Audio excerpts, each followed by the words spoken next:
Zohar 4. Parashat Shmo. Names. These are the names of the sons of Israel who came to Egypt with Jacob, each man with his household they came. The enlightened will shine like Zohar Harakiah, the radiance of the sky, and those who turn many to righteousness, like the stars forever and ever. The enlightened, those who contemplate the mystery of wisdom, will shine shining and sparkling with luster of supernal wisdom.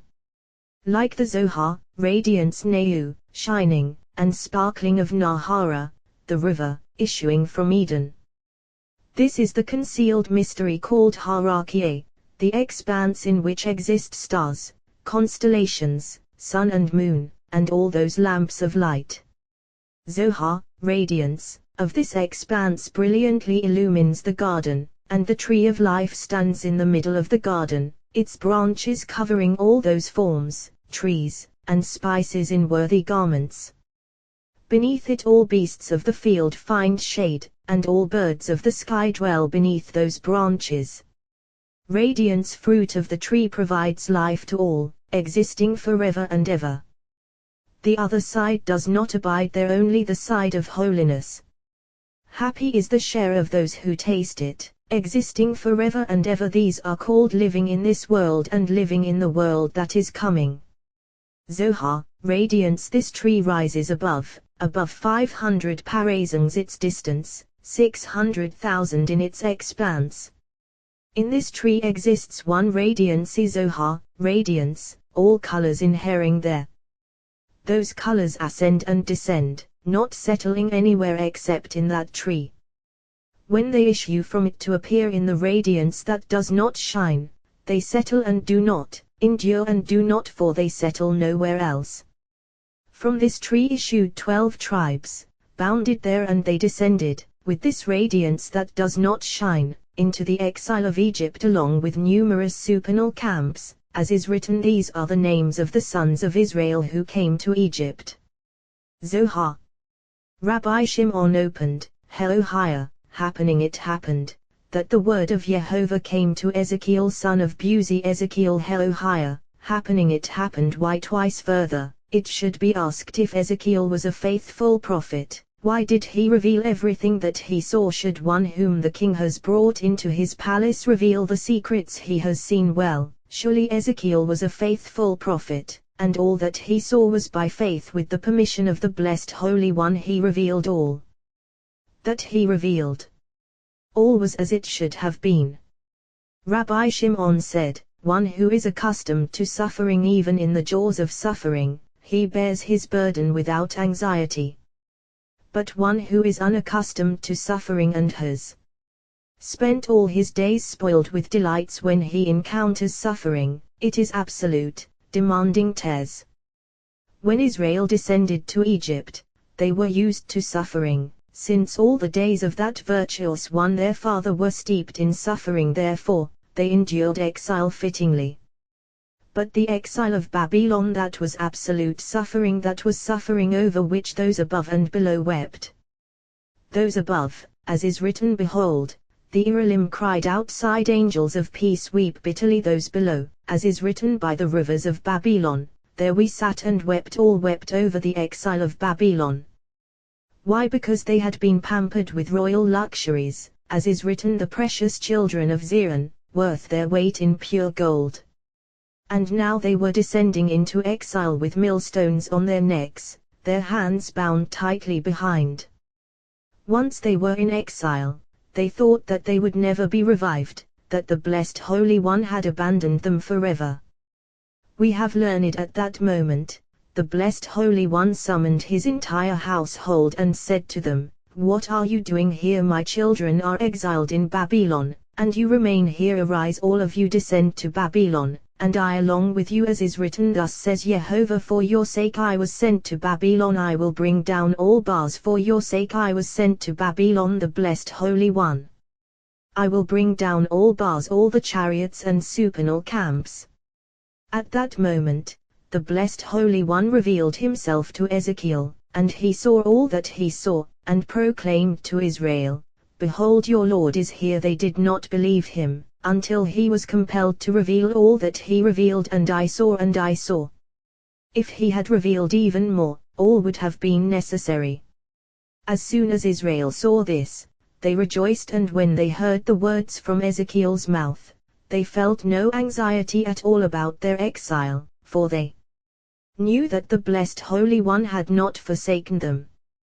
Whatever he revealed with permission. We have learned wherever Israel went in exile, Shekinah was exiled with them. Here, concerning the exile in Egypt, what is written? These are the names of the sons of Israel who came to Egypt with Jacob. Since it is written the sons of Israel, why with Jacob it should have said who came with him. However, these are the names of the sons of Israel, those chariots and supernal camps that descended with Jacob, together with Shekinah, into the exile of Egypt. Rabbi ear opened, with me from Lebanon, bride with me from Lebanon, come descend from the peak of Amana, from the peak of Sinir and Hermon, from the dens of lions, from the mountains of leopards. This verse was uttered concerning assembly of Israel. When Israel went forth from Egypt and approached Mount Sinai to receive the Torah, the blessed Holy One said to her, with me from Lebanon, from that supernal delight you have come. Kala, bride consummate, like the moon consummated by the sun with all radiance and sparkle, with me from Lebanon come, so that your children will receive the Torah. Descend from the peak of Amana. Tashuri, descend as is said, and there is no Teshurah, gift, to bring. Receive a gift for your children.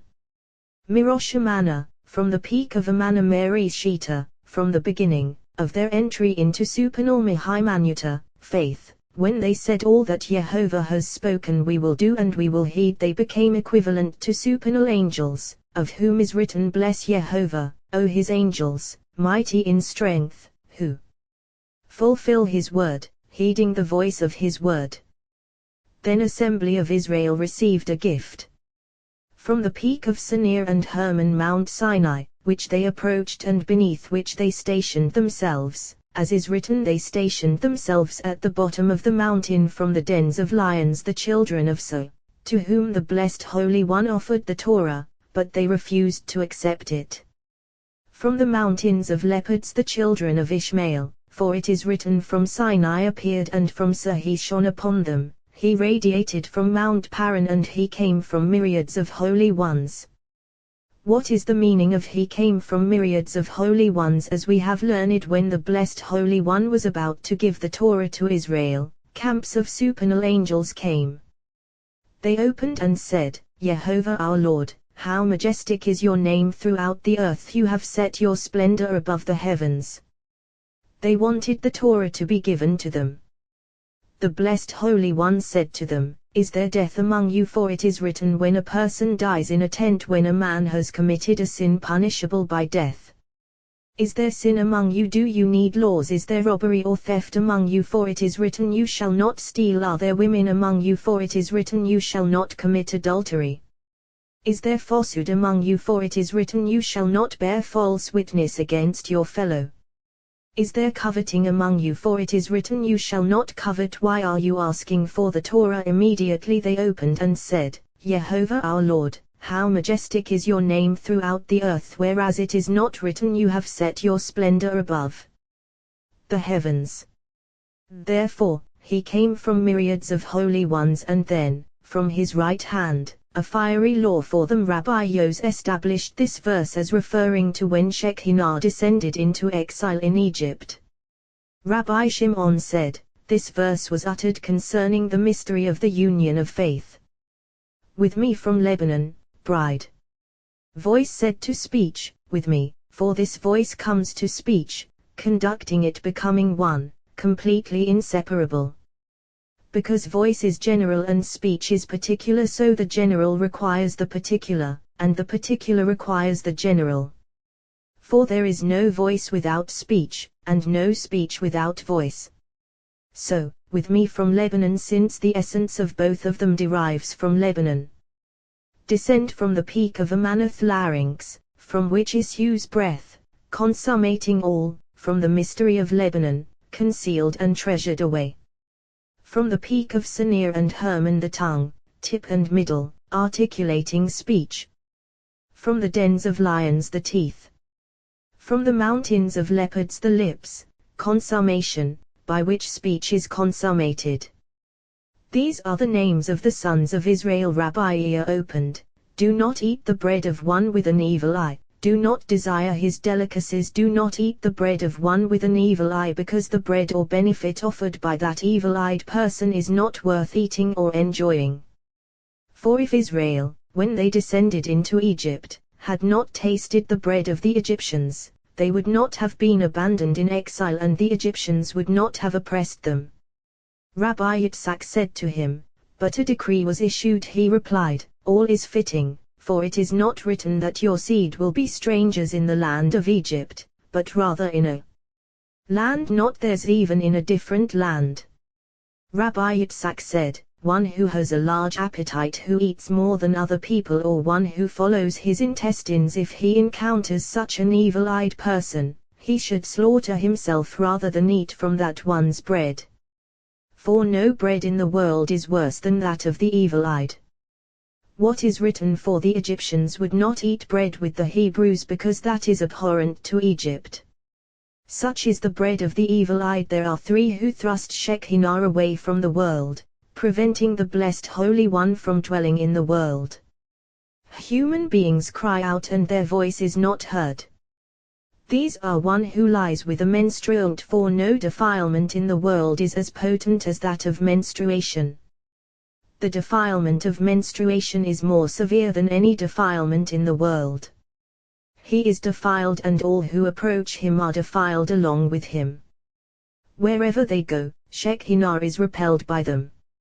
Furthermore, he inflicts severe illness upon himself and upon the child that he engenders. For as soon as a man comes near a menstruant, that impurity leaps upon him and is absorbed in all his limbs. The child he engenders at that moment draws a spirit of impurity, and all his days he will dwell in impurity, for his formation and foundation are based on an impurity greater and stronger than any in the world. For the instant that a man comes near a menstruant, that impurity leaps upon him, as is written, her menstrual impurity will be upon him. One who lies with a Gentile woman, inserting the covenant sign of the covenant of holiness into another domain, as is written, he has married the daughter of an alien god. We have learned the blessed Holy One has no jealousy except for the holy covenant vitality of the holy name and mystery of faith. What is written, the people began to go whoring with the daughters of Moab. Immediately, the wrath of Jehovah flared against Israel.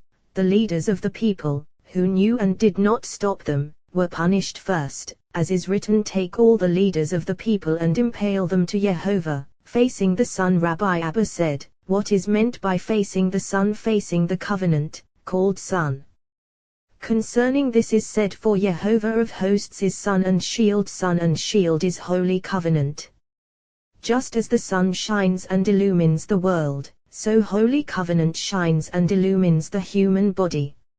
Shield, just as a shield is intended to protect a person, so holy covenant protects him.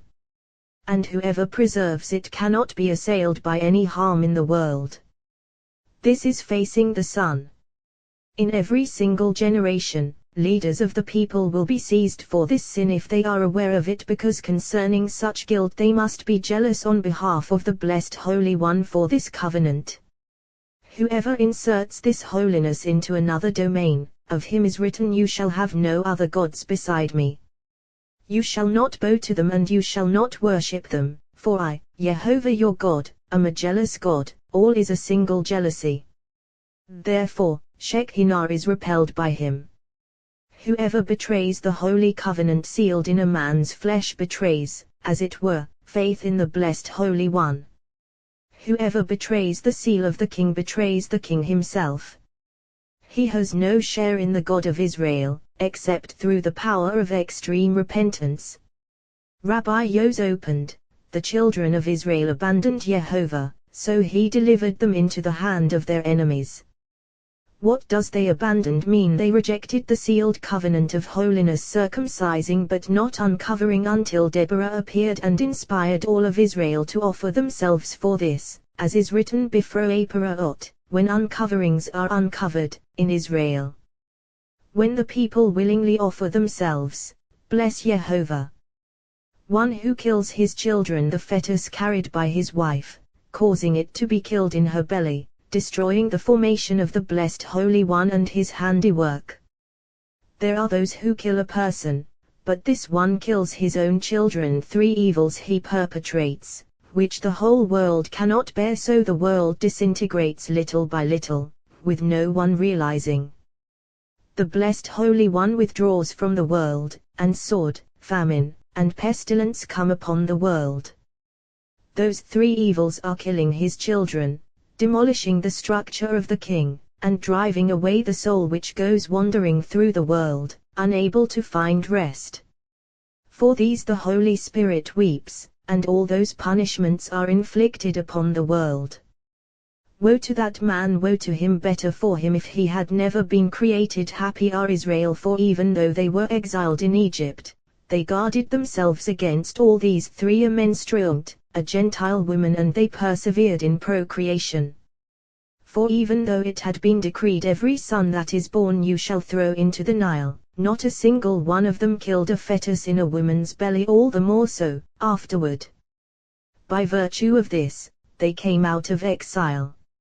A menstruant. For Rabbi Ea taught what is the meaning of the verse. He made the basin of bronze and its stand of bronze from the mirrors of the women who served at the entrance of the tent of meeting. Why did the women deserve this? Because they guarded themselves in the Egyptian exile, and after they had been purified they would come adorned and gaze into a mirror with their husbands, arousing them to be fruitful and multiply. A Gentile woman, as is written, all the hosts of Jehovah went out from the land of Egypt, tribes of Yah, a testimony to Israel. These are the names of the sons of Israel, tribes of the children of Israel. Speak to the children of Israel, children of Israel. Precisely now, you might say, look, it is written he was the son of an Egyptian man. Well, certainly there was one, and scripture exposes him. As is written, he was the son of an Egyptian man. His mother's name was Shelomith, daughter of Debri of the tribe of Dan, being fruitful and multiplying. As is written, the children of Israel were fruitful and swarmed and multiplied. The Israelites were careful about all of these. As children of Israel they entered, as children of Israel they emerged. As is written, these are the names of the children of Israel who came to Egypt. Rabbi Elazar and Rabbi Yos were walking on. These are the names of the sons the way. As they were of Israel walking, Rabbi Elazar said, open your mouth and let your words shine. He replied, would it please my master if I ask about a certain matter that I find difficult? I have heard from the Holy Lamp, who once said, these are the names of the sons of Israel, the elder, all those forces and camps descending with Jacob, as is written at Yaakov, with Jacob. But what is each man with his house? He replied, certainly so. However, we have learned whoever receives from another is a house to the one who gives. So, each man with his house they came. Rabbi Elazar opened, saying, when Solomon had finished building the house of Jehovah and the house of the king. Now, since it is said the house of Jehovah, what is the house of the king? If you think that this refers to Solomon, not so, rather, the house of Jehovah, the temple, the house of the king, the holy of holies, innermost of all. The king anonymous. This king, although he is supreme king, is female in relation to the supernal point, concealed of all.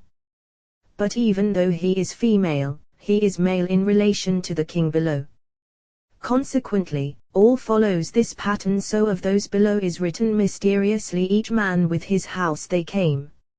Rabbi Abba opened, happy are you who a new king arose over Saul by all waters, who Egypt who did not know Joseph let loose the feet of the ox and the donkey. Happy are Israel, whom the blessed Holy One desired from among all other nations and brought near to him. As is written, you Jehovah has chosen to be a treasured people to him of all the peoples, and similarly for Jehovah's share is his people, Jacob his allotted inheritance. Israel cleave to the blessed Holy One, as is written. You, cleaving to Jehovah your God, are alive every one of you today, therefore they are worthy before him, because they sow above all waters. What does this mean, above all waters? That they sow righteousness. And of one who sows righteousness is written, for your love is high unto heaven, above all waters, as is written, for your love is higher than heaven, higher than heaven. This is above all waters. Who is higher than heaven? The world that is coming. And Israel sow seed above all waters. In the book of Rav Yevasava, it says as follows: it is written, this sentence by decree of the watchers, this verdict by order of the holy ones, all judgments of this world, all decrees, and all requests exist in a single palace, where 72 of the Sanhedrin examine the cases of the world. That palace is called Palace of Merit, because when judgment is deliberated, a person's merits are pondered first. Not so on the rung of that other side, where there is a place called guilt, for all actions of that site of the serpent women of whoredom are intended solely to dig up a person's guilt and to slander a servant to his master. Those in the Palace of Merit are called sweet waters, clear waters. Those in the Palace of Guilt are called bitter waters, bitter curse-conveying waters. In that Palace of Merit 3 are not found children, life, and sustenance, nor in that place of guilt, neither in sweet, clear waters, nor in bitter, cursing waters. Therefore, Israel sow above all waters, the holy seed they engender is above all waters, for their seed is established solely above. The matter depends on holy Mazala, flux of destiny, it is above all waters. Who drive away the feet of the ox and the donkey, for they possess nothing of that evil side, expelling all evil portions and cleaving to the good side of all supernal holiness. When ox and donkey couple as one, they become two evil demons. Ox's side of harsh judgment, clinging to the side of holiness. When donkey from the other side couples with him, they become two evil demons of the world. So, Simeon contained the potency of harsh judgment, and when they couple as one, the world cannot endure. Therefore, do not plow with an ox and a donkey together. So, Jacob sent this message to Esau, as is written, I have acquired ox and donkey. And if Jacob had not humbled himself, an immense fear would have overtaken Esau. All nations of the world and all of the world are empowered only on account of Israel. Egypt did not rule over the whole world until Israel came, entering exile. Then they overwhelmed all nations of the world. Babylon overpowered all nations of the world only so that Israel would be exiled among them. Edom overpowered all nations of the world only on account of Israel so that they would be exiled among them. For these nations had been subdued by other nations and were lower than all of them, but on account of Israel they became powerful. Egypt, as is written, out of a house of slaves they are called slaves, literally, because the Egyptians were subservient among other nations. Babylon, as is written, behold the land of the Chaldeans, this people no longer exists. Edom, as is written, behold, I make you least among the nations, you are utterly despised. Obadiah. All of them obtained power only on account of Israel, for when the people of Israel were in exile among them, they immediately overwhelmed all nations of the world. Why? Because Israel alone corresponds to all nations of the world. When Israel entered exile, Egypt was immediately elevated, empowered over all other nations, as is written, a new king arose over Egypt. Arose, they were raised, for that princely authority of Egypt was empowered and rose, granted dominion over all other nations.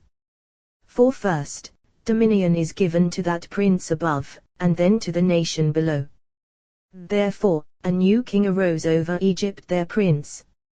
New, for until that day he had no dominion over all other nations, and now he was raised to rule over all nations of the world. Then was fulfilled at 3 things: the earth trembles, a slave becoming a king. Rabbi Ea said, 30 days before a nation rises to power or is overtaken by calamity on earth, that event is proclaimed in the world. Sometimes it is transmitted through the mouths of children, sometimes through people who have no sense, and sometimes that word is transmitted through the mouths of birds, who announce it in the world, yet no one notices. When the nation is virtuous, that word is transmitted to righteous leaders of the people, so that it will be revealed to them and they can return to their Lord. When they are not virtuous, then as we have said, Rabbi Elazar was sitting at the gateway of the gate of Lyre, along with Rabbi Abba, Rabbi Yehuda, and Rabbi Yos. Rabbi Yos said, I will tell you what I saw this morning. Arising with the light, I saw a bird flying, rising 3 times, descending once. It called out, lofty, lofty ones, soaring to the right through the skies, 3 upright princes, ruling over earth. One sitting who is not sitting passed through blazing fire, his vitality eliminated, his dominion disappearing. 3 pillars, supernal rulers, poised over the world. I projected at that bird, exclaiming, Bird, bird, tell me that one whose vitality is eliminated and those rulers poised over the world, who are they? From its right wing, it cast these 3 arrows toward me from its left wing, 1. And I don't know what is being hinted. Rabbi Elazar took them and inserted them into his nostrils. Blood issued from his nostrils. He said, surely, 3 ruling nations stand poised over the world. They are on the side of the Romans and are destined to impose evil decrees upon Israel. He took that arrow of the left wing, smelled it, and black fire issued from it. He said, the dominion of Egypt has been eliminated, and one Roman king is destined to pass through the whole land and appoint shield-bearing princes in Egypt, destroying buildings and erecting buildings. Rabbi Elazar threw them to the ground. Those 3 fell on the one from the left. While they were sitting, a child passed by, reciting an utterance concerning Egypt. See, Jehovah rides on a swift cloud and he is coming to Egypt. The godlings of Egypt will tremble before him, and the heart of Egypt melt within it. A second one, his friend, passed by and exclaimed, the land of Egypt will be a desolation. A third, his friend, passed by and exclaimed, the wisdom of Egypt will perish. They saw the arrow of the left wing burning, while the other 3 on top of it were not. Rabbi Elazar said, that of the bird, of the children, is all supernal prophecy. The Blessed Holy One wanted to show us secrets that he is enacting, as is written, surely Jehovah Elohim does nothing without revealing his secret to his servants the prophets. Amos and the wise are always preferable to prophets, because Holy Spirit sometimes spreads over prophets and sometimes does not, whereas it never departs from the wise for even a moment. Further, they know what is above and below, though it must not be revealed. Rabbi Yehuda said, all is in wisdom, and the wisdom of Rabbi Elazar surpasses them all. Rabbi Abba said, if not for the wise, human beings would not know what Torah is, nor the commandments of the Master of the world. The spirit of human beings would not differ from the spirit of animals. Rabbi Yitzhak said, when the Blessed Holy One brings judgment upon a nation, he first executes judgment upon the prince appointed over them above, as is written, I will punish the host of the heights on high and the of the earth upon the earth. What judgment is inflicted upon that prince above, he is passed through that flowing, gushing river of fire, and then his dominion is eliminated. Immediately it is proclaimed in heaven, the dominion of so-and-so has been removed. That voice reaches all those heavens, finally reaching those ruling this world. A voice issues, proclaiming throughout the world, reaching birds, children, and those human fools who are unaware. Rabbi Ea said, a new king, really, for he innovated decrees that a new king arose over Egypt. No other king had issued who did not know Joseph previously. Who did not know Joseph, all the goodness that Joseph performed in the land of Egypt, as is written, Joseph brought all the silver to the house of Pharaoh, and how he sustained them in the years of famine. All this he failed to remember, pretending not to know. Rabbi Yos and Rabbi Yehuda were sitting and studying Torah in the presence of Rabbi Shimon. Rabbi Yehuda said, "Concerning what is written, a new king arose over Egypt, we have learned that he arose on his own. Whereas he had been lowly, he arose, he was not worthy of being king, and through wealth arose." Rabbi Shimon said, "Exactly like King Ahasuerus, who was not worthy of being king and arose on his own, and sought to eliminate Israel from the world. Here too, he was unworthy of royalty and arose on his own, and sought to eliminate Israel from the world, as is written, he said to his people, Look, the people of the sons of Israel is more numerous and vast than we. Come, let us deal shrewdly with them." When a king arose above, a king arose below. He opened, saying, an utterance concerning Egypt. See, Jehovah rides on a swift cloud, and he is coming to Egypt. The godlings of Egypt will tremble before him. All of the world and all nations of the world are as nothing before the blessed Holy One, as is written, all the inhabitants of earth are considered as nothing. He does as he wishes with the host of heaven. Now here, in Egypt, even though the blessed Holy One displayed all those mighty acts and a raised hand. What is written? See, Jehovah rides on a swift cloud, and he is coming to Egypt. Why is it different with all other nations of the world, where it was not so? For look, the blessed Holy One issued a decree and it was enacted, whereas here, he himself came, as is written, and he is coming to Egypt, and similarly I will pass through the land of Egypt. Because the king was coming to bring out Matronita, who was there in honor of Matronita, he came. So the blessed Holy One wished to honor her and came to her to raise her, extending his hand as he will do one day at the end of the exile of Edom. Rabbi Yisa said, if so that it was because of Matronita, then look, in the exile of Babylon, Matronita was there, why wasn't it so? He replied, look at what we have learned. Sin was the cause, for they took foreign wives, inserting the holy sealed covenant into another domain. Therefore, they were deprived of signs and miracles intended to be performed for them. Not so in Egypt, where they were all tribes of Yahweh's children of Israel. They entered, as children of Israel they emerged. In the exile of Edom, the blessed Holy One wants to be glorified in the world and to come himself to raise Matronita and shake the dust from her. Woe to the one who appears before him there when he says, shake off the dust, arise, sit enthroned, O Jerusalem, free yourself from the fetters on your neck. Who is the nation or king who will stand before him? The godlings of Egypt will tremble before him. Godlings of Egypt does not refer to stones and wood, but rather to those upper rungs appointed over their lowly rights. Wherever Israel are exiled, the blessed Holy One seeks for them and brings suit against those nations. What is written? Thus says Jehovah to Egypt, my people went down at first, to sojourn there. Assyria has oppressed them for nothing. The complaint brought by the blessed Holy One against Assyria, saying, see what Assyria has done to me. For look, Egypt, upon whom I executed all those judgments when my people descended there to dwell among them, the Egyptians welcomed them, providing them the finest of the land of Goshen. Even though they oppressed them in exile, they did not confiscate the land from them, as is written, only in the land of Goshen, where the children of Israel were, was there no hail that was the best of the land of Egypt, as is written, in the best of the land, in the land of Ramses. Moreover, they took nothing away from them, as is written, but of the livestock of the children of Israel. Even so, they were punished severely.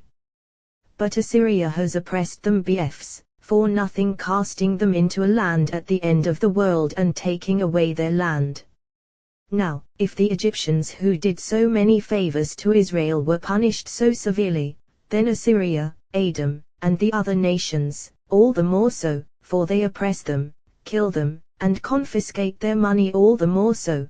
The blessed Holy One wishes for his name to be glorified, as is written, I will display my greatness and my holiness, and make myself known in the eyes of many nations. Ezekiel there, in Egypt, with one king here, with all the of the world. Rabbi Shimon raised his hands and wept.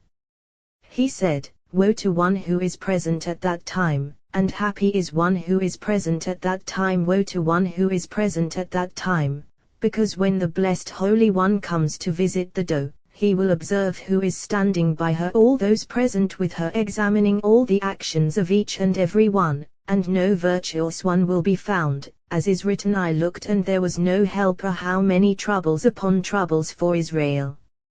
Happy is one who is present at that time, because whoever maintains faith will attain that radiant joy of the King. Of that time is written, I will refine them as one refines silver, I will test them as one tests gold. After those troubles flare upon Israel, and all of the nations conspire as one against them, and countless evil decrees arouse, all designed alike against them, and trouble upon trouble befalls them, the later erasing all memory of the earlier. Then a single column of fire will appear for 40 days, poised from above to below, seen by all nations of the world. On that day King Messiah will arouse, emerging from the Garden of Eden, from the place called Bird's Nest, and he will arouse in the land of Galilee. On the day that he emerges there, the whole world will tremble, all inhabitants of the world hiding in caves and crevices, afraid they will not survive. Of that time is written, they will enter caves in the rocks and clefts of the rocks, from fear of Jehovah and the glory of his majesty, when he rises to terrify the earth, from fear of Jehovah, trembling of the whole world, and the glory of his majesty Messiah. When he rises to terrify the earth, when he rises and reveals himself in the land of Galilee. For that was the first place in the Holy Land to be destroyed, therefore he will be revealed there first of all, and from there he will arouse wars throughout the world. After 40 days of the column standing from earth to heaven in the eyes of the whole world, and the Messiah revealing himself, a single star will rise from the side of the east, flaming in all colors, and 7 other stars surrounding that star, waging war with it on all sides, 3 times a day for 70 days. Seen by all inhabitants of the world.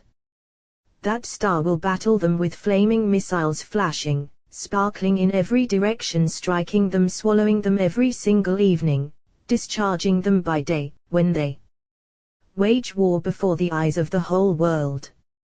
And so on every day, for 70 days. After 70 days, that star will be hidden, and Messiah will be hidden for 12 months. The column will return as before, Messiah hidden within, that column invisible. After 12 months Messiah will be elevated within that column to heaven, where he will receive power and the crown of kingdom. When he descends, that column of fire will be seen as before in the eyes of the whole world. Then Messiah will reveal himself, and many nations will gather round him, and he will arouse wars throughout the world. At that time the blessed Holy One will arouse his power before all nations of the world, and King Messiah will be known throughout the world, and all of the world will arouse to join together, waging war against him. And numerous bands of unbridled Jews will defect to their side, accompanying them to battle against King Messiah. Then the whole world will darken for 15 days, and many of the people of Israel will die in that darkness. He opened, saying, If a bird's nest happens to be before you on the way, in any tree or on the ground, fledglings or eggs, and the mother crouching over the fledglings or over the eggs, do not take the mother together with the children. Surely send off the mother. We have established this verse, and it is one of the hidden commandments of Torah. Within bellies of Torah, we possess hidden treasures, paths and ways known to the companions, among those 32 paths of Torah. Rabbi Shimon said to his son, Rabbi Elazar, when King Messiah arouses, countless other signs and miracles will arise in the world. In the Garden of Eden below, there is a single place hidden, concealed, unknown, embroidered with many colors. Within are hidden 1,000 palaces of yearning. No one enters them except Messiah, who abides constantly in the Garden of Eden. The entire garden is encompassed by many crowns of the righteous, and Messiah stands over countless forces and camps of souls of the righteous. On festivals and Sabbaths, Messiah enters that place and delights in all those palaces. Within, within those palaces is another place concealed and hidden, completely unknown, called Eden. No one is capable of knowing it. Messiah is hidden outside, around that place, until a place called Bird's Nest is revealed to him, a place proclaimed by that bird who arouses in the garden every day. In that place are embroidered images of all other nations who have gathered against Israel to harm them. He enters that place, raises his eyes, and sees the patriarchs entering the ruins of the house of God, until he sees Rachel, tears on her face, and the blessed Holy One comforting her, but she does not want to be comforted, as is said she refuses to be comforted for her children. Then Messiah raises his voice and weeps, and the whole Garden of Eden trembles, and all those righteous ones there scream and weep. He screams and weeps a second time, and the heaven above the garden trembles, along with myriads of supernal camps, until reaching the supernal throne. Then the blessed Holy One beckons to that bird, who enters her nest and sits by Messiah, crying what she cries, arousing what is aroused. From within the holy throne, that bird's nest and Messiah are summoned. All elevate them above, and the blessed Holy One swears to them to eliminate the wicked kingdom from the world by the hand of Messiah, and to avenge Israel and all the goodness that the blessed Holy One intends to do for his people. Then the bird's nest, with Messiah in it, returns to its place, Messiah slipping into its hiding place as before. At the time that the blessed Holy One will arouse to restore the letters of his name perfectly yod with he, restoring Vav with he, all becoming a single consummation, then one star will arouse in the middle of the sky, colored purple, flashing and sparkling by day in the eyes of the world. A flame of fire will rise in the sky from the side of the north, one facing the other for 40 days, and all inhabitants of the world will be terrified. At the end of 40 days, the star and the flame will wage war before the eyes of all, and that flame will spread in a fiery blaze through the sky, intending to swallow that star. Numerous rulers, nations, and peoples will be horrified by this. Then the star will ascend to the side of the south, overpowering that flame, and the flame will be swallowed in the sky bit by bit in the face of that star, until it cannot be seen at all. Then the star will form pathways in the sky for 12 more days.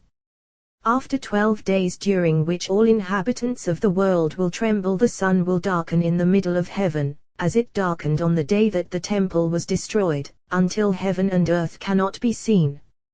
Yehovah, a sound will erupt in thundering comets, causing the earth to quake and countless forces and camps to perish. On that very day, out of the sound arousing throughout the world, a fiery flame will arouse in the great city of Rome, consuming many palaces, and many towers will fall, along with many commanders and princes on that day. All will prophesy evil against her, and all inhabitants of the world will think that they cannot be saved. For 12 months from that day, all the will conspire and issue many edicts of persecution against Israel successfully, as has been said.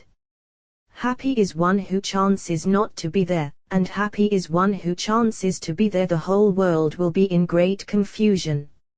At the end of 12 months, a scepter will arise from Israel, King Messiah, arousing in the Garden of Eden. All the righteous will crown him there and gird him with his weapons, engraved with letters of the holy name. Yehovah, a voice will burst in the branches of the trees of the garden, calling potently, awaken, high holy ones, rise before Messiah. Behold, the time has come for the doe to unite with her husband. And her husband wishes to avenge her in the world and raise her from the dust. Then they will all rise and gird him with his weapons as before, Abraham on his right, Isaac on his left, Jacob in front of him, Moses the faithful shepherd above all the righteous, dancing along in the garden. Once Messiah is arrayed by the righteous in the Garden of Eden, he will enter that place called Bird's Nest, as previously, and see the image of the destruction of the temple and the many righteous who were killed there. Then he takes from there 10 garments, called garments of zeal, and hides himself there for 40 days, totally unrevealed. At the end of 40 days a single voice arouses, and from the supernal throne the bird's nest is summoned along with King Messiah hidden within. Then he is raised above, and when the blessed Holy One sees King Messiah dressed in garments of vengeance, girded with his weapons, he takes him and kisses him on the head. Then firmaments tremble. The blessed Holy One summons one of the firmaments that had been treasured away since the 6 days of creation, and from one palace in that firmament he takes out a crown, engraved with holy names. With that crown the blessed Holy One was adorned when Israel crossed the sea, to take revenge on all of Pharaoh's chariots and horsemen, and with it he crowns King Messiah.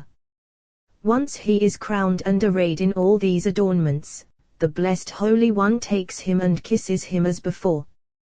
Who has seen holy chariots and supernal camps surrounding him, offering him so many presents and gifts, all adorning him? He enters into one palace there and sees all the supernal angels called mourners of Zion, those who weep over the destruction of the temple, weeping constantly, and they give him a purple robe to wreak vengeance. Then the blessed Holy One hides him away in the bird's nest, where he is concealed for 30 days. Afterward, within that bird's nest, he will descend from above to below, arrayed in all those adornments, surrounded by countless holy camps. The whole world will see a radiance hovering between heaven and earth, persisting for 7 days, and all inhabitants of the world will be astonished and confounded, totally unable to comprehend except for the wise, who know these mysteries. Happy is their share all those 7 days. He will be adorned on earth in that bird's nest. Where on the way Rachel's grave, for she stands at the crossroads, and he will gladden her and comfort her. Then she will let herself be comforted, and will rise and kiss him. Afterward that radiance will ascend from that place and settle upon Jericho, city of trees. In any tree Jericho. Or on Haares, the land Jerusalem. For 12 months he will be hidden in the radiance of the bird's nest. After 12 months that radiance will extend between heaven and earth, settling upon the land of Galilee, where Israel's exile began. There he will reveal himself from the radiance of the bird's nest, which will return to its place. On that day the whole world will tremble as before, from one end of heaven to the other, and then the whole world will know that King Messiah has been revealed in the land of Galilee. All those who study Torah assiduously will gather round him, though they are few in the world, and through the merit of school children, his strength will be vitalized, overpowering. This is the mystery of fledglings. And if these are not to be found, then infants sitting in their mother's potent bosom, suckling, as is said, those weaned from milk, taken from the breast. Namely, or eggs, because for their sake Shekinah dwells with Israel in exile, since as for the wise, few will be found at that time. Thus, and the mother crouching for the sake of the fledglings or for the sake of the eggs. Do not take the mother together with the children. For the matter does not depend on him to deliver her from exile, but rather on the supernal king. Once these children and sucklings empower King Messiah, then supernal mother, crouching over them, arouses toward her husband. For 12 more months, it will be delayed, then her husband will come and raise her from the dust, as is said, I will raise the fallen booth of David. Amos. On that day King Messiah will begin to gather the exiled from one end of the world to the other, as is said, if your banished lie at the ends of heaven, from there Jehovah your God will gather you. From that day all the signs, miracles, and mighty acts that the blessed Holy One performed in Egypt, he will perform for Israel, as is said, as in the days of your coming out of the land of Egypt, I will show him wonders. Micah. Rabbi Shimon said, Elazar, all of these matters you will find in the mystery of 32 paths within the holy name. Until these miracles arouse in the world, the mystery of the holy name is incomplete and love is not aroused, as is said, I adjure you, O daughters of Jerusalem, by gazelles Jehovah Sivaot, gazelles the king, called Sivaot, hosts. or by does of the field other forces and camps below. That you neither awaken nor arouse love right hand of the blessed Holy One, called love. Until she desires she who lies in the dust and the king's desire before her. Happy is the one who is worthy of being in that generation, happy is he in this world, and happy is he in the world that is coming. Rabbi Shimon raised his hands in prayer to the blessed Holy One, and prayed. Afterward, Rabbi Elazar and Rabbi Abba came and sat before him. As they were sitting, they saw a ray of daylight darken a jet of fiery flame plunged into the Sea of Tiberias, and that whole place trembled. Rabbi Shimon said, "Now is the time that the blessed Holy One remembers his children and sheds 2 tears into the great sea. As they descend, they meet this jet of flame, sinking together into the sea." Rabbi Shimon wept, and the companions wept. Rabbi Shimon said, "I have already aroused mysteries of the letters of the holy name, in the secret of his arousal toward his children. Now, however, I must reveal something that no one else is permitted to reveal. Yet the merit of this generation will sustain the world until King Messiah appears." Rabbi Shimon said to Rabbi Elazar and Rabbi Abba, "Stand in position." Rabbi Elazar and Rabbi Abba stood. Rabbi Shimon wept again, and said, "Woe, who can endure what I have seen? The exile will persist, who can bear it?" He too rose, and said, "O Jehovah our God, lords other than you possessed us, but only by you will we utter your name, Jehovah." This verse has been established, but this verse contains a supernal mystery within faith. Elohim you, Jehovah our God, beginning of supernal mysteries, source of all radiance of lamps, all kindling. Upon there depends the whole mystery of faith. This name reigns over all. Lords other than you possessed us. For no one but this supernal name rules over the people of Israel, yet now in exile another rules over them. Levad Bikha, only by you, mystery of the holy name, totality of 22 letters. Assembly of Israel is blessed only by this name called Bikha, by you, as is said, to whom you swore back, by yourself Bikha, by you, will Israel bless Jehovah. For Bikha, by you, I rush a barrier when perfection prevails, one does not separate from the other. And it is forbidden to separate one from the other, wife from her husband, neither in thought nor utterance, so as not to manifest division. Now in exile, due to constant distress, we generate division, uttering that name apart from her husband, for she lies in the dust. Thus, Levad Bikha, apart from you, we utter your name apart from her husband, we utter this name in separation, for we are far from you, and others dominate us, and your name is separated from the name called Bikha. This applies to days of exile. For the first exile was from the first temple, and the first temple is mystery of the first he. Corresponding to her 70 years, the exile of the first temple lasted 70 years, and for those 70 years mother was not found crouching over them, and there was separation from the supernal name, mystery of supernal he. Then Yod, supernal mystery, withdrew above to Ein Sof, and the holy, supernal first temple did not gush a flow of living waters, for her spring had withdrawn. She is 70 years of exile, because she is called 7 years, as is said, he built it 7 years. Now, if you say that the kingdom of Babylon ruled above, in the mystery of 70 years perish the thought, rather, the flowing light of supernal mother illumined, cascaded below. When Israel sinned and the kingdom of Babylon gained dominion, that radiance was covered and darkened, and holy lower ones did not shine. Since the lower ones did not shine, on account of the reign of the kingdom of Babylon, that light withdrew, and that supernal bubbling, gushing spring mystery of Yod withdrew above to Ein Sof. Then those 70 years did not shine, and the withheld radiance surely constituted the exile of 70 years. When the dominion of Babylon was eliminated, all of Israel did not return, purifying themselves, becoming a perfect treasure as before, rather, little by little, in disarray. So, when perfection was lacking as lower he began to prevail, Yod, supernal bubbling flow, did not descend to illumine as potently as before, rather, little by little, erratically, because they were not fittingly pure. Consequently the supernal flow did not gush or illumine, shining only little by little, due to constriction of the left. Therefore many wars were declared against Israel, until darkness covered the earth. Lower he darkened, falling to earth, and the upper flow withdrew as before, because the kingdom of Adam grew strong and Israel relapsed into decay. So the second temple was destroyed, and all her 12 tribes, corresponding to the number of their camps, are in exile in the kingdom of Adam.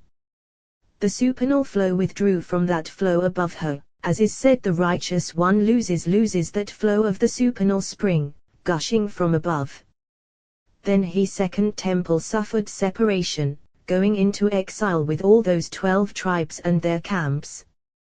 12 tribes amount to a great number, and since mystery of he is among them, exile is prolonged for that whole number. Mystery of mysteries, transmitted to the wise of heart.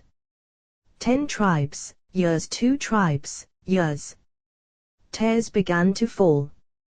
He opened, saying, she weeps bitterly in the night, her tears upon her cheek.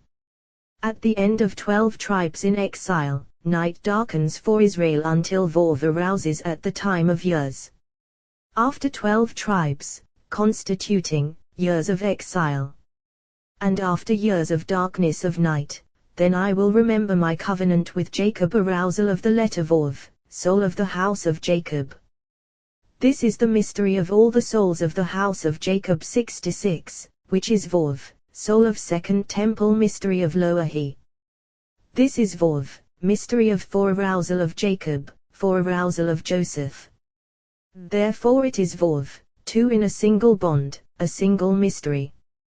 From then on, the blessed Holy One will arouse those signs and miracles that we have mentioned, and those troubles we have mentioned will arouse upon Israel. This is the mystery of and also my covenant with Isaac. Afterward, when King Messiah wages wars throughout the world with the right hand of the blessed Holy One, as is said, your right hand, O Jehovah, glorious in power, then, and also my covenant with Abraham I will remember, and afterward, and the land I will remember, final he. Of that time is written, Jehovah will be king over all the earth. On that day Jehovah will be one and his name one. At the end of more years, constituting Jehovah years, the letters of the holy name will appear, perfectly engraved above and below, fittingly. This is the mystery of he, upper and lower, and all those paths Jehovah included in the mystery of the letter Vov, he, mystery of consummation of Jehovah. At the end of Jehovah more years will be fulfilled to grasp the corners of the land, so the wicked will be shaken out of it, and the holy land will be purified. The blessed Holy One will awaken the dead of the Holy Land, and they will rise, hosts upon hosts. Then blockage of the supernal bubbling flow will be roused, the letter Yod and Jehovah paths will be fulfilled, flowing down. Letters will be sustained vitally, Yod, he, Vov, he until now, incomplete. Till the time that the supernal flow will stream in a union of letters into final he. This will be at the completion of more years, and the remaining dead of Israel in other lands will awaken.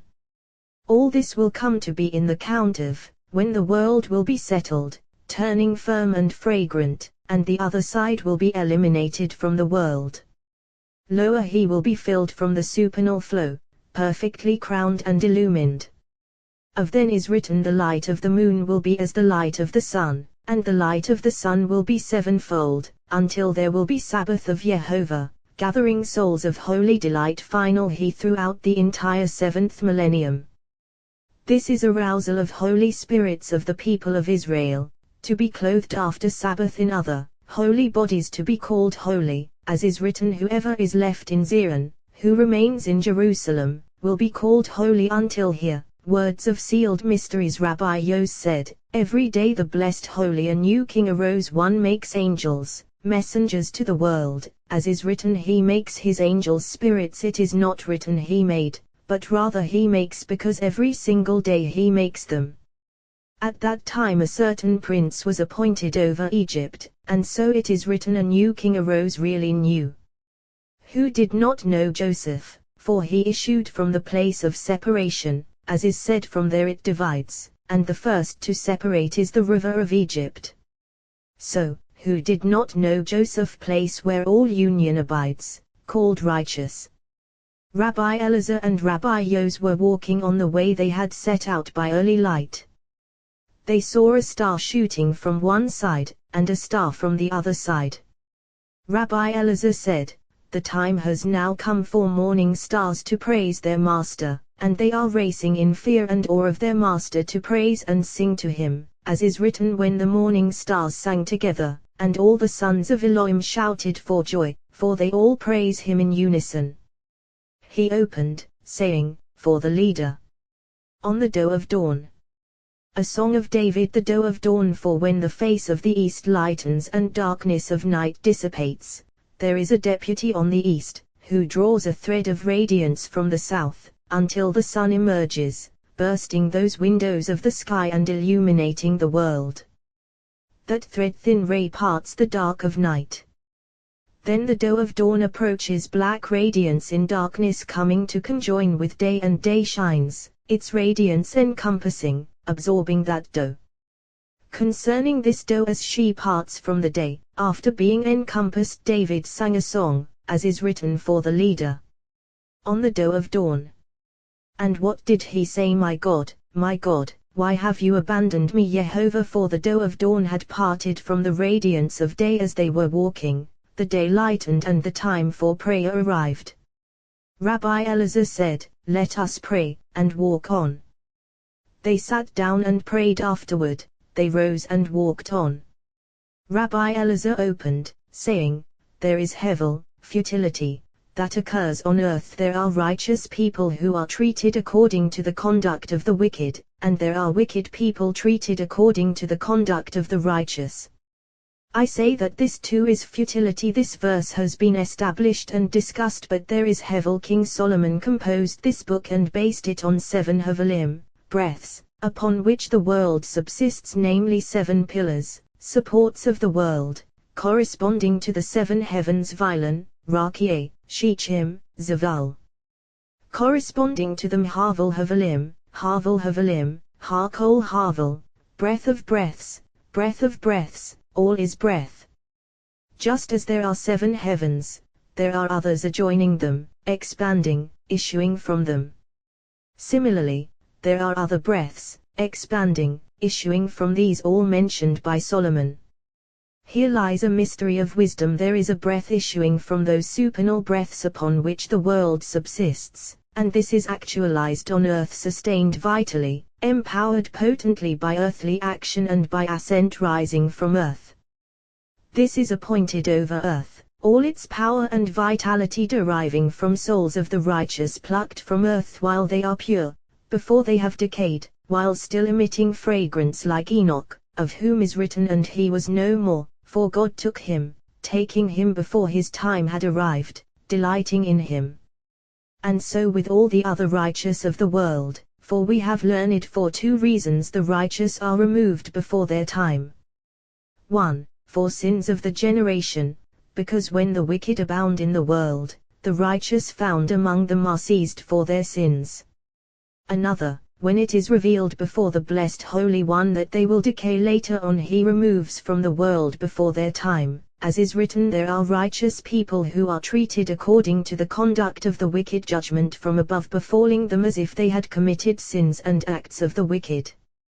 For once Rabbi Yos, son of Yaakov from Kfar Ono, posed a question to Rabbi Meir, when Rabbi Akiva and his colleagues departed from the world, dying in that manner.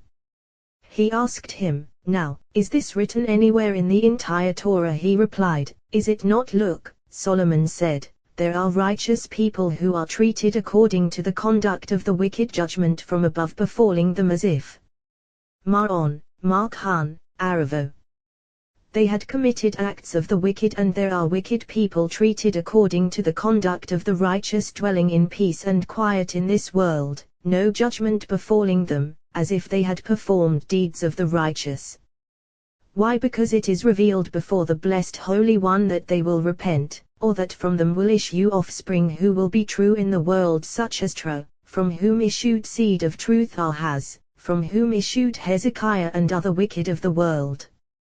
So, whether on this side or that, the breath that we have mentioned is actualized and empowered on earth. Alternatively, there is a breath that is actualized on earth, as we have said, it is enhanced and empowered over the world. How? When there are righteous people to whom it happens according to the conduct of the wicked, actions of the wicked are offered to them, conduct of the wicked, yet they stand firm, in awe of their Lord, not wishing to defile themselves. Like many of the truly righteous, who when offered such opportunities are mighty in strength, fulfilling the will of their Lord and not sinning. Consequently, breath is actualized on earth, empowered potently. And there are wicked people to whom it happens according to the conduct of the righteous. A mitzvah, an act of the righteous, is offered to them, and they attain and fulfill it. Like that robbing bandit prowling the mountains in a gang of non-Jews, and whenever a Jew passed through he would save him and protect him from them. Rabbi Akiva would proclaim of him, there are wicked people to whom it happens according to the conduct of the righteous. Or like that wicked one in the neighborhood of Rabbi Izkiah. One night he accosted a certain woman who was walking to her daughter's house. He was about to seize her, and she said, I beg of you, honor your master and do not sin with me. He let her go and did not sin with her. You must admit, there are wicked people to whom it happens according to the conduct of the righteous. I say that this too is Havel, breath. Just as breath is empowered by the righteous who are offered actions of the wicked yet do not sin, so too is it empowered by the wicked who are offered actions of the righteous and perform them. For we have learned the blessed Holy One made righteous and wicked in the world. Just as he is glorified in the world by deeds of the righteous, so too is he glorified by the wicked when they perform a good deed. As is said, he has made everything beautiful in its time. Woe to the wicked when he makes himself evil, clinging to his sin, as is said, woe to the wicked evil he opened again, saying, I have seen everything in the days of my hevel, futility, a righteous one perishing in his righteousness, and a wicked one prolonging his life in his evil. This verse too has been established by the companions. However, when wisdom was granted to Solomon, he saw everything in the time when the moon reigned. A righteous one, pillar of the world.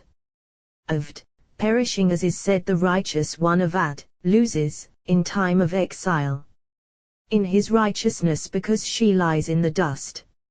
As long as Israel are in exile, this righteousness accompanies them in exile, and therefore, a righteous one Avd, losing, on account of his righteousness, for those supernal blessings do not reach him. And a wicked one prolonging his life in his evil, Samael, who prolongs peace and tranquility for Adam. How with his evil, with that evil woman, woman of whoredom, fierce serpent. For peace and tranquility reach them only because he clings to that female. Similarly with other kingdoms, until the blessed Holy One raises that booth of David, as is written, I will raise the fallen booth of David. Amos. Rabbi Yos opened, my love has gone down to his garden, to the beds. A man from the house of Levi of spices, song of went and took a daughter of Levi. Songs. My love has gone down to his garden, assembly of Israel, for she is a bed of spices, encompassing all aspects of spices and fragrances of the world.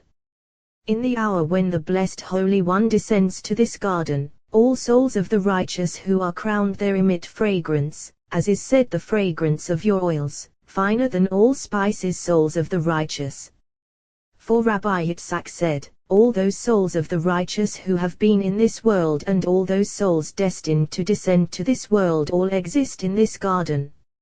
In the earthly garden they all retain the image and form they assumed in this world. This secret has been transmitted to the wise Spirit descending to human beings, deriving from the side of the female, is always engraved like a seal. The form of a human body in this world protrudes, while spirit is engraved within. When spirit is stripped from the body, that spirit protrudes in the earthly garden in the actual form and image of its body in this world, because it always functioned as a seal. Therefore she says, "Set me as a seal just as a seal is engraved inward, forming a protruding shape outward, similarly with her." And spirit, deriving from her side, follows that pattern precisely in this world, engraved inwardly. When it is stripped from the body and enters the earthly garden, the atmosphere there protrudes that engraving to be formed outwardly, and it forms a protrusion corresponding to the form of the body in this world. Above, the soul deriving from the tree of life is bound there above in the bundle of life, to delight in the beauty of Jehovah, as is said, to gaze upon the beauty of Jehovah and to contemplate in his temple. A man went Gabriel, as is said, the man Gabriel, whom I had seen before in a vision, from the house of Levi, assembly of Israel, who comes from the side of the left, and took a daughter of Levi the soul. For we have learned in the hour when the body of a righteous one is born in this world, the blessed Holy One summons Gabriel, who takes that soul in the garden and brings it down to this body of the righteous one born in this world. He is appointed over it and protects it. Now, you might say, the angel appointed over spirits of the righteous is named Layla, night. How can you say that it is Gabriel? Well, certainly so, because he comes from the side of the left, and whoever comes from the side of the left is called so. A man went Amram, and took a daughter of Levi Joshpt. A divine echo descended and told him to couple with her, because the time neared for Israel's deliverance by the son who would be born to them. The blessed Holy One assisted him, for we have learned Shekinah was poised above their bed, and their desire joined indivisibly with her. Therefore, Shekinah never withdrew from the son they engendered, as is written, "Sanctify yourselves and be holy." A human sanctifies himself below, the blessed Holy One sanctifies him from above. Just as their desire focused on joining Shekinah, so she joined in the very act they performed. Rabbi Yitzhak said, "Happy are the righteous, whose desire is for clinging to the blessed Holy One constantly, just as they cling to him constantly, so he clings to them, never abandoning them. Woe to the wicked, whose desire and clinging is distant from him. Not only do they distance themselves from him, they cling to the other side. From Amram, who clung to the blessed Holy One, issued Moses, from whom the blessed Holy One never departed, to whom his share Shekinah clung constantly.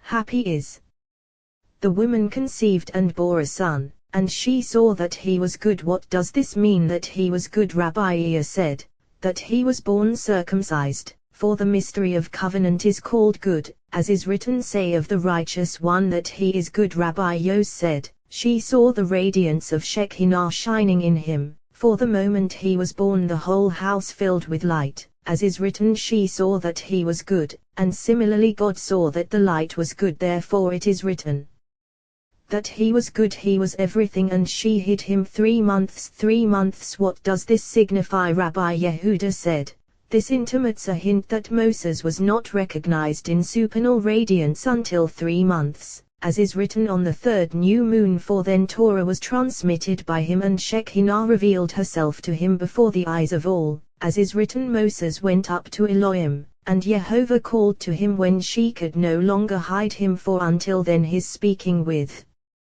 the blessed Holy One was not perceived, but it is written Moses would speak, and God would answer him in a voice. She took a papyrus basket for him, alluding to the ark in which the tablets of the covenant were placed.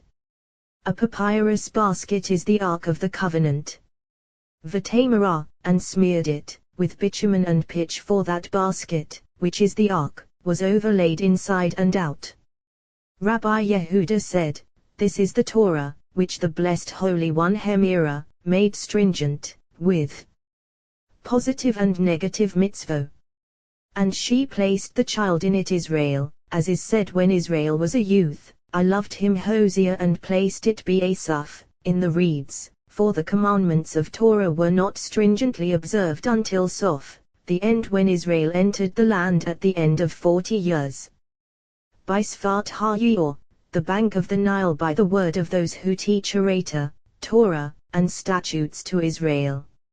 A man went blessed Holy One, as is written Jehovah is a man of war from the house of Levi blessed Holy One, the place where supernal wisdom and that river join as one, never separating.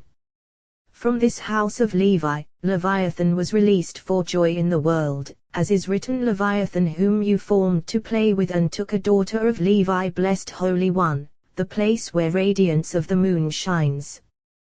The woman conceived and bore a son the woman, surely as is said this shall be called woman at first, daughter and now, woman but so we have learned until she is married, a woman is called daughter after she marries, she is called woman. And here, daughter and woman all a single rung. And she hid him 3 months during which harsh judgment prevails in the world. And which are they Tammuz, Av, and Teve? What does this indicate? That before Moses descended to the world, he existed above so Shekinah coupled with him from the day he was born. Based upon this, Rabbi Shimon said, spirits of the righteous exist above before descending to the world. When she could no longer hide him, she took a papyrus basket for him. What does this mean?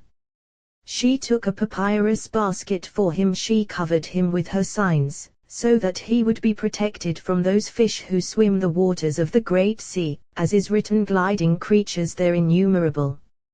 She covered him to be protected from them with a precious covering of the aspect of Jubilee, of 2 colors white and black. And she signaled to him to swim among them at another time, to receive the Torah.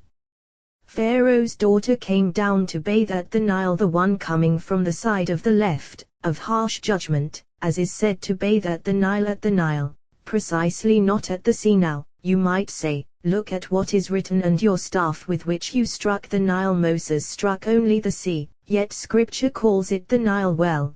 The Nile was struck by Aaron with the help of Moses, so Scripture considers it as though he did it himself. Similarly, 7 full days passed after struck the Nile, yet Aaron struck it. However, since it derived from the aspect of the blessed Holy One, Scripture states struck. Afterward, it is attributed to Moses. Her maidens walking along the Nile, other camps coming from this side. She opened it and saw him, the child V'Te'ehu, and saw him. The verse should read V'Te'e, and saw. Why V'Te'ehu? Rabbi Shimon said, you cannot find a word in the Torah that does not contain supernal, precious mysteries. We have learned as follows: the insignia of the king and matronita appeared in him, the mark of Vov, he. Immediately, she had compassion on him.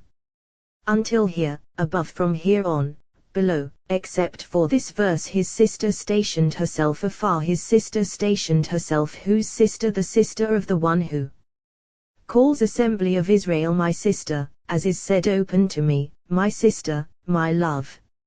Afar, as is said, afar, Jehovah appeared to me. What is implied? That the righteous who have not descended to the world are known above to all, especially Moses.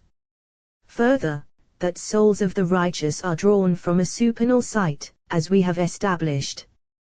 We have learned the mystery of the matter, for this implies that just as father and mother generate a body on earth, so all aspects whether above or below come into being from male and female.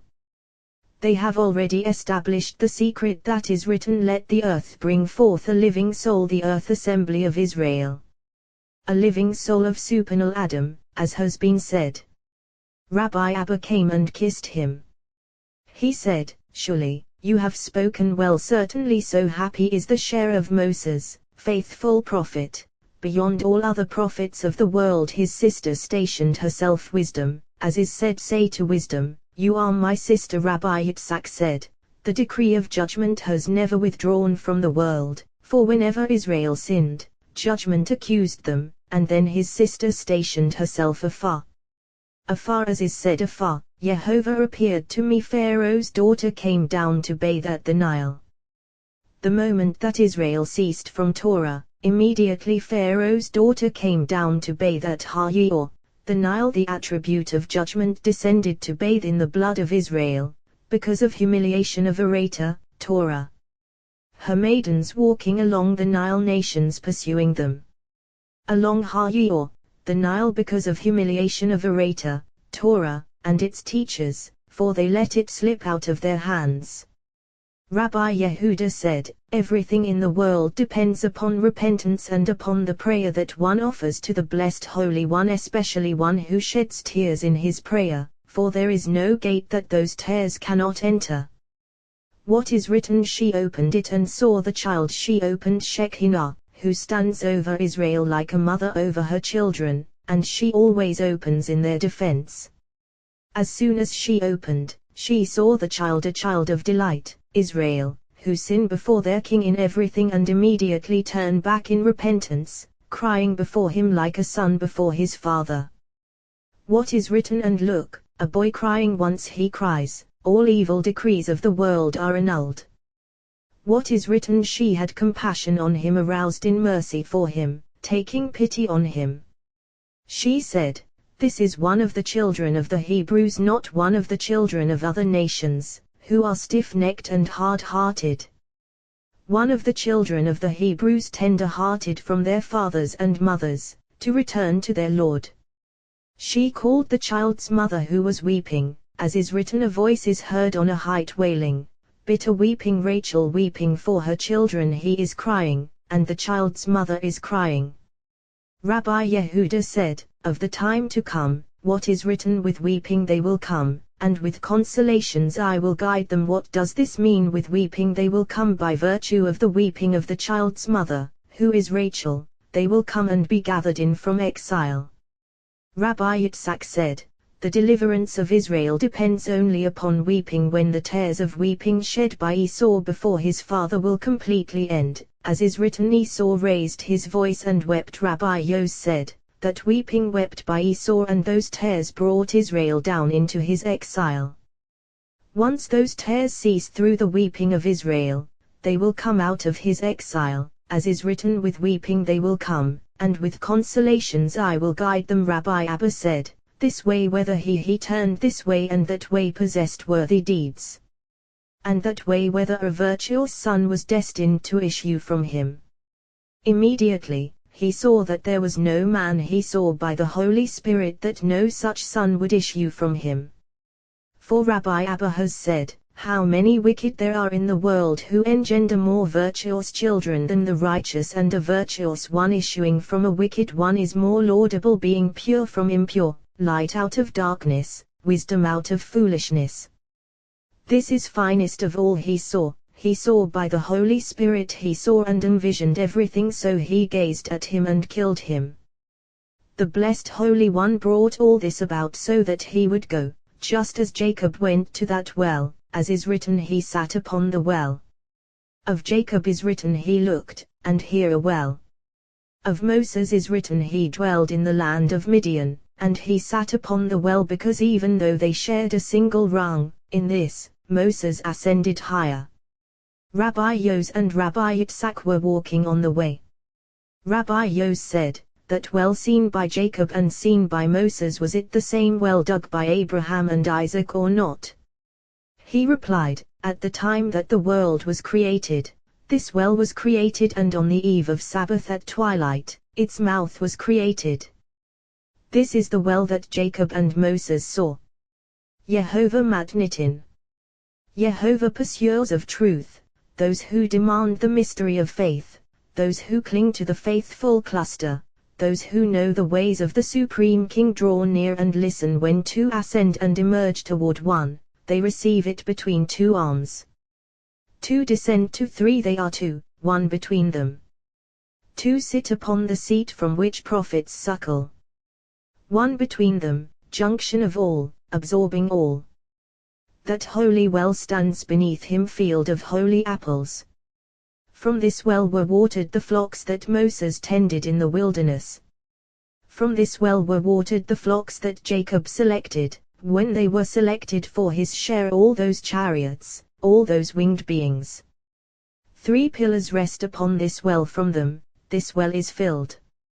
It is called Adonai, my Lord. Of this is written Adonai Elohim, my Lord God, you yourself have begun, and similarly let your face shine upon your desolate sanctuary, for the sake of Adonai Adon, Lord of all the earth, as is written. See, Ark of the Covenant, Lord of all the earth. Joshua. Within it is concealed one holy spring, flowing into it constantly, filling it.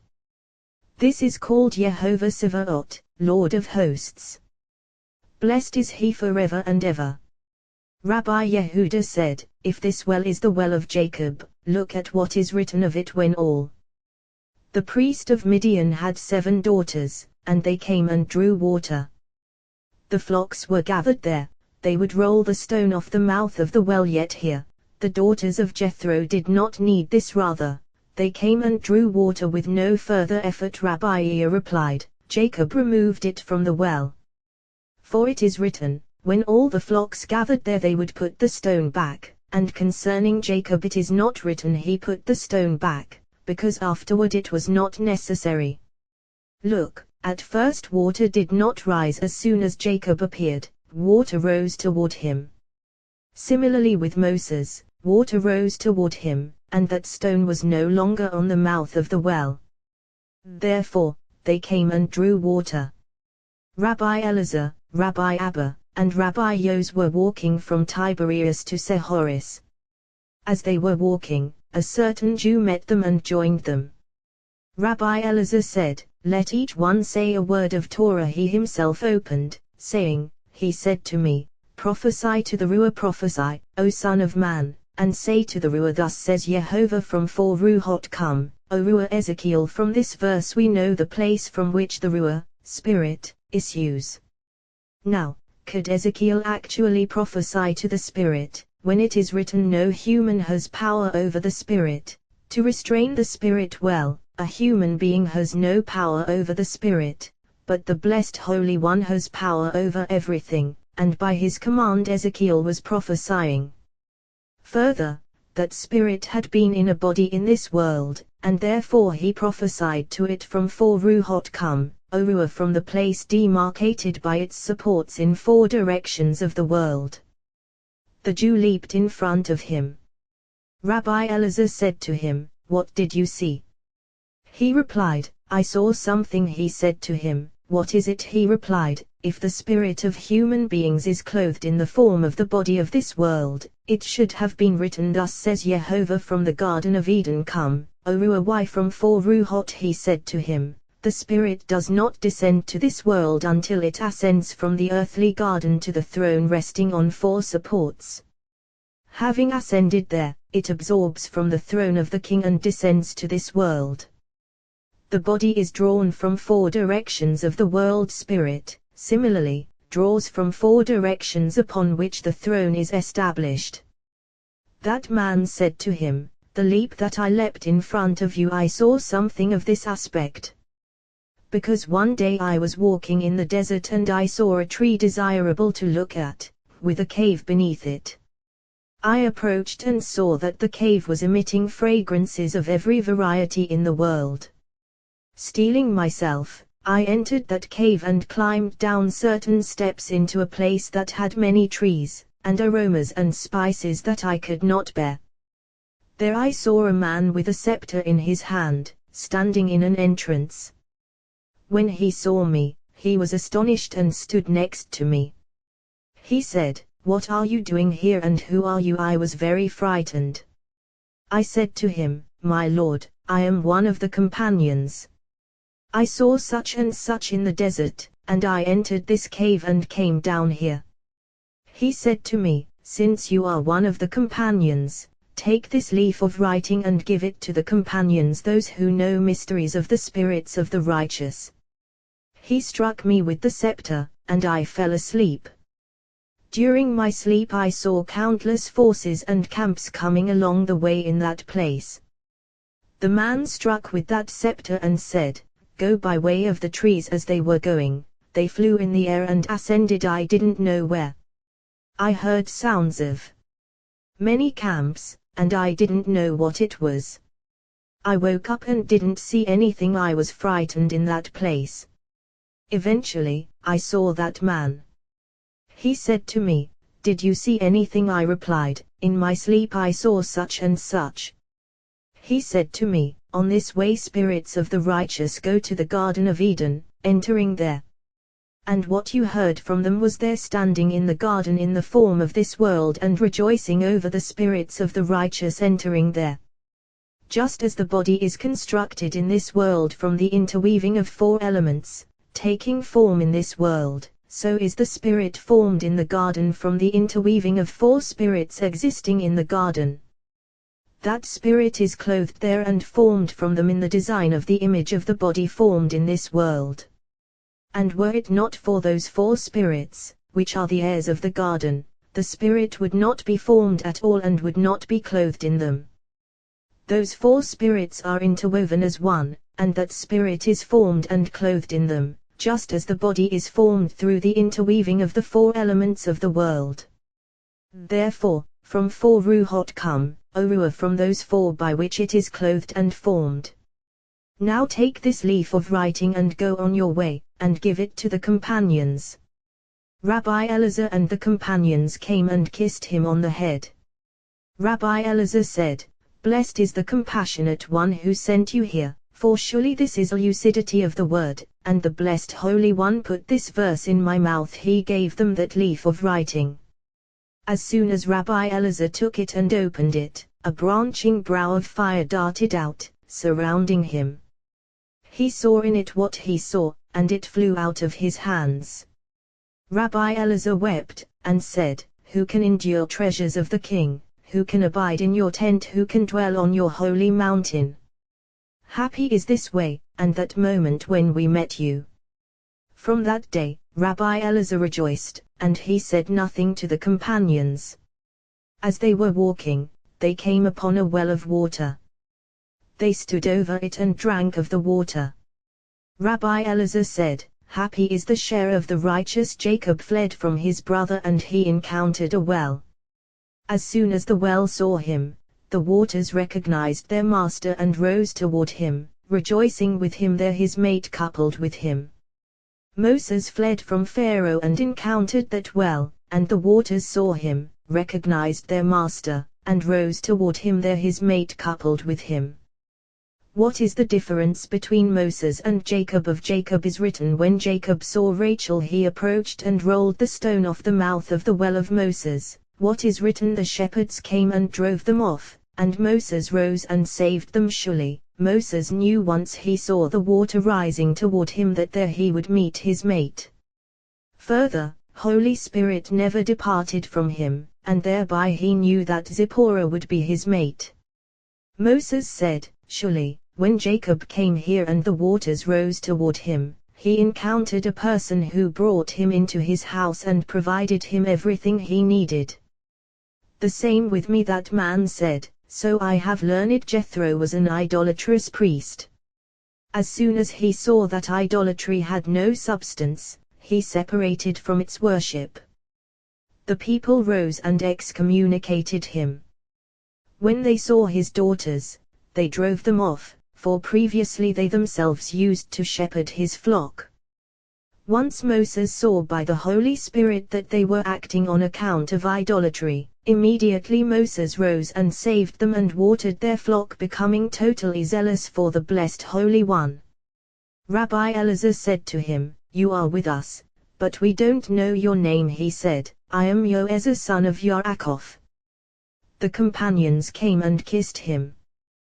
They said, "Here you were with us, and we didn't know you." They walked as one that whole day. The next day, they escorted him 3 miles and he went on his way. Rabbi Ea said, "The companions have," they said, "an Egyptian man already established that rescued us." The Holy Spirit sparkled within them. They spoke and did not know what they were speaking. This can be compared to a man who was dwelling in the wilderness and who had not eaten meat for many days. One day, a bear came to seize a lamb. It fled, with the bear pursuing, till they reached that man in the wilderness. He saw the lamb and grabbed it, and slaughtered it and ate meat. Parashat Vayera. I appeared Yehovah. Yehovah Elohim spoke to Moses and said to him, I am Yehovah Yehovah. Rabbi Abba opened, trust in Yehovah forever and ever, for your Yehovah is an eternal rock. Trust in Yehovah. All inhabitants of the world should strengthen themselves through the blessed Holy One, placing their trust in Him. If so, what is a Ad? Forever and ever, that a person's strength should be in the place that is sustenance and nexus of all, called Ad, ever. This has been established, as is said in the morning. Ad consumes. This Ad is a place embracing all sides, to this side and that side, sustaining and linking an irremovable nexus. This Ad is the focus of the desire of all, as is said. Ad is desire of hills of the world. Who are hills of the world? These are two mothers, females, called world, as is said, from world to world, jubilee and sabbatical, each one called world. These are called hills of the world, and their desire is for this Ad, sustenance of all sides. Why desire of jubilee? To crown him, streaming blessings upon him, pouring over him sweet fountains, as is written, O daughters of Zion, come out and gaze upon King Solomon, upon the crown with which his mother crowned him. Desire of sabbatical, to be blessed by him, illumined by him. Surely, this Ad is desire of hills of the world. Therefore, trust in Yehovah Adiri, as far as, for from there up is a place concealed and hidden, which cannot be grasped, a place from which worlds emerged and were formed, as is written, Ki be Yehovah Zolamim, for by Yehovah, He formed worlds. That is a place hidden and sealed. So, trust in Yehovah as far as Ad. Until here, a human is permitted to contemplate. From here on, no human is permitted to contemplate, for it is hidden from all. Who is that Yehovah, whence all worlds were formed? There is no one who comprehends that place. Rabbi Yehuda said, a verse demonstrates this, as is written, for ask now of primal days that were before you, from the day God created a human on the earth, and from one end of heaven to the other end of heaven. Until here, a human is permitted to contemplate. From here on, no one is able to comprehend. Alternatively, trust in Yehovah forever and ever. All the days of a person's life, he should strengthen himself through the blessed Holy One. For so David said, my God, in you I trust, let me not be shamed, let my enemies not exult over me. Whoever puts his trust and strength in him fittingly cannot be harmed or shamed by anyone in the world. Whoever places his strength in the holy name endures in the world. Why? Because the world is sustained by the holy name, as is written, Yehovah Ki be Yehovah Zolamim, for by Yehovah, an eternal rock Tsayir Olmine, formed worlds. For by two letters, worlds were created, this world and the world that is coming. This world was created by justice and endures through justice, as is written, in the beginning Elohim created. Why? So that human beings would conduct themselves according to justice and not deviate from the path. Elohim spoke to Moses, decree of judgment looming over him. What is written above? Moses returned to Yehovah, and said, Adonai, my Lord Yehovah, spelled Aleph, Dele, Nun, Yod. See the boldness of Moses at the beginning of his prophesying. He was dissatisfied with this place and said, Adonai, why have you done evil to this people? Why did you send me? Ever since I came to Pharaoh to speak in your name, he has done evil to this people, and you surely have not rescued your people. Yehovah, who would speak like this? But Moses knew that another, higher rung awaited him. Rabbi Yitzhak said, at first, when the house was given to him, he commanded it like a man commanding his household and saying whatever he wishes without fear. Similarly, Moses spoke to his house without fear. Elohim spoke to Moses decree of judgment, so Vaydaber spoke.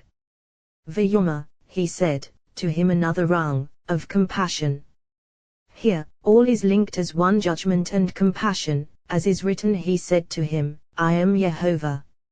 Rabbi Yos said, if it were written Elohim spoke to Moses, I am Yehovah, then I would agree.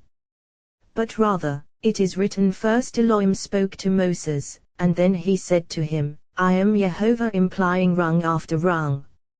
And Rabbi Yos said, if Moses had not been master of the house, husband of Elohim, he would have been punished for what he said. But since he was not punished. This can be compared to a man who fell into a quarrel with his wife and had words with her. She started to complain. As soon as she began to speak, the king appeared and took up the word. She turned silent and stopped speaking. The king said to him, don't you know that I am king, and you have spoken these words in my presence? Similarly, as it were, with Moses returned to Jehovah, and said, Adonai, my Lord, why have you done evil to this people? Immediately, Elohim spoke to Moses, starting to complain. Immediately, the king took up the word. He said to him, I am Jehovah, do you not know that I am king, and you have spoken these words in my presence? I appeared to Abraham, to Isaac, and to Jacob as El Shaddai. Why did he change the name here from those before? Well, this can be compared to a king who had an unmarried daughter and also had a beloved friend. When the king wanted to speak with that friend, he would send his daughter to speak with him, speaking with him through his daughter. The time came for his daughter to be married. On her wedding day, the king said, from now on, call my daughter Highness of Wisdom, Matronita. Until now, I spoke through her to whomever I spoke. From now on, I will tell her husband, and he will tell whomever is necessary. Some days later, her husband had words with her in the presence of the king. Before she could answer, the king took up the word, saying to him, am I not the king, with whom, until this day, no person has spoken except through my daughter while her name was such and such, when she was still unmarried? And I have given you my daughter and spoken with you openly, something I have done for no one else. Similarly, I appeared to Abraham, to Isaac, and to Jacob as El Shaddai when she was in my house, not yet married.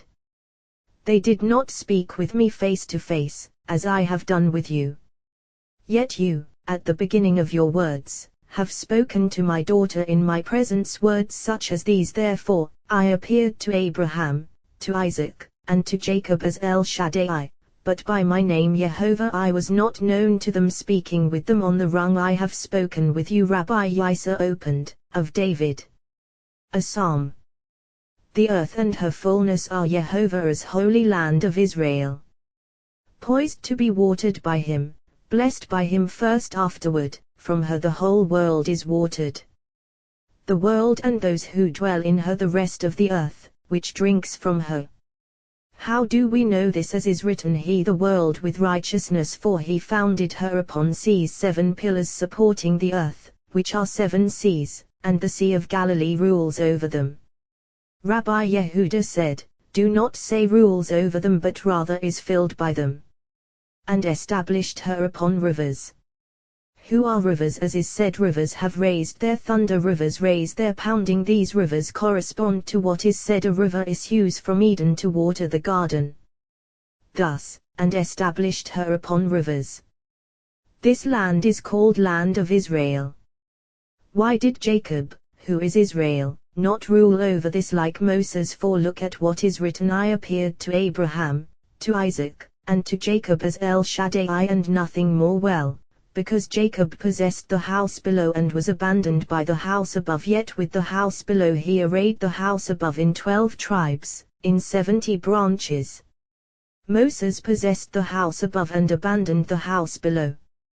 Consequently, even to Jacob the blessed Holy One spoke by El Shaddai, and nothing more but by my name Jehovah I was not known to them, speaking with them on this rung, which is higher. Rabbi Yisra said, Jacob was glory of thee. I appeared to Abraham, to Isaac, patriarchs, for he is, and to Jacob perfection of all. Concerning all of them is written El, to Abraham, El, to Isaac, whereas concerning him a single letter is added, as is written Vel, and to Jacob an extra Vav, for he is most complete of all. Even so, he did not succeed in wielding it like Moses. I also established my covenant with them to give them the land of Canaan because they were circumcised.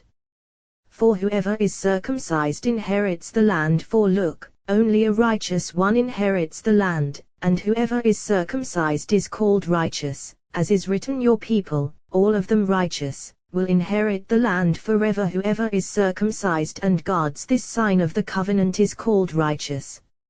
From Joseph, who for all his days was not called righteous until he guarded that covenant, sign of holy covenant. As soon as he guarded it, he was called righteous, Joseph the righteous. One day Rabbi Shimon was sitting with Rabbi Elazar, his son.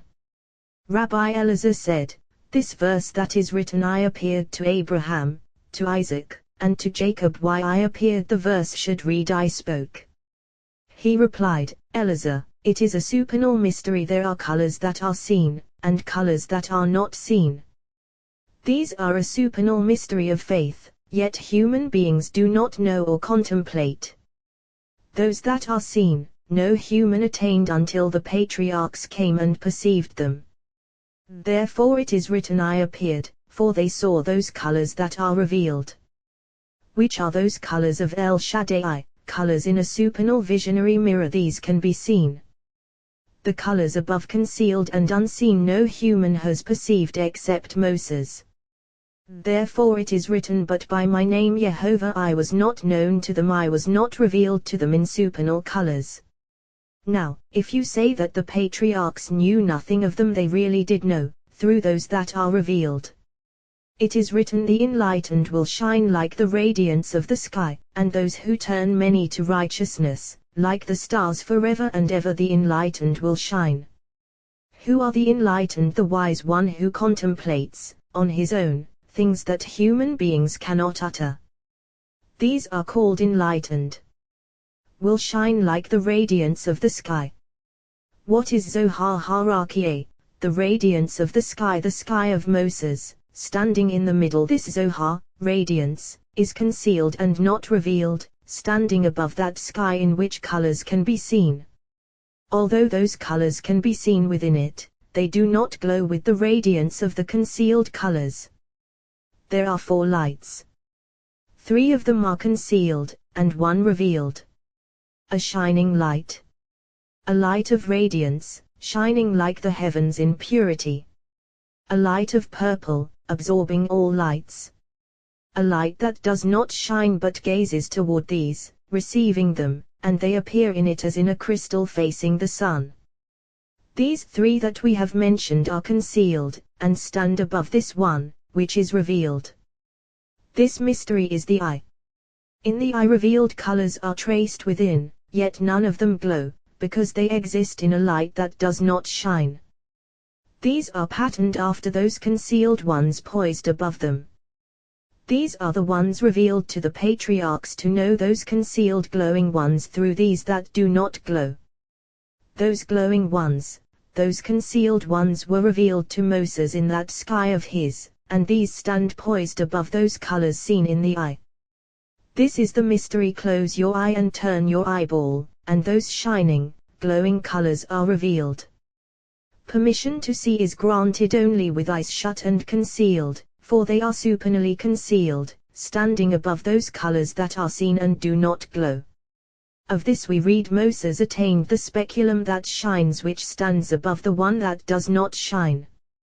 The rest of the inhabitants of the world, that speculum that does not shine. The patriarchs saw, through these revealed colors, those concealed ones standing above those that do not shine. Therefore it is written, I appeared to Abraham, to Isaac, and to Jacob as El Shaddai in those colors that are seen.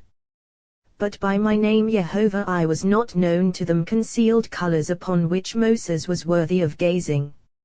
Mystery of the eye, concealed and revealed. Concealed, seeing the speculum that shines; revealed, seeing the speculum that does not shine. So, Vayera, I appeared in the speculum that does not shine, which is revealed and described in terms of vision, whereas the speculum that shines is described in terms of knowing, as is written, I was not known. Rabbi Elazar and Rabbi Abba came and kissed his hands. Rabbi Abba wept, and said, Woe, when you depart from the world, and the world is orphaned of you, who will be able to illumine the words of Torah? Rabbi Abba opened, saying, Say thus: for life and peace to you, peace to your house, and peace to all that is yours. Say Kol Ari, thus for life. Now, didn't David know about Nabal? How could he say Kol Ari, thus for life? However, that day was the holy day of Rosh Hashanah, when the Blessed Holy One sits in judgment over the world, and for the sake of the Blessed Holy One he said, Say Kol Ari, thus for life, to link Kol, thus, La'ari, to the living one, on whom all life depends. V'ata shalom, and peace to you. Why v'ata, and you? The verse should read ata, you. However, all was spoken to the Blessed Holy One, to bind the bond of faith fittingly.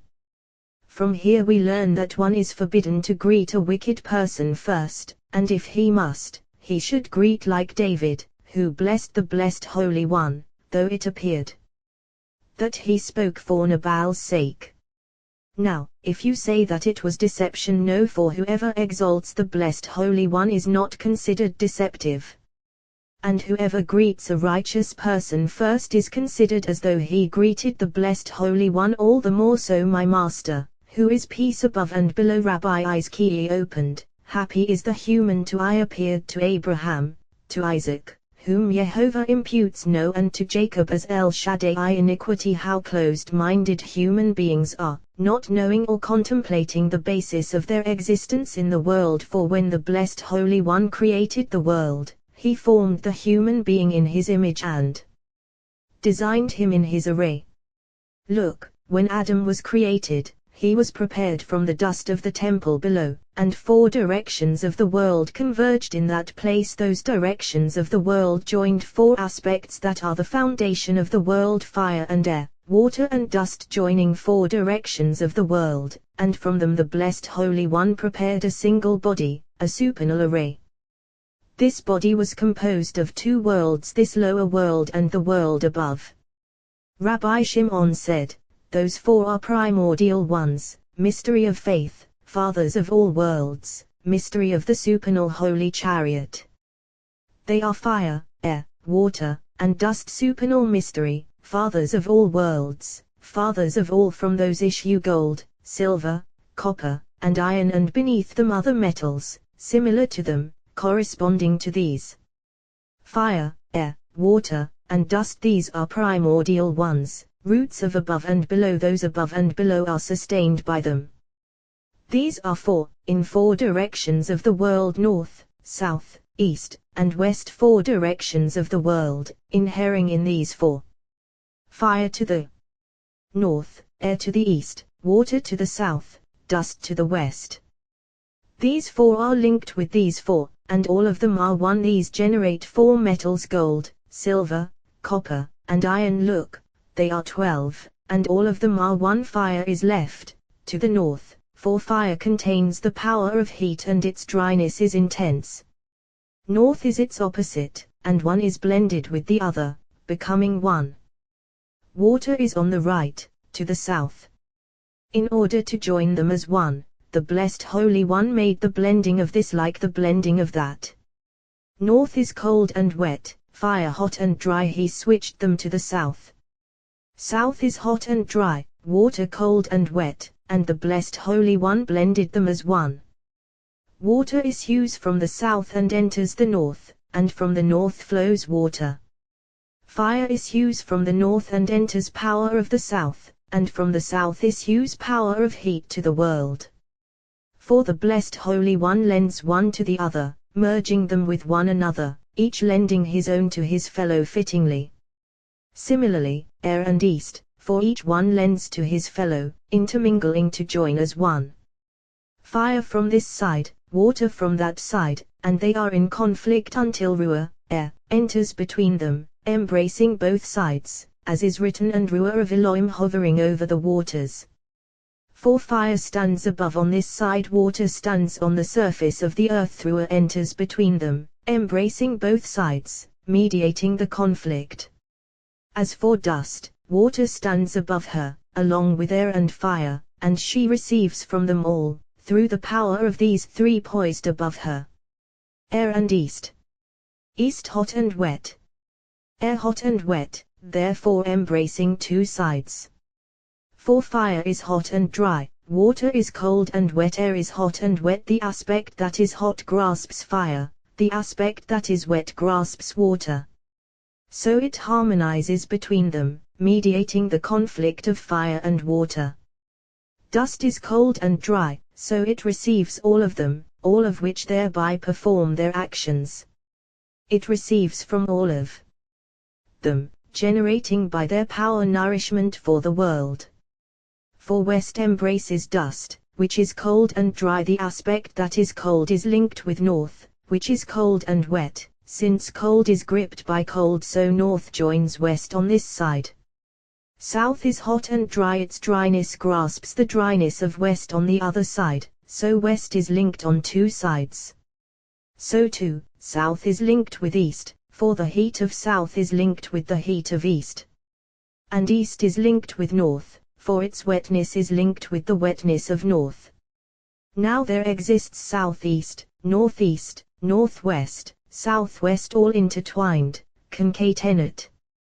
Similarly, north generates gold from the aspect of fire's potency. Gold is produced, as is written, from the north comes gold. Fire is linked with dust, generating gold, corresponding to what is written, it has dust of gold. This is the mystery of two cherubim of gold. Water is linked with dust, and coldness with wetness generates silver.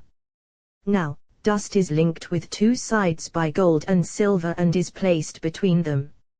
Air grasps water, grasps fire, producing two as one, namely like the gleam of burnished bronze. Ezekiel, the dust that we have mentioned, when it is by itself in its dryness and coldness, generates iron. Your mnemonic is if the iron is blunt and one has not wetted the edge. This dust is linked with all of them, all of whom thereby produce according to their pattern.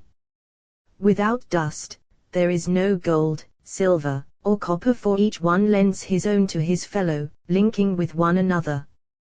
Dust is linked with all of them, for two sides embrace it. Fire and water and air draws near it because of these two, performing its action.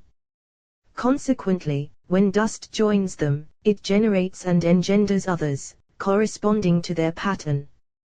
Corresponding to gold, dust engenders yellow dross, resembling genuine gold. Corresponding to silver, it engenders lead. Corresponding to supernal copper, it engenders tin, inferior copper. Corresponding to iron, it engenders iron. Your mnemonic is iron together with iron. Fire, water, air, dust interconnected, interlinked, indivisible. This dust, after giving birth, they no longer interlink like those supernal ones, as is said, from there it divides and becomes four river heads. Among these is division. For when dust gives birth by the power of three supernal ones, it brings forth four rivers, where precious stones are found in one place, for it is written Bdellium is there, and lapis lazuli. These precious stones number 12, in 4 directions of the world, corresponding to the 12 tribes, as is written, the stones shall be according to the names of Israel's sons, 12 according to their names. And these are the 12 oxen beneath the sea.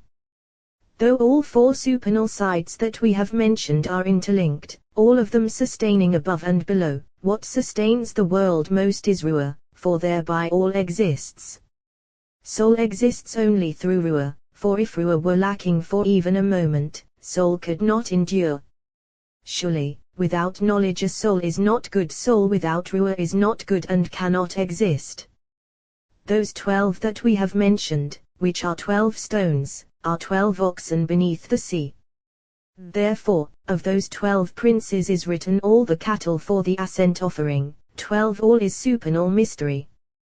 Whoever perceives these matters will perceive a mystery of supernal wisdom wherein lies the essence of all.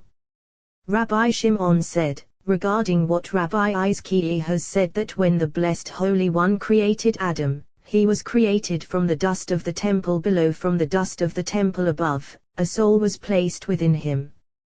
Just as when he was created from the dust below, three aspects elements of the world combined with it, so too when he was created from the dust above, aspects of supernal elements combined with it, and Adam was complete. This corresponds to what is written, happy is Har Adam, the human, to whom Jehovah imputes no iniquity. When does Jehovah impute no iniquity? When there is no deceit in his spirit. Moses was more complete than the patriarchs, because the blessed Holy One spoke with him from a higher rung than all of them. Moses was innermost within the palace of the supernal king.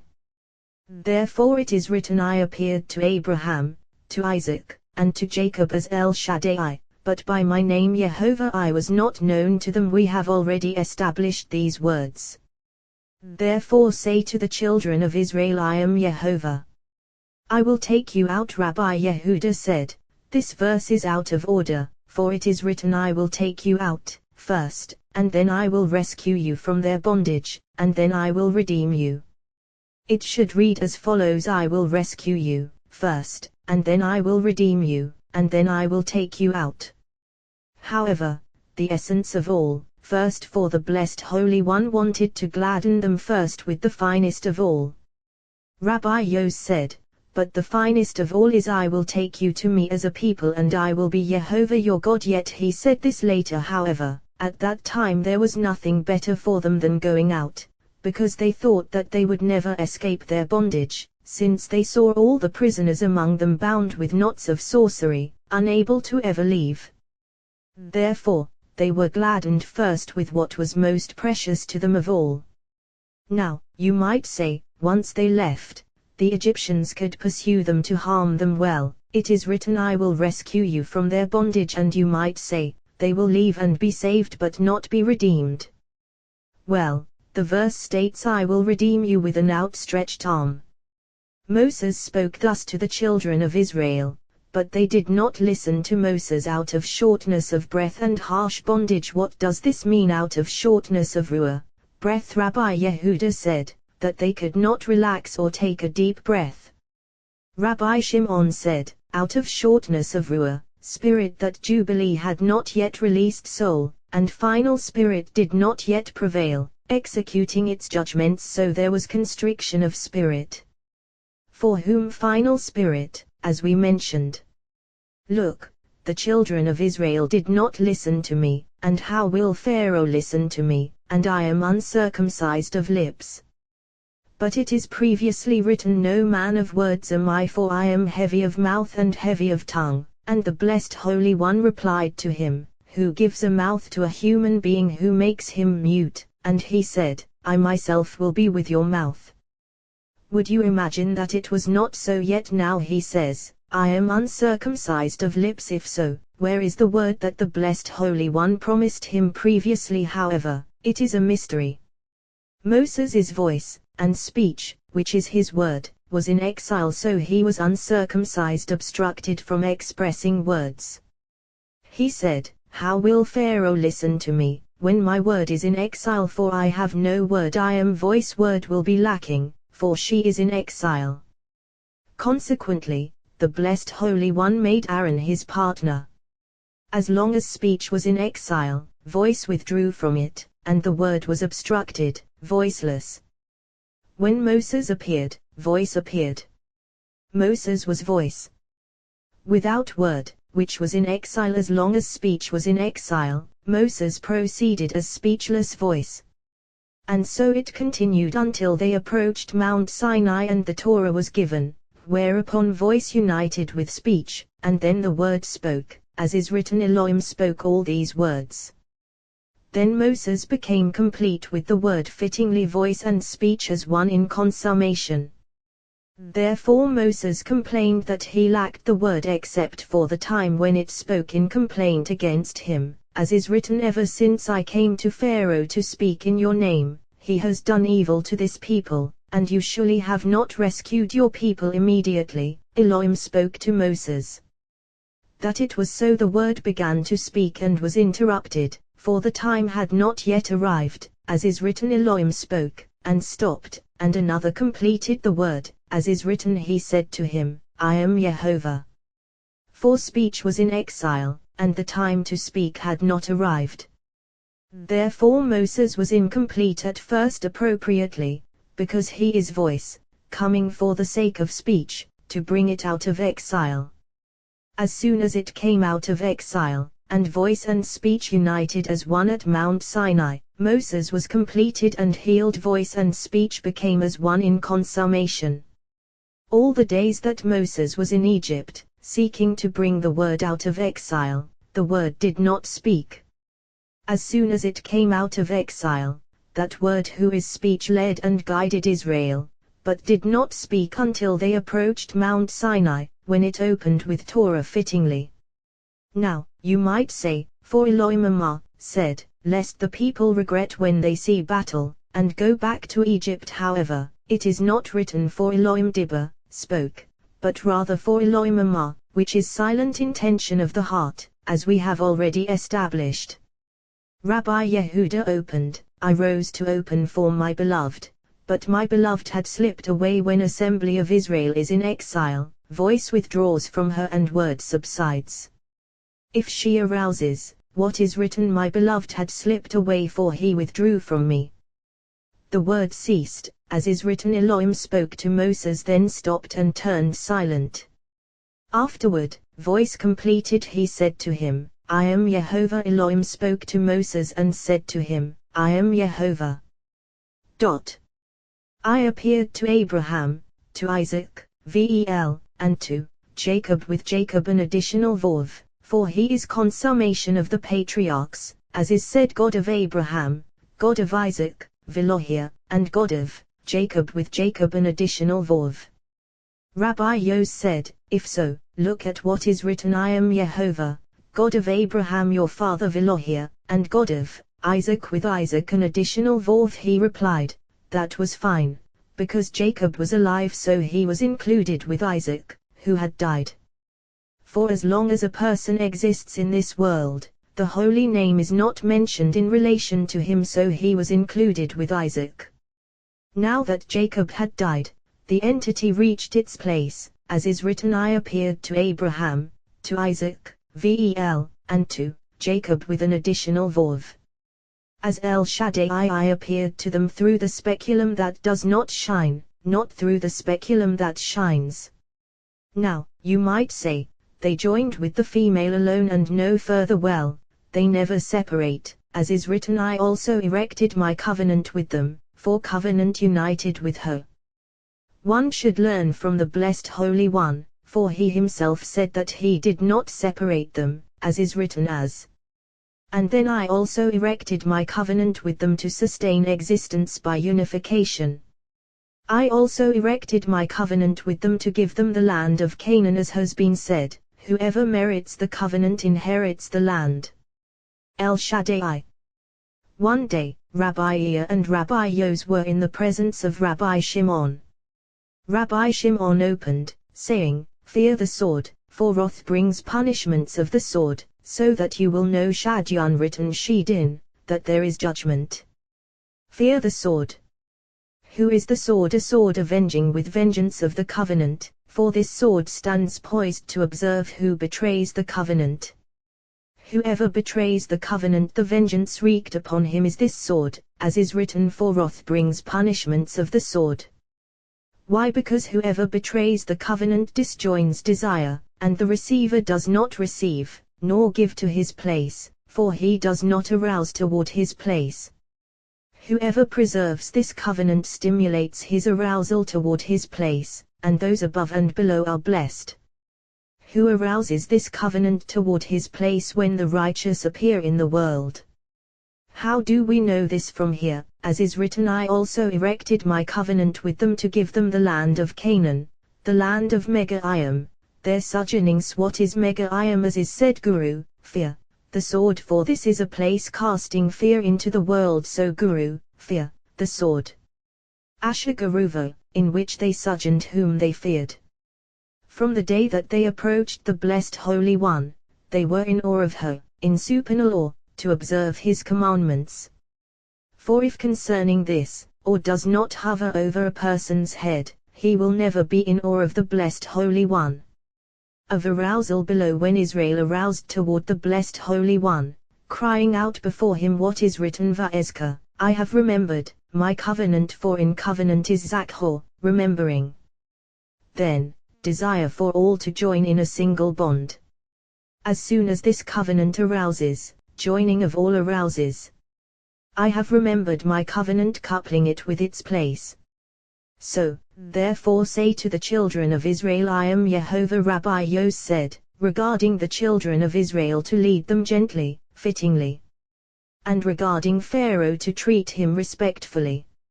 Spoke to Moses and to Aaron, and he charged them regarding the children of Israel and regarding Pharaoh king of Egypt.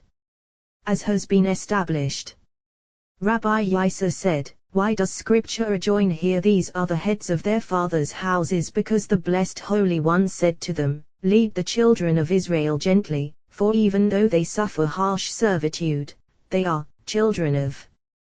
These are the heads of their fathers' houses, these whom you see are heads of fathers' houses. Rabbi Yisa said, because none of them renounced their customs or mingled with another nation. These are those who stood their holy ground and did not break faith by intermingling with the Egyptians. Rabbi A said, in order to include Moses and Aaron, who were worthy of bringing out Israel and speaking to Pharaoh and chastising him with a rod, for among all the heads of Israel, none like them was found. Eleazar son of Aaron took himself one of the daughters of Putiel as a wife, and she bore him Phinehas. These are the heads of the fathers of the Levites. Now, these are the heads. He alone was, however, since Phinehas saved many thousands and myriads of Israelites, and saved heads of the fathers of the Levites, for him the word is unspecified. Further, she bore him Phinehas. These are the heads. Loss of the heads of the Levites was found in him. Whereas they diminished and were burned, he fulfilled, gaining their priesthood. Both of their potfuls were contained within him. Loss of the heads of the Levites was found in him. Who are they? Nadab and Abihu. They separated the sign of covenant from its place, and he came and united them. Therefore the inheritance of both of them was given to him. Here is mentioned what would happen later. Now, you might ask, why is Phinehas mentioned here? Well, when the Blessed Holy One said, I have remembered my covenant, he saw Aaron, that Aaron's 2 sons would one day impair this covenant, and now that he was sending him to Egypt, he wanted to remove him. But as soon as he foresaw Phinehas arising, sustaining this covenant in its place, rectifying their crookedness immediately, it is the same Aaron and Moses. The Blessed Holy One said, now it is the same Aaron as before. It is the same Aaron and Moses to whom Yehovah said, bring out the children of Israel. It is the same Aaron and Moses. The verse should read, they are the same Aaron and Moses. However, to blend one with the other, air with water. It is the same Moses and Aaron to blend water with air. Therefore it is written, it is, not they are. Rabbi Eleazar and Rabbi Abba were together one night, having risen in therein to engage in Torah. Rabbi Eleazar opened, saying, Know today and take to your heart that Yehovah is Elohim. This verse should read as follows: Know today that Yehovah is Elohim and take it to heart. But happy is one who engages sedulously in Torah. Take to Levavik ha, your heart. The verse should read Libik ha. However, Moses said, if you wish to understand this and to know that Yehovah is Elohim, take to Levavik ha, your heart, and then you will know. Levavik ha, good impulse and evil impulse, interwoven, one. Therefore, take to Levavik ha, your heart, to know the matter. Rabbi Eleazar said further, the wicked cause a defect above. What defect that left is not integrated within right, for evil impulse is not integrated in good impulse because of the sins of humanity. They actually cause a defect only to themselves, as is written, ruined him know his children, their defect. As it were, they cause and do not cause. They cause for blessings from above do not flow upon them, as is said, he will shut the heavens and there will be no rain. They do not cause for the heavens absorb for themselves whatever blessings they need, though not receiving to convey below. Surely, it is their defect of the wicked further, lo, him with a vav, for right is not combined with left, because of which blessings are not drawn to those below. Lo, no with an aleph, for they do not receive to convey below. Who causes this? The wicked, separating evil impulse from good impulse and clinging to evil impulse. Judah comes from the left side and clings to the right, in order to conquer nations and shatter their power, for if he did not cling to the right, he could not shatter their power. Now, you might ask, why to the right, when it is left that arouses judgments in the world? Well, this is a mystery. When the blessed Holy One Israel, he them only from the left, in order to thrust them away with the left and draw them near with the right. But as for other nations, he thrusts them away with the right and draws them near with the left. Your mnemonic is convert of righteousness. Thrusts them away with the right, as is written, your right hand, O Jehovah, glorious in power. Your right hand, O Jehovah, smashes the enemy, draws them near with the left, as we have said. Therefore Judah, who is from the side of the left, clung to the right, and his journeying was on the right. Those accompanying him all converged on the right. Issachar, who toils in Torah, which is right, as is written, from his right hand, a fiery law for them. Zebulun, who supports Torah on the right, as is said, the thigh of the right. Thus, Judah was linked to this side and that north with water, left with right. Reuben, who sinned against his father, began on the right and was linked to the left, clinging there. Consequently, those accompanying him are of the left. Simeon, who is left, from the side of the ox, as is written, and the face of an ox on the left. Ezekiel, Gad, left thigh, as is written, Gad will be raided by raiders, yet he will raid their heel. Here south clings to fire, right to left. Therefore, what we have said take to Levavik ha, your heart, blending them as one, left with right. Then you will know that Jehovah is Elohim. Rabbi Abba said, certainly so. Now it is known, it is the same Aaron and Moses, it is the same Moses and Aaron, air with water, water with air, becoming one. Therefore it is written, it is. Rabbi Abba opened, saying, you shall love Jehovah your God with all your heart, with all your soul, and with all your might. Similarly here, holy unification is intimated, an admonition that one should unite the holy name fittingly with supernal love. With all Levavik ha, your heart, right and left, called good impulse and evil impulse. With all your soul of David, placed between them. And with all Meodeka, your excess, enveloping them above in a place that is boundless. Here is complete unification, loving the blessed Holy One fittingly. Further, and with all your might Jacob, who embraces all sides. All is consummate union, fittingly. Therefore, it is the same Aaron and Moses, it is the same Moses and Aaron, all is one, inseparable. Rabbi Yehuda opened, how I love your Torah. When Pharaoh speaks to you, all day long it is my saying, perform a wonder, meditation. Then say to Aaron, take your staff and fling it down. Before David was king of Israel, Pharaoh it will become a, and he had to judge the serpent people, guiding Israel as a shepherd guiding his flock. Of the night is written, at midnight I rise to praise you for your righteous judgments. He engaged in Torah and praises of the blessed Holy One until morning came. He awakened morning, as is written, awake, my soul awake, harp and lyre I will awaken. Dawn, when day arrived, he uttered this verse, how I love your Torah, all day long it is my meditation. What does this mean, all day long it is my meditation? Well, from here we learn whoever strives to clarify the law thoroughly is considered as if he fulfilled the entire Torah. Therefore, all day long it is my meditation. By day, he engaged in Torah to administer justice. By night, he engaged in song and praise until day arrived. Why all day he occupied himself in administering justice in order to combine left with right. At night, in order to combine rung of night with day. In the days of King David, he brought all those beasts of the field to the sea. As soon as Solomon appeared, the sea heaved, filled, and watered them. Which of them were watered first? This has been established. These huge supernal sea serpents, of whom is written, and fill the water in the seas. Rabbi Elazar said, on the supernal right side gush 13 springs, deep rivers, some ascending, some descending, each flowing into its fellow. One extends its head, inserting it into 2 bodies. One body of a river draws water above, branching below 1,000 streams issuing to 4 sides. From those 13 rivers, springs, branch 13 streams, entering and gathering water. 499.5 streams on this side, 499.5 on that side, the left. A half remains here, and a half there, becoming one. This enters those streams and becomes an evil serpent, red as a rose, his scales hard as iron, his fins swimming and spreading through all those streams.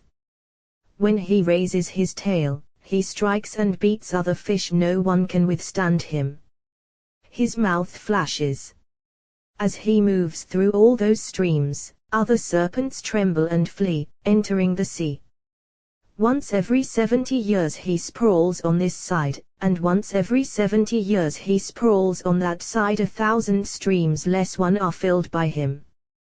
This sea serpent sprawls amidst those streams. When he moves, a streak of fire darts among the scales. They all rise erect in rage. Those streams intermingle into a color of blue-black, waves surging in 4 directions of the world. He raises his tail erect, lowers his head, and lashes in 13 directions, striking above, striking below. All flee before him until finally, in the north a single flame of fire rises and a herald cries, "Stand up, hags scatter to 4 corners. Look, there arouses one who puts a muzzle on the face of the sea serpent, as is said, I will put hooks in your jaws." Ezekiel. Then all of them scatter, and the sea serpent is seized and his face pierced through his jaws, and he is cast into the chasm of the great abyss until his power is broken. Then he is returned to his rivers. Once every 70 years this is done to him, so that domains of the heavens and their pedestals will not be obliterated. For this, all praise and bless, saying, "Come, let us bow down and kneel, bend the knee before Jehovah our Maker." Supernal sea serpents abide above those who are blessed, as is said, God blessed them. These rule over all fish of the sea, as is written, "Fill the water in the seas." Of this is written, "How abundant are your works, O Jehovah, in wisdom you have made them all. The earth is full of your creatures." Say to Aaron, "Take your staff." Why Aaron and not Moses? Because Moses' staff was holier, having been engraved with the holy name in the supernal garden, and the blessed Holy One did not want to defile it with those staffs of the sorcerers. Furthermore, to subdue all those coming from the left, since Aaron comes from the right, and left is subdued by right. Now, it was revealed before the blessed Holy One that those sorcerers would produce serpents. So what mightiness was there in producing a serpent before Pharaoh? Well, because punishment begins there, and from the origin of the serpent began his dominion. So, all the sorcerers rejoiced, for such was the beginning of their wisdom. Immediately Aaron's serpent turned back into dry wood and swallowed them. At this they were astonished and realized that a superior power existed on earth, for they had thought that beneath them existed no power to perform anything. And then Aaron's staff swallowed their staffs. Aaron's staff, precisely, turning back into wood and swallowing them. Thus Aaron performed 2 signs, one above and one below. One above, supernal serpent, dominating theirs. One below, for wood dominated their serpents. Pharaoh was wiser than all his sorcerers, and he perceived that a superior power ruled over earth, prevailing above, prevailing below. Rabbi Abba said, "Now, you might say that everything sorcerers do is only by illusion appearing so, but nothing more. Therefore Scripture informs us they became precisely, as is written, they became serpents." Rabbi Yos said, "Even their own serpents turned back into wood, and Aaron's wood swallowed them. It is written, I am against you, Pharaoh king of Egypt, the great sea serpent sprawling amidst his streams. Ezekiel, from there originates their power below, but their wisdom lies below all those rungs. Their wisdom is on the lowest rungs, subjugating these rungs to higher rungs. The heads of their dominion and their essence are beneath that serpent, and they are linked with the serpent, because from there their highest rung draws power, as implied by what is written behind the millstones. Rabbi Ea was sitting one day by the gateway of the gate of Usher. He saw Rabbi Elazar, with a passerine flying by him. He said to Rabbi Elazar, "This indicates that even when you are on the road everyone yearns to follow you." He turned his head and saw it. He said, "Surely, it has a mission, for the Blessed Holy One accomplishes his mission through everything. He has so many messengers." Do not say, only animate things, rather, even inanimate. He opened, saying, "For a stone will cry out from the wall, and a rafter will respond from the woodwork." Habakkuk, how vigilant a person should be not to sin before the Blessed Holy One. If he says, "Who will testify against me?" look, the stones of his house and the woodwork will testify. Sometimes the Blessed Holy One accomplishes a mission through them. With a staff of dry wood the Blessed Holy One performed the first of the miracles, accomplishing thereby two missions. 1. It was a dry piece of wood, and temporarily it was animated, becoming a creature. Rabbi Elazar said, "May the breath expire from those who say that the Blessed Holy One will not revive the dead, and how can they be transformed into a new creature? Let them, those wicked fools, far from Torah, far from him." In Aaron's hand was a staff of dry wood, and the Blessed Holy One temporarily turned it into a creature with spirit and body. Now, those bodies that had holy spirits and souls, observed the commandments of Torah, engaged in Torah day and night, and were concealed by the Blessed Holy One in the dust. Later, when he joyously renews the world, how much more so will he transform them into new creatures? Rabbi Ea said to him, "What is more, that very body that existed will rise, as implied by what is written, your dead will live, and not he will create," implying that they already are creatures but they will live. For one bone remains from the body beneath the earth, and that one never decays or wastes away in the dust. At that time, the Blessed Holy One will soften it and make it like leavened dough, rising, expanding in four directions, thereby forming the body and all its smooth members. Afterward, the Blessed Holy One will infuse spirit into them. Rabbi Elazar said, "So it is. How is that bone softened? By dew, as is written, for your dew is a dew of lights. Take your staff and stretch out your hand over the waters of Egypt, over their rivers, over their channels, and over their ponds, and over all the gatherings of their waters, that they become blood. There will be blood in all the land of Egypt, and in the trees and in the stones." Rabbi Yehuda said, "This verse is difficult, for how could he go to all those places? Furthermore, look at what is written: 7 full days passed after Jehovah struck the Nile, and yet it is said, over the waters of Egypt, over their rivers, over their channels. However, the waters of Egypt were the Nile. From there were filled all those other ponds, channels, springs, and all their waters. So Aaron stretched to strike only the Nile. That it is so, for it is written, the Egyptians could not drink water from the Nile." Rabbi Abba said, "Lower waters diverge in many supernal directions. For upper waters gather in a gathering of water, as is written, let the waters under heaven be gathered to one place, and similarly the gathering of waters he called seas." This verse has already been established. That expanse containing sun, moon, stars, and constellations is the gathering house of water, for it receives all water and waters the earth, who is the lower world. Once she receives water, she scatters and distributes it to every side. From there all is watered. When judgment looms, the lower world does not suckle from that expanse, but suckles from the left side, and is then called sword of Jehovah, full of blood. Woe to those who suckle from her and are watered. Then at that time the sea divides in two, white and red. Then it casts into the Nile the portion of Egypt, and strikes above and strikes below. Therefore Israel drank water, and the Egyptians' blood. Now, you might say, it was to be repulsive, nothing more. They drank blood, which entered their intestines, rose, and broke through until Israel sold them water, which they drank.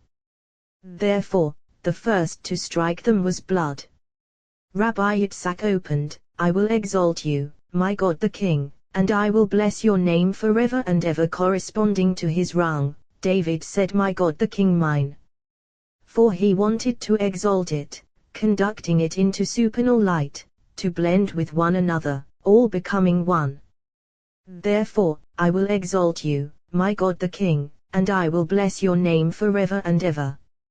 For we have learned all his days, David strove to array the throne and illumine her face, so that he would protect her and lower light would be bathed in upper light, all becoming one. When Solomon appeared, he found the world complete and the moon full, and he did not have to make an effort to illumine her. When the blessed Holy One wishes to wreak vengeance upon other nations, the left arouses and the moon is filled from that side. Then blood flows from springs and streams below, all those of the left side, thus their punishment is blood. When blood arouses upon a nation, that blood is blood of killing, for another nation is provoked against them and kills them. But now in Egypt, the blessed Holy One did not want to bring upon them another nation, arousing blood upon them, so that Israel, who was dwelling among them in their land, would not suffer. Rather, he smote them with blood in their rivers, so that they could not drink, and because their dominion prevailed at first on that side. The blessed Holy One punished their dominion first, so that their deity would be struck, for the Nile was one of their false gods. Similarly, their other deities were gushing blood, as is written, there will be blood in all the land of Egypt, and in the wood and in the stones. Rabbi arose one night to study Torah, and with him was Rabbi Zohar, who was still a child.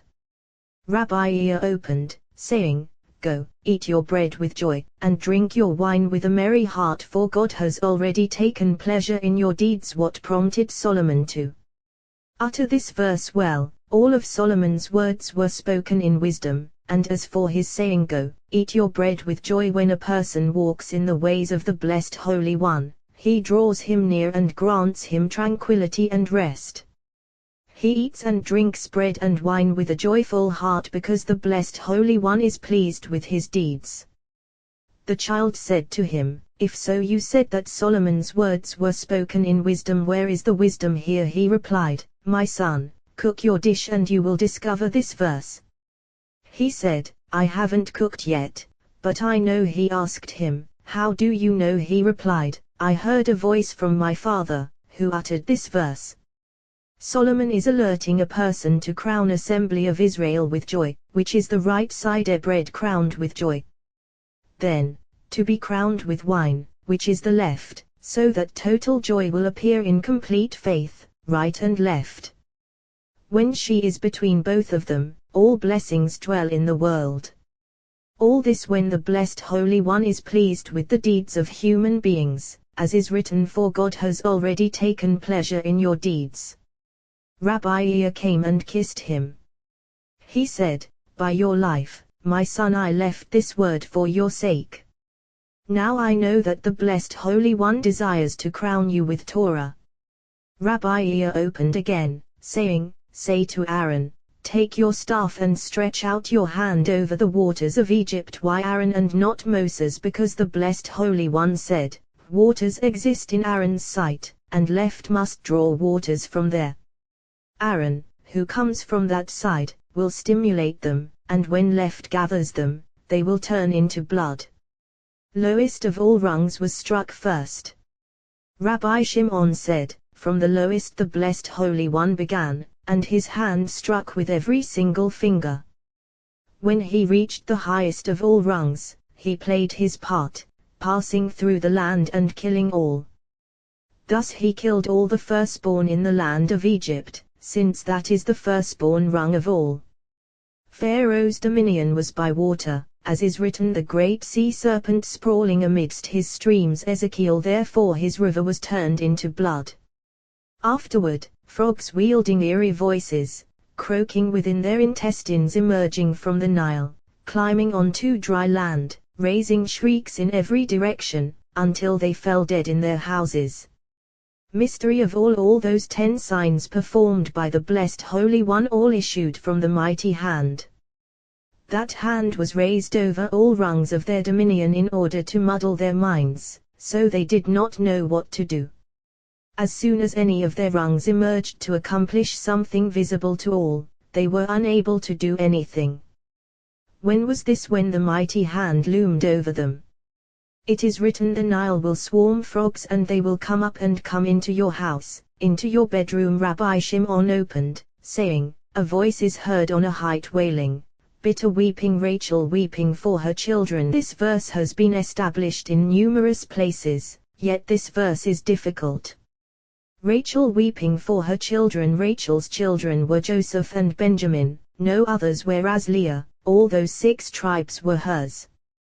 Why, then, did Rachel weep and not Leah? They have said as follows: Leah's eyes were weak. Why weak? Because she stood at the crossroads and inquired about Esau, and she was told about the actions of that wicked one, and she feared that she would fall into his share, so she wept every day until her eyes weakened. The blessed Holy One said, you wept for the sake of that righteous one, so that you wouldn't be in the share of that wicked one. By your life, your sister will stand in the crossroads and weep over the exile of Israel, while you will stand inside and not weep over them. So Rachel weeps over the exile of Israel. This verse, however, refers to what we have said. Mystery of Rachel and Leah. They are 2 worlds, one a concealed world, one a revealed world. So this one was buried and covered within, in the cave, and concealed, while that one stands at the crossroads, revealed. All corresponding to the supernal pattern. Therefore, Jacob did not bring her into the cave or into anywhere else, for look at what is written: with still a stretch of land to reach Ephrath. He did not bring her into the city because he knew that her place was in the open assembly of Israel, is called Rachel, as is said Ukrael, and as a sheep, silent before her shearers. Why silent? Because when other nations rule, the voice is cut off from her and she is silenced. This corresponds to what is written: a voice is heard on a height, Jerusalem above. Rachel weeping for her children. As long as Israel are in exile, she weeps for them, for she is their mother. Refusing to be comforted for her children, because Inenu, they are no more. Why? Because Inenu, he is no more. The verse should read, because Inem, they are no more. However, because her husband has withdrawn from her and is not joined with her. Not just once did she weep over Israel, but every single time that they are in exile. Therefore, the blessed Holy One inflicted upon the Egyptians what is written: there will be a great cry in all the land of Egypt. And he prepared other voices for them, namely, the frogs, who raised shrieks in their intestines, and they fell dead in the streets. There was one, and she bred, and the land was filled with them. They all surrendered themselves to the fire, as is written: into your ovens and into your kneading bowls. What did they say? We entered fire and water, and you brought us out to abundance. Now, you might say, if so, why did the Egyptians care if all those frogs went into the fire? Well, they all entered the fire, went into the oven, and did not die. Those that did die, what did they do? There was bread in the oven, and they went into the bread and burst, and others issued from them who were absorbed by the bread. When they came to eat some of it, that bread turned back into frogs in their intestines, leaping and shrieking until they died. For them this was the hardest of all.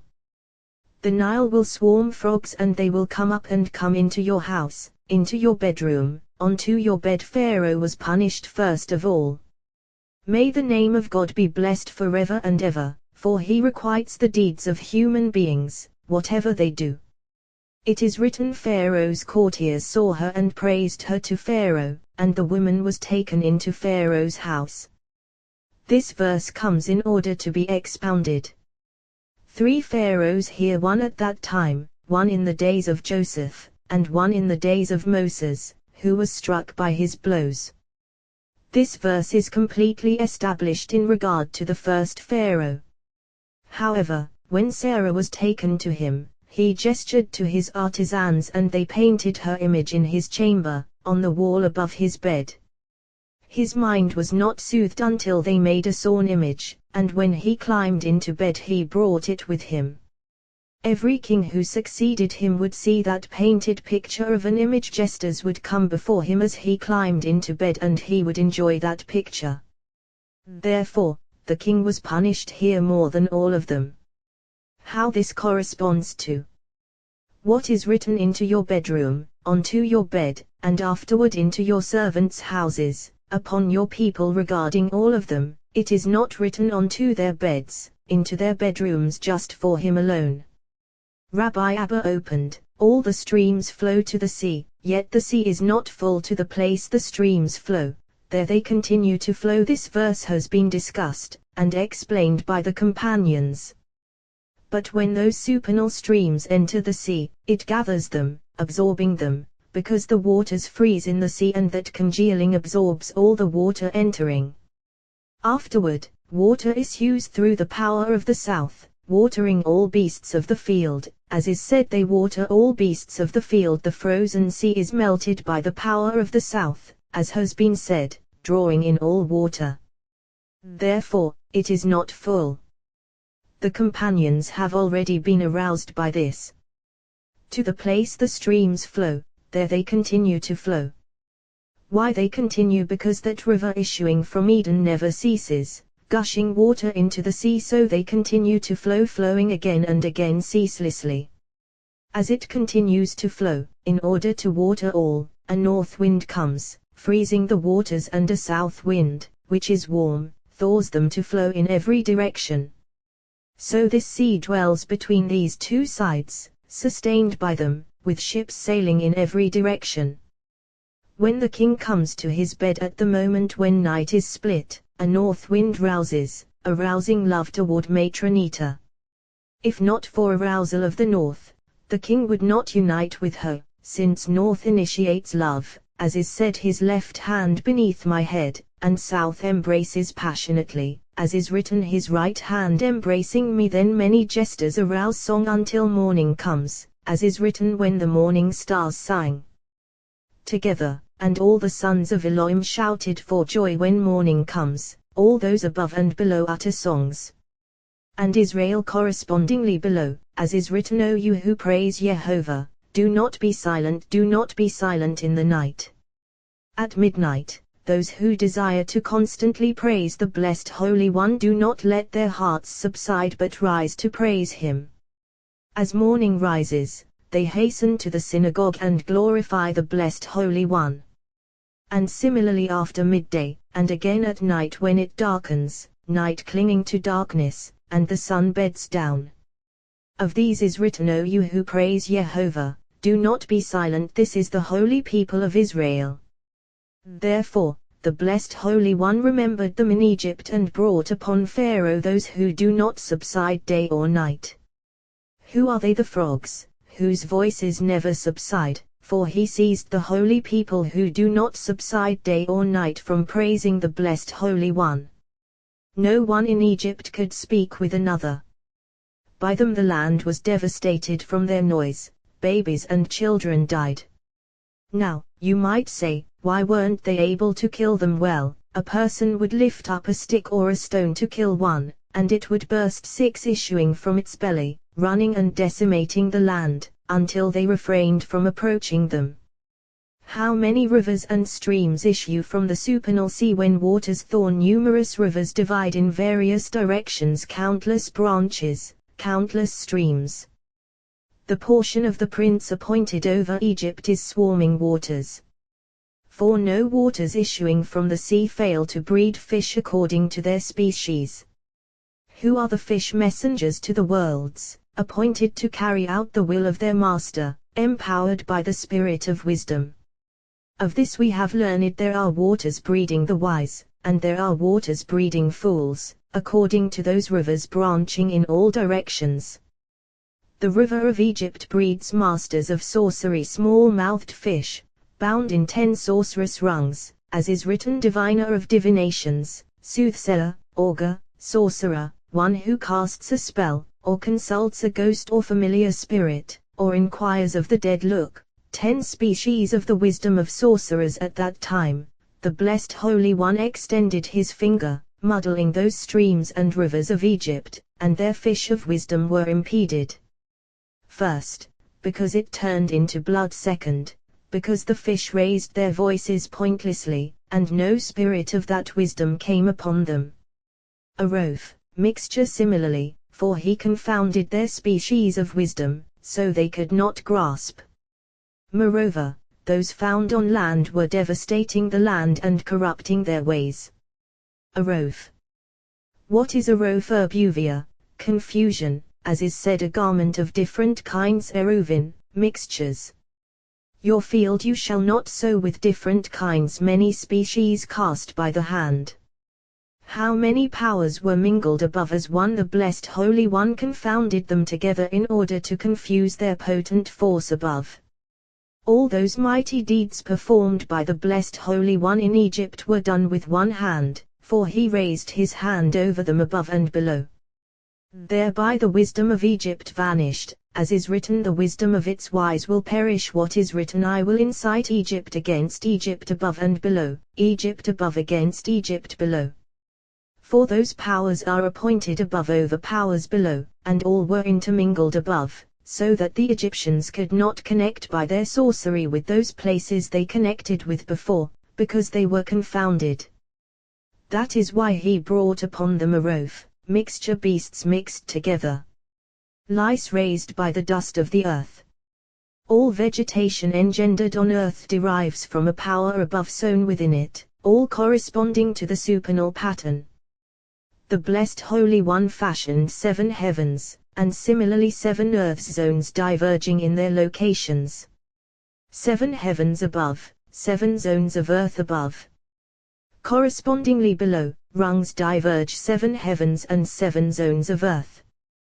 The companions have established the 7 earths as strata, one upon another. Those 7 zones of earth above each divide into 10 aspects, appointed over 70 princes, appointed over 70 nations.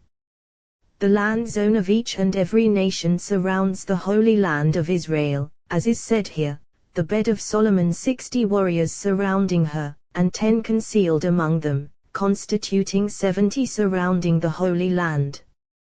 This is above. Correspondingly, below.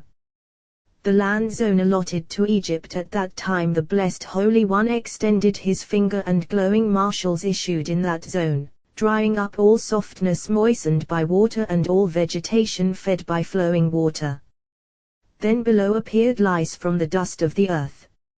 Yet it has been said that Aaron struck. However, this is why Aaron struck, to show that the right hand of the blessed Holy One shatters enemies, as is said, your right hand, O Jehovah, smashes the enemy. One day the blessed Holy One will bring the same upon wicked Rome, as is written, her streams will be turned into pitch and her dust into sulfur. Thus, all the dust of the earth became lice in all the land of Egypt. Rabbi Yehuda and Rabbi Ea were walking on the way.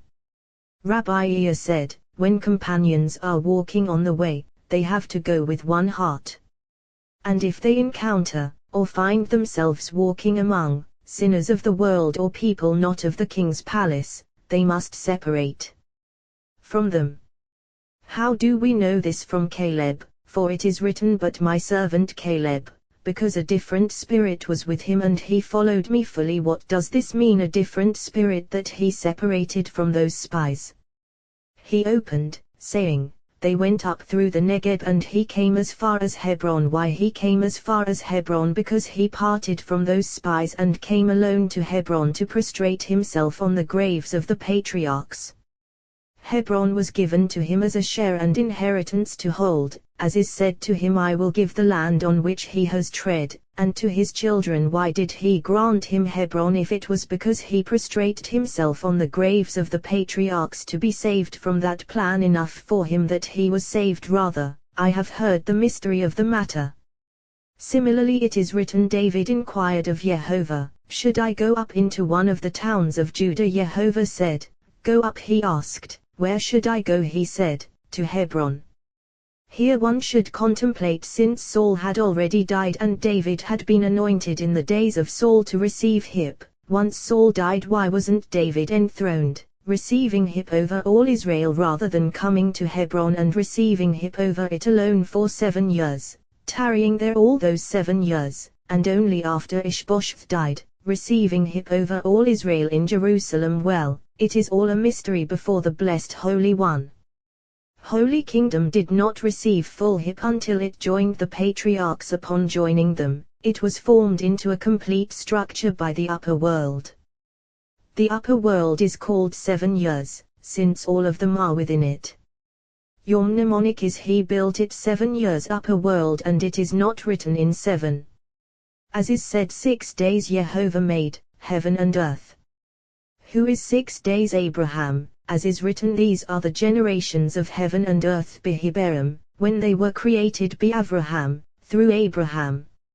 Abraham is called 6 days, and because he is 6 days, the world was created. Similarly, he built it 7 years. David wished to be composed of complete Hip below, and he was not composed until he came and joined the patriarchs. He remained there 7 years, to be composed among them. After 7 years he was composed completely, his kingdom extended, never to be removed.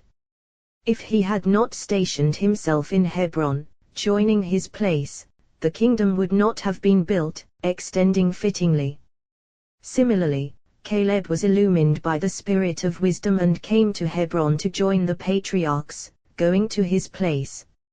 Afterward it became his place, inherited by him. Rabbi Yisa and Rabbi Izkiah were walking from Cappadocia to Lyra, accompanied by a certain Jew lugging a skin of wine.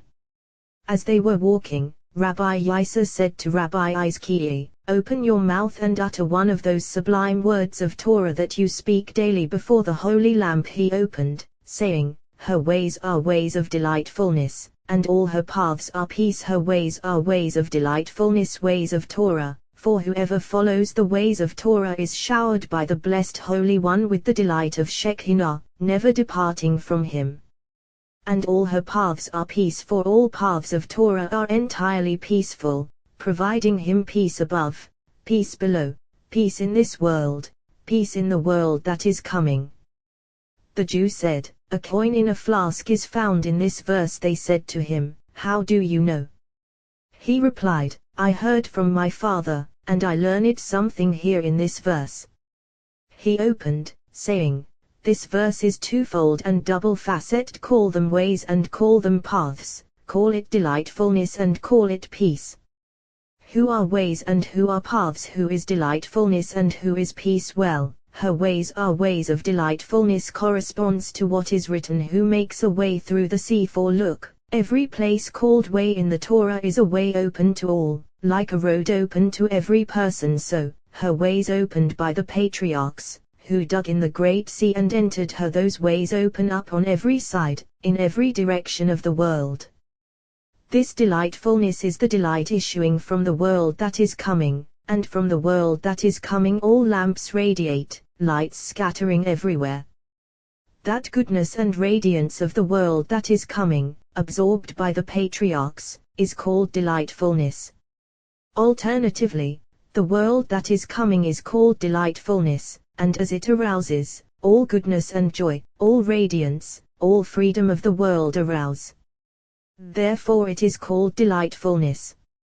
So we have learned, when Sabbath enters, the wicked in hell all rest, experiencing freedom and tranquility. When Sabbath departs, we should arouse supernal joy upon us so that we may be saved from the punishment of the wicked, who are doomed from that moment on. We should arouse and recite, "May the delightfulness of Jehovah our God be upon us." Supernal delightfulness, joy of also, her ways are ways of delightfulness. And all her paths are peace.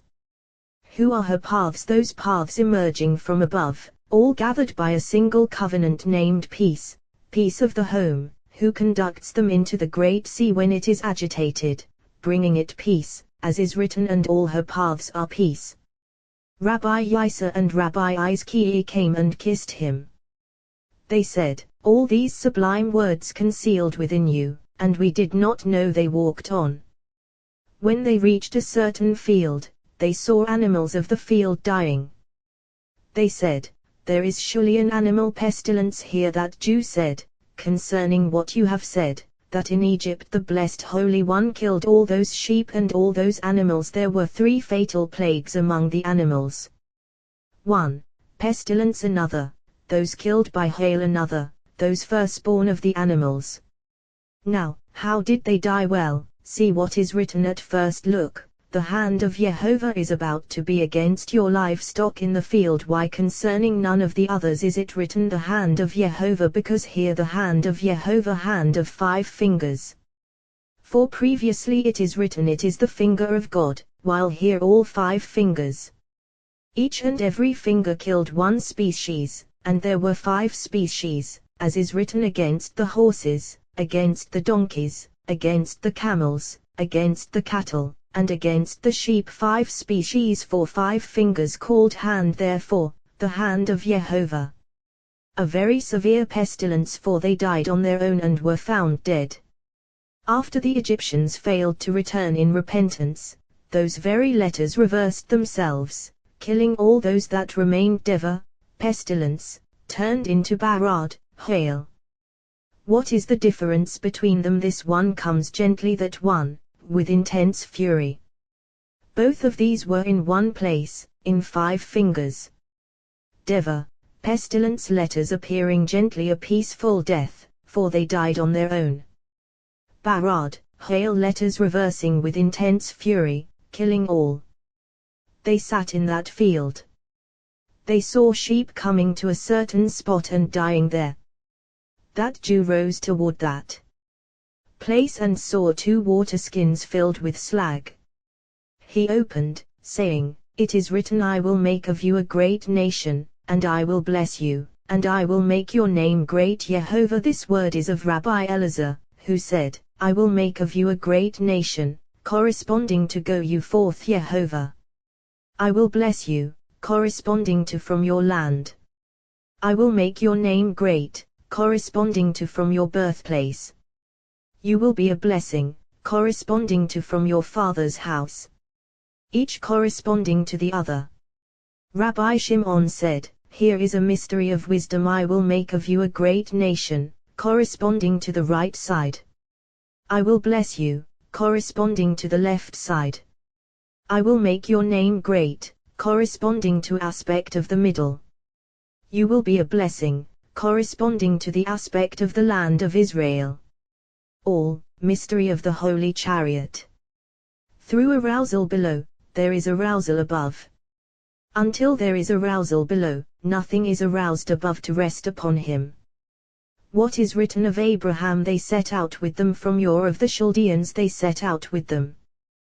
The verse should read, "They set out with him," for look at what is written, "Tra took Abram his son." Why they set out with them? Well, with Abraham and Sarah. For as soon as Abraham was saved from the fire, Tra came around to fulfilling his desire, therefore, they set out with them. Once they aroused first, the blessed Holy One said to them, "Liklik ha, go you forth." Rabbi Shimon said, "Liklik ha, go for yourself, to refine yourself, and to yourself. From your land, from the aspect of habitation that you gauge, in which you were born. From your birthplace, from your birth. From your father's house, examining their route. To the land that I will show you, there what you desire will be revealed to you, the power appointed over it, deep and concealed." Immediately, Abram went. As for us, we should go from here, to discover a mystery of wisdom. They rose. Rabbi Abba opened, saying, "For then I will purify the language of the peoples, that all of them may call upon the name of Jehovah and serve him shoulder to shoulder. And it is written, Jehovah will be king over all the earth. On that day Jehovah will be one, and his name one, Jehovah." Parashat Bo. Come.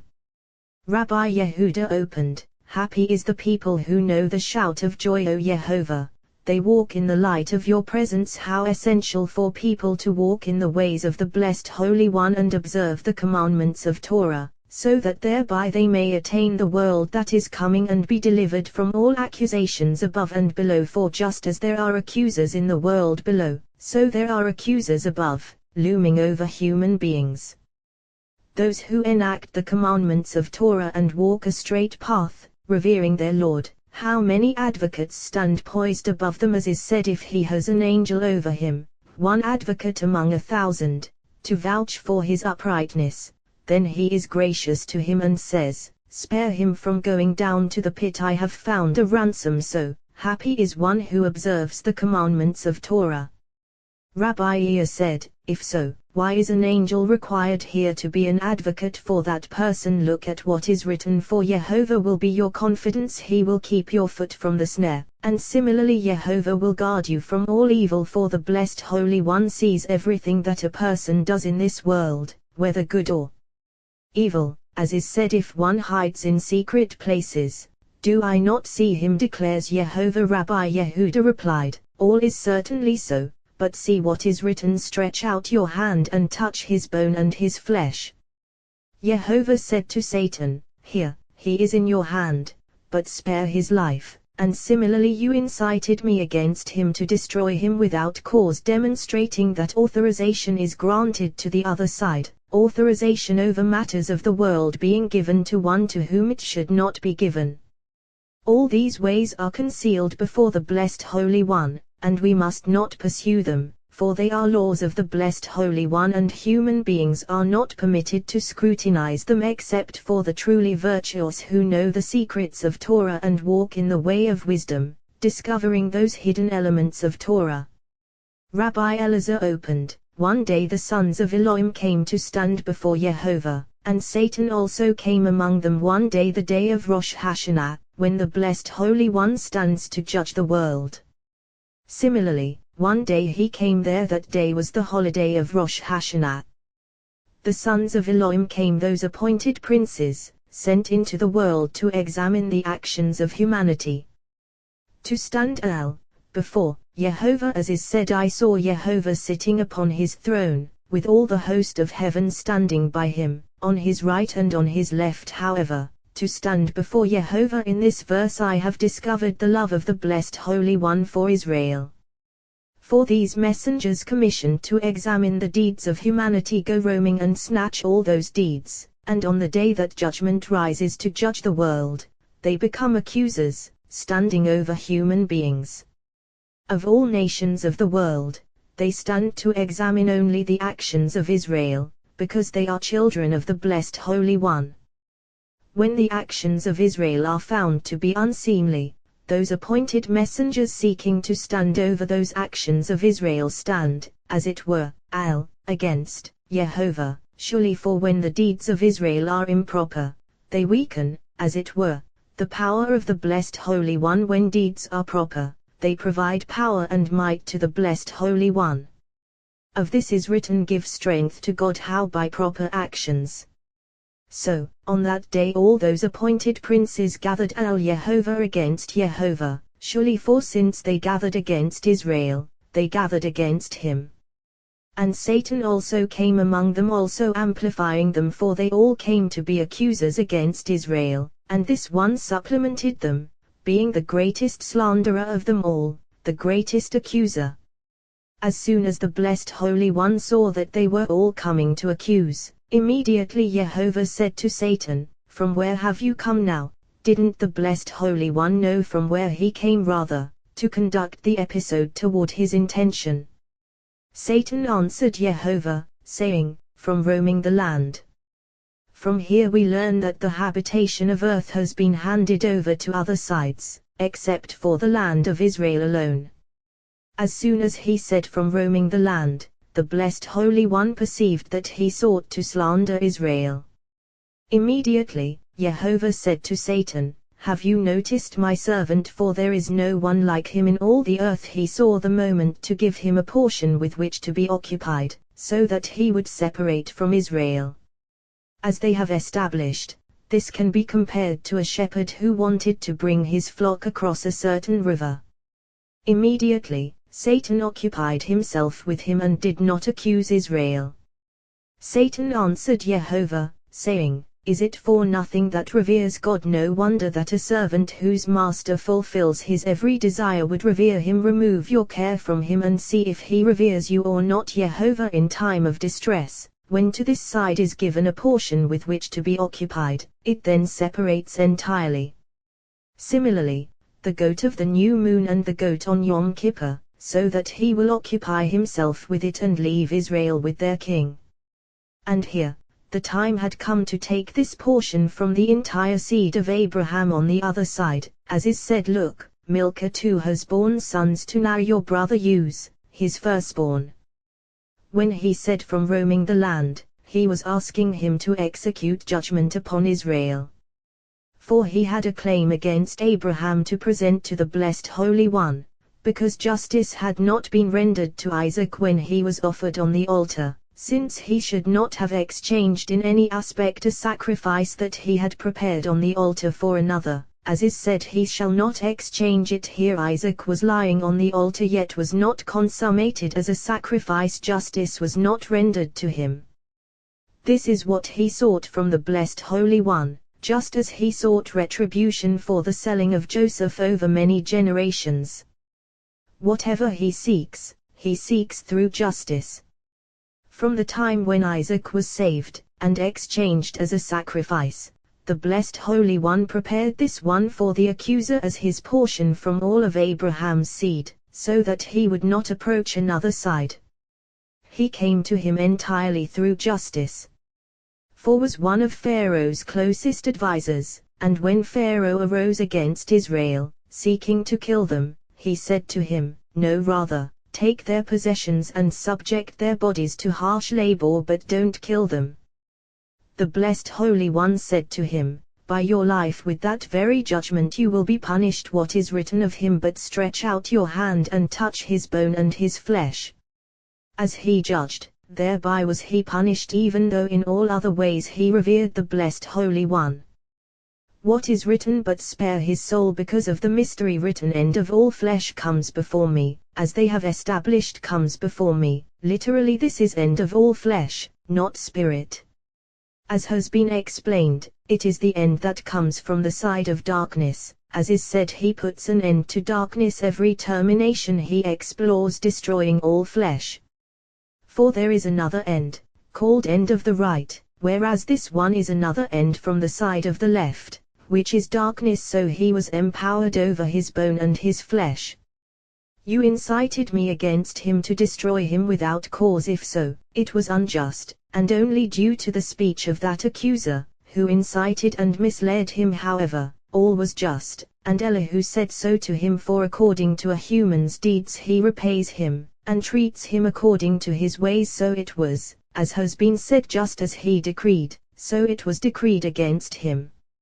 As for what is said, you incited me, against him, to destroy him without cause, it is not written you incited me to destroy him, but rather you incited me, in him. In his mind it exists, for he thinks that you incited me, as he said upon the plan of the wicked. Ubim said, you were lured by the speech of that accuser. Similarly, they deceived him Biphiam, with their mouths, with their tongues they lied to him. It is not written they deceived him and lied to him, but rather they deceived him Biphiam. In their mouths existed the incident of his being deceived.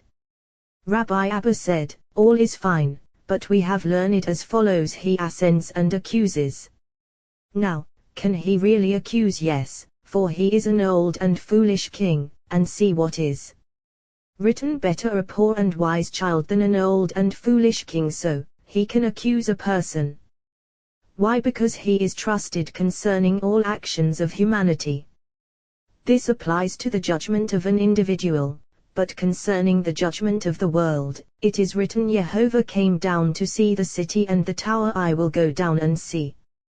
For trust is granted to no one but himself, since he does not wish to devastate the world based on the word of that accuser, whose desire is always to destroy. How do we know? As is written, he puts an end to darkness. Every termination he explores, Jehovah probing to destroy the world. This is end of all flesh comes before me literally, in order to destroy.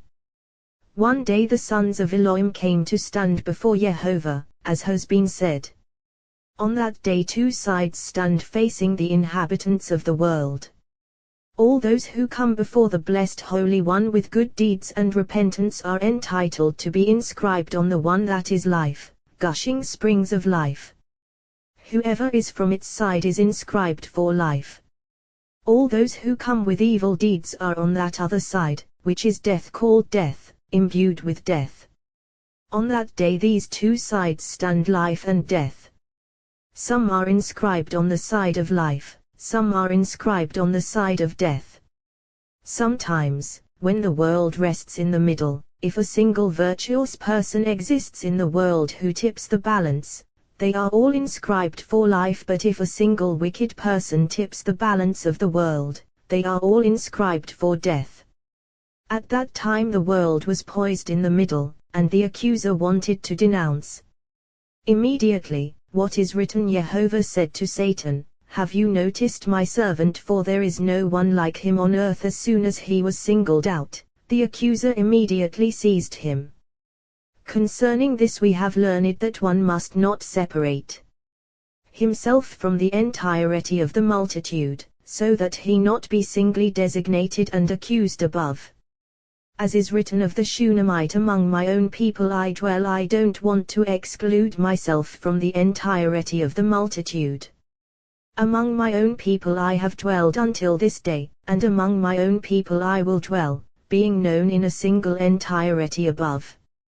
Here, since was known above and designated, the accuser immediately seized him, saying, "Is it for nothing that reveres God? All his reverence for you and holding fast to your side was not done for nothing. Have you not hedged him round? But take away all this goodness that you provided him, and immediately he will surely curse you to your face. He will leave you and cling to the other side. For until now he has been eating at your table. Remove your table from him, and we will see which side he is on and to which side he clings." Immediately, Jehovah said to Satan, "Here, all that he has is in your hand." Jehovah, to demonstrate that his reverence toward the blessed Holy One was not to protect his wealth. From here we learn that all who revere the blessed Holy One because of their wealth or because of their children, such awe is not proper. Therefore the accuser accused, saying, "Is it for nothing that reveres God? Have you not hedged him round? The work of his hands you have blessed, that is why he reveres you." So permission was granted to assail him and to show that did not serve God out of love. For as soon as he was tested, he abandoned the way and did not stand firm. What is written in all this? Did not sin with his lips he did not sin, but in his heart he did. Afterward, he sinned in everything. Now, if you say that a person is not tested, see what is written, Jehovah tests the righteous. Therefore, was tested. Although he did not stand firm fittingly, he did not leave the domain of his Lord, clinging to the other side. How long was his test? 12 months. The dominion of that other side, as we have learned, the punishment of the wicked in hell lasts 12 months. Since he did not cling to the other side, it is written, Jehovah blessed the end of his life more than his beginning. Rabbi Shimon said, "This incident of is not a test from the blessed Holy One like the test of other righteous ones, for it is not written God tested, as it is written God tested Abraham. Abraham himself, with his own hands, offered his only son to the blessed Holy One, whereas gave nothing, rendering nothing to the blessed Holy One. He was not told to, since it was revealed before him that he could not bear this. Rather, he was delivered into the hand of the accuser, and this was done through the justice of the blessed Holy One, who aroused this judgment toward him in that accuser, as is written, "Have you noticed my servant?" He opened, saying, "It happened at the end of days that Cain brought from the fruit of the soil Miketz Yamim, at the end of days, and not Miketz Yamin, at the end of the right. He rejected end of the right and drew near end of days. And we have established as for you, go on till the end." Asked, which end? Ketz ha Yamim, end of days, or Ketz ha Yamin, End of the right. Finally, he told him, Leketz ha-yaman, at the end of the right. This is what David feared, saying, let me know my end, what is the measure of my days, whether end of days or end of the right. And here, what is written, it happened at the end of days, not at the end of the right. Therefore, his offering was not accepted, being from the other side entirely. What is written, and Abel, he too brought, why he too to amplify one with the other. The offering belonged to the Blessed Holy One entirely, the essence of the offering was for the Blessed Holy One, while he gave a portion to the other side. Cain, however, provided the essence to the end of days mystery of the other side and gave a portion to the Blessed Holy One, therefore it was not accepted. Of what is written, his sons used to hold a feast. When the days of feasting had run their course, they would send and invite their 3 sisters to eat and drink with them. At each day's feast the accuser was present, but could not prevail against him. How do we know, as is written, have you not hedged him round him and his household and all that he has? He never gave him a portion at all. What is written, offering assent offerings according to the number of them all. Assent offering rises above, providing no portion to the other side.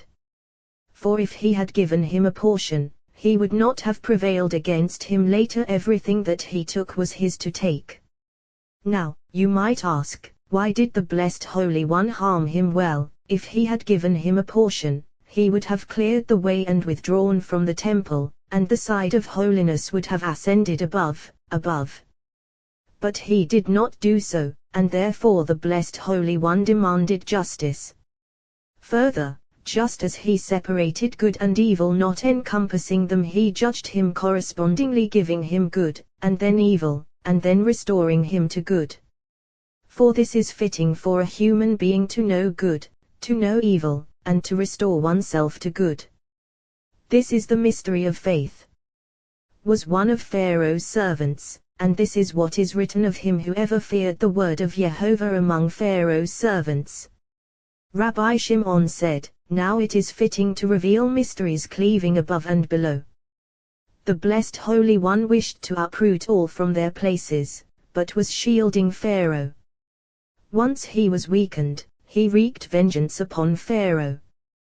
What is written, Bo, come, to Pharaoh, the verse should read like, go, to Pharaoh. Why Bo, come? Well, because the Blessed Holy One brought him into chamber after chamber, to a certain high and mighty rung, from which numerous rungs unfold. Who is that mystery of the great serpent? Moses was afraid of him, approaching only his streams and rungs, but him he feared and would not approach, for he saw him rooted above. When the Blessed Holy One saw that Moses was afraid, and that other appointed messengers above could not approach him, the Blessed Holy One said to him, I am against you, Pharaoh king of Egypt, the great sea serpent sprawling amidst his streams, who said, my Nile is mine, I made it for myself. Ezekiel, the Blessed Holy One, and no one else, had to wage war against him, as is said, I, Jehovah. The mystery of the wisdom of the great sea serpent sprawling amidst his streams has been demonstrated to those fathomers who know the mysteries of their Lord. Rabbi Shimon opened, God created the great sea serpents and every living creature that crawls, which the waters swarmed, of each kind.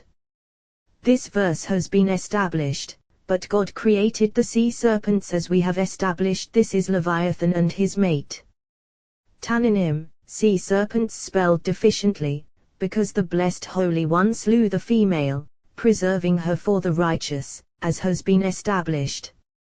The great sea serpent Ezekiel, there are 9 rivers in which he sprawls, and 1 river whose waters are calm, into which pour blessings of the waters of the garden. 3 times a year. When twice, that river is blessed, but not greatly. When once, not so. The sea serpent enters that river, gathering strength, swimming along, entering the sea, swallowing fish of many kinds, gaining dominion, and returning to that river. These 9 rivers flow and rise, banked by numerous trees and grasses of various kinds. The first river left side issues through a single channel, trickling 3 drops, each drop dividing into 3 drops, every drop forming a river. These are 9 rivers, gathering strength, sweeping along, circling through all those expanses. From what remains of those drops, when they finish issuing, a single drop remains, issuing gently, falling among them, forming a river. This river is the one that we mentioned, flowing calmly. This river, when that flowing stream issues other drops of blessing from the right side, from what remains of those drops, a single drop remains, gently from those blessings, falling into the river that is calm. This is the finest river of all. When the 4 rivers issuing from the Garden of Eden flow forth and branch, the one called Pishon flows into this river, merging with it. Therefore, the kingdom of Babylon is comprised in it, being identical with Pishon. From this river are fed and filled all those other rivers. In every single river, one sea serpent swims along, and there are 9, each one's head pierced with a hole, as is said, you broke the heads of sea serpents upon the waters. Even the great sea serpent is like this, for all breathe upward, not downward. In the beginning God created, and it is written God created the great sea serpents. To every act of those 10 utterances correspond those 10 rivers, with one sea serpent vibrating the wind, corresponding to each one. So, every 70 years the world trembles, because when this great sea serpent raises his fins and shakes, all tremble in those rivers, the whole world trembles, the earth quakes, all encompassed by this great sea serpent. The earth was waste and empty, with darkness over the abyss.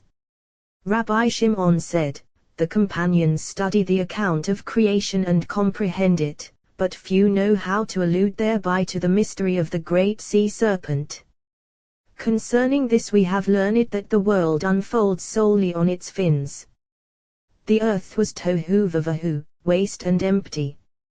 We have learned was, as we have established, for when this great sea serpent enters the first river, which we mentioned, it becomes full and overflows, extinguishing sparks that scintillated in those worlds that were previously destroyed. Those other sea serpents that we mentioned existed and did not exist. Why? Because their strength weakened, so that they would not obliterate the world except once every 70 years, when they are empowered by the strength of that great sea serpent he alone empowers. And if his female stood beside him, the world could not endure them. So before the blessed Holy One slew the female, the earth was tohu vavahu, waste and empty. It was tohu, waste. After he slew her, it was bahu, containing substance beginning to exist. With darkness before illumination of the act that was performed. What did the blessed Holy One do? He crushed the head of the male above, who was overwhelmed. For the abyss below did not shine. Why did it not shine? Because this great sea serpent blew upon the abyss, darkening it, not undulating below. Another wind from above blew, striking that wind, taming it, as is written, and the wind of God hovering over the face of the waters. This corresponds to what we have learned, that the blessed Holy One struck wind against wind and created the world. God said, "Let there be light," and there was light. Radiance from above shone, striking the blowing wind, and he withdrew from the abyss, covering it no more. Once the abyss was illumined and he withdrew, radiance shone upon his head, water gushed from his brow, and a wind blew above. He shone from this radiance until his light descended, sparkling into 72 gleams of the sun. Once those gleams were traced in the sun below, the wicked of the world became aware of them and worshipped the sun. When the blessed Holy One gazed upon those wicked ones, he removed his light and concealed it. Why did he conceal it? Because that sea serpent was ascending and descending, striking those rivers, until it was concealed, no longer revealed. He sowed seed for a righteous one, gardener of the garden. Seed sown in the garden concealedly, hiddenly is this light. When the great sea serpent saw that the seed of this light was growing in the garden, he aroused the other side, the river called Jahan. The waters of Jahan branched out, one of its forks entering that seed sprouting in the garden, illumining it with anointing oil of this seed, and it is called Jahan. Some of the anointing oil of this seed was preserved for the anointing of King Solomon when he ascended the throne, as is written, bring him down to Jahan and let the priest Zadok and the prophet Nathan anoint him there and nowhere else, because King David knew this. Its other waters reached another kingdom, a kingdom that is strong. This great sea serpent aroused it, and the fins of this serpent rose in that river, gathering strength. All those other rivers rise and fall through the power of this great sea serpent, who returns and enters the calm river, lying quietly there. Then, when that light was concealed to be absorbed by the gardener whom we have mentioned, primordial darkness emerged, spreading over his head, through that hole knocked in it.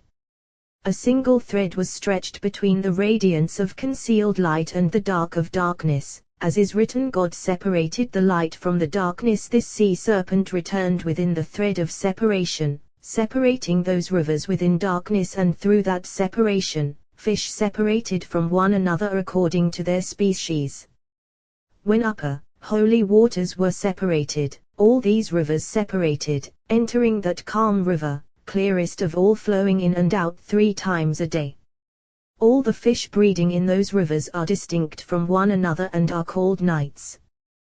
These are heads of all those fish who go outside, ruling over them all, called firstborn of Egypt. From here, the firstborn were scattered. All of them are nourished by the saturation of those rivers, and this great sea serpent rules over them all. All by separation of upper waters, as is written, let it separate water from water. Holy waters were distinguished, separated above, lower waters were separated below, all these from those, holy and unholy. Therefore supernal angels are called separate, because they were separated from one another according to their kinds. God said, let the earth sprout vegetation, plants yielding seed. A mystery. When this great sea serpent blows wind through that hole and undulates upward, he dries up all these plants, until another wind blows against that wind, calming it down, and plants grow as before, gaining sway, offering praise and thanks to the blessed Holy One. From the left side, within the calm river, emerge beasts of various species, trying to reach those plants, but they cannot, and they return to their places.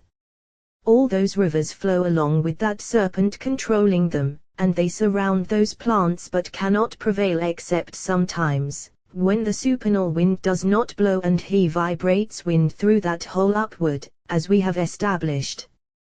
Then wind dominates those plants, and the calm river returns to its place, rising and falling. Since its waters are calm, it flows gently.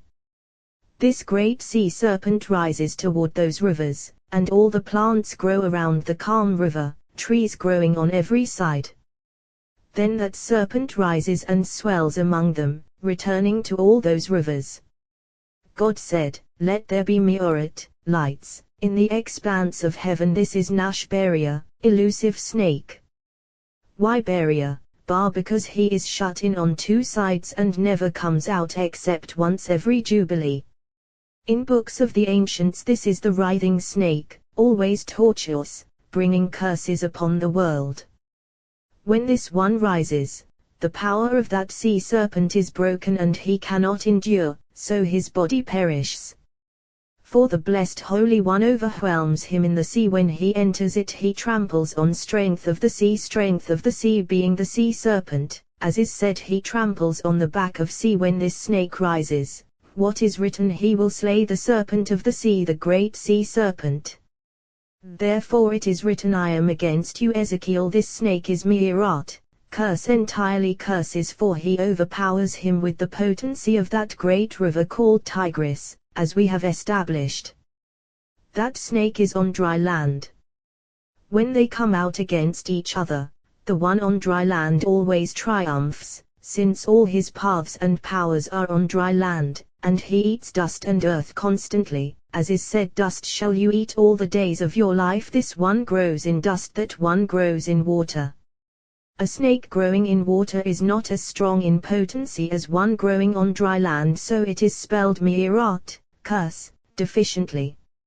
For this one confronts that one of the water, yet even though he confronts him, the blessed Holy One alone fights him, slaying him in the midst of the sea, as we have established, because of his arrogance, as is written.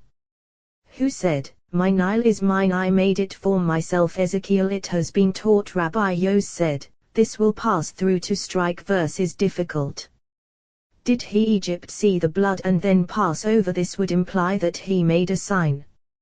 And if you say that it was because of the blood, which is a mitzvah, then why outside, and why on 3 places on the door? Look at what is written. He reveals the deep and hidden. Why was the blood revealed on the lintel and on the 2 doorposts? Well, as has been taught, it is written, Jehovah saw and he spurned, and similarly God saw that the evil of the human creature was immense on earth, and we have learned providence above does not appear unless an action pertaining to it appears below, enacted.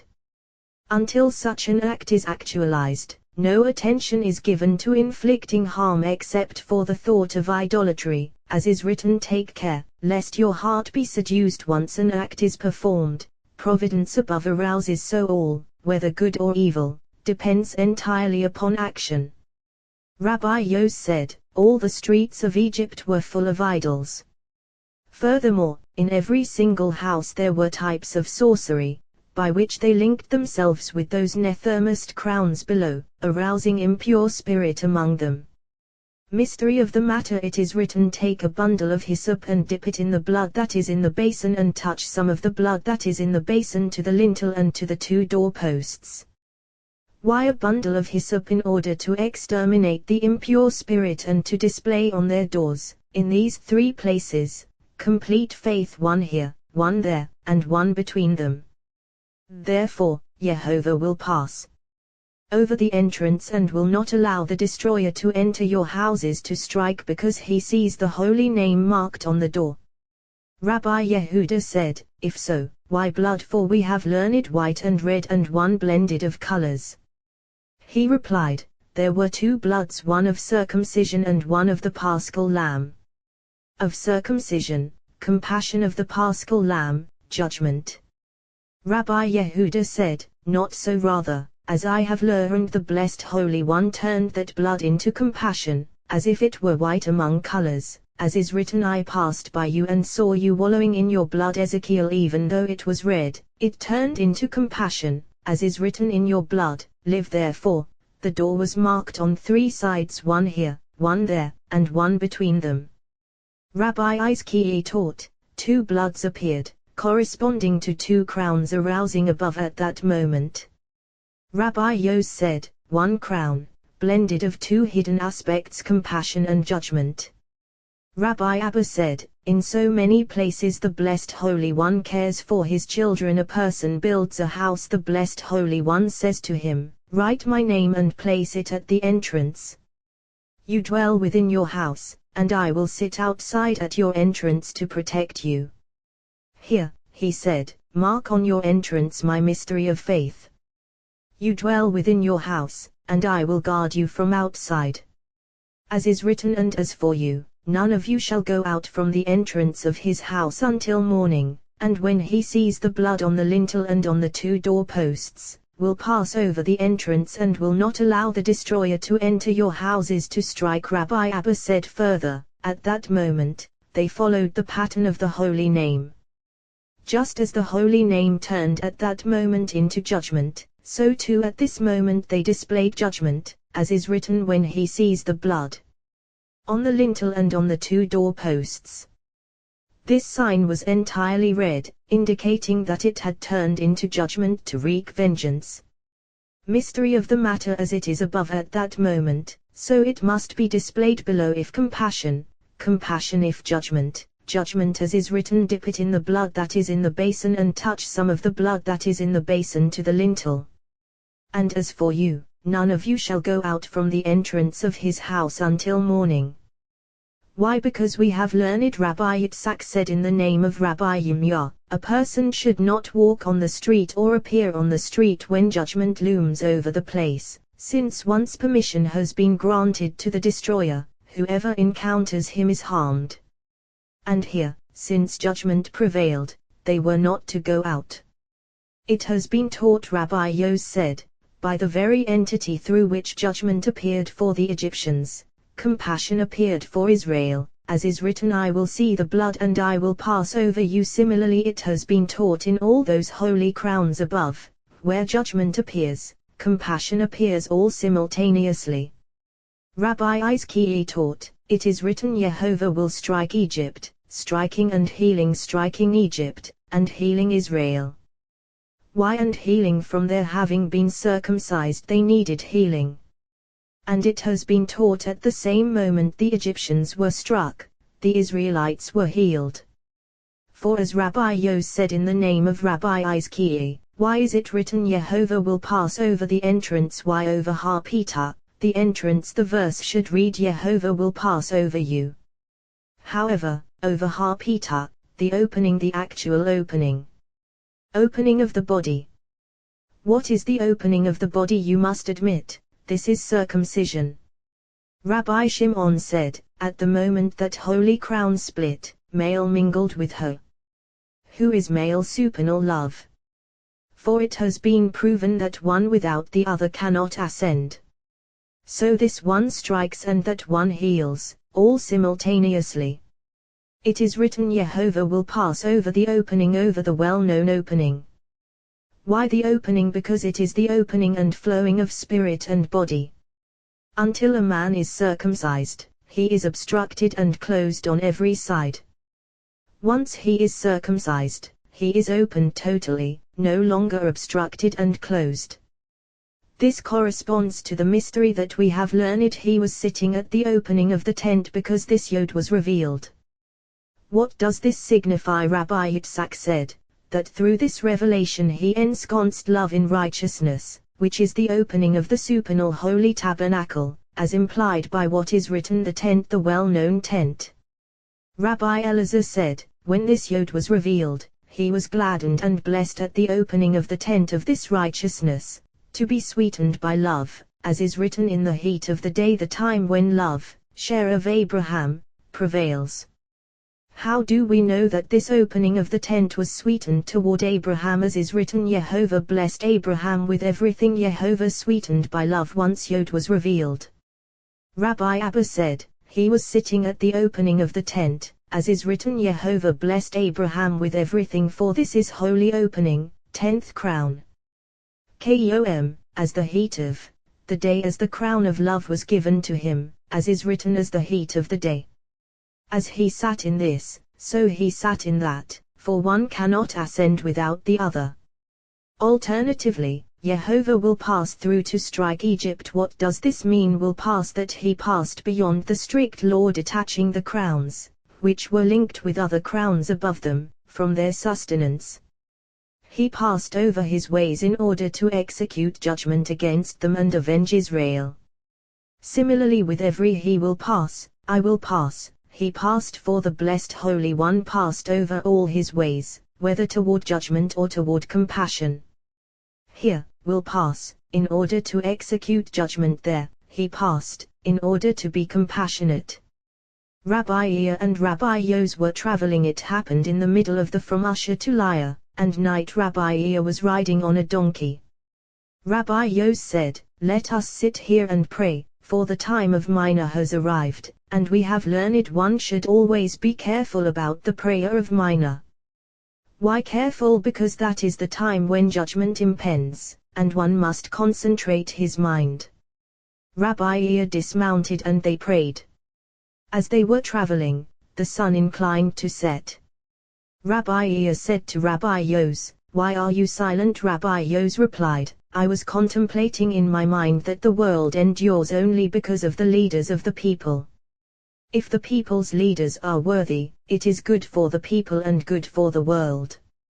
If they are unworthy, woe to the people, woe to the world. Rabbi Iya said, Certainly so. How do we know? Because it is written, I saw all Israel scattered upon the hills like sheep without a shepherd, and Jehovah said, these have no masters, let each one return to his home in peace, let each one return. The verse should read, let each one remain to his home. The verse should read, in his home, for they were still in their abode.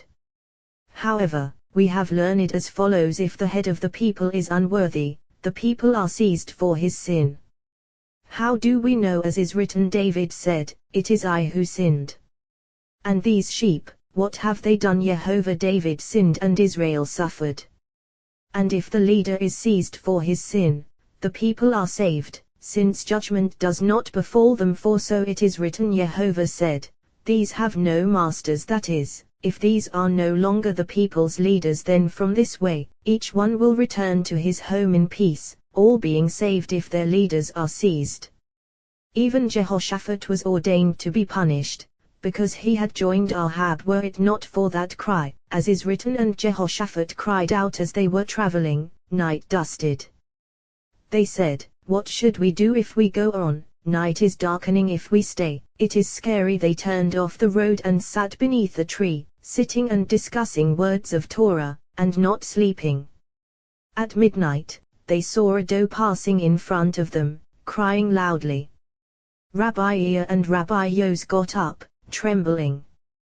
They heard a voice, proclaiming, those awake, arise, those asleep, awake worlds, prepare to meet your Lord. For a voice has issued, writhing the doe above and below, as is written, the voice of Jehovah causes does to carve, and strips forests bare. Look, your Lord is going out to the Garden of Eden to delight with the righteous. Rabbi Ea and Rabbi Yos sat down. Rabbi Ea said, now it is precisely midnight. Happy is our share that we were privileged to hear this, the mystery of the matter. When the blessed Holy One appears above the garden, the whole garden gathers, inseparable from Eden. This Eden springs issue in numerous ways and paths, and the whole garden is called bundle of life, where the righteous delight in the world that is coming. At this moment the blessed Holy One reveals himself to them.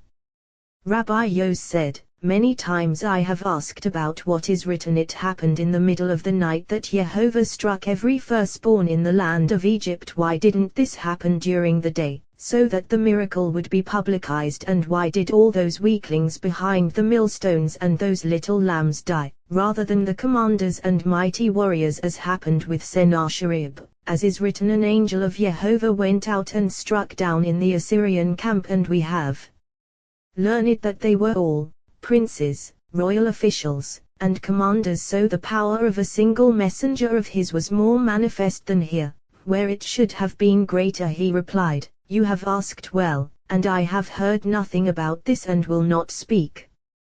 But look, we have been privileged to all this, and the way is paved before us. And I have heard that Rabbi Shimon son of Yoari is purifying the streets of Tiberias. Let us go to him. They sat until day dawned. As light rose, they arose and went on. When they reached him, they found him sitting with a book of Agadah in his hand.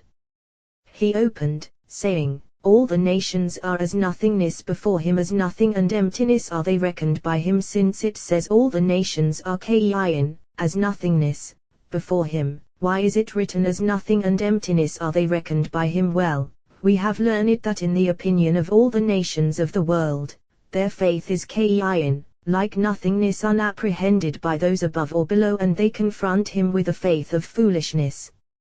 However, as nothing and emptiness are they reckoned by him, like a whirlwind swirling in emptiness, as is written, all the inhabitants of earth are reckoned as nothing. He opened again, saying, it ha shemayim, the heavens, it ha and the earth. It right hand of the blessed Holy One. This left hand. This teaches that the blessed Holy One stretched out his right hand and created it ha shemayim, the heavens, and he stretched out his left hand and created it ha the earth, as is written, my own hand founded earth, and my right hand spread out heaven. I summon them, they stand together. What does this mean? They stand together. Would you imagine heaven and earth not so, rather, right and left, namely it, ve it. How do they stand together through Zot, this, the one who reigns at midnight, for it, ve it is included in Zot. And we have learned it is written it har kol, everything, he has made right in its time eat as we have said. Har kol, everything as is said Jehovah blessed Abraham ba kol, with everything, and it has been taught that crown called Zot, blended of it, ve it. It rules at midnight in two aspects: compassion and judgment, compassion for Israel and judgment for the other nations. Rabbi ear opened, saying, would it please my master if I say a word for which we came? It is written it happened in the middle of the night that Jehovah struck every firstborn in the land of Egypt. From what my master said, it follows that this coincides with that word. As for us, the way has been paved before us to come and pose this question to you. He opened, saying, who is like Jehovah our God, enthroned on high? Who is like Jehovah our God, ascending to be enthroned, crowned with a holy supernal crown, sparkling radiance of crowns and diadems?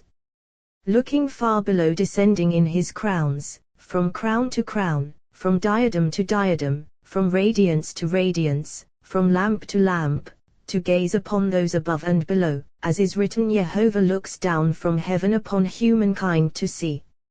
It is written it happened Beatsi, in the half of the night.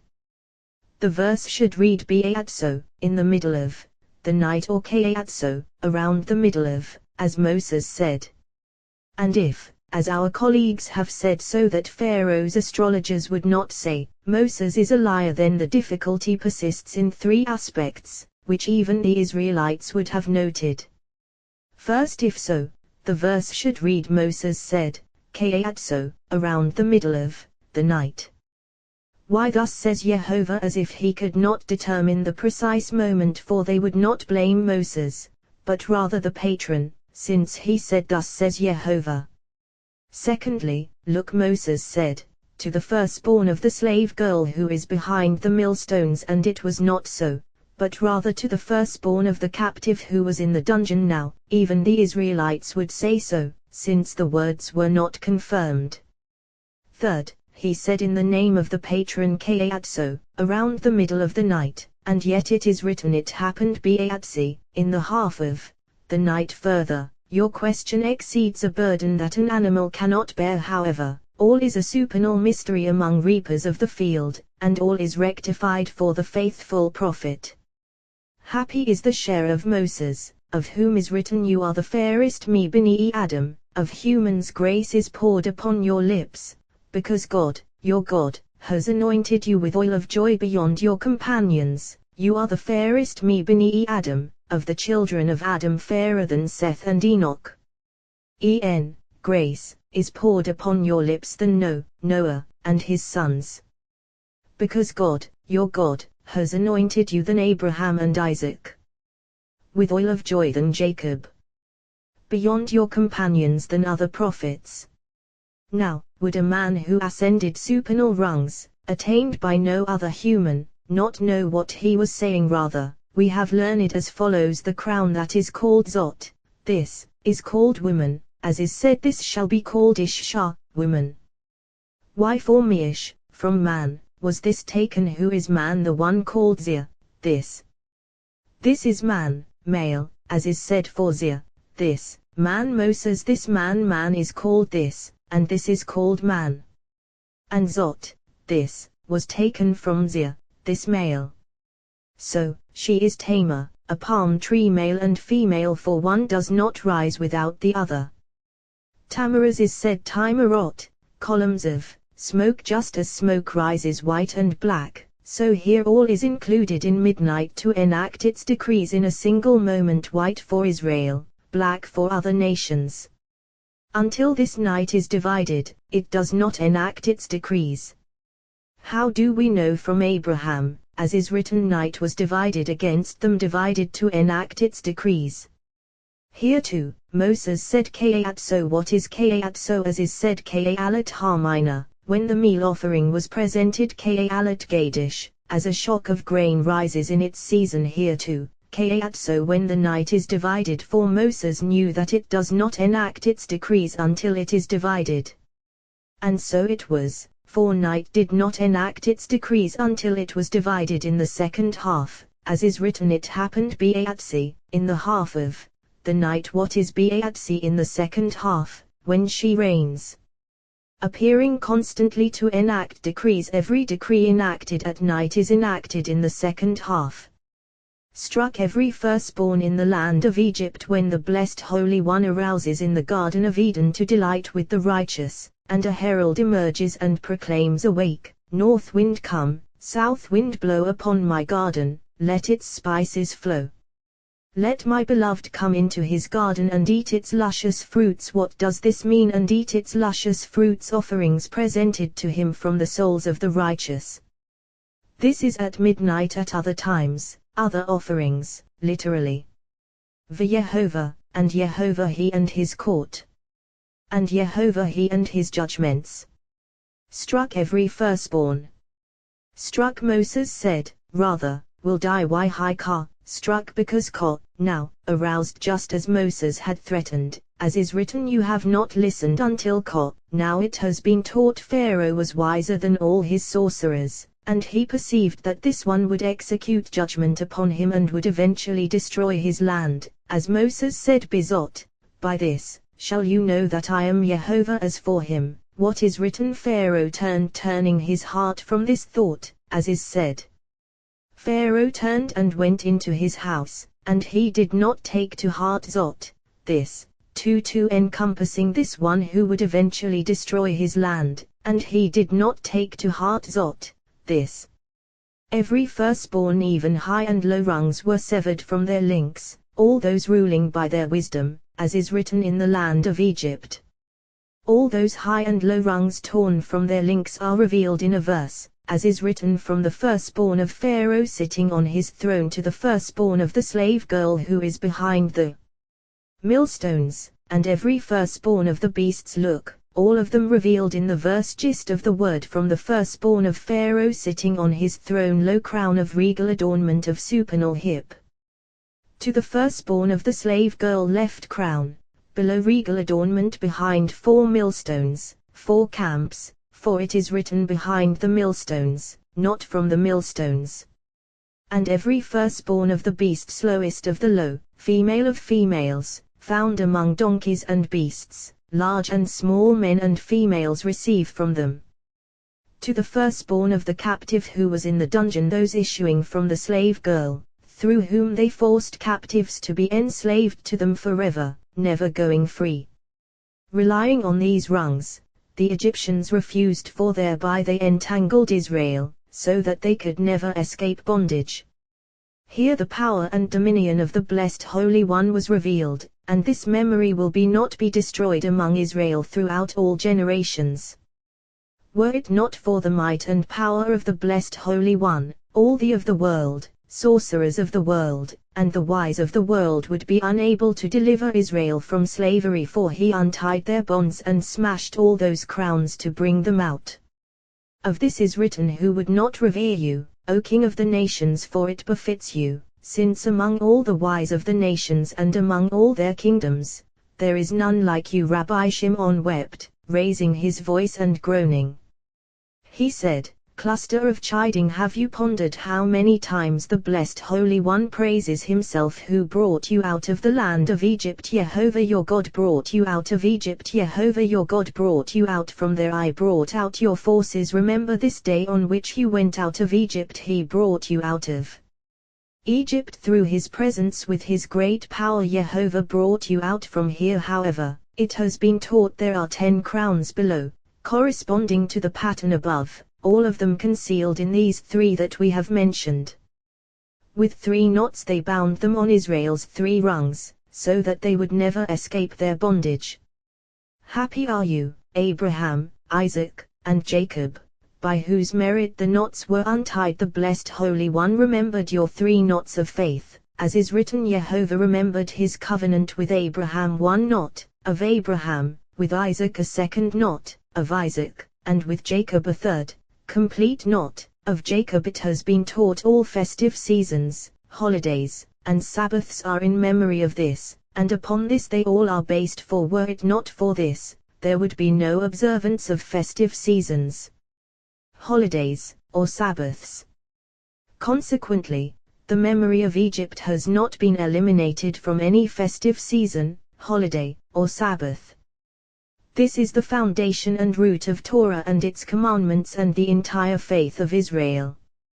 Further, why did it not occur by day? As you asked, we have learned it is written, today you are going out, and it is written, Jehovah your God brought you out of Egypt by night. However, it has been taught the essence of Israel's deliverance was solely night, for night untied knots and wreaked vengeance, whereas day brought them out brazenly. As is written, the children of Israel went out with a high hand before the eyes of all Egypt, and it is written, and the Egyptians were burying those whom Jehovah had struck down among them, every firstborn. This is publicizing the miracle. Rabbi Ea and Rabbi Yos came and prostrated themselves before him and kissed his hands. They wept, and said, higher and lower engravings raise their heads because of you. The blessed Holy One made Jerusalem below corresponding to the pattern above. Rabbi Shimon son of Yoari made the walls of the city and its gates. Whoever enters does not enter until the gates are opened. Whoever ascends does not ascend until the steps of the walls are firm. It is written, all your males shall appear in the presence of the Lord Jehovah. This is Rabbi Shimon son of Yoari, for whoever is male of males must appear before him. He said to them, I have not yet finished responding to your question. For look at what we have learned. Jehovah struck every firstborn, unspecified, as we have said. It was all those who died were knotters of knots, who wielded those crowns by their sorcery, some of them wielding upper ones and some of them lower ones, even though all of them are low. The whole land of Egypt was full of sorcery, and it is written, for there was no house without someone dead. Judgment was executed against all, when they all gathered in their house, not scattered in the wilderness and in the fields, but rather all found at home, and night executed its judgments upon all at that moment. It has been taught night shone as a fierce day in Tammuz, and the whole people witnessed the judgments of the blessed Holy One, as is written, night shines as day, darkness and light are the same Jehovah. When they came out, they were all found dead in the streets in full view, so they had to bury them. This was the hardest of all for them. On one side they saw Israel leaving in front of their eyes, and on the other side they saw their dead. Completely publicizing the miracle, for nothing like this ever happened since the day the world was created. What is written? It is Leil Shimurim, a night of watches, for Jehovah, for bringing them out of the land of Egypt. This Halelah, night, is Jehovah's watches. This verse is difficult, since it says Leil, night of, why Shimurim, watches, and not Shimur, watch, the inferable word, and it is written this Halelah, night. First it says Leil, night of, and now Layla, night. Well, we have learned as follows. It is written, if there is Na'ara, a girl, a virgin, spelled Na'ara. Why? Because as long as she has not received a male, she is called Na'ara. Once she has received a male, she is called Na'ara.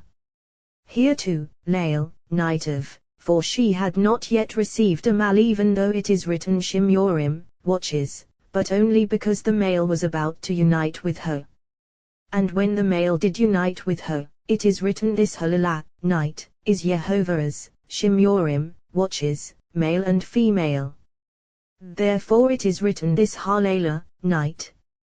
Wherever male and female appear, praise belongs only to the male. So, Israel offered their praise to the male, not to the female, as is written, Zia, this is my God, and I will glorify him. For wherever male and female appear, praise pertains only to the male. For this, Israel awaits, as is written, Zia, this is Jehovah for whom we have waited. Let us rejoice and exult in his salvation, for so he intends to do for them, as is written, as in the days of your coming out of the land of Egypt, I will show him wonders. Micah. This mystery is as follows, just as here, Lael, night of, and Layla, night, so he intends to do, as is written watchman, what me layla, of the night watchman, what me lail, of the night just as there, watching and lail. Night of, so here, watching and lail. Just as there, watching and layla, night, so here, watching and layla. Layla, night, is named alongside the male, as is written morning comes, and also layla. Morning, as is said Abraham rose early in the morning, his actual quality. It is written, O Yehovah, in the morning hear my voice morning. Precisely Rabbi Ea and Rabbi Yos sat, and he taught them the secret of the law of the priests. Every day they returned and sat before him. One day Rabbi Shimon went outside, they went with him, and they reached a field and sat down. Rabbi Shimon opened, saying, It is written, I have seen everything in the days of my futility. A righteous one perishes in his righteousness, and a wicked one prolongs his life in his evil. Solomon, whose wisdom was greater than anyone's, what is he saying in this verse? Well, Solomon is intimating a hint of wisdom, for we see that the ways of the blessed Holy One are not so, since it is written to give a man according to his ways, according to the fruit of his deeds. But there are two topics that he is implying here. For we have learned when the judgments of the blessed Holy One seek to scrutinize the world, eyeing it as is written, the eyes of Jehovah range over the whole earth, and they find wicked ones in the generation, then the righteous one existing in the generation is seized for their sins. As for the wicked, the blessed Holy One delays his anger, waiting for them to repent, and if not, no one is found to plead mercy for them. As is written, a righteous one perishes in his righteousness, because he is righteous, he is removed from the world. Therefore we have learned a person should dwell only in a place inhabited by people of deeds. Why? Because woe to one who dwells among the wicked, for he is seized for their sins, and if he dwells among the righteous, on account of them he is treated well. For Ravizda lived originally among Cappadocians, where times were stressful for him and sickness pursued him. Then he moved and settled among the shield bearers of Sehoris, where he excelled and attained many benefits, many riches, much Torah. He said, I attained all this because I entered among those on whom their Lord cares to bestow goodness. Alternatively, I have seen everything in the days of my futility. Now, would Solomon, who possessed higher rungs of wisdom than his entire generation, and who engaged in Torah to achieve goodness and truth, as is written, Solomon sat upon the throne of Jehovah as king, ever say in the days of my futility? And it is written, futility of futilities, said Koheleth. And it has been taught he was called by 7 names: Solomon, Jedidiah, Orga, Binyak, Ithiel, Lemuel, Koheleth. Koheleth equals them all, and all of them are named as above. Kohelet, Koheleth, holy assembly of 10. Therefore Kahal, a congregation, is not less than 10, and a congregation can even be 100. Koheleth, totality of all, as is said, Kirilet, assembly of Jacob, and it has been taught his names denote wisdom. Consequently he composed 3 books, Kohelet, and all parables of wisdom, corresponding to love, Kohelet, corresponding to judgment, corresponding to compassion, in order to perfect wisdom. Everything that he did was done to display wisdom, corresponding to supernal mystery. And he said in the days of Hevli, my futility Havel Hevelim, futility of futilities. However, the mystery of Hevel is precious. It is Hevel, breath, issuing from the mouth, and the mystery of breath issuing from the mouth turns into a voice. And it has been taught the world endures only by the breath of children who have not sinned, who have literally not sinned.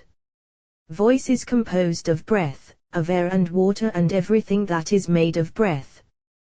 The mystery of this breath of children becomes voice, spreading through the world, and they are guardians of the world, guardians of the city, as is written, unless Jehovah watches over the city, the watchman guards in vain. Breath is voice. What is the difference between them? Breath is voice, potentially poised to generate voice. Genuine voice is fully actualized, not generating another.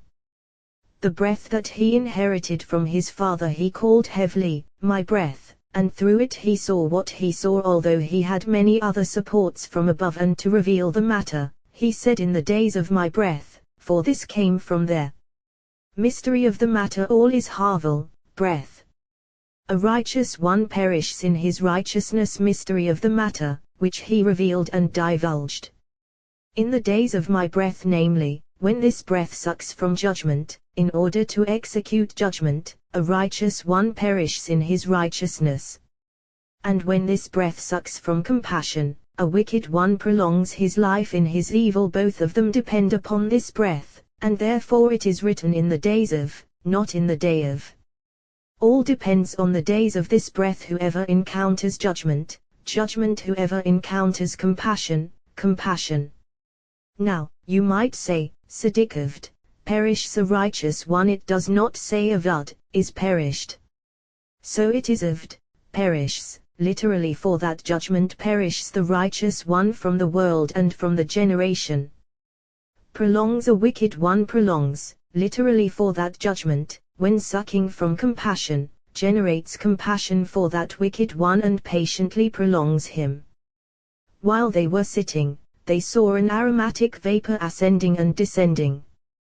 He said, a crowning is crowned on mud of the earth. From out of above that field wafted a fragrance of all spices. He said, let us sit Shekinah is among us. For us is fulfilled the verse, the fragrance of a field blessed by Jehovah. He opened, saying, he smelled the fragrance of his garments and blessed him and said, see, the fragrance of my son is like the fragrance of a field blessed by Jehovah. He smelled the fragrance of his garments, implying that those garments emitted a sweet aroma ceaselessly. Now one should contemplate. It is written the fragrance of his garments, and it is written the fragrance of my son. It does not say the fragrance of the garments, but rather the fragrance of my son. However, it has been taught as Jacob entered, the Garden of Eden entered with him. And it has been taught those garments belonged to Adam, as is written, Jehovah Elohim made coats of skin for Adam and his wife, and he clothed them and he took them out of the Garden of Eden. Now, you might say that it is written they sewed fig leaves, which were those. But if so, why is it written Jehovah Elohim made, and coats of skin, when they were merely fig leaves? Rather, as it is translated, garments of glory emitting aromas from spices of Eden. And it has been taught they were made by a complete name, as is written Jehovah Elohim made, by which heaven and earth were not made. Were they not? Look at what is written on the day that Jehovah Elohim made earth and heaven. There is no contradiction. Rather, when they were made, they were not made by a complete name. When they endured by a complete name. Concerning what has been said, that those garments came into the hands of that wicked Esau, who took them from Nimrod, so we have established, but the matter is difficult. If so, look at what is written for Adam and his wife, Jehovah garments for Adam and garments for Eve. What happened with Eve's garments, and if so, in what were they buried? Would you ever imagine that they left and shed the supernal splendor given to them by the blessed Holy One? Rather, those garments worn by Adam and his wife were worn by no other human, for in those garments they resembled the pattern above. Would you ever imagine that they donned them themselves? What is written, he clothed them, for the blessed Holy One clothed them. Happy is their share. It is written, my God, you are very great, you are clothed in splendor and majesty, and similarly splendor and majesty are before him, wrapped in light as in a garment. Once the clothed was enclothed, he did what he did, namely, the blessed Holy One wrapped himself in light and created the heavens. How can we establish the precious garments of Esau, which were with her in the house, the precious royal garments of silk and gold? It is the custom of the world to store them away with spices and scents because of their preciousness. He smelled the fragrance of his garments at first. Once he perceived, he said, see, the fragrance of my son, for he knew that the matter inhaled in him, and that because of him fragrance wafted. Like the fragrance of a field blessed by Jehovah. Now, How did Isaac know the fragrance of a field blessed by Jehovah? There are two elements, and all is one. For it is written, Isaac went out to meditate in the field. Now, didn't he have a house or a place to pray? Well, that field was the one that Abraham bought near the cave, as is written, the field that Abraham bought. And when Isaac entered it, he saw Shekinah over it, and it wafted sublime holy fragrances. Therefore, he used to pray there. And he designated it for prayer. As for Abraham, why didn't he pray there? Because he had a set place before. The other element, the fragrance that he perceived on Mount Moriah. Why was it called Moriah? Moriah because of the fine myrrh. All was present, and the Garden of Eden, entering with him, so he blessed him. Therefore, he did not attribute the matter to the garments, but rather to Jacob himself, since he saw that the matter inhaled in him and that he deserved to be blessed. Rabbi Yitzhak said, the Torah should have been written beginning with Ha'odish Hazir. This month is for you, head of months. Why? Because that was the beginning of the moon, so the Torah should been written beginning here, since the matter is linked with the blessed Holy One. The fact that it is not written Zot Ha'odish, this is the month, poses no difficulty, for Zir and Zot are linked as one, and wherever male and female are as one, praise belongs only to the male. Therefore, he, is the first for you of the months of the year. Surely Rabbi Yehuda said, for you, twice. Why? Rabbi Yitzhak replied, from both of them is implied more, as is written, for Jehovah's share is his people. This bond is for you, not for other nations. On the 10th. Why on the 10th? Rabbi Abba said, when Jubilee illumines the moon, as is written of Jubilee, on the 10th of this 7th month is the speak to all the community of Israel, saying, on the 10th of this month, let every man take a lamb for a father's house, a lamb for a household. Day of Atonement. Jehovah. Let every man take a lamb for a father's house. Why? Because at this time it had to be pulled, for we have learned that by this act a lower crown is grasped, to which are attached all other lower crowns. Therefore Moses said explicitly, pull and take yourselves a sheep, as is written, sheep and male and female slaves. The blessed Holy One said, perform an action below, and I will smash their power above. Just as you perform with fire, as is written, but fire roasted, so will I. Why was it pulled on the 10th and slaughtered on the 14th? Rabbi Abba said, by this the people of Israel were bound for 400 years. And even though they were not enslaved for 400 years, since they were intended to be bound by this, it was considered as if they were enslaved all 400 years. Therefore they detained it for 4 days, bound in Israel's possession, and afterward the whole congregation of the community of Israel shall slaughter it at twilight. Why at twilight? The time when judgment impends, and the time when this matter was handed over to him through Abraham, as is written, as the sun was about to set, a deep slumber fell upon Abram, and here, terror and great darkness falling upon him. Terror one crown, darkness another crown, great the greatest of all. Although we have established this verse in reference to the other subjugations of Israel, it is all similarly, wiping out, I will wipe out you below, and I above.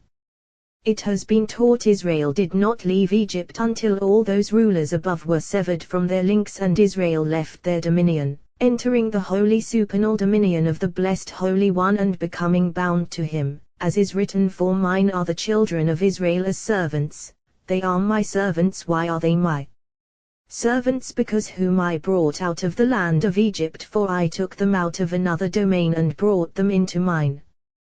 This corresponds to a secret spoken by Rabbi Shimon. Why is it written, surely on the first day you shall remove or leaven, from your houses, for whoever eats matzot, what is leavened, well, so I have established this or leaven, and this matzot, what is leavened, are a single rung, all of them a single other dominion, those rulers appointed over other nations.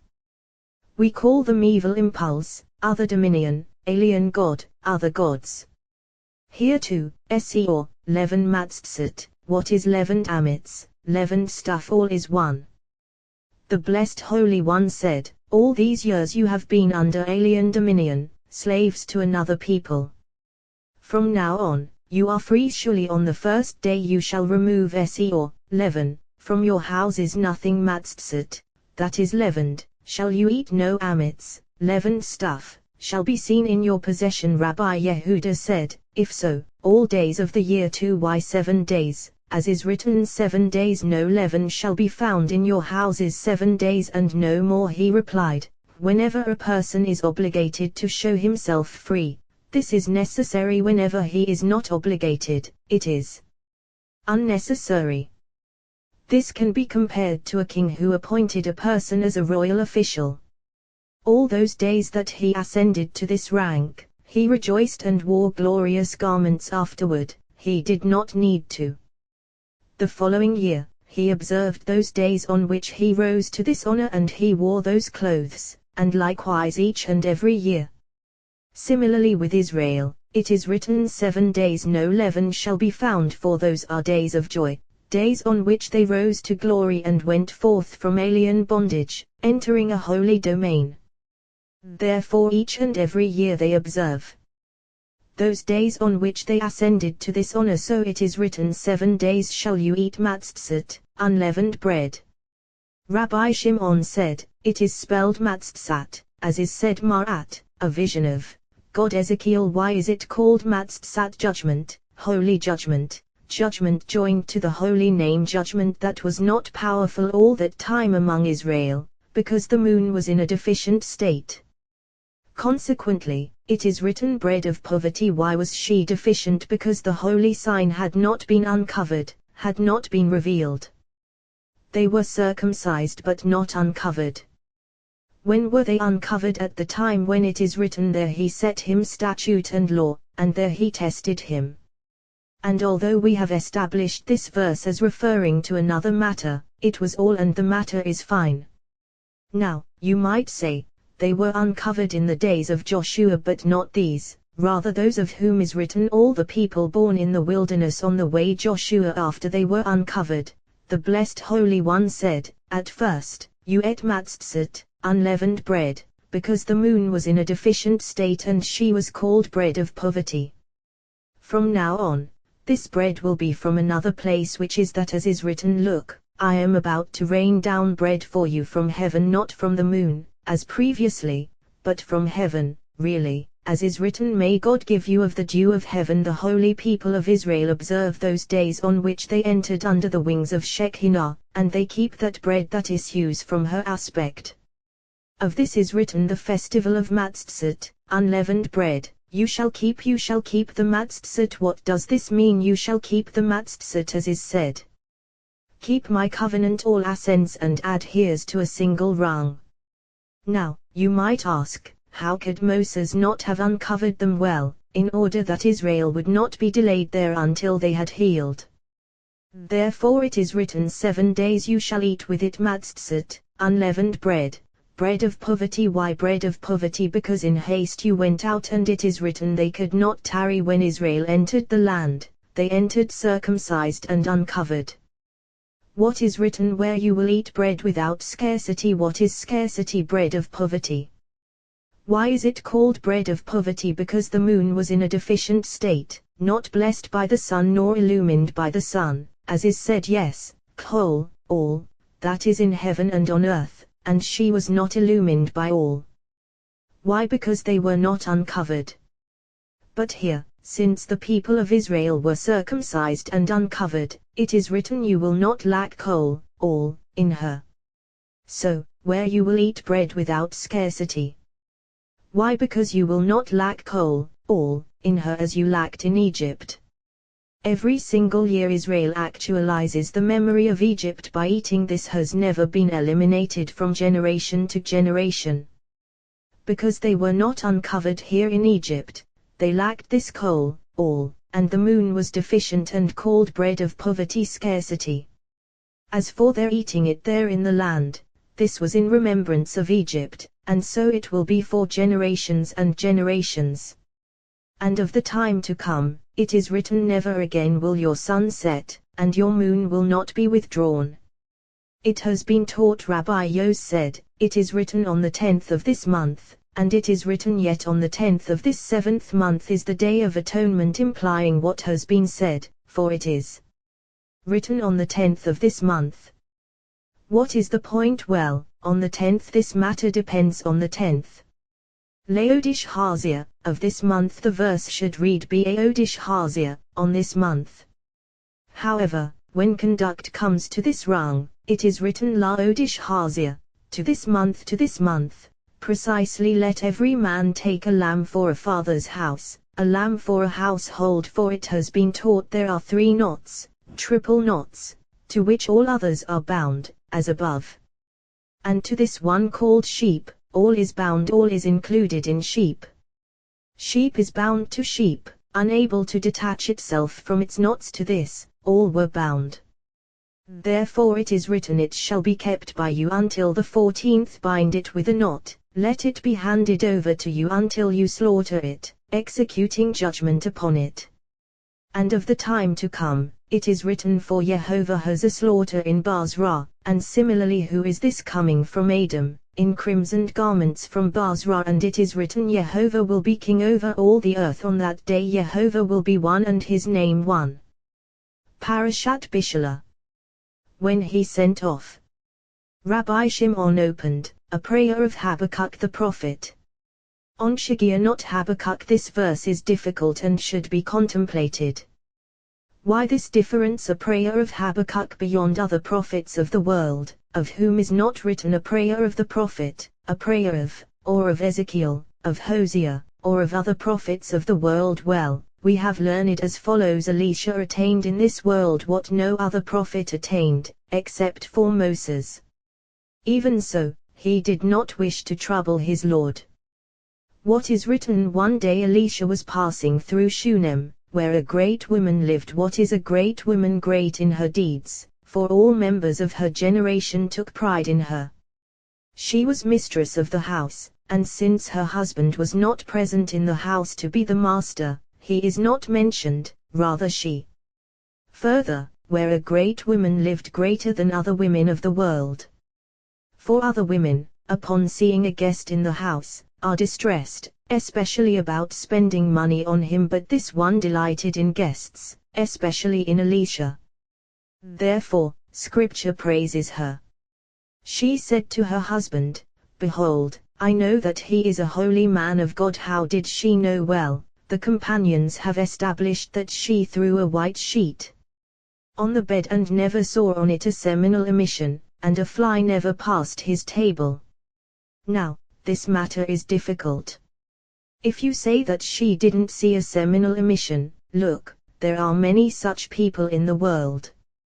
What is so different here? And if you say that a fly didn't pass his table, then why is it written, Behold, I know? Did she know and no one else? Surely, all those who saw him eating would have known. However, they have spoken well. She knew and no one else, because she arranged his bed when he lay down at night and when he rose in the morning.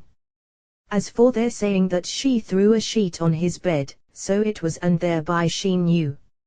According to the way of the world, when a person rises from bed, the sheet that he slept in emits a repulsive odor, but here, when she gathered that sheet from his bed, it emitted fragrance like the fragrances of the Garden of Eden. She said, if the holiness of his Lord were not upon him, he would not be emitting such holy fragrance. So he should withdraw from the house, because in a house a person cannot be so careful.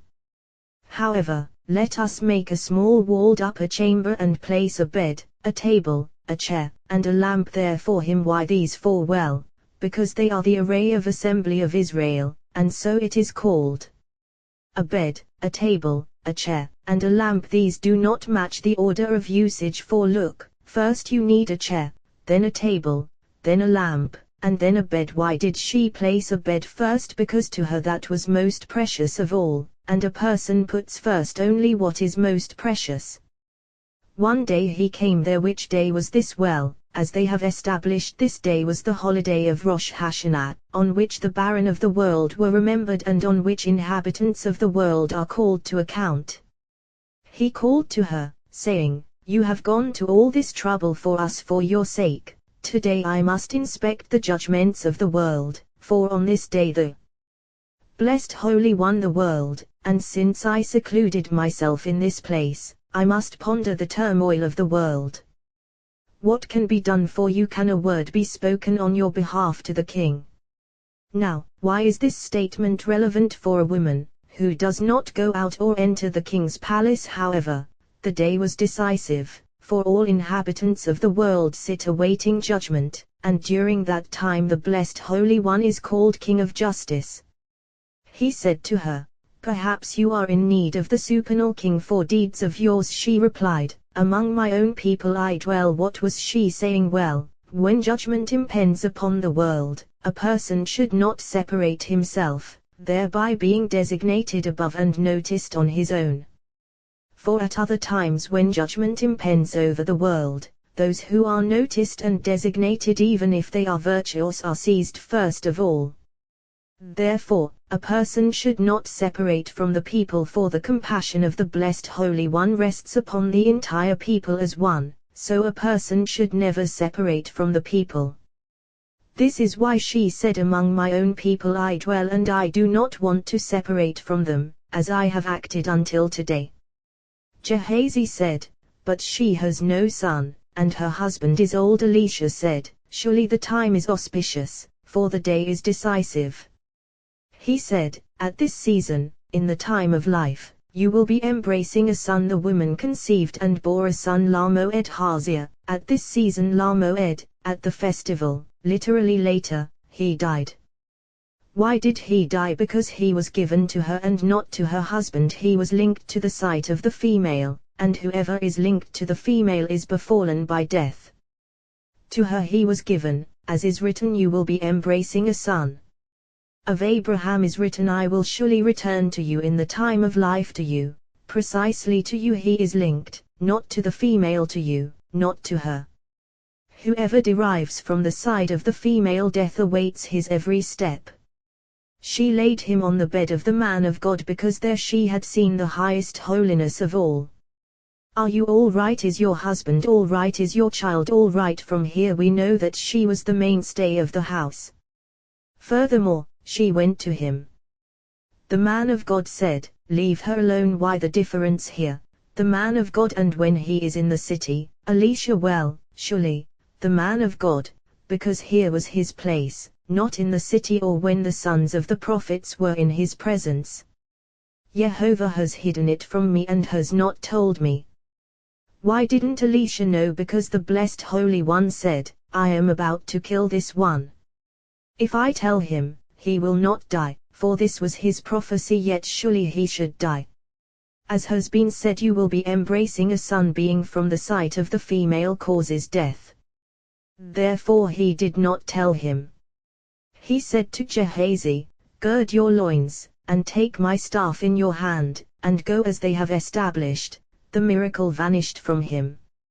As Jehovah lives, and as your soul lives, I will not leave you. Why? Since Gehazi was already going, because she knew his ways, he was not worthy for a miracle to happen through him.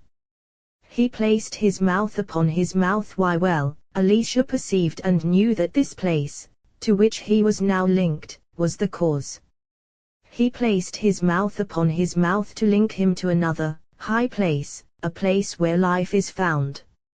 He could not uproot him from the place to which he was originally linked, rather, he aroused another spirit above, which joined this place, and his soul was restored.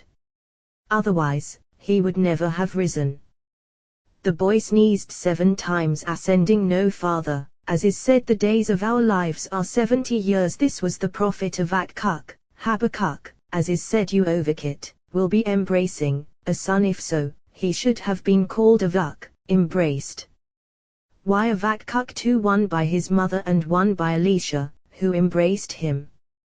There were 2 Ibuchin, embraces, on this side and on that. One embrace, that place on which he depended at first. Another embrace, raising him to high rungs. Therefore, Avakuk 2.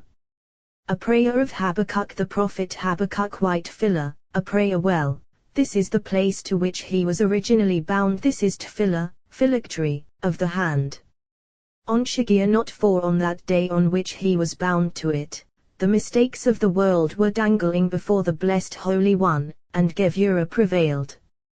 Consequently, this tefillah was bound to him. Alternatively, a prayer of Habakkuk, a prayer for Habakkuk, which he composed for himself. I have heard of your renown, I am afraid, Habakkuk. When the spirit of prophecy aroused upon him, it came upon this place of prayer, and he feared and trembled. As the saying goes, one who has been bitten by a dog trembles from his bark. Your deed, in the midst of years revive it. Who is your deed? He said this of himself, being his deed. In the midst of years revive it, give life to your deed in the midst of supernal years. Revive him so that he will not die as previously. On Shigia not. Why Shigia not? The verse should read Shgiot, errors, as is said, who can discern Shgiot? Errors. Well, it is all but Shigia not, as is said, Shigeon, of David. Instruments of praise lay before the prophets to induce a spirit of prophecy, as is said, you will find a band of prophets prophesying, preceded by tambourine and flute, and similarly now bring me a minstrel, especially Habakkuk, who more than all of them needed calming of spirit, to assuage him and to sweeten that place, to draw upon himself the spirit of prophecy.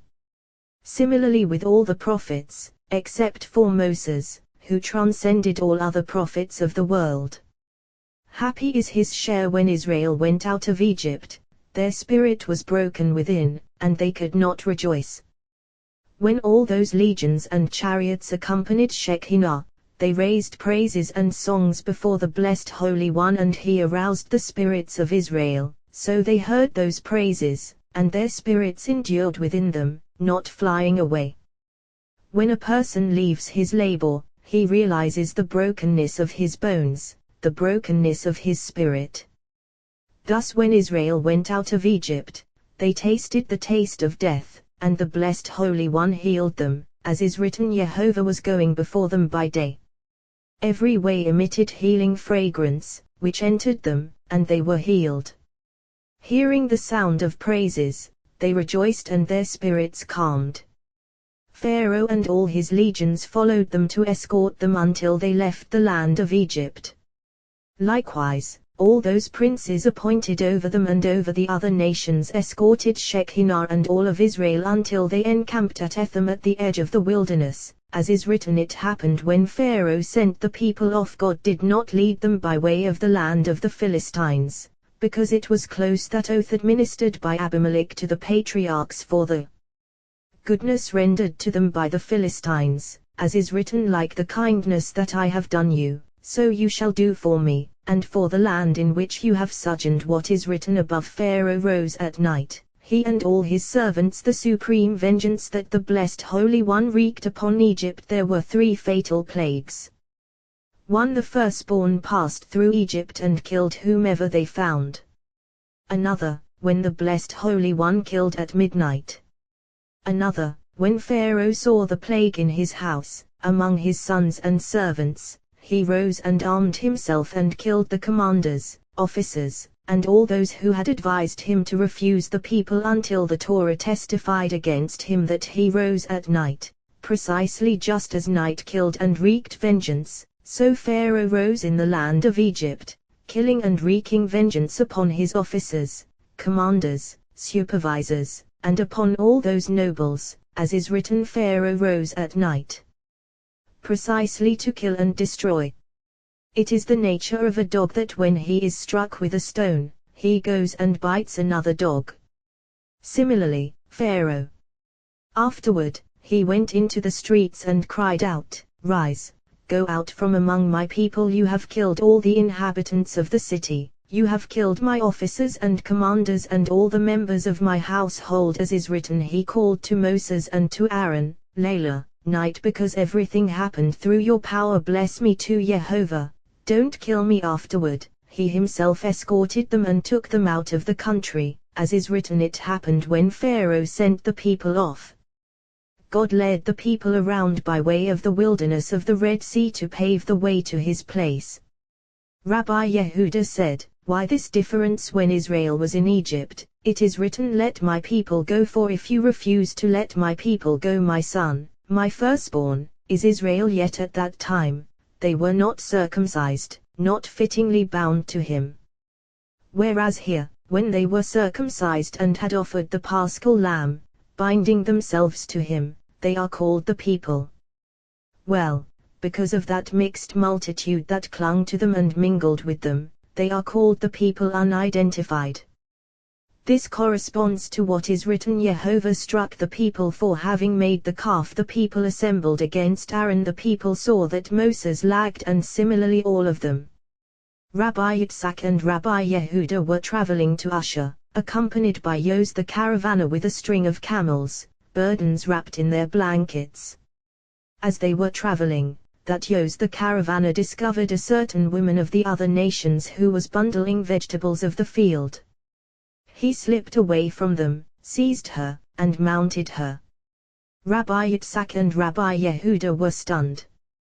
They said, "Surely, let us turn back from the way, for look, the blessed Holy One wants to show us that we should not associate with him." They turned back from the way.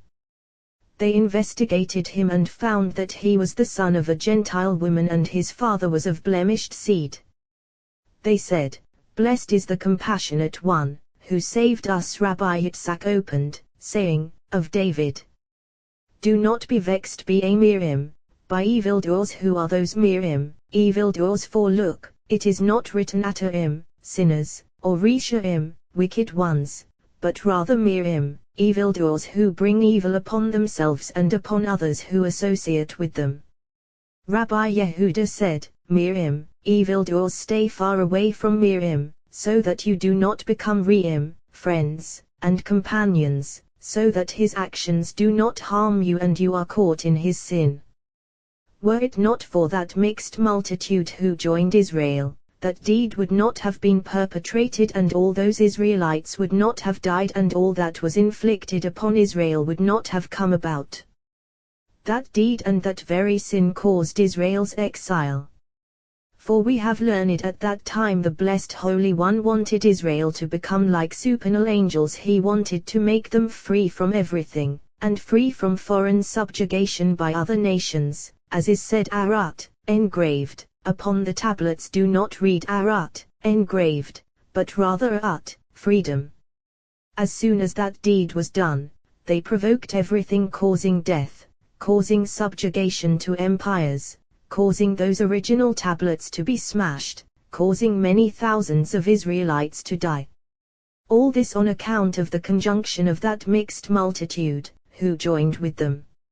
Here too, because of them, they were not called Israel or the children of Israel or my people, but rather the people unidentified. Now, you might say, the children of Israel went up armed from the land of Egypt. Well, when they went up, and that mixed multitude had not yet joined them, but as soon as they joined them, they were called the people. Rabbi Yos objected, saying, "It is written, for as you see the Egyptians today, you will not see them again forever." But look, every day they saw that mixed multitude. Rabbi Yehuda replied, "It is written a mixed multitude, not Egyptians, for many other nationalities were living in Egypt. Furthermore, they had all been circumcised, and since they were circumcised, they were not called Egyptians. On the authority of Moses, they were accepted corresponding to what is said, Go, get down, for your people that you brought up from the land of Egypt has acted corruptly." The children of Israel went up Amushim, armed. They were one out of Amos 5. Rabbi Yos said, 5 of Israel and one of them. Rabbi Yehuda said, 1 out of Amishim, 50. Rabbi Shimon said, Amushim, through that jubilee he brought them up from Egypt through Amishim, 50. The children of Israel went up from Egypt. Otherwise, they would not have gone up. Therefore, they tarried 50 days to receive the Torah, and from that site Torah issued and was given. So, Amushim spelled deficiently, for through this the children of Israel went up from Egypt. Moses took the bones of Joseph with him. Why did he take up his bones? Because he was the first to descend into exile. Furthermore, he possessed a sign of redemption and had made Israel swear regarding this, as is written, for he had solemnly made the children of Israel swear, as has been said. Rabbi Yos opened, for the leader. On the Yehovah was going before them by doe of dawn. A song of day. David, how dear is Torah to the blessed Holy One, for whoever engages in Torah is beloved above, beloved below. The blessed Holy One listens to his words and never forsakes him in the world. Torah should be studied day and night, as is written, meditate on it day and night, Joshua, and similarly, were it not for my covenant day and night. Granted, by day, why by night? So that the complete holy name will be present with him. Just as there is no day without night, and one is incomplete without the other, so Torah must accompany a person day and night, so that completeness will be with him. As has been said, the essence of night is from midnight on, although the first half also belongs to night. Yet, at midnight the blessed Holy One enters the Garden of Eden to delight with the righteous, and it is then that a person should rise and study Torah. As has been said, the blessed Holy One and all the righteous in the Garden of Eden listen to his voice, as is written, you who dwell in the gardens, companions, listen for your voice, let me hear as they have established, you who dwell in the gardens, assembly of Israel, who praises the blessed Holy One in the night. Happy is the share of one who joins her in praising the blessed Holy One with Torah, with praise of Torah. As morning approaches, assembly of Israel comes and converses with the blessed Holy One, and he extends to her a scepter of love, not over her alone but over her and over all those participating with her. As has been said, by day Yehovah directs his love, in the night his song is with me, Yehovah, therefore she is called doe of dawn. Rabbi Shimon said, as morning is about to lighten, light darkens and blackens, blackness prevails.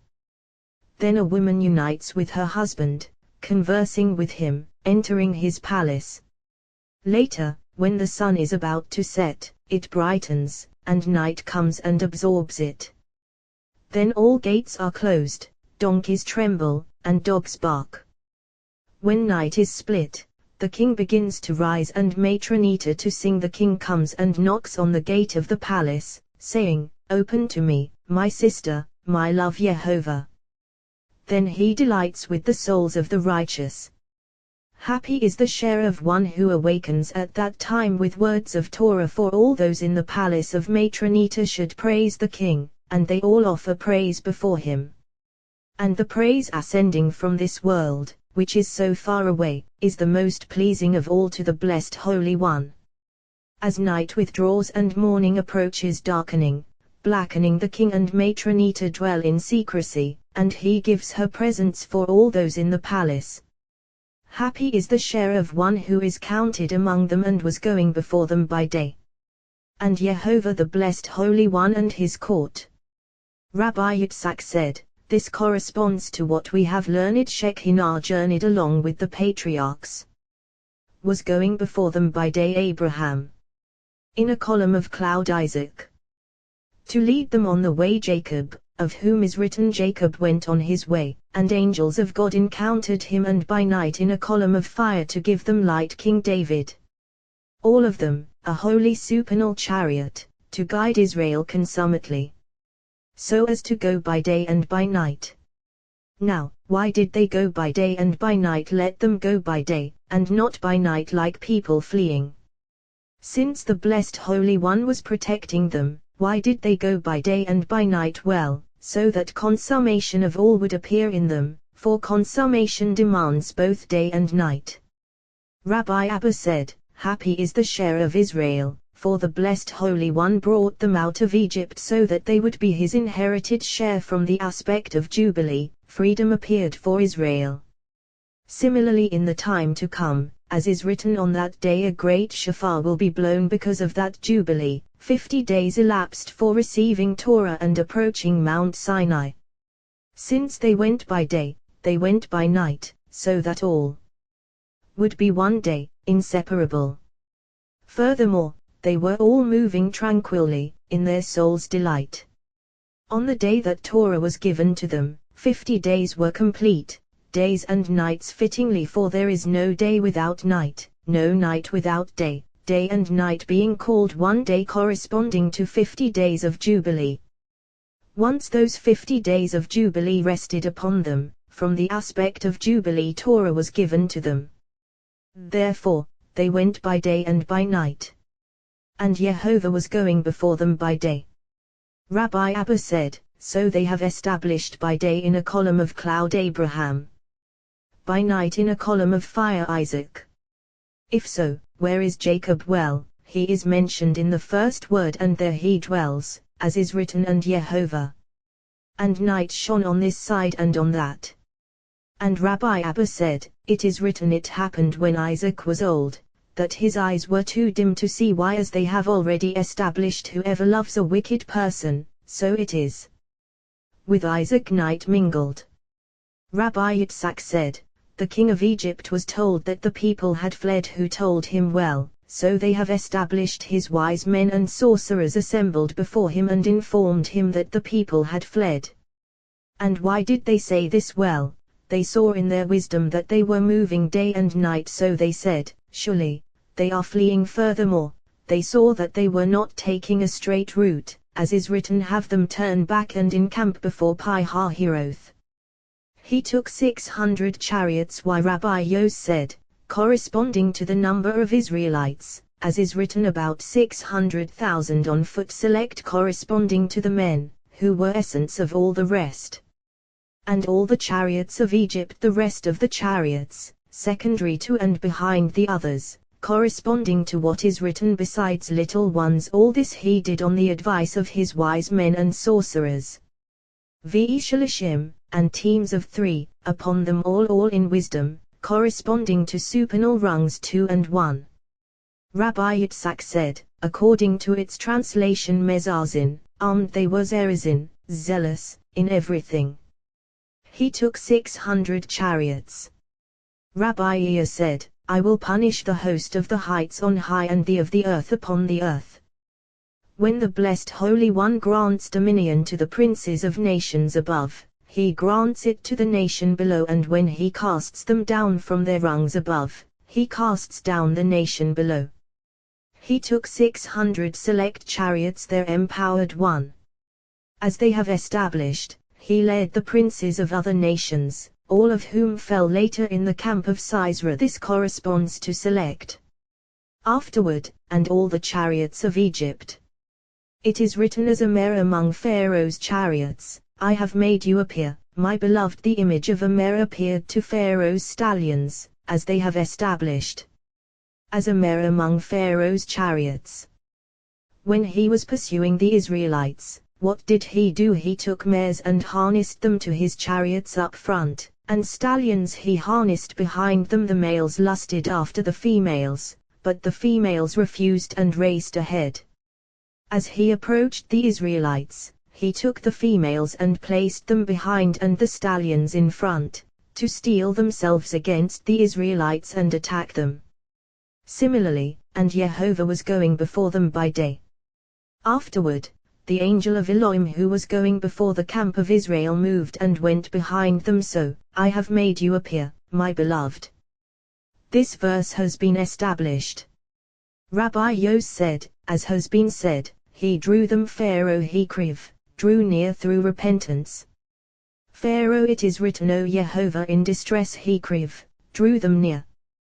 They sought you, pouring out a whisper when you chastised them. In distress they sought you. Israel does not seek the blessed Holy One in time of comfort, but rather in time of distress. Then they all seek him. Pouring out a whisper, they all offer prayers and pleadings, pouring out their prayers. When you chastised them, when the blessed Holy One punishes them with lashes, then he stands over them in compassion, and that voice of theirs pleases him. In order to requite their enemies, he is filled with compassion for them. As we have established, this can be compared to a dove who was fleeing from a hawk and entered the cleft of a rock, where she found a serpent nesting. She tried to enter but could not, because the serpent was still nesting. Could she turn back? No, because the hawk was poised outside. What did the dove do? She began to cry and clap her wings, so that the owner of the dovecot would hear her and come to save her. Similarly, Israel approached the sea. They saw the sea swelling in front of them, its waves surging high. They were frightened. Raising their eyes, they saw Pharaoh with his camps and flying stones and catapults. Then, they were very frightened. What did they do? The children of Israel cried out to Jehovah, who caused Israel to draw near their father above Pharaoh, as is written, Pharaoh he drew them near, as has been said.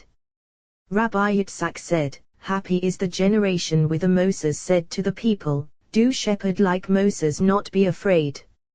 Stand firm and see, walking among them at Jehovah, as deliverance is written. He remembered the days of old Moses, his people. Where is he who brought them up from the sea? He remembered the days of old, the blessed Holy One. Moses, his people. From here we learn that Moses was equivalent to all of Israel, and we learn that the shepherd of the people is really the whole people. If he is worthy, then all the people are worthy. If he is unworthy, then all the people are unworthy and are punished because of him, as has been established.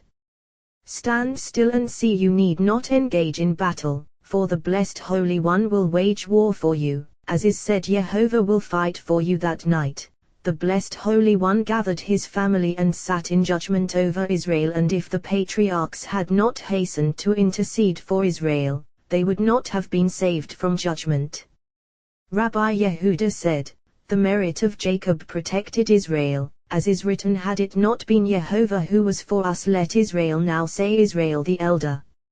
Rabbi Abba opened, If you refrain from Jehovah will fight for you, and you trampling Sabbath, keep silent from engaging in your affairs on my holy day. Happy are Israel, for the blessed Holy One desired them, cleaving to them more than to all other nations of the world. Out of his love for them, he drew them near to him and gave them Torah and gave them Sabbath holier than all other days, tranquility from all, joy of all.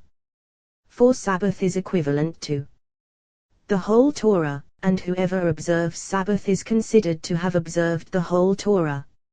And call Sabbath delight, delight of all, of body and soul, delight of those above and below. Call Sabbath. What does call mean? Invite her, as is said, callings of holiness invited, as one invites a guest to his home. So, call Sabbath delight, invite her to a table set fittingly, invite her to a home prepared with food and drink, more than on other days. Call Sabbath while still daylight. The holy of Jehovah honored, the day, two who are one. If you honor it by not going your own ways, as we have established, pursuing your affairs, or speaking a word, as has been said, for that word rises and arouses a profane word above. Whoever invites a guest should occupy himself with him and with no one else. The word that he emits from his mouth rises and arouses an arousal above, either for good or for evil. Whoever sits in Sabbath delight is forbidden to arouse a profane word, for he thereby spoils the holy day. Whoever attends a royal wedding celebration should not neglect the king and turn his attention to someone else. One should always manifest action, arousing a requisite arousal on Sabbath. One should arouse with affairs of heaven and holiness of the day, not with anything else. When Pharaoh approached to attack Israel, the blessed Holy One did not want Israel to arouse an arousal below at all, for there was already arousal above, since the patriarchs had initiated arousal above and their merit stood before him. This arousal had been stimulated, so the blessed Holy One did not want Israel to arouse below at all, for it inhaled in a supernal sight, as is written, Yehovah Yilim Lachem, Jehovah will fight for you, and you keep silent precisely, and do not arouse, since that is uncalled for. Here is interwoven a holy name in its token letters, as the companions have aroused. Rabbi Yos and Rabbi Yehuda were walking on the way. Rabbi Yos said to Rabbi Yehuda, We have surely learned Jehovah always signifies compassion. and even though he wages war and executes judgment, that judgment is with compassion. Yet here we see Jehovah will fight for you, and no compassion at all appeared in that judgment, for it is written not even one of them remained. He replied, this matter I heard from Rabbi Shimon, who said that even here judgment is with compassion. For the sea covered them and they perished, and afterward the waters cast them out. The blessed Holy One wanted to honor them, so they were buried in the earth. The earth refused to accept them until the blessed Holy One stretched out his right hand to her and she received them, as is written, you stretched out your right hand, earth swallowed them. So, there is judgment with compassion. Therefore, the blessed Holy One did not want Israel to arouse a word in the world, for if Israel aroused a word, they would not arouse the name of compassion, and judgment would not be rendered with compassion, as is written, Jehovah will fight for you, and you keep silent. Do not arouse anything, for the name of compassion must be aroused upon them to render judgment with compassion, so you should not produce a defect and arouse something else. He said to him, but look at what is written, Jehovah will go forth and battle those nations, as when he battles on a day of war Jehovah will go forth and battle. If so, is that judgment with compassion? He replied, certainly so, judgment with compassion, for their death will not be by pestilence. Rather, he will have consideration for them, so that they will not be killed like other inhabitants of the world, but instead gently, without pain, judgment with compassion. Everywhere this name signifies judgment with compassion, except for one place, as is written, Jehovah will go forth like a mighty one, like a warrior. He will stir up zeal like a mighty one, not a mighty one, rather, he will change his garments and don other garments. Like a warrior he will change his weapons. Even so, judgment is extreme but mingled with compassion, as is written, like a mighty one, not a mighty one, like a warrior, not a warrior. For certainly, even though he executes judgment, he cares for his handiwork. So, Jehovah will fight for you. Surely happy is the share of Israel, for the blessed Holy One has selected them as his share, as is written, for Jehovah's share is his people, Jacob his allotted inheritance. Jehovah said to Moses, why are you crying out to me? This statement has been established in the book of concealment, and there its secret is found. Rabbi Yehuda opened. Jonah prayed to Jehovah his God from the belly of the fish. Jonah, what is written above, Jehovah provided a large fish to swallow Jonah. Jehovah provided, as is said, the king provided them a daily amount of the royal food and of the wine he drank. He provided your food and your drink. But this verse should read, Jehovah provided Jonah for the fish, for he was a provision sent by him. However, surely that fish was provided for Jonah, to protect him from other fish of the sea, and so that he would be concealed within it. Once he was brought inside, Jonah saw in its belly an expanse like an immense temple, with the two eyes of that fish beaming like the sun. There was a gem in its belly, shining upon him, and he saw everything in the sea and in the depths. Now, you might ask, if so, why is it written, out of my straits I called to Jehovah? Jonah, it does not seem that he had all this spacious comfort. Well, once that fish showed him everything in the sea and in the depths, it died, for it could not endure for 3 days. Then Jonah felt constricted. As Rabbi Elazar said, when Jonah saw all that spacious comfort, he rejoiced. The blessed Holy One said, what more do you need? Is it for this that I brought you in here? What did he do? He killed that fish, and all the fish of the sea circled round that fish, one biting it from this side, another from that side. Then Jonah saw himself in distress. Immediately, Jonah prayed to Jehovah his God from the belly of Har-Daga. The fish Jonah at first, Dag now, Daga, as is said, and Har-Daga, the fish, that were in the Nile died.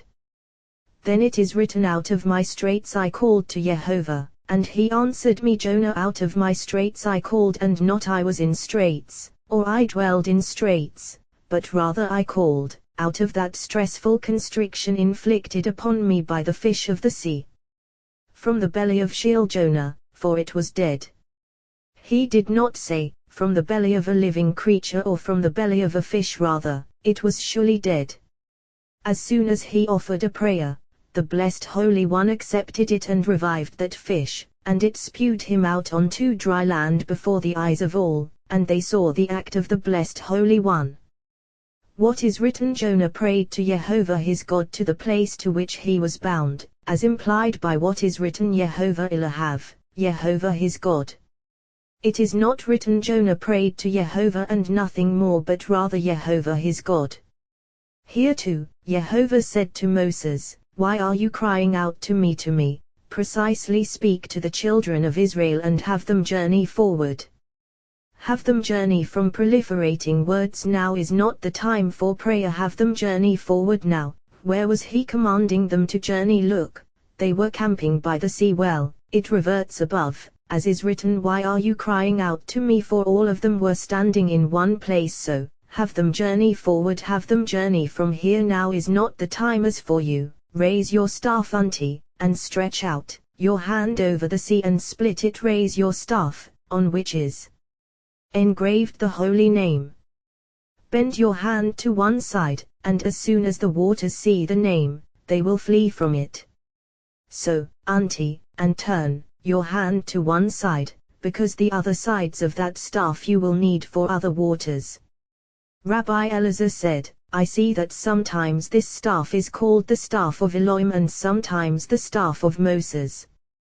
Rabbi Shimon said, "There were two, as has been established." Yet in the book of Rav Hamnuna Sava he explained well that all is one, whether it is attributed to the Blessed Holy One or to Moses. This staff is intended to arouse the side of Gevurah. Therefore, stretch out your hand, the left one, on the side of Gevurah. Rabbi Shimon said, "Woe to those who do not see that Torah is proclaiming in front of them. They do not know and do not care." On the side of Gevurah waters arouse in the world, waters issue. Now the Blessed Holy One wanted to dry up the water. So why stretch out your hand, which is the left? Well, raise your staff, to dry up the waters, and stretch out your hand, to bring the waters back. Arousing the side of Gevurah and bringing the waters back on the Egyptians. Therefore, two elements here, as is written, raise your staff and stretch out your hand over the sea, and split it. But they were abysses. Well, the Blessed Holy One performed a miracle within a miracle, as is said, abysses congealed in the heart of the sea, and they walked on dry land in the midst of the water, as is written, the children of Israel came into the midst of the sea on dry land. Rabbi Shimon opened, "I saw the living beings, he removed the wheel of their, and behold, one-wheel chariots." Jehovah on the ground. Ezekiel. This verse has been established and discussed.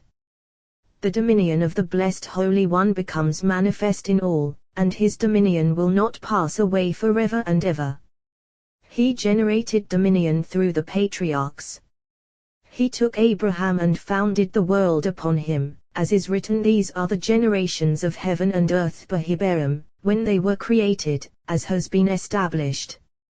He took Isaac and planted the world through him, existing forever, as is written, "My covenant I will establish with Isaac." He took Jacob and set him before him, delighting with him, glorying in him, as is written, "Israel in whom I glory." Jacob is joined to the tree of life, eternally devoid of death, for all life is consummated in that tree, and it bestows life upon all those joined to it. Therefore, Jacob did not die.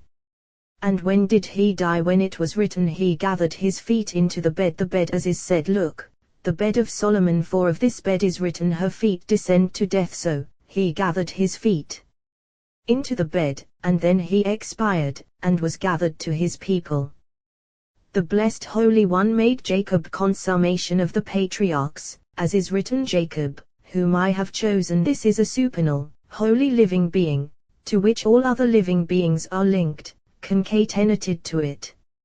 Numerous beings upon beings, these ascending, those descending, all rungs within rungs, above and below, swimming along in the sea, as is written, "This sea, vast and broad of reach," those above and below all swimming in the sea. When the sea heaves her waves, all ships toss up and down, rage prevails, and a mighty wind overcomes her fiercely. Fish of the sea scatter everywhere, these to the east and those to the west, these to the north and those to the south. When they see a mark on any inhabitants of the world, they seize them and swallow them within sloping caverns in the earth. No ships sail from their places, but only toss up and down except when a certain leader of the sea arrives, who knows how to pacify the raging wind of the sea. As soon as this one straddles the sea, her rage subsides and calm prevails. Then all those ships move in a straight course, deviating neither right or left, as is written, their ships sail Leviathan Zir, whom you formed to play with Zir. Precisely all the fish of the sea gather to their place, and all those living beings rejoice, and living beings of the supernal field rejoice over her, as is written, all beasts of the field play there. As above, so below, as below, so in the sea as high above, so in the upper sea as above, so below as below, so in the lower sea. The body of that sea I have already aroused for the companions, its length and breadth, head, arms, hair of the body, all as it should be, each called by name. Correspondingly below, for the sea below, so too head of the sea, arms of the sea, body of the sea. It is written, Zebulun will dwell by the shore of seas, but look, there was only one sea in his share, well, by the shore of seas precisely, and I have established them for the companions in supernal mystery. And his flank upon Sidon. V. Yokato, and his flank, as is said, those issuing from Eurek, the thigh of Jacob. Zebulun was the right thigh of the body. The Sea of Galilee was in his share, and here is found the snail for purple. Chariot above chariot, wheels of a chariot run hastily, and supports of the chariot do not hesitate moving upon them. And so with all of them. As for the chariot empowered over Egypt, if you say, a complete chariot not to be found, for look at what is written, he removed the wheel of their chariots. There were so many chariots moving on one supporting wheel, appointed over them. As soon as this one was deprived of its power, all those chariots could not move, and all were deprived of their power. Then, all those below were deprived of their power, for look upon Egypt and upon those who rely on him. At that time the dominion of Egypt prevailed over other nations. As soon as the power of Egypt was crushed, the power of other nations was crushed. How do we know? As is written, then the chiefs of Edom were terrified, the dukes of Moab, trembling, seized them, all the dwellers of Canaan melted away, and similarly peoples heard, they quaked, writhing, seized the dwellers of Philistia. For they were all attached to Egyptian worship and dependent upon Egypt for their support. At that time they all sought the assistance of Egypt, to be reinforced.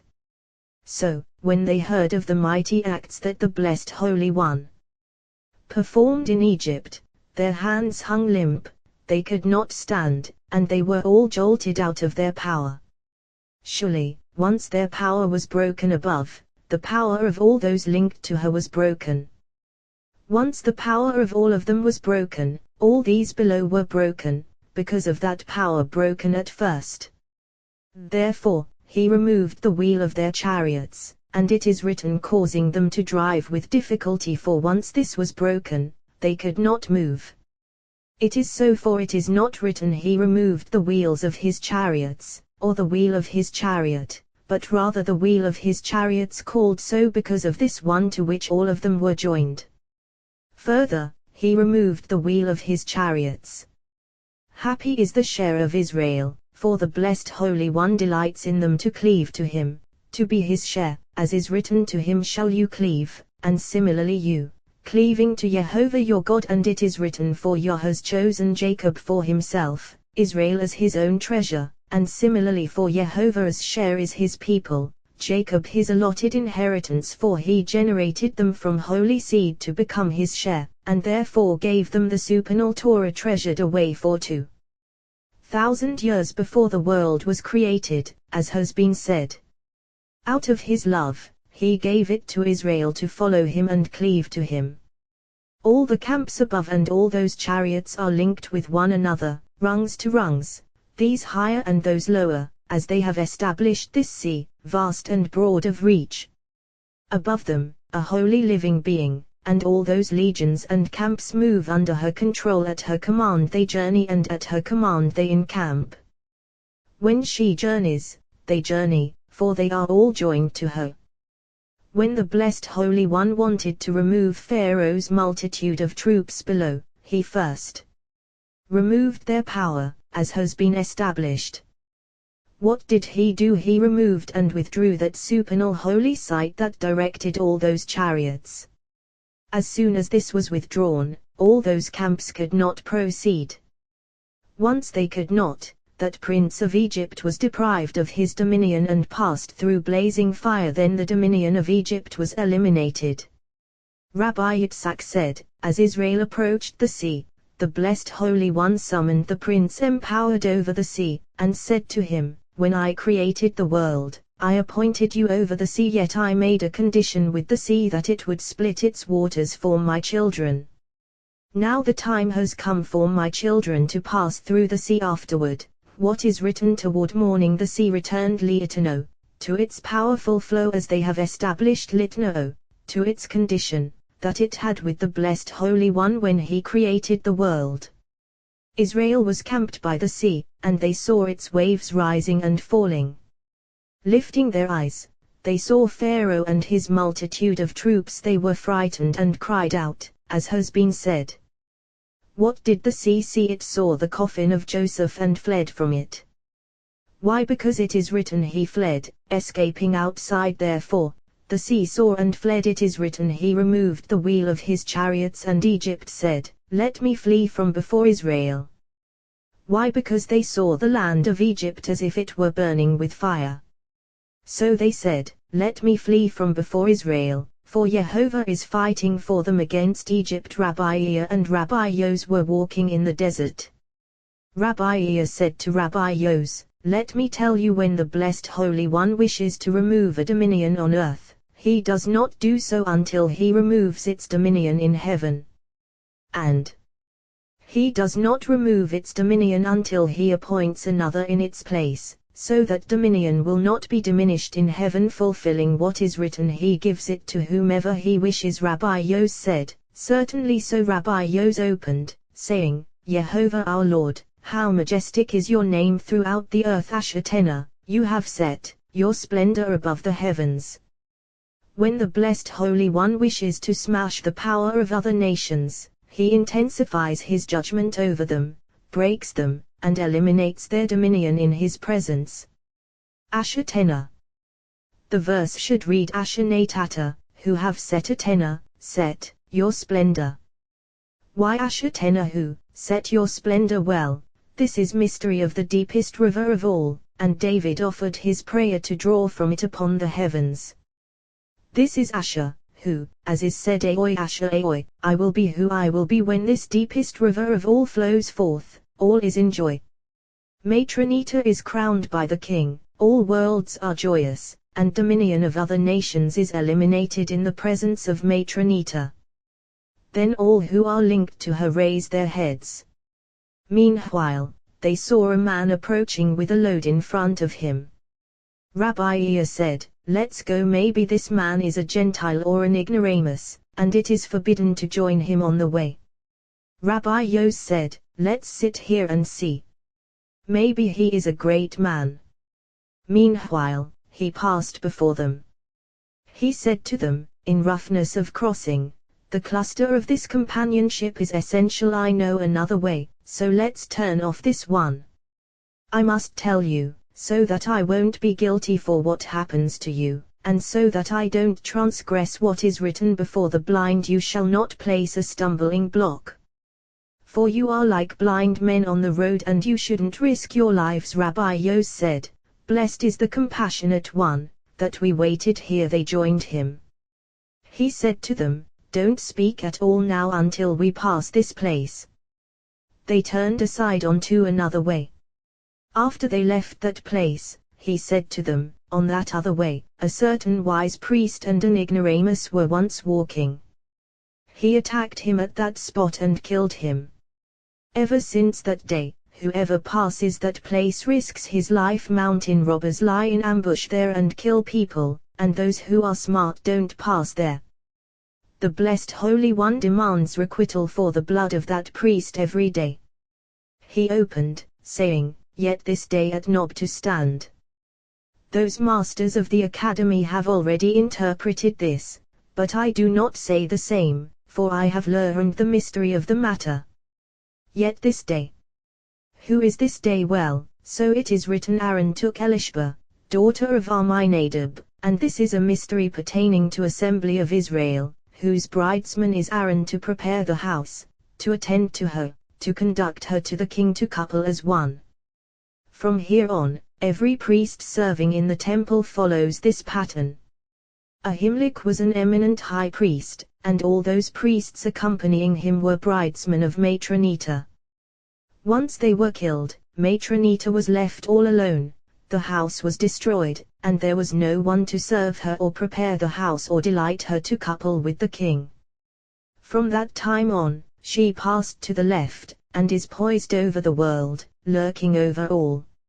She killed Saul and his sons, Hip vanished from them, and many thousands and myriads of Israelites died. Until now, that sin dangled over Israel, until Sennacherib came and incited all. This is yet this day at Nob to stand supernal day. And who is that assembly of Israel, who lost her bridesman? The one who remained without the right and had to cling to the left, for the priest is the right, so she had to cling to the left. Therefore, yet this day at Nob to stand. What is written? Gibeah of Saul fled. Why Saul here? Well, because he killed the priests, causing the right arm to be uprooted from the world.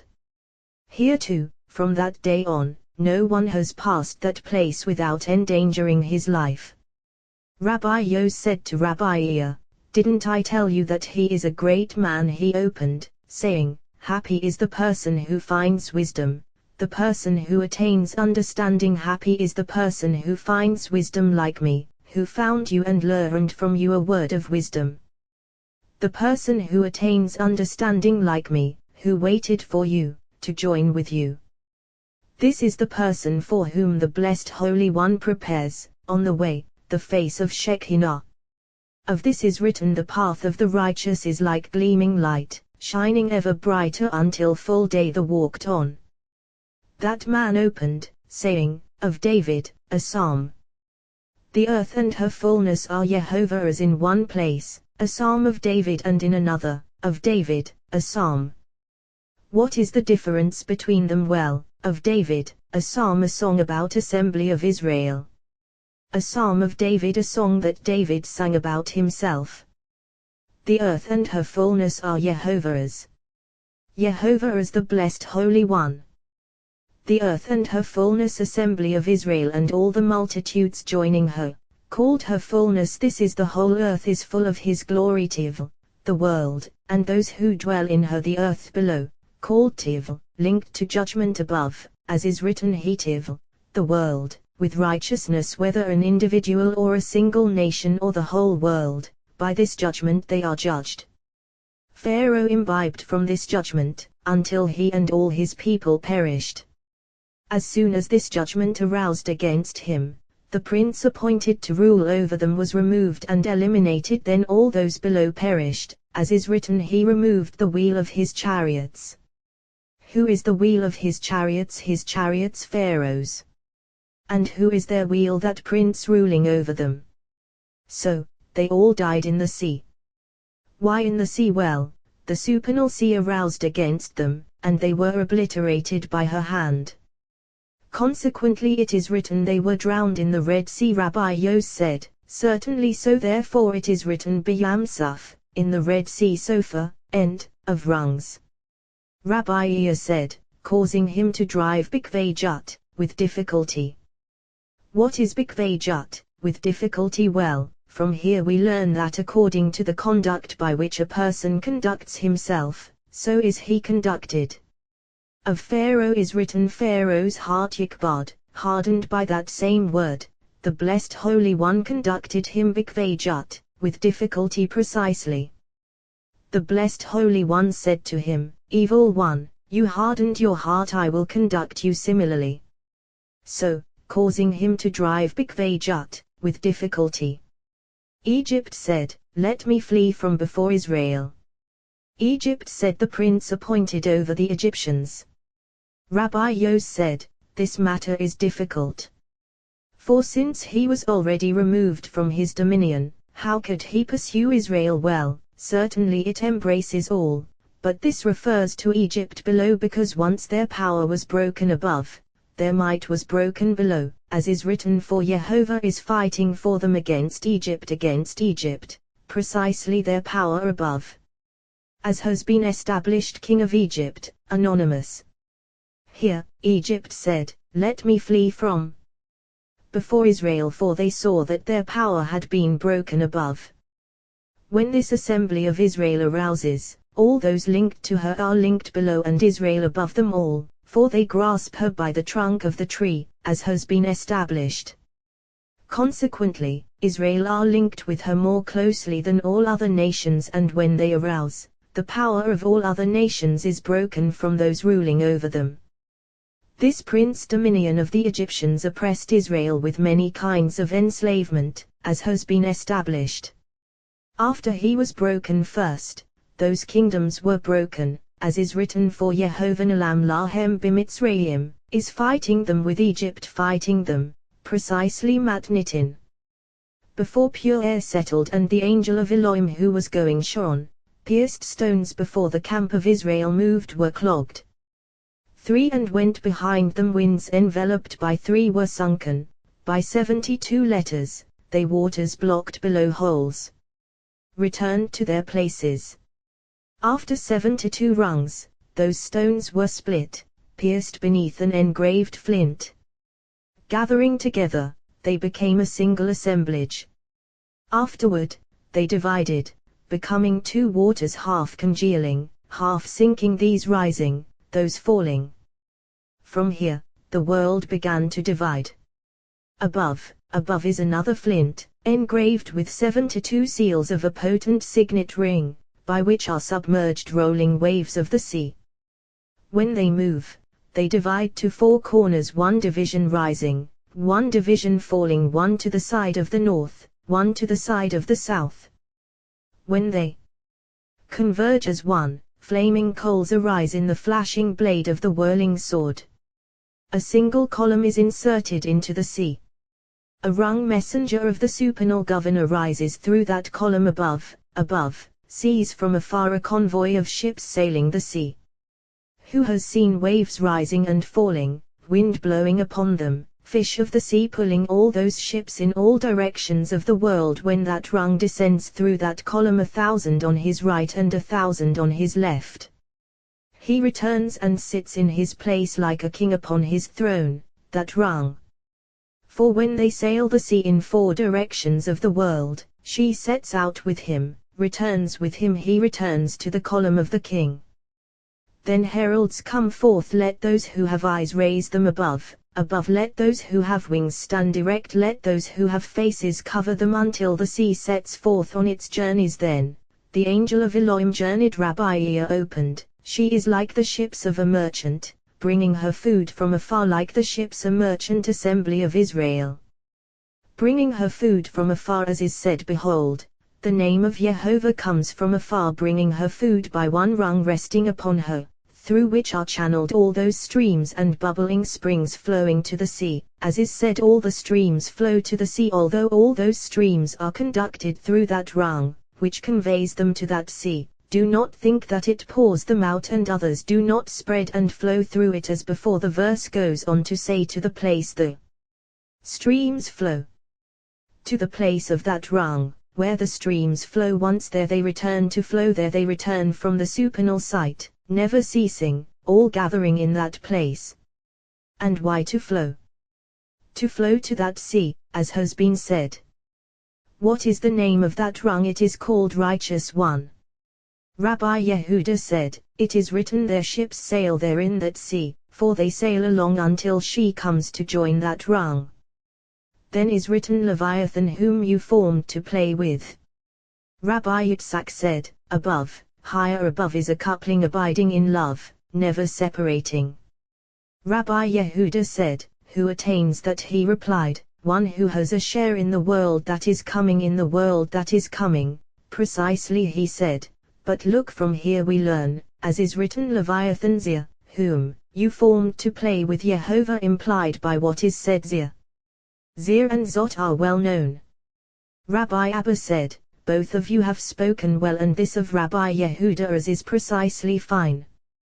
The Blessed Holy One has prepared everything with which to delight the righteous, as is written, then you will delight upon Yehovah. Rabbi Abba said, how many thousands, how many myriads of holy camps does the Blessed Holy One have? Masters of supernal faces, masters of eyes, masters of weapons, masters of trumpeting, masters of howling, masters of judgment, masters of compassion.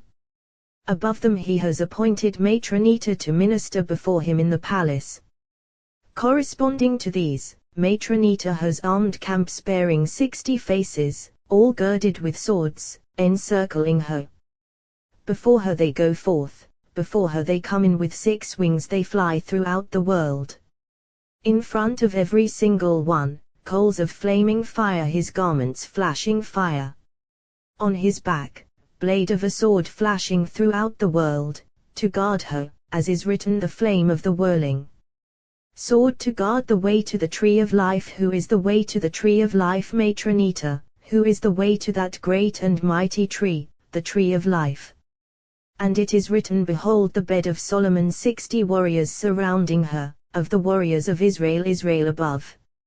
All of them skilled with a sword. When Matronita moves, they all move behind her, as is written, the angel of Elohim moved. Now, is she called Malach ha-Elohim, angel of Elohim? Rabbi Abba said, yes. Rabbi Shimon said as follows, the Blessed Holy One established before him a holy palace, a supernal palace, a holy city, a supernal city, called Jerusalem, the holy city. Whoever enters the presence of the king enters only through this holy city, following the way to the king, for from here the way is paved, as is written, this is the gate to the righteous shall enter through it. Every mission that the king wishes issues from the house of Matronita. Every mission from below to the king enters the house of Matronita first, and from there to the king. Consequently, Matronita is agent of all, from above to below and from below to above, for she is the opening to the king, way to the king, and no secret is concealed from her, from above to below or from below to above. Thus, she is agent of all, as is written, Malach, the messenger of Elohim, who was going before the camp of Israel, moved Israel above. Malach, the messenger of Elohim, as is written, and Yehovah was going before them by day, as we have established. Now, is it an honor for the king that Matronita should go and wage wars and act as an agent? Well, this may be compared to a king who coupled with a lofty noble lady. The king saw how her glory surpassed all other noble ladies of the world. He said, they are all concubines compared to my lady, she surpasses them all. What shall I do for her? Well, look, my entire household will be in her hands. The king issued a proclamation, henceforth, all affairs of the king are entrusted to the Matronita. What did he do? The king placed in her control all his weapons, all the warriors, all those royal jewels, all the royal treasures. He said, from now on, anyone who needs me cannot speak with me until he notifies the Matronita. Similarly, the Blessed Holy One, out of his great love for Assembly of Israel, entrusted everything to her. He said, look, all the others are nothing compared with her. He said, 60 queens are they, and 80 concubines. One she is, my dove, my perfect one, she is to her mother. What shall I do for her? Well, look, my entire household will be in her hands. He issued a proclamation, henceforth, all affairs of the king are entrusted to Matronita. He placed in her control all his weapons, lances, swords, bows, arrows, catapults, fortresses, stones, all those warriors, as is written, behold the bed of Solomon, 60 warriors surrounding her, all of them skilled with a sword. The king said, from now on, my battles are in your hand. My weapons are handed over to you, along with the warriors. From now on, you will guard me as is written, guardian of Israel. From now on, anyone who needs me cannot speak with me until he notifies Matronita. As is written, Bezot, with this, shall Aaron enter the holy zone, agent of all, as we have established. Consequently, all is honor of Matronita. The angel of Elohim who was going before the camp of Israel moved as has been said and went behind them. Why behind them? So that in front of her would appear warriors, catapultiers, lancemen, swordsmen revealed in front of her, since other camps were coming to wage war against Israel from above. We have learned in that hour the ruling prince appointed over Egypt came and gathered 600 attacking chariots, with 600 empowered princely assailants on every single chariot. As is written, he took 600 select chariots, and all the chariots of Egypt. Now, weren't the 600 select chariots themselves the chariots of Egypt? Why, and all the chariots of Egypt? Well, so it has been taught, Samael lent him 600 attacking chariots, assisting him, as is written, he took 600 select chariots. When did the blessed Holy One requite Samael? In the battle of Sisera, when the blessed Holy One plucked all those chariots and they were delivered into the hands of Matronita, as is written, the river Kishon swept them away, the primeval river Jehovah, and in the time to come they will all be handed over, as is written, who is this coming from Edom? It is I, speaking in righteousness, mighty to save. Therefore, and went behind them, and the column of cloud moved from before them. Who is this column of cloud? Rabbi Yos said, the cloud that always appears with Shekinah, and this is the cloud that Moses entered. Rabbi Abba said, it is written, Jehovah was going before them by day in a column of cloud. Rather, it is the assistance of righteous one and the spread of his impress. So this cloud goes by day, and it is written, by day Jehovah directs as do his love. This comes from the side of Est and is called Est, while another cloud goes by night and is called column of fire. Rabbi Shimon said, the column of cloud by day Abraham, the column of fire by night Isaac. Both of them appeared in Shekinah. And as for what Rabbi Abba said, so it is, for through this rung they appeared. As for this, the angel of Elohim who was going before the camp of Israel moved and went behind them, moving from the side of Est and cleaving to the side of Gevurah, for the time had arrived to be clothed in judgment. At that moment, the moon became completely full, inheriting 70 holy names on 3 sides. On one side, she was arrayed in crowns of Est, in 70 radiant engravings of supernal Father, who illumined her. On the second side, she was arrayed in lances of Gevurah, in 60 lashes of fire along with 10 of her own, descending from the side of supernal Mother in engraved decrees. On the third side, she was arrayed in garments of purple called Tiferet, worn by the Holy King, inherited by the Holy Son, along with 70 supernal crowns from the side of Father and Mother. He embraces this side and that side. We have learned from the side of Est, 72 witnesses. From the side of Gevurah, 72 scribes. From the side of Tiferet, 72 colors to be glorified. This place is engraved, one by one, and the holy name culminates mystery of the chariot. Here are engraved the patriarchs, conjoining as one, and that is the holy name, engraved with its letters. Combination of these letters, first letters inscribed in their order, straight, for all those first letters appear in Est, proceeding straight, arranged correctly. Second letters inscribed revolving backward, for all those second letters appear in Gevurah, revealing judgments and weapons issuing from the left side. Third letters are letters inscribed to display colors, crowning the Holy King. All join and link to him, and he is adorned with his crowns aligned, inscribed on this side and on that side like a king completely adorned. For here is inscribed the holy name, engraved with 72 letters crowning the patriarch's supernal holy chariot. Now, you might ask, these third letters, why aren't some of them written straight, in their order, and some of them backward, for we have learned it was you who established equity, aligning this side and that side. The blessed Holy One establishes equity for both sides.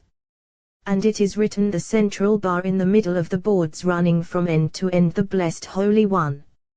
Rabbi Yitzhak said, this is Jacob, and all is one. Well, this may be compared to a king who is totally complete, his mind totally complete. What is the conduct of that king? His face always shines, for he is complete, and in this manner he favorably and unfavorably. One who is a fool sees the face of the king shining and is not wary of him. One who is wise sees the face of the king shining and says, surely the king is complete, totally complete, his mind complete. I see that in that radiance dwells judgment, although concealed, unrevealed, since otherwise the king would not be complete, so one must beware. Similarly, the blessed Holy One is always complete, in this aspect and in that aspect, but he appears only with a radiant face. Consequently, those wicked fools are not wary of him, whereas virtuous wise ones say, the king is complete although his face appears shining, judgment is concealed within. One must beware of him. Rabbi Yehuda said, from here I am Jehovah, I have not diverged, I have not separated elsewhere.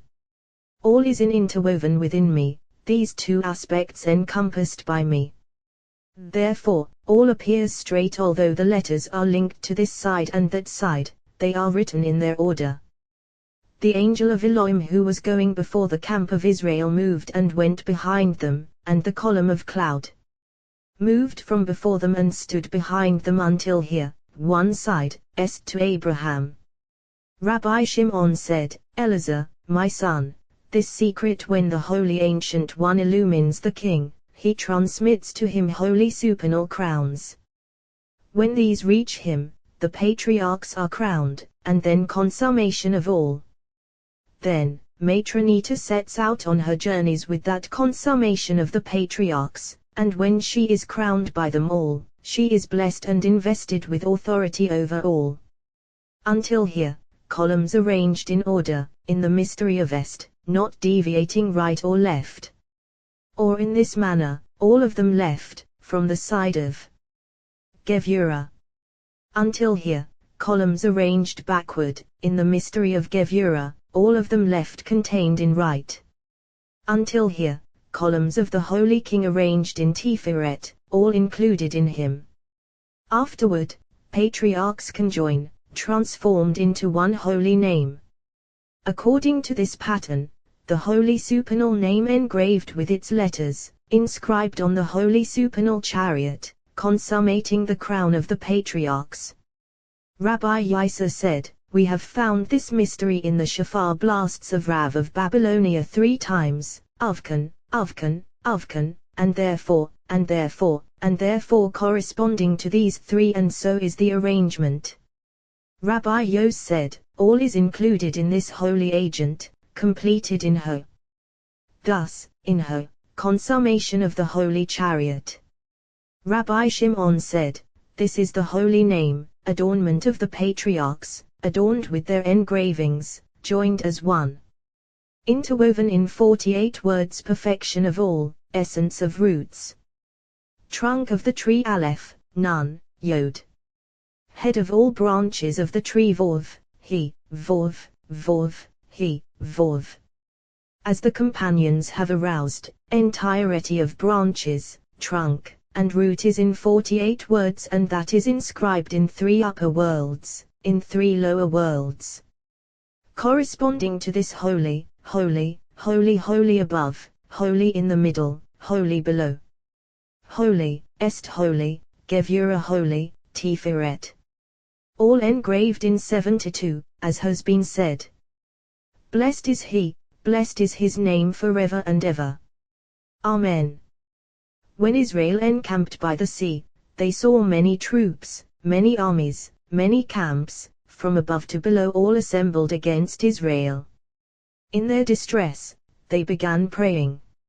At that moment, the Holy Ancient One appeared and favor became manifest in all those upper worlds. Then radiance of all lusted. Rabbi Yitzhak said, at that moment, Israel sensed distress on all sides, the sea with its waves billowing in front of them, behind them, all those troops, all those camps of Egypt above them, so many assailants. They began crying out to the blessed Holy One. Then is written, Yehovah said to Moses, why are you crying out to me? And it has been taught in the book of concealment to me, precisely all depends upon the Ancient One. Then, all shone as one. And the sea executed supernal judgments, upper and lower beings were delivered into its hands. Therefore all is as difficult for the blessed Holy One as the splitting of the Red Sea, all as they have established. Why? Because the splitting of the Red Sea depends on the Ancient One. Rabbi Shimon said, there is one doe on earth, and the blessed Holy One does so much for her. When she cries out, the blessed Holy One hearkens to her anguish. And when the world is in need of mercy, for water, she cries aloud, and the blessed Holy One listens and then feels compassion for the world, as is written, as a hind longs for streams of water when she needs to give birth. She is totally constricted, then she puts her head between her knees, crying out and screaming, and the blessed Holy One feels compassion for her and provides her with a serpent who bites her genitalia, opening and tearing that place, and immediately she gives birth. Rabbi Shimon said, concerning this matter, do not ask and do not test it, Yehovah. So it is precisely Yehovah on that day delivered Israel from the hand of Egypt. And Israel saw Egypt dead on the shore of the sea. The blessed Holy One showed them that appointed ruler of the Egyptians, whom he had passed through the river of fire, which was by the shore of the great sea. What does dead mean? As they have established that he was deprived of his dominion. Rabbi Iya said, here the hand was completed. Israel saw the great hand and all those fingers. The hand was completed by being included in the right.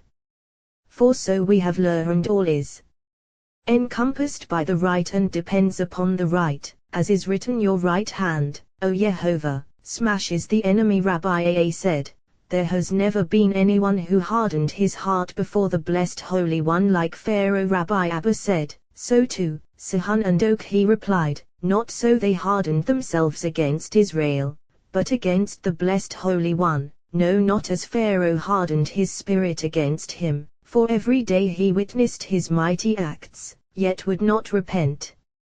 Rabbi Yehuda said, in the name of Rabbi Yitzhak, Pharaoh was wiser than all his sorcerers, and he gazed into all those crowns and all those spheres of knowledge, yet in none of their aspects did he see the deliverance of Israel, which was not dependent on any of them. Furthermore, with all of them they bound Israel in bonds. And Pharaoh did not realize that there is another bond of faith above all, therefore he hardened his heart. Rabbi Abba said, it was solely this name that hardened Pharaoh's heart. For when Moses said, thus says Yehovah, God of Israel, this very word hardened his heart, as is written, Yehovah hardened Pharaoh's heart.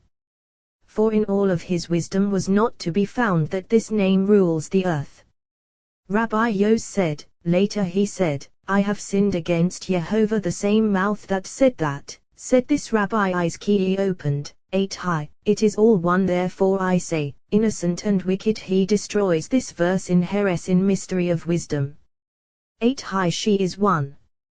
What does this mean? She is one, as is written, she is one, my dove, my perfect one. One she is to her mother. With this, the blessed Holy One renders his judgments below, renders his judgments completely. When the blessed Holy One arouses his judgments with this, rendering his judgments with this crown, then is written, innocent and wicked he destroys. For the righteous are seized for the sins of the wicked, as is written, Yehovah said to the angel who was sowing destruction among the people, Rav, the great one. Therefore Rabbi Yos said, spoke a word but did not learn the word. She is one. Rabbi Yisa said, this is assembly of Israel in the exile of Egypt, because for her sake the blessed Holy One slew the Egyptians, wreaking vengeance upon them, as is written, innocent and wicked he destroys. Rabbi Iya said, was struck just as Israel went out of Egypt. said, if so, all characters are equal, innocent and wicked he destroys. Pharaoh oppressed Israel and said, who is Jehovah that I should heed his voice, whereas I did not oppress them and did nothing at all, innocent and wicked he destroys. As is written, whoever feared the word of Jehovah among Pharaoh's servants. Rabbi Yehuda said, those falling hailstones that were impeded by Moses later wreaked vengeance in the days of Joshua. And in the time to come, the remaining ones are destined to fall upon Edom. Rabbi Yos said, it is written, as in the days of your coming out of the land of Egypt, I will show him wonders. Micah. Alternatively, Israel saw the great hand that Jehovah wielded against Egypt, and the people were in awe of Jehovah, and they trusted in Jehovah and in Moses his servant. The beginning of this verse does not match its end, nor its end its beginning. At first, Israel saw, and afterward, the people were in awe of Jehovah. Well, Rabbi Yehuda said, that old man who descended with his children into exile, submitted to exile, and brought his children into exile, he himself saw all that vengeance and all those mighty deeds performed by the blessed Holy One against Egypt, as is written, Israel saw the great hand. Israel, precisely. And Rabbi Yehuda said, the blessed Holy One raised that old man and said to him, arise, see your son who is coming forth from a powerful nation. Arise, see the mighty deeds that I performed against the Egyptians for your son. This accords with what Rabbi Yos said when Israel journeyed down into exile to Egypt. Fear and fierce terror fell upon him. The blessed Holy One said to him, Jacob, why are you afraid? Fear not to go down to Egypt. From what is written, fear not, can be inferred the fear that he felt. He said to him, for I will make of you a great nation there. He said to him, I am afraid of exile and they will destroy my children. He replied, I myself will go down with you to Egypt. He said, furthermore, that I will not attain the privilege of being buried with my fathers and I will not see the deliverance of my children.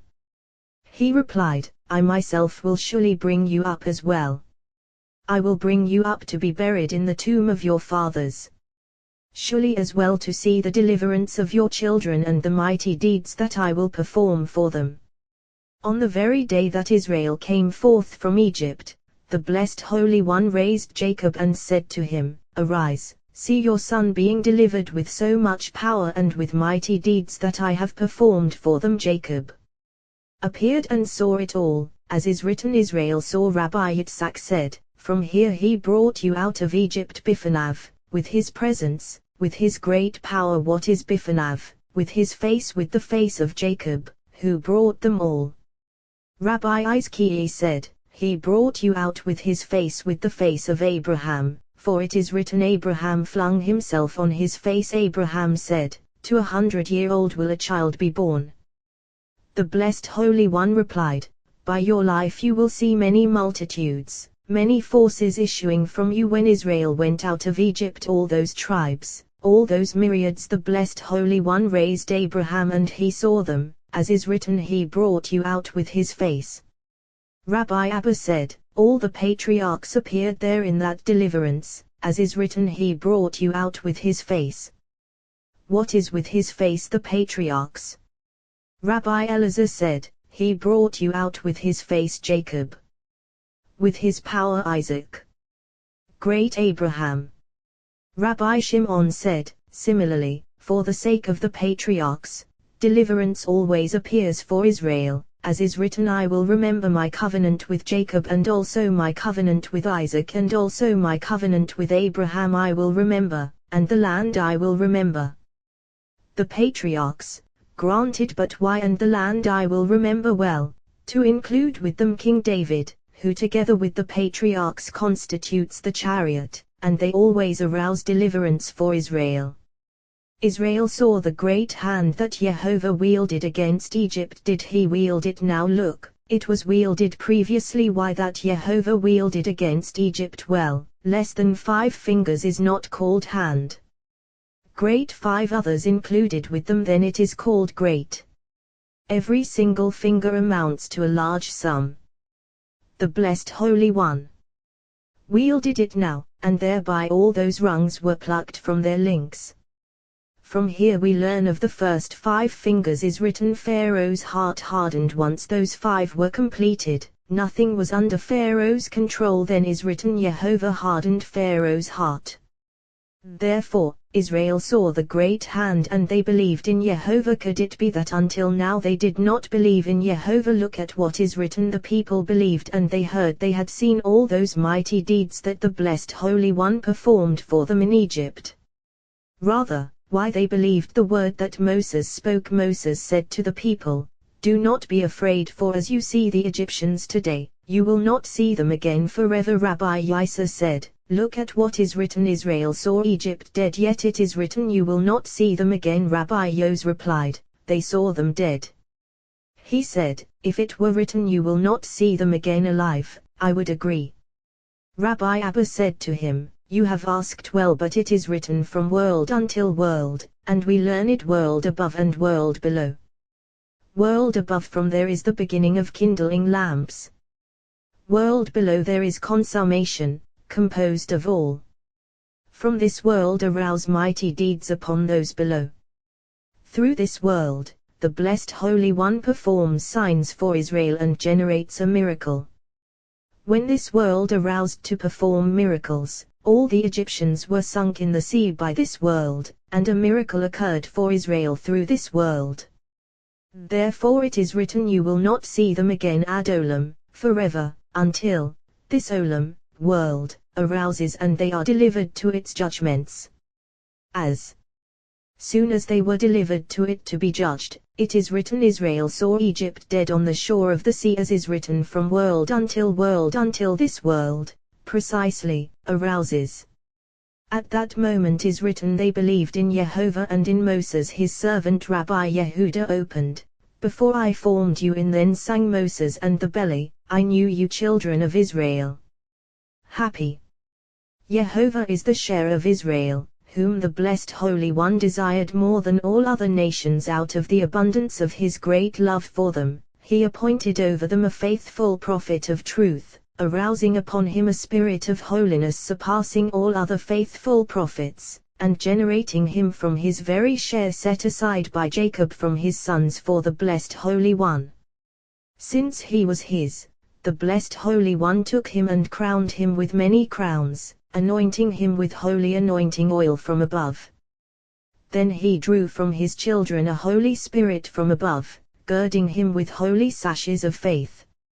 At the moment that the time of Moses, faithful prophet, arrived, the blessed Holy One brought forth the Holy Spirit from the quarry of precious sapphire, treasured away among Jehovah crowns, and set it before him, entrusting him with all his house, giving him keys, crowning him with crowns, each crown ascending and illumining radiant worlds and lamps hidden in the treasury of the supernal Holy King. Then he passed him through all the spices of the Garden of Eden and brought him into his palace. Open Mem ascended, was adorned with its crowns, and adorned him with Jehovah crowns, depositing its keys into his hands, and passing him through all its flying forces. Then they all trembled, and opened, saying, "Withdraw all around him facet of facets, for the blessed Holy One has aroused a spirit to rule, to agitate worlds." A voice issued, saying, "Who is this with all these keys in his hands?" Another voice opened, saying, "Accept him among you, this is the one destined to descend among human beings, and Torah treasure of treasures is destined to be delivered into his hands and to shake worlds above and below through this one." At that moment they all trembled and followed him. They opened, saying, "You let a human ride over our head, we went through fire and through water." Then that spirit ascended and stood before the king.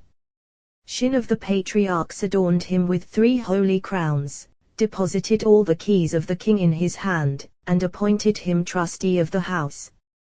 He ascended, was adorned with its crowns, and received him from the king. Then that spirit descended in ships sailing the great sea, who accepted him in order to raise him for the king, and she provided him with 200 weapons to smite Pharaoh and his whole land. On Sabbath and new moon, She elevated him to the king, then he was named with these inscribed letters. At the moment that he descended to earth in the seed of Levi, Jehovah thrones were prepared for the king, and Jehovah empowered engravings escorted that spirit to its place. When he issued into the world, he illumined his face, and the house was filled with splendor. That very moment, the blessed Holy One proclaimed for him, before I formed you in the belly, I knew you before you came out of the womb, I consecrated you a prophet to the nations, I appointed you. Rabbi Yitzhak said, when the blessed Holy One cast down the appointed prince of the Egyptians, and Moses and the children of Israel saw him, they sang a song, as is written, then sang Moses and the children of Israel. Rabbi Abba said, I have examined all the praises offered to the blessed Holy One, and all of them open with Az. Then Solomon said, then Joshua said, Joshua then Israel sang Jehovah well, so it has been taught all the miracles and mighty deeds that were performed for Israel when radiance of the Holy Ancient One sparkled in its crowns, engraved and inscribed with Aleph. Aleph pierces the darkness and radiates in every direction, and when radiance of Aleph joins and reaches Zion, who is Zion sword of Jehovah, full of blood, then it performs miracles and mighty deeds, because Aleph has joined with Zion. This is song on all sides. This is then sang Moses and the children of Israel. Yeshua will sing. The verse should read Shah, sang. However, this word is suspended, fulfilling that time and fulfilling the time to come, when Israel is destined to sing this song of praise. Moses and the children of Israel. From here we learn that even though the ancient righteous ascended supernal rungs above and have been bound in the bond of the bundle of life, they are all destined to revive in a body and to see signs and mighty deeds that the blessed Holy One performs for Israel, as is written, then will sing Moses. Rabbi Shimon said, from here Jehovah will once again extend his hand Liknot, to acquire the remnant of his people. Liknot, as is said, Jehovah Canaani created me, at the beginning of his way, the remnant of his people, the righteous among them, who are called remnant, as is said, 2 men remained in the camp, and we have learned the world endures only through those who make themselves remnants. Now, you might ask, since they have been bound in the bundle of life and are enjoying supernal delight, why would the blessed Holy One bring them down to earth? Go and learn from the first time, when all those spirits and souls occupied a supernal rung above and the blessed Holy One brought them down to earth below. All the more so now, for the blessed Holy One wants to straighten the crooked, as is said, for there is no person so righteous on earth that he does good and never sins. Now, you might ask, what about those who died due to the advice of the serpent? Well, even they will arise and become advisors to King Messiah. Therefore it has been taught Moses is destined to sing a song in the time to come. Why? Because it is written, as in the days of your coming out of the land of Egypt, I will show him wonders. Micah, I will show him. The verse should read, I will show you. However, I will show him precisely the one who saw originally, he will show once again. This is I will show him. Similarly it is written, I will show him the salvation of God. Then will sing Moses and the children of Israel. This song of Matronita to the blessed Holy One. We have learned every person who chants this song each day intently is worthy of singing it in the time to come, for it encompasses what has passed and the world that is coming. It encompasses bonds of faith and the days of King Messiah. It to include all other praises offered by those above and below. Ha-Shara, song. The verse should read Shah, song. However, this is the song with which Matronita praises the king, uttered by Moses from below to above, as has been established. To Jehovah, for the king illumined her face, and the face of the king beamed toward her. Rabbi Yos said, for all those oils that flowed, the holy king conducted toward her, therefore Matronita praises him. Rabbi Yehuda said, if so, why is it written Moses and the children of Israel Matronita should praise? Well, happy is the share of Moses and the children of Israel, who knew how to praise the king on behalf of Matronita fittingly, For all her strength and power she inherited from the king. Rabbi ear opened. Arise, cry out in the night at the beginning of the watches. Arise, cry out, assembly of Israel. In the night in exile. Rabbi Yos said, in the night, in the time when she rules and arouses. Larosh, at the beginning of the watches. The verse should read Birosh, in the beginning of. However, Larosh, to the head of, as is written above the head of the bed, and we have established the head of the bed is Yesod. Here too, to the head of is Yesod, through whom Matronita is blessed. Head of the watches, head of Netzah and Hod. Rabbi Yos said, this is head of the crowns of the king and consummation. Rabbi Abba said, to the head of Ashmurot, the watch is spelled deficiently. This is the head of the bed, and all refers to the Holy King, and this is to Yehovah. Rabbi Yisa said, to Yehovah the river issuing from Eden, from which flows all anointing oil to kindle lamps. As implied subsequently, for it is written, let me sing to Yehovah the Holy King. Therefore it is not written, let me sing to him. And they said, Lemma, saying for generation after generation, so that it will never be forgotten. For whoever is worthy of this song in this world is worthy of it in the world that is coming, worthy of praising with it in the days of King Messiah, in the joy of the blessed Holy One. For it is written, Lemma, to say at that time, to say in the Holy Land when Israel dwelled in the land, to say in exile, to say in the redemption of Israel, to say in the world that is coming.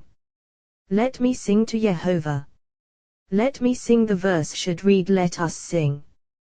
Why let me sing? Well, because they were offering praises that Matronita wished to offer to Yehovah the Holy King. For he surged, ascending, adorned with his crowns, to issue blessings, powers, mighty deeds consummately. For he surged, For he surged in this world. Surged in the world that is coming. For he surged at that time. Surged to be adorned with his crowns in complete joy. Horse and its rider he hurled into the sea. Dominion below and dominion above, to whom they are linked, were delivered into that great sea, to take vengeance upon them. For so we have learned, the blessed Holy One does not execute judgment below until he does so with their dominion above, as is written, Yehovah will punish the host of the heights on high and the of the earth on the earth. He hurled into the sea.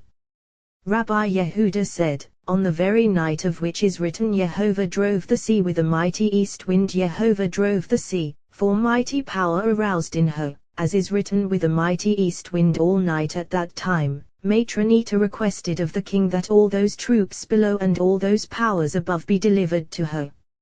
And they were all delivered into her hands to wreak vengeance, as is written, horse and its rider he hurled into the sheath sea, unspecified above and below. Rabbi ear opened, behind and before you formed me you placed my strength and power is your hand upon me. How greatly human beings should honor the blessed Holy One, for when he created the world, he gazed upon the human being, empowering him over all faces, and he resembled those above and below. He brought him down in precious form, and when creatures saw him they gathered round and bowed to him. Fear and awe fell upon them, as is written, fear and dread of you shall be upon every living thing of the earth. He brought him into his garden that he planted, to tend it, to have joy upon joy, to delight with him.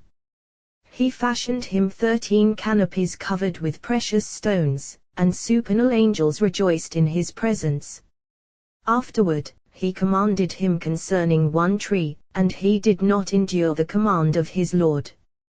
I found in the book of Enoch that after the blessed Holy One raised him and showed him all the higher and lower treasures, he showed him the tree of life and the tree concerning which Adam was commanded. He saw Adam's place in the garden, and he saw that if Adam had observed this command, he could have existed continuously and been there continuously. Since he did not observe the command of his Lord, he was dismissed and punished. Rabbi Yitzhak said, Adam was created with 2 faces, as we have established. He took one of his sides, Jehovah the Blessed Holy One sawed him, and they became two, from east to west, as is written, behind and before you formed me, behind, west and before, east. Rabbi Ea said, what did the Blessed Holy One do? He adorned that female, consummating her beauty above all, and brought her to Adam, as is written, Jehovah Elohim built the side he had taken from the human into a woman, and he brought her to the human. What is written above? He took one Misalotav, of his sides. What is one? As is said, she is one, my dove, my perfect one, Misalotav of his sides, as is said, Ulsala, and on the side of the tabernacle. Rabbi Yehuda said, the Blessed Holy One placed a supernal soul in Adam, imbuing him with wisdom and understanding, to know all. From where did he provide the soul? Rabbi Yitzhak said, from the place whence other holy souls derive. Rabbi Yehuda said, from here, as is written, let the earth bring forth a living soul. Who is the earth? The one where the site of the temple is found. A living soul is the soul of Adam, first of all. Rabbi Ea said, Adam knew supernal wisdom more than the heavenly angels. He contemplated all, and he perceived his Lord more than all other inhabitants of the world. After he sinned, the springs of wisdom were stopped up for him. What is written? Jehovah Elohim sent him away from the Garden of Eden. Rabbi Abba said, Adam derived from male and female, as is written, God said, let us make a human in our image, according to our likeness. So they were formed male and female as one and separated afterward. Now, if you say the ground from which he had been taken, certainly so, this is the female, and the Blessed Holy One was her partner. This is male and female, all one entity. Rabbi Yos said, my strength and power is Yah, that is, embracing one another, eternally inseparable, in love, in single desire.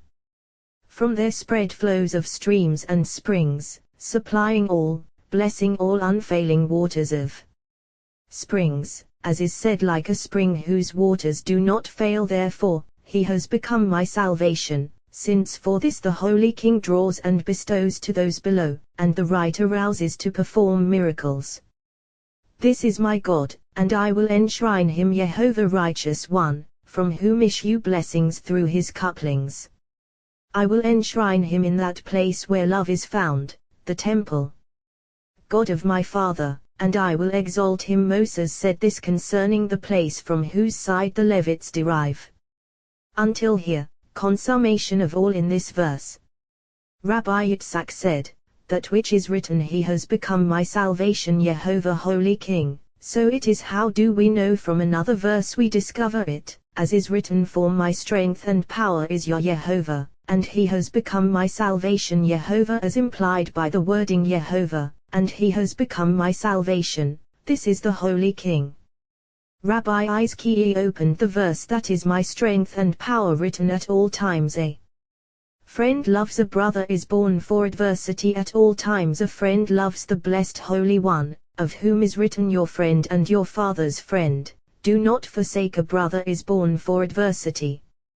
When your enemies afflict you, what does the Blessed Holy One say? For the sake of my brothers and friends, since Israel are called brothers of the Blessed Holy One, is born.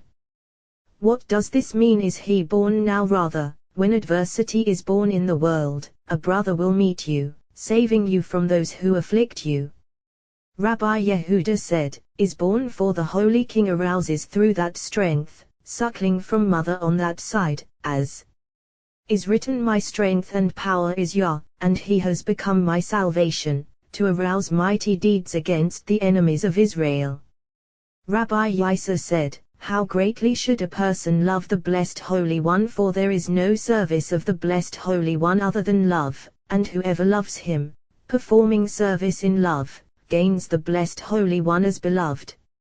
If so, how can we establish these verses? Your friend and your father's friend, do not forsake, and what is written, rarely set foot in your friend's house, lest he be satiated with you and hate you. Well, the companions have already established this refers to ascent offerings, and now, your friend and your father's friend, do not forsake serving him, cleaving to him, performing his commandments.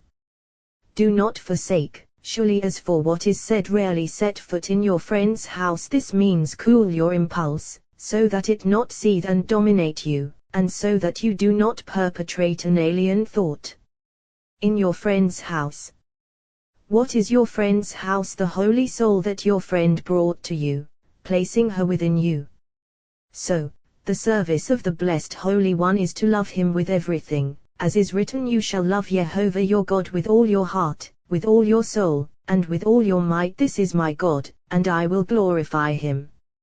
For all of Israel saw at the sea what Ezekiel the prophet did not see, and even embryos in their mothers' wombs saw and praised the blessed Holy One, all of them declaring, this is my God, and I will glorify him. God of my father, and I will exalt him, as is said, God of Abraham. Rabbi Yos said, if so, why I will exalt him, since God of Abraham is above. He replied, even this is necessary, and all is one entity. I will exalt him completely, including one who knows how to unify the holy name, for this is the service of the blessed Holy One. Rabbi Yehuda was sitting in the presence of Rabbi Shimon and reading aloud what is written, the voice of your watchmen. They raised their voices, together they will shout for joy, the voice of your watchmen. Who are your watchmen? Those who watch for when the blessed Holy One will have compassion to build his house. They raised their voices. The verse should read, they will raise their voices.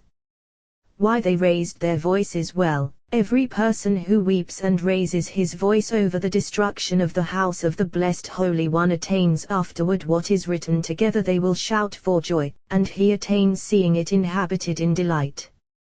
Bishav Yehovah Sion, when Yehovah returns Zion. The verse should read, Bishav Yehovah El Sion, when Yehovah returns to Zion. Why when Yehovah returns Zion? He replied, when Yehovah returns Zion, precisely when Jerusalem below was destroyed and assembly of Israel was banished, the Holy King removed Zion, drawing him toward himself, since assembly of Israel had been expelled. Now that assembly of Israel reveals herself, he raises her toward himself, and when assembly of Israel returns to her place, then the Holy King will restore Zion to his place, to couple with one another. This is when Yehovah returns Zion. Then Israel are destined to declare, this is my God, and I will enshrine him. Similarly, it is written, this is Yehovah for whom we have hoped, let us rejoice and exult in his salvation. Rabbi Abba opened, therefore is it said in the book of the wars of Yehovah, how deeply we should contemplate the decrees of Torah, how carefully one should examine all its words, for you cannot find a word in Torah that does not allude to the supernal holy name, and you cannot find a word in Torah that does not contain many secrets, many reasons, many roots, many branches. Here one should contemplate, therefore is it said in the book of the wars of Yehovah. Now, where is the book of the wars of Yehovah? Well, the companions have aroused as follows: whoever wages war in Torah succeeds in spreading peace at the end of his words. All wars of Torah are peace and love, whereas all wars of the world are strife and destruction, as is written, therefore is it said in the book of the wars of Yehovah, Itvaraf Bisufa, Waheb in a whirlwind, namely, Ahava Bisofa, love at its end. For there is no love and peace except this. Still, a difficulty persists in the book of the wars of Yehovah. The verse should read, in the Torah of the wars of Yehovah. Why in the book? Well, that is a supernal mystery. The blessed Holy One has a place called book, as is said, search in the book of Yehovah and read, for all forces and powers that the blessed Holy One generates depend on that place and issue from there. Itvaraf Bisufa, Waheb in a whirlwind, who is Waheb? Well, all those forces and all those powers that the blessed Holy One generates depend on that book. How does the blessed Holy One wage his wars? With one place at the end of rungs, called Varath, as is said, the leech has two daughters, have, give Bisufa, in a whirlwind found Bisof, at the end of rungs. Bisufa called Yamsuf, the Red Sea, the sea that is Sof, end of all rungs, is a man of war, name. Jehovah is his. Ve'it Hanelim Onan, and the streams of Onan Jehovah, and with the streams that appear and flow from a supernal place called Onan. What is Onan? Supernal coupling of love, never separating, as is said a river issues from Eden. In these his roots are sunk, and branches spread, launching his wars everywhere, launching forces and powers, manifesting the dominion of his glory over all. When powers and wars of the blessed Holy One arouse, countless dazzling guardians rouse on every side. Then, lances and swords are whetted, powers flare. The sea, agitated, her waves rising and falling, ships crossing the sea sail in every direction, disappearing. Lines of battle with catapult stones, lancemen, swordsmen, then, your arrows, sharpened, the blessed Holy One gathers strength through his forces. Woe to those against whom the blessed Holy One rouses war. Then, Jehovah is a man of war. From those letters and from this verse emerge lines of battle against the wicked, against enemies of the blessed Holy One. Letters are revealed to the masters of truth, and these matters have already been explained and discussed. Jehovah is a man of war, Jehovah is his name. Since it is written Jehovah is a man of war, don't we know that Jehovah is his name? However, as is written, and Jehovah rained upon Sodom and Gomorrah brimstone and fire from Jehovah out of heaven. All depends on one along with the other, as is said, heaven will expose his sin, and earth will rise up against him. So, when the blessed Holy One arouses war in the world, those above and below are plucked from their links, as we have established.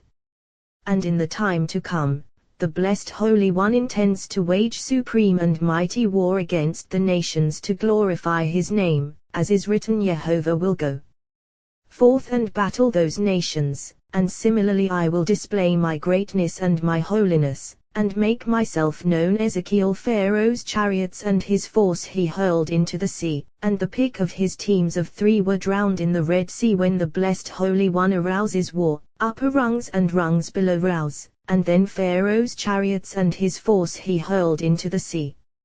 Jehovah Rabbi Yehuda opened, the waters saw you, O God, the waters saw you. They trembled as Israel was about to cross the sea. The blessed Holy One said to the angel appointed over the sea, divide your waters. He said, why? He replied, so that my children can pass through you. He said, a truly measured split for these and those. He said, for this I made the sea when I created the world. What did the blessed Holy One do? He aroused his power and waters contracted, as is written, the waters saw you, they trembled. The blessed Holy One said to him, slay these troops, then cast them out, then cover them, as is written, Pharaoh's chariots and his force he hurled into the sea. The depths covered them. Pharaoh's chariots and his force. Go and see how many chariots the blessed Holy One has formed above, how many forces, how many multitudes, all connected to one another. We have learned all those chariots, interlinked, rungs upon rungs, and from the left side aroused dominant chariots. All, well-known chariots above.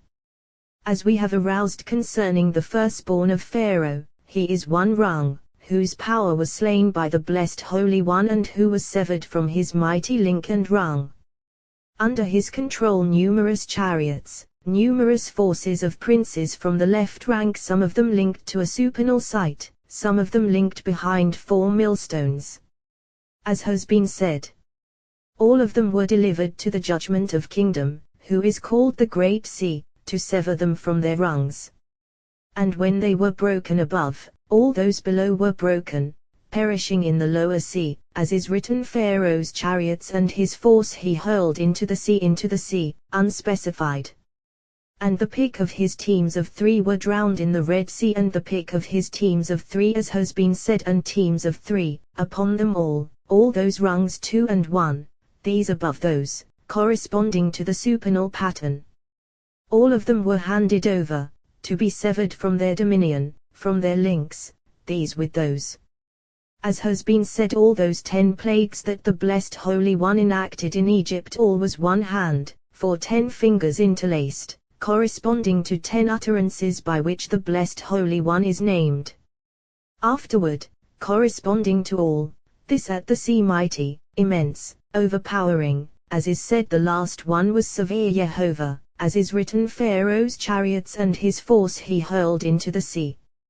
And in the time to come, the Blessed Holy One intends to slay multitudes, choristers, and commanders of Edom, as is written who is this coming from Edom, in crimsoned garments from Basra majestic in his attire Rabbi Yitzhak opened, when he thunders, roar of waters in the heavens we have learned the Blessed Holy One formed 7 heavens, and in every single heaven are fixed stars, racing through every heaven, and above them all, Aravo.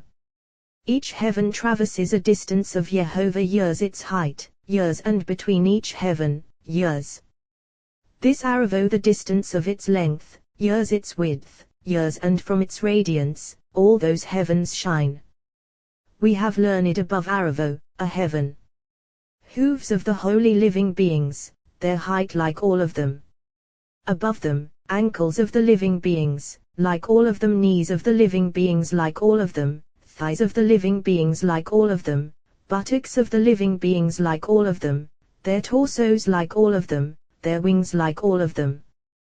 What does this mean like all of them comparable to all of them? Every single limb of the living beings corresponds to 7 depths, corresponds to 7 palaces, corresponds to the distance from earth to heaven, corresponds to the distance from heaven to heaven. The measure of them all and their height is Jehovah, parts of the measure of the Blessed Holy One, as we have established. One more heaven above the horns of the living beings, as is written an image above the heads of the living beings a heaven Ezekiel beneath, many chariots on the right and the left. Below the sea they all swim among fish of the sea, gathering in their splendor, for descending their rungs all those chariots called by name. Below these, little fish swim along, rung upon rung, as is written this sea, vast and broad of reach, gliding creatures there innumerable, living beings small and great. We have established these matters. From the lower left, prince of the other side, of those above. They descended, to be crushed by the mighty holy power, as we have established Pharaoh's chariots and his force he hurled into the sea. Rabbi Shimon said, when morning dawns your right hand, O Jehovah, glorious and the dough stands firm, in power. Your right hand, O she conceives in her Jehovah, smashes the enemy aspects, entering 200 palaces of the king. If a person engages in Torah at midnight, when the north wind rouses and this dough aches to arouse in the world and he accompanies her to stand before the king, then when morning dawns, a thread of love is drawn upon him. He gazes at the sky, radiance of understanding of holy knowledge settles upon him, adorning that person, and all are in awe of him. Then this human is called son of the Blessed Holy One, son of the king's palace. No one can hinder him when he calls to the palace of the king. Of him is written Jehovah is near to all who call him, to all who call him in truth. What is truth? As we have established, you will give truth to Jacob Micah, for he knows how to unify the name fittingly, and this is the service of the Holy King. One who knows how to unify the holy name sustains the unique nation in the world, as is written who is like your people Israel, a nation unique on earth. Therefore they have established if any priest does not know how to unify the holy name fittingly, his service is not service, for all depends upon him, higher service and lower service. One must direct heart and will, so that those above and those below may be blessed. It is written when you come to appear before my face. If anyone comes to unify the holy name without concentrating heart and will in awe, so that thereby those above and below will be blessed, his prayer is cast away, all proclaim evil against him, and the Blessed Holy One declares when you come L'Rot Panai, to appear before my face, who asked this of you, to trample my courts. The verse should read L'Rot, to see. While L'Rot, to appear well, all those faces of the king are concealed in the depth behind darkness, And all those who know how to unify the holy name fittingly split all those walls of darkness, and the faces of the King appear, illumining everything. When they appear and shine, all are blessed, those above and those below. Then blessings prevail in all the worlds then, Leraut Panai, that my faces will appear. Who asked this of you? What is implied? Well, one who comes to unify the supernal name must unify from the crown of this, as is written Bizot, with this shall Aaron enter the holy zone, so that those two, righteous one and righteousness, will couple as one in a coupling of blessing, so that all will be blessed through them. These are named according to what is written. Happy is one you choose and bring near, he will dwell in your courts. But if he comes to unify the holy name without concentrating with aspiration of the heart in awe, the blessed Holy One says, who asked this of you? To trample my courts, to trample my courts, surely, for blessings are not to be found in them, and not only are blessings not to be found in them, but judgment dwells in them, to be found in all. From the right hand of the blessed Holy One arouse all radiance, all blessings, all joy. In it the left is comprised just as in a human being there is right and left is comprised in right, and right comprises all, and when right arouses, left arouses with it, for it is linked and included with it. When a person raises his hand in prayer, he directs his fingers above, as has been said, for it is written when Moses would raise his hand, since all depends on the right. And it is written Aaron raised Yadath, his hands Yehovah Ydv, deficiently. Then, he concentrates on blessing above. But the blessed Holy One, not so. When he raises his right hand above, woe to those below, for all support and all blessings are withdrawn from them. How do we know? As is written, you stretched out your right hand, earth swallowed them. What is the meaning of you stretched out your right hand? According to its translation, you raised your right hand. Immediately, earth swallowed them. When the right hand is present, the left is there with it, and then judgments do not dominate in the world. Why? Because the right is there with it. But if the right is withdrawn, the left is poised, then judgments arouse in the world, and judgment prevails over all. When Rabbi Shimon reached this verse, he wept, for it is written, he has withdrawn his right hand in the face of the enemy. Now, is it possible that he has withdrawn his right hand? Well, he has withdrawn his right hand, for the left hastened to descend into the world, and the right remained in another place. Rabbi Shimon said, it is written the righteous one of Ad, loses, and we have established the words, it is not written the righteous one any of Ad, is lost, but rather the righteous one of Ad, loses. Of all those faces of the King, the only one who loses is righteous one. He loses in two aspects: one, that blessings no longer dwell within him fittingly as before, and the other, that his mate assembly of Israel has been distanced from him. Consequently, the righteous one loses in all ways, more than all. And of the time to come, it is written, rejoice greatly, O daughter of Zion, shout aloud, O daughter of Jerusalem, see, your king is coming to you, righteous Enoshah, and having salvation, is he. It is not written righteous Moshiach, and saving, but rather righteous Enoshah, and saved, is he, saved in all ways, as has been said. Your right hand, O Yehovah, Enidari, glorious, in power. Why Enidari? The verse should read Nedar. However, when left comes to couple with it, then is written Enidaria, glorious too. It is always so, for left appears with right, included with it. Rabbi Shimon said, as we have established, and so it is, for a human being is actually divided. Why? In order to receive his mate, and they become one body truly. Similarly, your right hand actually divided. Why? In order to receive the left. So it is with all, one with one.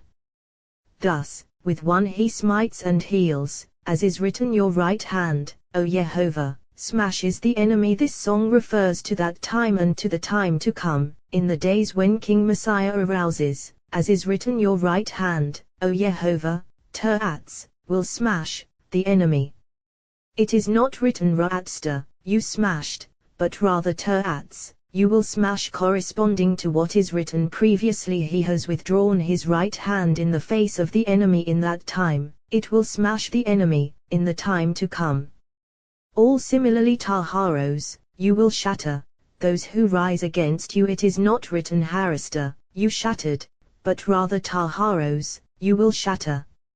You will send forth your fury, it will consume them like straw all of the time to come. Your right hand, O Yehovah, glorious in power at this time, in this world.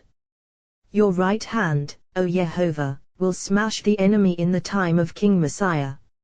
In your abundant grandeur, you will shatter those who rise against you, referring to the coming of Gog and Magog.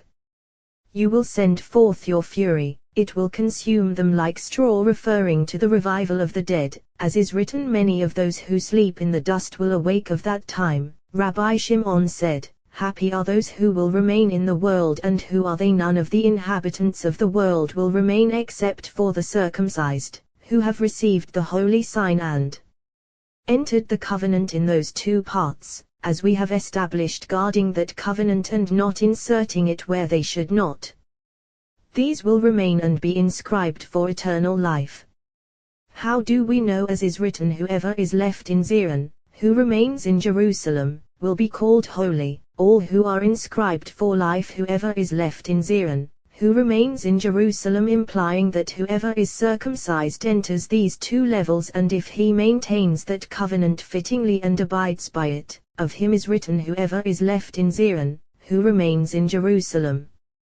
These will remain at that time. And with them, the blessed Holy One intends to renew the world, rejoicing with them.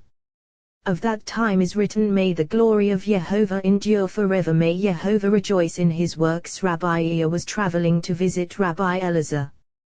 He found him sitting next to Rabbi Shimon, son of Rabbi Yo, son of Lekaniah, his father-in-law.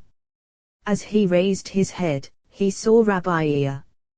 He said, in that day Israel will be the third with Egypt and with Assyria, a blessing on earth, whom Yehovah of hosts will bless, saying, blessed be my people Egypt, my handiwork Assyria, and my heritage Israel. Yehovah, Yehovah.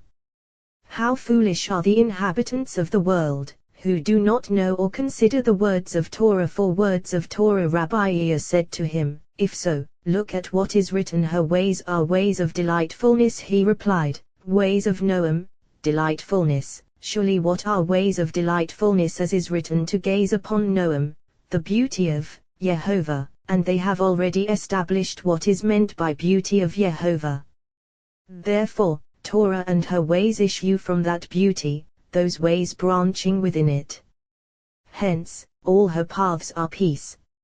Rabbi Ea said, we have learned when the blessed Holy One gave the Torah to Israel, a light of that beauty radiated, crowning the blessed Holy One. From that beauty sparkled lustres of all worlds, all heavens. Of that moment is written, O daughters of Zion, come out and gaze upon King Solomon, upon the crown with which his mother crowned him on the day of his wedding, on the day of his heart's delight. At the time when the temple was built, the blessed Holy One crowned himself with that crown, and the king sat with the bride. And ever since the temple was destroyed, the blessed Holy One has not been crowned with his crowns, because that beauty has been concealed and hidden away. Rabbi Elazar said, when Moses our teacher entered the cloud, as is written, Moses entered the cloud Yehovah like a person moving in a realm of spirit. He encountered a magnificent angel. It has been taught that his name is Kemuel, appointed over 12,000 ordained messengers. He sought to attack Moses. Moses opened with 12 engraved letters of the holy name, taught to him by the blessed Holy One at the bush, and he distanced himself 12,000 parasangs from him. Moses walked on through the cloud, his eyes flaming like coals of fire, until he encountered an angel more grand and honored than the first. It has been taught that his name is Hadraniel, and he is myriads of parasons above other angels. His voice traverses 200,000 heavens encircled by white fire. As soon as Moses saw him, he could not speak. He wanted to throw himself out of the cloud. The Blessed Holy One said to him, Moses, are you not the one who spoke at length with me at the bush for 3 days and sought to know the secret of the holy name and did not fear, and now you are afraid of one of my attendants? When Moses heard the voice of the Blessed Holy One, he was strengthened. He opened his mouth with the 72 letters of the supernal name. As soon as Hadraniel heard the letters of the holy name from the mouth of Moses, he trembled. He approached him and said, Happy is your share, son of a mortal, for to you has been revealed what has not been revealed to supernal angels. He accompanied him until he reached the fierce fire of Sandalphon. It has been taught Sandalphon transcends his fellows by a distance of 500 years, and he stands behind the curtain of his master, weaving him crowns out of Israel's supplications of prayer. When that crown reaches the head of the Holy King, he accepts the prayer of Israel, and all the powers and legions tremble and shout, Blessed is the glory of Jehovah from the dwelling of his presence. Hadraniel said to Moses, Moses, I cannot proceed with you, lest the fire of Sandalphon burn me. At that moment Moses trembled, until the Blessed Holy One grasped him, seated him before him, and taught him Torah. He covered Moses with the light and radiance of that beauty, and Moses' face shone through all the heavens. All powers of heaven trembled before him when he descended with the Torah. As soon as they sinned below, the Blessed Holy One took away from Moses 1,000 parts of that radiance. At that moment supernal angels and all those legions sought to burn Moses. When the Blessed Holy One said to him, Go, get down, for your people has acted corruptly, Moses trembled and could not speak, until finally he multiplied prayers and supplications before the Blessed Holy One. He said to him, Moses, grasp my throne. Finally the Blessed Holy One rebuked all those powers, and Moses grasped the 2 tablets of stone and brought them down. This is what is written: a wise man went up to the city of the mighty, and brought down the strength of its trust. From that radiance remaining in him, Moses' face sparkled. Now, if with this one remaining so, they could not gaze at his face, then with the one withdrawn from him, all the more so. Rabbi Ea said, Your right hand, O Jehovah, glorious in power. Torah. Your right hand, O Jehovah, smashes the enemy, for nothing in the world breaks the power of other nations except when Israel is occupied with Torah. For whenever Israel is occupied with Torah, the power and strength of the enemies of Israel are broken. Therefore Torah is called strength, as is said, Jehovah gives strength to his people. When Israel is not occupied with Torah, the power of other nations is fortified and they rule over them and issue unbearable decrees against them. Because of this, Israel is exiled and scattered among the nations, as is written, Why is the land ruined? Jehovah said, Because they have forsaken my Torah. For whenever Israel engages in Torah, the power and strength of all nations is broken, as is written, Your right hand, O Jehovah, smashes the enemy. Rabbi Elazar said, Certainly so, and whenever the voice of Israel is heard in synagogues and houses of study, as we have learned, the voice is the voice of Jacob, and if not, the hands are the hands of Esau, as we have established. Rabbi Izki opened, Why, Jehovah, do you in your abundant grandeur, you stand afar, and hide in shatter those who rise against times of trouble? You send forth your fury, it when consumes them like straw. Sins of the world prove decisive, the Blessed Holy One ascends above, and humans cry and shed tears, and there is no one who cares for them. Why? Because he has ascended above, and returning is denied to them. Then is written, Uvrofge1 Eka, in your abundant eminence, you shatter those who rise against you. Rabbi Yitzhak said, this verse refers to the time when the Blessed Holy One will clothe himself in Geuta, grandeur, over the nations who will gather against him, as is written, princes conspire together against Jehovah and against his anointed. It has been taught 70 choristers from every direction are destined to gather at that time along with legions of the whole world and wage war against Jerusalem, the holy city, and conspire against the blessed Holy One. What do they say? Let us rise against the patron first, and then against his people and his temple.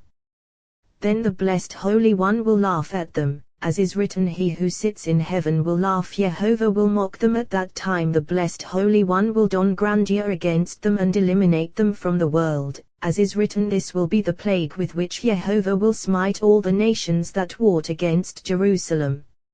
Rabbi Abba said in the name of Rav Yisasava, and so said Rabbi Shimon, the blessed Holy One will revive all those who besieged Israel and Jerusalem, Rufinus, Nebuchadnezzar, Sennacherib, and all the other who destroyed his house and enthroned them as before, and all the other nations will gather with them, and the blessed Holy One will exact retribution from them openly around Jerusalem, as is written, all the nations that warred against Jerusalem. It is not written that will war, but rather that warred. Then is written, in your abundant grandeur, you will shatter those who rise against you. This refers to the time to come, and this song is a song of eternity. By the breath of your nostrils, waters heaped up in that time. Thus it includes that time, the time of King Messiah, the time of Gog and Magog, and the time of the world to come, joy of all worlds. The enemy said, I'll pursue, overtake, divide the plunder. The enemy said, the prince appointed over the Egyptians. When he was granted dominion over Israel, he thought they would be destroyed under his power, but the blessed Holy One remembered the mountains of the world, who were protecting them. Now, do not say, he alone. Rather, all those princes appointed over other nations, when they are granted authority and dominion over Israel, they all want Israel to be destroyed under them. Therefore, the nations under the control of those appointees all issue decrees to destroy them, but the blessed Holy One protects them. When Moses saw this, he began to praise the blessed Holy One and said, who is like you among the gods, O Jehovah? Who is like you, majestic in holiness? He said, one grand tree, supernal and mighty, from which are nourished those above and below. It is bordered by 12 boundaries, fortified by 4 sides of the world circling in their sights. 70 branches rise within it, nourished from its root's essence they suck all around. Those branches appearing in the tree as the time of each branch's dominion arrives, they all seek to destroy everything but the trunk of the tree, essence of all those branches, dominates them, and to this Israel is linked. When dominion reaches them, that share of Israel, trunk of the tree, seeks to protect them and provide peace among them all. Therefore, 70 bulls of the festival, to grant peace to 70 branches in the tree. Consequently, who is like you, Baalim, among the gods, O Jehovah? What is Baalim? A tree, as is said, for you will be ashamed, Mealim, of the terebinths, that you desired. It is a tree that they worshipped, a certain case that they carved within it, and it was called Alim, a tree. Who is like you, acting as you do, having compassion upon all? Who is like you among all surrounding the tree? For although he rules, he protects all, protecting all the rest, not wanting to finish them off. Who is like you, majestic in holiness, in that supernal power called holiness in holiness, precisely, and it is called power of Jehovah, beauty of Jehovah. These matters have already been established. Rabbi Yos opened, I have seen all the deeds. Who is like you among the gods, that are done under the O Jehovah's sun, and look, all is hevel, vanity, and striving after wind. King Solomon, who ascended in wisdom beyond all inhabitants of the world, how could he say that all deeds are vanity and striving after wind? Does this include even an act of righteousness, of which is written, the work of righteousness will be peace? Rather, as they have established all the deeds that are done under the sun, it is written, the act of righteousness is different, for it is above the sun. And look, all is hevel, vanity, and striving after wind. What does this indicate? If you say that all is hevel in heres in a mystery of wisdom, as we have established in connection with the verse Havel Havelim, breath of breaths, those being Havelim, breaths, above, then what will you say of this that is written all is hevel and striving after wind? And look, this is described as being under the sun. However, they have established this as follows, and so it is. When actions prove worthy below, and a person contemplates the service of the Holy King, the act that he performs turns into a breath above. And there is no breath without a voice rising, crowned above, becoming an advocate before the Blessed Holy One. Every action in which a person engages that is not in the service of the Blessed Holy One turns into a breath that goes drifting through the world. And when the person's soul departs, that breath whirls it through the world like a stone in a sling, as is written, the soul of your enemies he will sling from the hollow of a sling. Who will sling that breath, conducting it around the world? So, everything done under the sun that is not in the service of the Blessed Holy One turns into a breath, but it is breaking of spirit, for it breaks the spirit, rising and falling in the world, as is written, breath your uterua, and shattering of spirit. But whatever is service of his Lord is called above the sun and becomes a holy breath. This is seed sown by a person in that world. What is its name? Righteousness, as is written, sow for yourselves righteousness. Hosea. This conducts a person when his soul departs from him, raising him to a place where supernal glory is found, to be bound in the bundle of life, as is written, your righteousness will march before you, leading you, raising you. To where? To the place of which is written, the glory of Jehovah will gather you in. All those souls conducted by that holy breath are gathered in by the one called glory of Jehovah, enwrapped within it, as is written, the glory of Jehovah will gather you in. This is called tranquility of spirit, but the other is called reuterua, shattering of spirit. Happy are the righteous, for all their actions are above the sun, and they sow deeds, sowing righteousness, making them worthy of the world that is coming. Of this is written, for you, in awe of my name, the Son of Righteousness will rise, with healing in its wings. Rabbi Shimon said, at first, when the temple was built below, it was built in judgment and anger, as is written, this house has aroused my anger and my wrath from the day that they built it until this day, for it occupies a place of judgment. In the time to come, the Blessed Holy One will build and establish it on another, high rung, called righteousness, as is written, in righteousness you will be established, therefore it will endure, and its actual name will be righteousness. How do we know? As is written, this is the name by which he will be called, Jehovah our righteousness. You stretched out your right hand, earth swallowed them.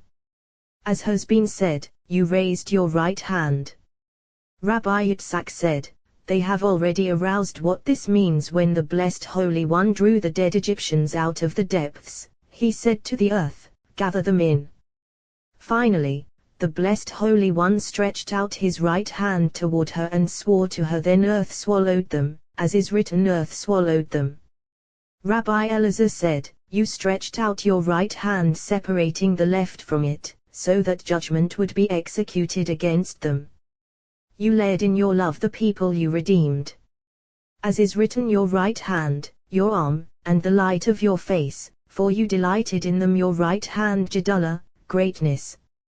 You guided them in your might, Gevurah, power, your arm. To your holy abode, righteousness, as is written, and the light of your face. All appear in the verse. Imata, terror, and fear fell upon them. Imata, terror. The verse should read Ima, terror. Why Imata? For you cannot find a word or a letter in the Torah that does not contain supernal secrets. Why Imata? Rabbi Shimon said, this means the fear of Shekinah. Similarly, Tiviimo, you will bring them, you will plant them on the mount of your heritage. Tiviimo. The verse should read Tivim, you will bring them. Why Tiviimo? Well, Holy Spirit spoke concerning that later generation circumcised by Joshua, and in whom was revealed the holy insignia of the name of the Blessed Holy One. For these were linked with Vov, and these were worthy of inheriting the land, as is written, your people, all of them righteous, will inherit the land forever. Whoever is circumcised and in whom is revealed the holy insignia and who guards it is called righteous. Therefore, they will inherit the land forever. So, Tivimo, you will bring the man extra Vov, you will bring those who are linked with Vov. Yehovah V'ititaimo, you will plant them as is said, sprout of my planting those who are linked with Vov, for those later ones the word arouses. You cannot find a word in the Torah, or a small letter in the whole Torah, that does not contain a secret of supernal secrets and holy reasons. Happy is the share of those who know them, we have learned. Rabbi Abba said, happy is the share of those who are worthy of chanting this song in this world, for they will prove worthy of chanting it in the world that is coming. This song is composed of 22 engraved letters and 10 utterances, all inscribed in the holy name, all consummation of the holy name. We have already aroused these matters. Rabbi Shimon said, as Israel was standing at the sea and singing the song, the blessed Holy One revealed himself to them with all his chariots and forces, so that they would know their king who had performed all those miracles and mighty deeds. Every single one of them knew and perceived what other prophets of the world did not. For if you say they did not know or grasp supernal wisdom, from this song you will see that they all perceived wisdom and knew and sang. Otherwise, how could they all say uniform words, not deviating from each other, whatever this one said, that one said, no word preceding another, rather, all of them in a single rhythm, Holy Spirit in the mouth of each one, and words all enunciated as if issuing from one mouth. Even those in their mother's wombs sang the song all in unison, and they all saw what the prophet Ezekiel did not see. Thus they all gazed as if seeing eye to eye. And when they concluded the words their souls were all sweetly drunk, and they yearned to see and gaze, they did not want to journey from there, out of great longing. At that moment, Moses said to the blessed Holy One, your children, out of great longing to gaze upon you, refuse to journey from the sea. What did the blessed Holy One do? He concealed his glory away in the wilderness, where it became manifest and yet did not. Moses told Israel many times to journey from there, but they refused, until he showed them the splendor of the glory in the wilderness, and they were immediately desirous. They did not want to journey until Moses grasped them and showed them the radiant glory of the blessed Holy One in the wilderness. Then, out of their great longing and desire to gaze, Moses caused them to journey, as is written, Moses made Israel journey from the Red Sea, and they went out to the wilderness of Shur. What is the wilderness of Shur? Shur, the wilderness where they sought to gaze upon the radiant glory of the Holy King. Therefore it is called the wilderness of Shur, there, gazing. They went 3 days in the wilderness and did not find water. Water is nothing but Torah, as is written, Ho, everyone who is thirsty, go to water. Rabbi Yisa said, now, who gave them Torah here, since until now Torah had not been given? Rabbi Elazar replied, they went out into the wilderness to gaze, but the blessed Holy One removed his radiant glory from there. They went to gaze upon him but found nothing. We have learned that the blessed Holy One is called Torah, and water is nothing but Torah, and Torah is nothing but the blessed Holy One.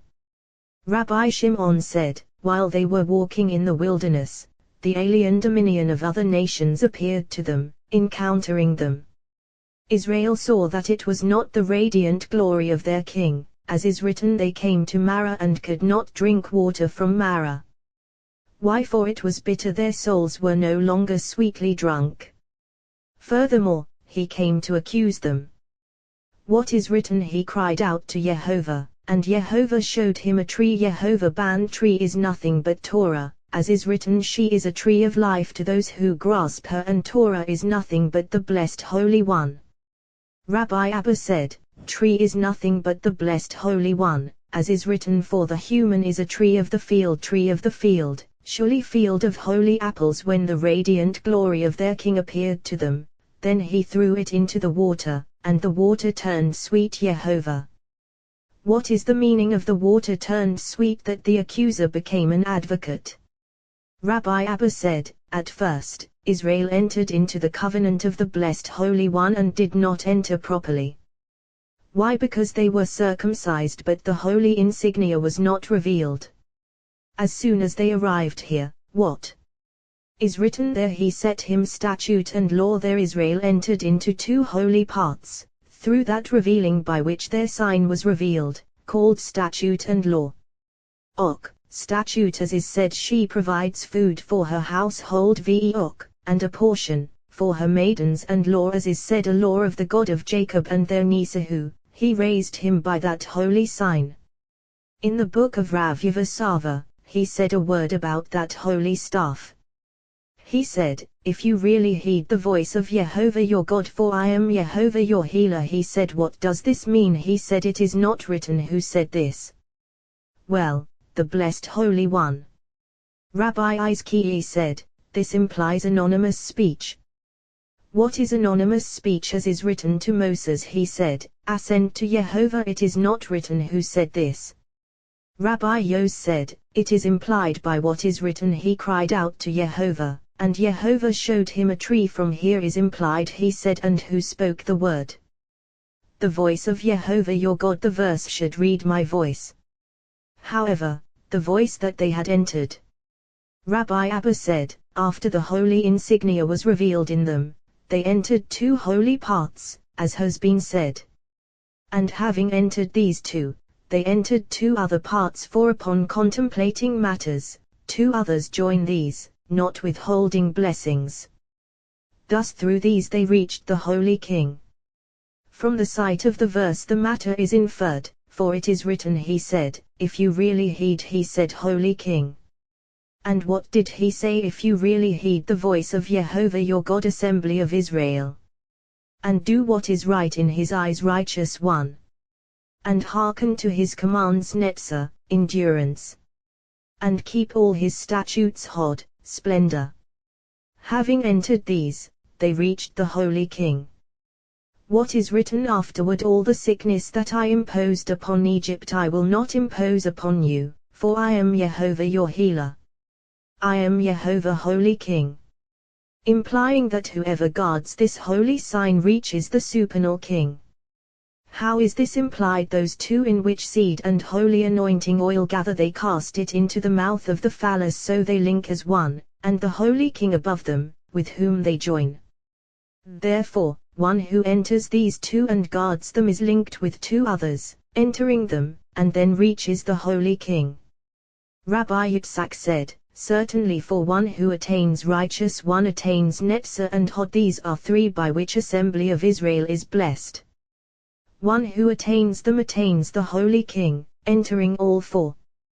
Corresponding to these four, guarding this holy sign from four things: guarding assembly of Israel, protection from a menstruant guarding righteous one, from a slave girl guarding Netzah, from a Gentile woman guarding Hod, from a prostitute.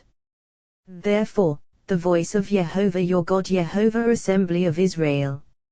How does Israel merit welcoming Shekinah? By this protection. We have learned, do not approach a woman in her menstrual impurity to expose her nakedness. What does this mean, to expose her nakedness? Assembly of Israel. By this are connected and linked other elements to which assembly of Israel is joined, as we have already established. And do what is right in his eyes, Jehovah righteous one, as is written, the eyes of Jehovah are upon the righteous, to be wary of a slave girl. We have already established this matter, as is written, and a slave girl supplanting her mistress, Jehovah causing righteous one to cleave to a slave girl. And hearken to his commands, Jehovah Netzah, being wary not to betray it, not to insert this sign in a Gentile woman, thereby betraying Netzah, for it is written, moreover, Netzah, the Eternal One of Israel does not deceive. Whoever guards this fulfills his commandments, as is written, for you shall not bow to another god, and keep all his statutes, Hod, to be wary of a prostitute. This follows what we have learned. Rabbi Yehuda said, what is the meaning of the verse, gird your sword upon the thigh, O mighty one, your splendor and your majesty? Well, whoever arms himself, setting the fear of the sharp mighty sword in front of him. Upon the thigh. What is this? The holy sign, as is said, place your hand under my thigh. Alternatively, gird your sword upon the thigh, O mighty one, that is to say, arm yourself and overpower your evil impulse, which is your sword. Upon the thigh concerning that holy sign, to guard it. And if one guards it, then he is called mighty one, and the blessed Holy One clothes him in his garments. Who are the garments of the blessed Holy One? Hod and Netzah, as is written, you are clothed in Hod, splendor, and majesty. Here too, your splendor and your majesty. Then, a person cleaves to the Holy King fittingly. Continuing from here, all the sickness that I the Holy King imposed upon Egypt I will not impose upon you, for I am Jehovah your healer. Therefore, he admonished them about that very element that he gave and inscribed in them, and nothing more, for until now, Torah had not been given to them. Rather, once it is written, there he set him statute and law, and there he tested him. Immediately, if you really heed the voice of Jehovah your God when he wanted to admonish Israel about Torah, he drew them with numerous words, with many allurements of love, like a person drawing his son to school. The blessed Holy One did not want to give them the Torah until they drew near him. How did they do so? By uncovering this sign, as has been said. Rabbi Yehuda said, Israel did not approach Mount Sinai until they entered the portion of righteous one, attaining it. How do we know? As is written, on this day they came to the wilderness of Sinai. On this day, precisely, and it is written, in that day they will say, look, this is our God, we waited for him, and he saved us. This is Jehovah for whom we have waited. Let us rejoice and exult in his salvation. The section of the manna. Rabbi Yehuda opened, happy is one who Jehovah said to Moses, look, I am considers the poor in about to rain down bread for you. Time of trouble Jehovah will from heaven deliver him. This verse we have established when a person is lying in his sickbed, he is imprisoned in the royal dungeon, his head in a neck iron, his feet in fetters, numerous ravagers guarding him on this side, and that his limbs in distress, attacking one another, food withdrawn from him. At that time, someone is appointed for him. Who? A guardian, to plead in his favor before the king. At that moment, happy is the person who visits him and teaches him a way to be saved from judgment, as is written, happy is one Hamaskil El Dal, who enlightens the weak. How can he save him? By teaching him ways of life, to return before his Lord. Then a guardian is formed for him above. What is his reward? In time of trouble will deliver him. Alternatively, happy is one who considers the poor. How potent is the reward of the poor before the blessed Holy One. Rabbi Iya said, I am astonished at this verse that is written, for here's the needy now. Does he hear the needy and no one else? Rabbi Shimon replied, because they are closer to the king, as is written, a broken and crushed heart, O God, you will not spurn, and there is no one in the world as broken-hearted as a poor person. Rabbi Shimon said further, all inhabitants of the world appear before the Holy King in body and soul, while a poor person appears only in soul, and the blessed Holy One is closer to the soul than to the body. There was a poor man in the neighborhood of Rabbi Yisa, and no one showed him any concern, and he was ashamed to beg from others. One day he became ill.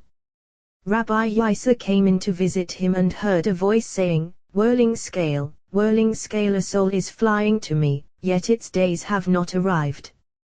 Woe to the inhabitants of his city, for none of them can restore his soul to him. Rabbi Yisa rose and poured into his mouth fig juice mixed with palm stalk from a tub. Sweat broke out on his face, and his spirit returned to him. Afterward, he came and asked him.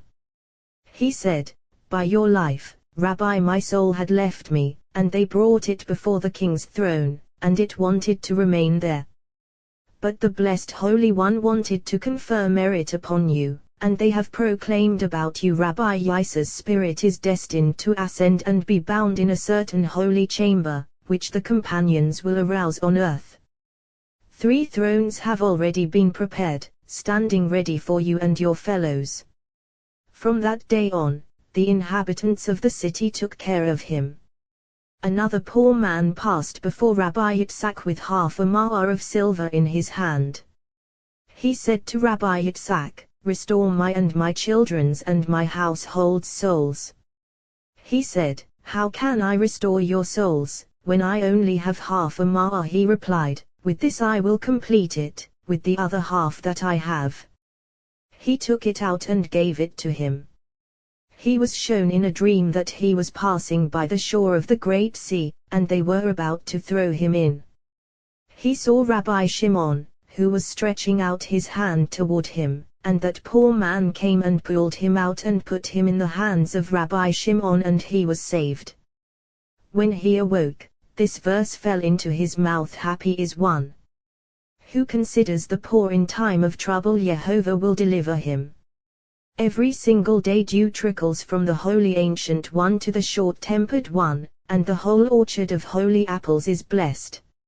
Some of that dew is drawn to those below, and holy angels are nourished by it, each and every one according to his diet, as is written, "Man ate the bread of the mighty, for of that food Israel ate in the wilderness." Rabbi Shimon said, "Some people are nourished by it now. And who are they, these companions, engaging in Torah day and night? Now, would you imagine, from that very food rather, resembling that food, 2 balancing 1. When Israel entered and cleaved to the king by revealing the holy insignia, they became worthy of eating other bread higher than at first, when they went out Egypt, entering the bread called matzah. Now they entered and proved worthy of eating other, higher bread from a high place, as is written, "Look, I am about to rain down bread for you from heaven, from heaven." Really at that time it appeared to Israel from this place. Companions engaging in Torah are nourished from another, higher place. What is it? As is written, wisdom gives life to its possessors, higher place. Rabbi Elazar said to him, "If so, why are they weaker than other inhabitants of the world? They should be stronger and more powerful." He replied, "You have asked well. All foods of the inhabitants of the world derive from above. The food that comes from heaven and earth is food for the whole world. It is coarse and dense. Food coming from higher above is food that comes in judgment, from a place where judgment prevails. It is finer food. The food that appeared for Israel at that time from a high place called heaven is finer food, entering the soul most deeply, dissociated ever more from the body, called ethereal bread. Highest food of all is food of the companions, those engaging in Torah, who eat food of spirit and soul breath, not eating food of the body at all, namely, from a high place, precious beyond all, called wisdom. Therefore the body of the companions is weaker than inhabitants of the world, for they do not eat food of the body at all. They eat food of spirit and soul breath, from a distant, supernal place, most precious of all. So that food is refined of the refined, finest of all. Happy is their portion, as is written, wisdom gives life to its possessors. Happy is the share of the body that can be nourished by food of the soul. Rabbi Elazar said to him, "Certainly so, but how can these foods be found now?" He replied, "You have certainly asked well. This is clarity of the matter. The first food is food of the whole world, that which derives from heaven and earth, food for all. Food that is higher, that which is finer, deriving from a place where judgment prevails, called tzedek, justice. This is food of the poor. Mystery of the matter: one who fulfills a poor person adds 1 letter to it, transforming it into tzedakah, charity. This is a man of kindness, benefits his soul, implying rendering kindness, for it dwells in judgment and is fulfilled by kindness, becoming compassion. Food higher than these is a supernal, precious food, from a place called heaven. This is finer than all of them, and it is food of the sick, as is written, Jehovah will sustain him on the bed of illness. Precisely why? Because the sick are nourished only by the actual food of the Blessed Holy One. And what is that fat and blood, as is written to offer me fat and blood? Ezekiel. This is food from the place called heaven, supernal, precious, finest of all. Supernal, holy, precious food, food of spirit and soul. Breath is food from a supernal distant place. This is food of the companions engaging in Torah, food coming from supernal wisdom. Why? Because Torah issues from supernal wisdom, and those who engage in Torah enter the essence of her roots, so their food derives from that supernal holy place. Rabbi Elazar came and kissed his hands. He said, "Happy is my portion, that I understand these words. Happy is the portion of the righteous, who engage in Torah day and night, rendering them worthy in this world and in the world that is coming, for she is your life and the length of your days." Rabbi Yos opened, "You open your hand. Look, I am about to rain down and satisfy every living bread for you from heaven. Thing with favor what is written above the eyes of all wait for you, and you give them their food at its proper time. All those inhabitants of the world await, lifting their eyes to the blessed Holy One. Therefore, every single day all those scions of faith should request their food from the blessed Holy One, offering their prayers for it. Why? Because whoever offers his prayer to the blessed Holy One for his nourishment causes that tree containing all nourishment to be blessed every day through him. The meaning of the matter is blessed be Yehovah day by day. Even if one has it, he should make a request before the blessed Holy One, offering his prayer for food each day, so that blessings will prevail every single day above. Therefore, a person should not cook food on one day for another day, prolonging a day to another day, as is written. The people shall go out and gather each day's share on its day, each day's share on its day, precisely except on Sabbath eve for Sabbath, as we have established. Consequently, the blessed Holy One is full of blessings every single day. Then is written, you open your hand and satisfy every living thing with favor. What is favor? That which appears from the Holy Ancient One, favor issuing from him so that food will be available for all. Whoever requests food for every single day is called son of faith, a son through whom blessings are found above. Rabbi Abba opened, Yehovah delights in those in awe of him, those awaiting his faithful love. How carefully should people walk in the ways of the Holy King and in the ways of Torah, so that blessings prevail everywhere, above and below. For we have learned what is the meaning of the verse, Israel in whom I glory. Indeed, what does this imply? That because of Yehovah Israel below, the blessed Holy One is glorified above. What is the glory? That he dons tefillin. Further, colors combining gloriously. It has been taught Rotz Yehovah it Ye'avi, Yehovah delights those in awe of him. Why Yehovah delights it Ye'avi, those in awe of him? The verse should read Yehovah delights by Ye'avi, in those in awe of him. However, Yehovah delights those in awe of him, namely, he generates that delight, and with it the blessed Holy One delights those in awe of him. Who are those in awe of him, for whom he generates this delight? The verse goes on to say those awaiting his faithful love, those who wait every single day to request their food from the blessed Holy One, as implied by those awaiting his faithful love. Rabbi Yisrael Sava would not prepare a meal each day until he offered his prayer before the blessed Holy One for food. He said, I will prepare the meal when it is provided from the house of the king. After offering his prayer, he would wait 1 hour and then say, the time has arrived for it to be provided from the house of the king. From this moment on, prepare the meal. This is the way of those in awe of the blessed Holy One, those who fear sin. The wicked who walk crookedly in the ways of Torah, what is written of them? Woe to those who rise early in the morning to chase after liquor. Therefore, Yehovah delights those in awe of him, those awaiting his faithful love. Precisely by this, those scions of faith are recognized every single day, as is written, they shall gather each day's share on its day, not for another day. So that I may test them whether they will follow my Torah or not. Here those scions of faith are recognized, those who walk straight in the ways of Torah. Rabbi Yitzhak said, from here a righteous one eats to satisfy his soul Yehovah. Rabbi Shimon said, before the blessed Holy One gave the Torah to Israel, he distinguished between the scions of faith and the wicked who were not scions of faith and would not abide by the Torah. How did he differentiate them? By the manner, as has been said.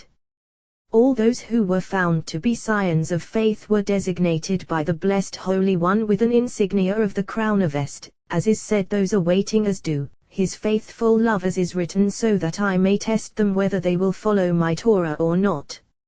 All those who were not found to be scions of faith were deprived of this supernal crown, and the manna declared the belly of the wicked will be empty. Even so, he who took more had no extra and he who took less had no lack, each according to his eating had they gathered. It has been taught at that time, Israel was perfected below, corresponding to the pattern above, as we have established. They came to Elim, where there were 12 springs of water and 70 date palms. The holy tree was arranged with 12 boundaries on 4 sides of the world, fortified by 70 branches, all corresponding to the pattern above. At that moment, holy dew trickled from the concealed Ancient One, filling the head of the short-tempered one, the place called heaven. Some of that dew of supernal holy light flowed and descended below, and as it descended, it dispersed into frozen flakes congealing below, as is written, fine as frost on the ground. All those scions of faith went out and gathered and blessed the supernal name over it. That manna emitted a fragrance like all the spices of the Garden of Eden, since it had flowed through there in descending. Once they placed it in front of them, they tasted whatever taste they desired and blessed the supernal King. Then it was blessed in each one's belly, and he would contemplate and know above, gazing upon supernal wisdom. Therefore they were called generation of knowledge. These were scions of fate, hand to them was given Torah, to contemplate her and know her ways. Of those who were not found to be scions of faith, what is written, the people would roam around and gather it. What is the meaning of shachu? Would roam around. They acquired shatuta, foolishness, because they were not scions of faith. What is written of them? They would grind it between millstones or pound it in a mortar. Who made them go to all this trouble? They themselves, not being scions of faith. Similarly, those who have no faith in the blessed Holy One refuse to contemplate his ways and feel a need to trouble themselves every day for food, day and night. Perhaps they will not obtain a morsel of bread. What causes this for them? The fact that they are not scions of faith. Here too, shachu, they would roam around in their own shatuta, foolishness, feeling a need to toil over it. They would grind it between millstones or pound it in a mortar. After all this trouble, they were not successful, rather, as is written, it tasted like oily cream, nothing more. Who caused this for them? They themselves, not being scions of faith. Rabbi Yos said, what is a shad ha-shaman, cream of oil? Some say, kneaded in oil according to its translation. And some say, just as shed, a demon, turns into many colors, so the manna turned into many aspects. Rabbi Yehuda said, al-shad ha-shaman, sucking oil. Rabbi Yitzhak said, each according to his eating had they gathered. Now, did one who ate a little gather a little, and one who ate more gather more? Yet it is written, he who took more had no extra and he who took less had no lack. Rather, they gathered according to those who were eating. His eating implies whoever would be eating it, and therefore it is not written akilato, what he would eat. What does this indicate? If a person held a servant or a maid servant, thinking it was his, and his neighbor came and said, this servant is mine, then they would approach Moses for judgment. He would say to them, how many people are in this one's house, and how many people are in yours? They would reply, so and so. At that moment, Moses would say to them, gather tomorrow, and then each of you come to me. The next day, they would go out and gather and come before Moses, placing the manna in front of him, and he would measure it. If that servant belonged to this one, then he would find 1 omer for the servant in that man, 1 omer for every single person in his household. Then he would measure the other one and find the servant's portion lacking from that man, 1 omer for every single person in his household. He would say, the servant belongs to this one. As is written, each according to his eating had they gathered. And similarly an omer to a head, the number of persons among you. Rabbi Aa said, at evening you will know that it was Jehovah who brought you out of the land of Egypt, and in the morning you will see the glory of Jehovah. At evening you will know. How will they know? Well, so it has been taught every single day, the norms of the blessed Holy One become manifest. In the morning love arouses in the world. At the time called evening judgment looms over the world, as they have established, for this is why Isaac instituted the afternoon prayer. What is indicated by at evening you will know? When judgment arouses in the world, you will know that by that judgment Jehovah brought you out of Egypt. And in the morning you will see the glory of Jehovah, for at that time love arouses in the world, and he will provide you with nourishment. Rabbi Ea said the opposite. What is written above, when we sat by the flesh pots at that very moment, evening aroused. At the time when judgment arouses, love also arouses in the world, as is written, you will know that it was Jehovah who brought you out of the land of Egypt. You will know that love that he manifested for you by taking you out of Egypt. And in the morning you will see the glory of Jehovah. The glory of Jehovah is well known. Why all this? As he hears your grumblings against Jehovah. Rabbi Yos said, the blessed Holy One does not change his norms, rather, the wicked of the world change them, turning compassion into judgment, as has been said. Rabbi Elazar taught, from this manner the righteous are destined to eat in the world that is coming. Now, if you say, of the same kind, no, rather superior, unlike anything that ever existed. What is it? As we have established, for it is written to gaze upon the beauty of Jehovah and to contemplate in his temple Jehovah. And similarly no eye has seen, O God, but you, what you will do for one who awaits you. Rabbi Isaiah opened, a song of ascents. Out, see that Jehovah has given you of the depths I call you, Sabbath O Jehovah. A song of ascents anonymous, not specifying who said it. However, a song of ascents, to be chanted by all inhabitants of the world, for this song is intended for generation after generation. What is the meaning of out of the depths I call you, O Jehovah? So it has been taught, whoever offers his prayer before the blessed Holy One should convey his request and pray from the depth of his heart, so that his heart may be completely with the blessed Holy One and he may concentrate heart and aspiration.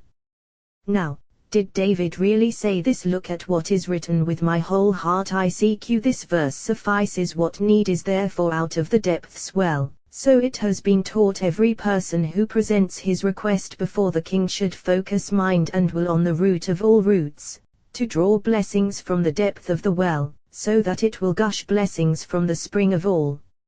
And what is that? The place from which the river issues and derives, as is written, a river issues from Eden. And similarly a river whose streams gladden the city of God. This is called out of the depths of all, depth of the well, springs issuing and flowing, blessing all. This is the beginning of drawing blessings from above to below.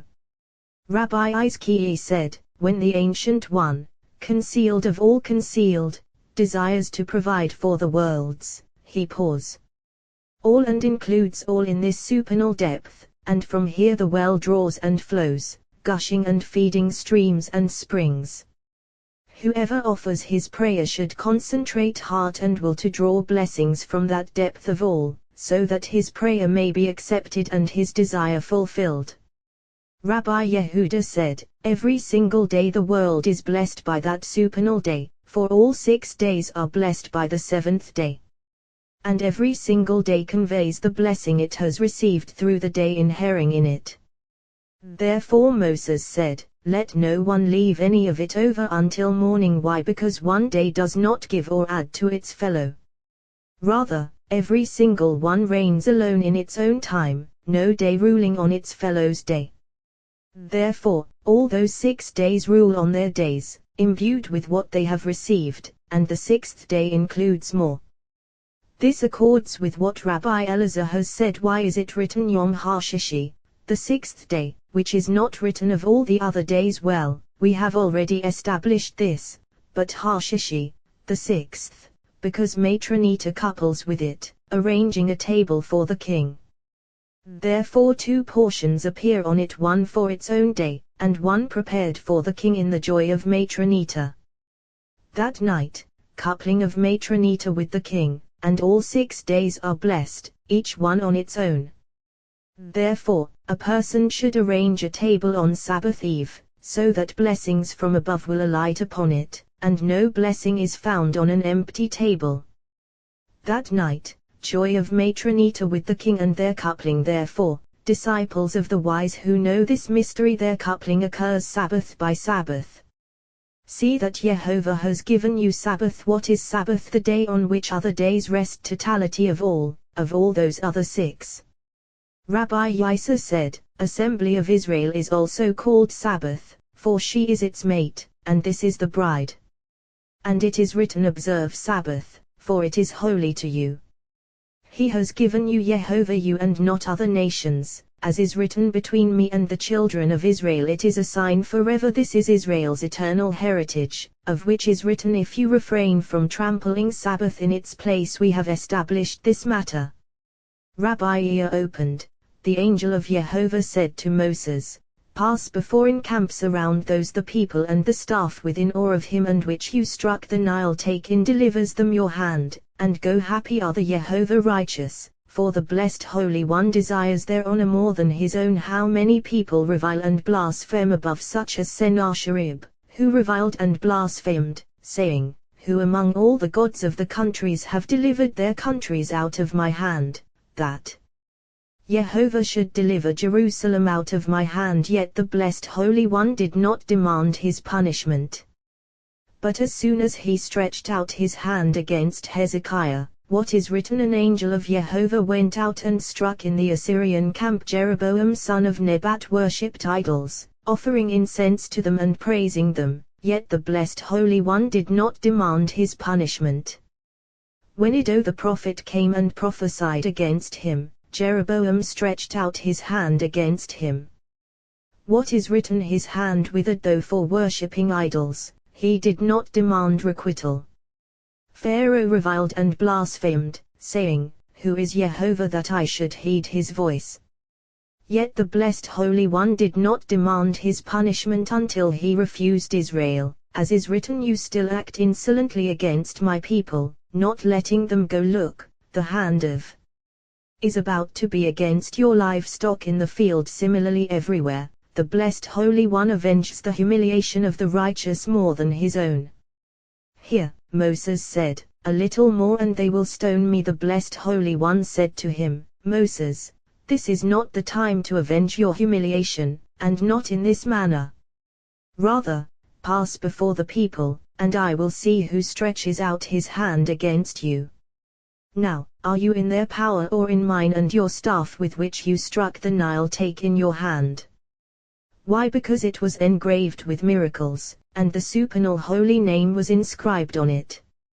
At first, a snake, as is said how a snake makes its way over a rock, a snake well known. A rock, where is it revealed? Here it is revealed, as is written, look, I am about to stand before you there on the rock at Horeb, and you shall strike the rock. Who is rock? As is said, the rock, his action is perfect there. Moses knew how a snake is poised on a rock.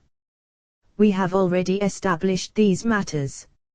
Rabbi Yehuda said, if scripture had fallen silent, fine, but so it is written, and you shall strike the rock before their eyes, and it will yield its water, and you will give drink to the assembly. He replied, certainly so, for you cannot find a single name of those holy names of the blessed Holy One that does not enact miracles and mighty deeds, generating whatever is needed by the world, especially here producing water. He said to him, if so, look at what is written, behold, he struck the rock and waters gushed. Who strikes his name? Jehovah. He replied, a potent hammer is known by its smoke, and you ask this Jehovah. Well, everywhere rock is Gevurah, and when the blessed Holy One wishes to strike or smite, this Gevurah arouses, striking and smiting.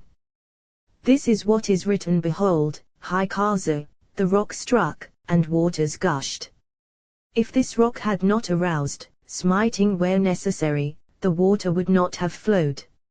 He said to him, if so, look at what is written, the rock that bore you, Teshi, you neglected, and we have learned what is Teshi, this means you weakened him. He replied, certainly so, for if the wicked knew that this rock was poised to arouse against them and punish them, they would refrain from sinning before him, but it is weak in their eyes, since they do not contemplate it or contemplate their ways.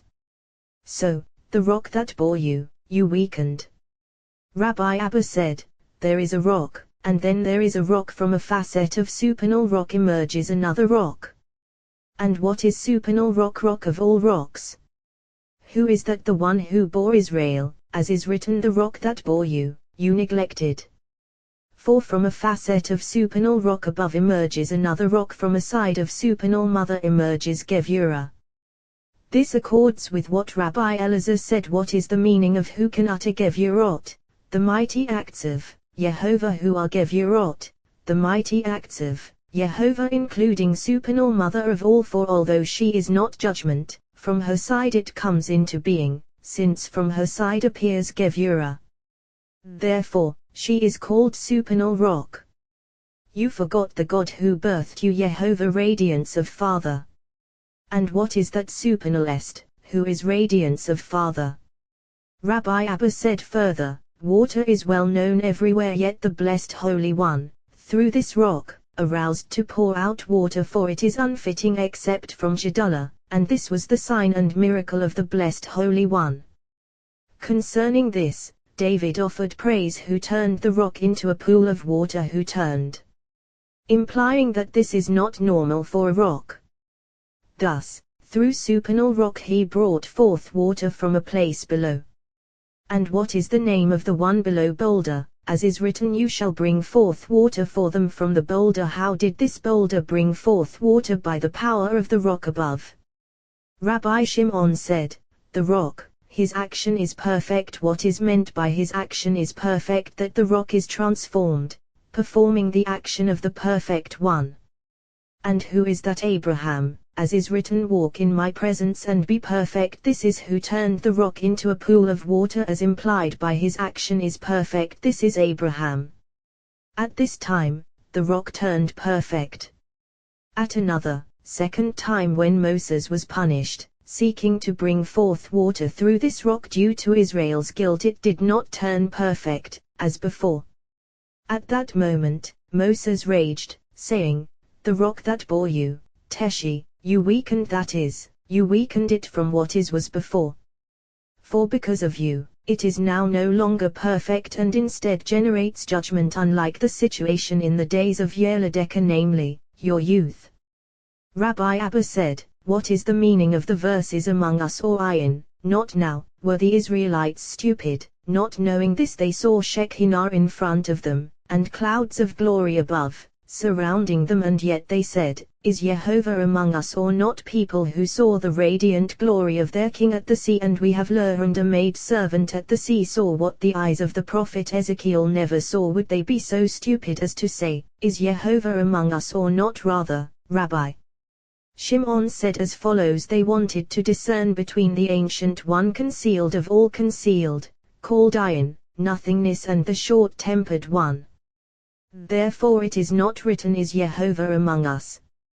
Or lo, not corresponding to what is written, whether they will follow my teaching, or lo, not, but rather, is Yehovah among us, or Ayin, nothingness. If so, why were they punished? Well, because they caused a separation and acted by testing, as is written, and for their testing Yehovah they said, if it is this, we will ask in one way, if it is that, we will ask in another way. Immediately, Amalek came. Rabbi Yos opened, happy are you who Amalek came, Saul, by all waters, who let loose the feet of the ox and the donkey. Happy are you who Soal, over all waters there we learned many waters exist. Happy are Israel, whose sowing transpires only over the waters, as is written, they encamped there over the waters these are branches of the tree of the Blessed Holy One. For it has been taught the Blessed Holy One has a tree, a grand and mighty tree, containing food for all. It is bordered by 12 balanced boundaries, which are fortified by 4 winds of the world. 70 branches are joined to it, and Israel is in the trunk of that tree, surrounded by those 70 branches. This corresponds to what is written: they came to Elim, where there were 12 springs of water and 70 date palms, and they encamped there over the waters. This has already been discussed and established in many places. What is the meaning of they encamped there over the waters? Well, at that time Israel ruled those waters, namely the branches of the tree called the raging waters. So, happy are you who sow over all waters, who let loose the feet of the ox and the donkey, 2 crowns of the left, to whom other nations are linked, called ox and donkey. This corresponds to what is written: I have acquired ox and donkey, because Laban was skilled in sorcery and in those lower crowns, by which he sought to destroy Jacob, as is written, an Aramean was destroying my father, as has been said.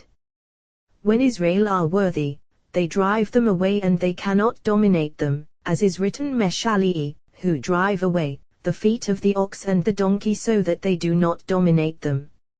Rabbi Abba said, when they couple as one, inhabitants of the world cannot endure them, and therefore it is written, do not plow with an ox and a donkey together, precisely. And we have learned a person should not provide space for evil species, for by action is aroused what should not be, and when they couple as one they cannot be endured. From between their sides issues from their potency one called dog, more impudent than all of them, as is written, but against any of the children of Israel, no dog will snarl. The Blessed Holy One said, you said, is Jehovah among us or not? Behold, I am handing you over to the dog. Immediately, Amalek came. Rabbi Yehuda said, first of nations, Amalek. Now, is Amalek first of nations? Weren't there many nations, tongues, and peoples in the world before Amalek came? However, when Israel went out of Egypt, fear and fright fell upon all nations of the world on account of Israel, as is written, nations heard, they quaked. There was no nation that did not fear the mighty deeds of the Blessed Holy One except for Amalek, as is written, with you exhausted and weary, and he did not fear God, and he did not fear God to approach you. So, first of nations, Amalek, for they came to wage war against Israel first. It was Amalek. Consequently, and his end unto destruction, as is written, wiping out, I will wipe out the memory of Amalek. And similarly you shall wipe out the memory of Amalek, as is written, and his end unto destruction. Why unto Avd, destruction? The verse should read unto Ofdu, his destruction.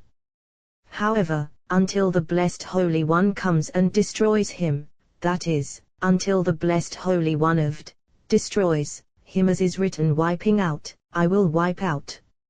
Rabbi Elazar said, even though the rock, his action is perfect and he acted toward them in love, bringing forth water for them, he did not abandon his own, for look at what is written next, Amalek came, Amalek came. Rabbi Abba opened, there is a sickening evil I have seen under the sun, wealth hoarded by its owner to his misfortune. How close-minded people are, because they do not engage in Torah. There is a sickening evil. Now, is there an evil that is sickening and an evil that is not? Well, surely there is a sickening evil, for we have learned from the side of the left issue countless wardens of judgment, penetrating the atmosphere. When they want to emerge, they go and steep in the chasm of the great abyss, and then come forth joining together as one, piercing the atmosphere, roaming the world, approaching human beings. Each one is called evil, as is said, evil lo te'aneh, will not befall you. What does lo te'aneh mean? That it comes with a ploy against people. Sickening. Why is it sickening? When this settles upon people, it makes them misers with their money. When collectors of charity come to him, it slaps his hand, saying, don't spend any of yours. When the poor come, it slaps his hand. When he is about to consume some of his money, it slaps his hand in order to preserve it for another. From the day that it settles upon a person, it is sickening, for he lies ill, neither eating nor drinking. So, it is a sickening evil. King Solomon exclaimed in wisdom, saying, a man to whom God grants wealth, property, and honor, but God does not give him the power to enjoy it. This too is a sickening evil. What does this mean? God does not give him the power to enjoy it. If so, it is not in his possession. Well, if it were written God does not allow him to enjoy it, then I would say so. However, does not give him the power because he trusts that evil and adheres to it. The blessed Holy One does not empower him over it, to smash it beneath him, because he desires it and clutches it. All his conduct is like someone lying ill, not going near his money nor spending any of it, saving it until he leaves the world and another comes along, who is its owner. King Solomon exclaimed, saying, wealth Shammah, preserved, for its owner Lurato, because of his evil. Who is its owner? The other one, who inherits it. And how was he entitled to become owner of that wealth? Because this one trusted that evil and desired it, as is written Lurato, for his evil, namely, because of that evil to which he clung, the other one gained it. Alternatively, there is a sickening evil one who dwells in fine accommodations in his father's house, yet confronts his father with false accusations, cleaves to that sickening evil like a person lying ill, whose conduct is totally capricious. This I want, that I don't want. Similarly, with Israel the blessed Holy One carried them on eagle's wings, encircling them with clouds of glory, Shekinah journeying before them. He brought down for them manna to eat, brought forth for them sweet water, yet they responded to him with false accusations. Immediately, Amalek came. Amalek came. Rabbi Shimon said, mystery of wisdom. He came from a decree of severe judgment, and a single war took place above and below. You cannot find a word in Torah that does not contain supernal secrets of wisdom linked to the holy name. The blessed Holy One said, as it were, when Israel are virtuous below, my power gains strength over all, and when they are not virtuous, they weaken as it were the power above, and the power of severe judgment is strengthened. When Israel sinned below, what is written? Amalek came and fought with Israel, coming to provoke judgment against compassion, all appearing above and below. Berfidim, at Rephidim Birapye Yardaim, with slackening of hands, for they slackened their hands from Torah, which is the blessed Holy One, as we have established. Rabbi Yehuda said, twice Amalek waged war against Israel, once here, and once, as is written, the Amalekite and the Canaanite who dwelled on that mountain came down and struck them and crushed them as far as Hormah. Rabbi Shimon said, above and below, assailing the blessed Holy One. Above, as has been said. Below, against the blessed Holy One, for they seized men and cut them on the sign of holy engraving, and took these and threw them upward, saying, take what you wanted. So in any case, all pertained to the blessed Holy One. Now, what did Moses see to make him? Moses said to Joshua, choose, withdraw from this first men for us and go out. Battle of the blessed against Amalek. Holy One, why did he remove himself? Well, happy is the share of Moses, for he gazed and knew the essence of the matter. Moses said, I will prepare myself for the battle above, and you, Joshua, prepare yourself for the battle below. This corresponds to what is written when Moses would raise his hand, Israel prevailed, Israel above. Therefore, Moses removed himself from the battle below, in order to gird himself for the battle above, which would be won through him. Rabbi Shimon said, now, is this battle of Amalek insignificant in your eyes? From the day that the world was created until that time, and from that time until King Messiah comes, 7 Gog and Magog, nothing like it exists. Not because of numerous fierce warriors, but rather because on all flanks it affected the blessed Holy One. Moses said to Joshua, why to Joshua and not someone else at that time? He was young, as is written, Joshua son of Nun, a youth, and there were many in Israel mightier than he. However, Moses gazed in wisdom and knew. What did he see? He saw Samael descending from the aspect above to assist Amalek below. Moses said, "Surely, the battle is fittingly so." Joshua at that time occupied a very high rung. Now, if you say that he was situated in Shekinah at that time or so, for she was married and joined to Moses, consequently, Joshua was joined beneath him. How Rabbi Shimon said, by that place called Youth. This corresponds to what Rabbi Yehuda said. What is the meaning of the verse? Your eyes will see Jerusalem, a tranquil abode, a tent not to be packed up. Jerusalem above, called a tent not to be packed up, no longer going into exile. This is the mystery written. Joshua son of Nun, a youth, surely would not depart from within the tent, the one called a tent not to be packed up. This teaches that every single day he would suckle from Shekinah, like that youth above, suckling from her continually. So, when Moses saw Samael descending to assist Amalek, he said, "Surely, this youth will confront him, overpowering and defeating him." Immediately, Moses said to Joshua, "Choose men for us and go out, battle against Amalek. This battle below is yours, and I will gird myself for the battle above. Choose men for us, righteous sons of righteous ones, worthy of accompanying you." Rabbi Shimon said, when Joshua the youth set out, youth above aroused and was arrayed plentifully, with numerous weapons prepared for him by his mother for this battle, in order to avenge with vengeance of the covenant, corresponding to a sword avenging with vengeance of the covenant. This is the mystery written. Joshua disabled Amalek and his people by the edge of the sword, by the edge of the sword, precisely not by the edge of spears and weapons, but by the one called avenging sword. And Moses arrayed himself for the battle above. Moses' hands were kividim, heavy, really kividim, glorious, venerable, holy, never defiled, venerable, worthy of waging war above. They took a stone and placed it beneath him, for Israel was in distress and he would share their distress. Aaron and Hur supported his hands, one from this side and one from that side, and his hands were emunah, steadfast emunah, faith. Surely now, was it simply because Aaron and Hur supported his hands that these were faith? Rather, Moses acted totally in wisdom. Aaron and Hur, each from his own side, and his hands in the middle, therefore, his hands were faith. Aaron, to arouse his side, and Hur, to arouse his side, they grasped his hands from here and from there, so that assistance would appear above. When Moses would raise his hand, when he would raising right above left, intending so while spreading his hands, Israel prevailed, Israel above.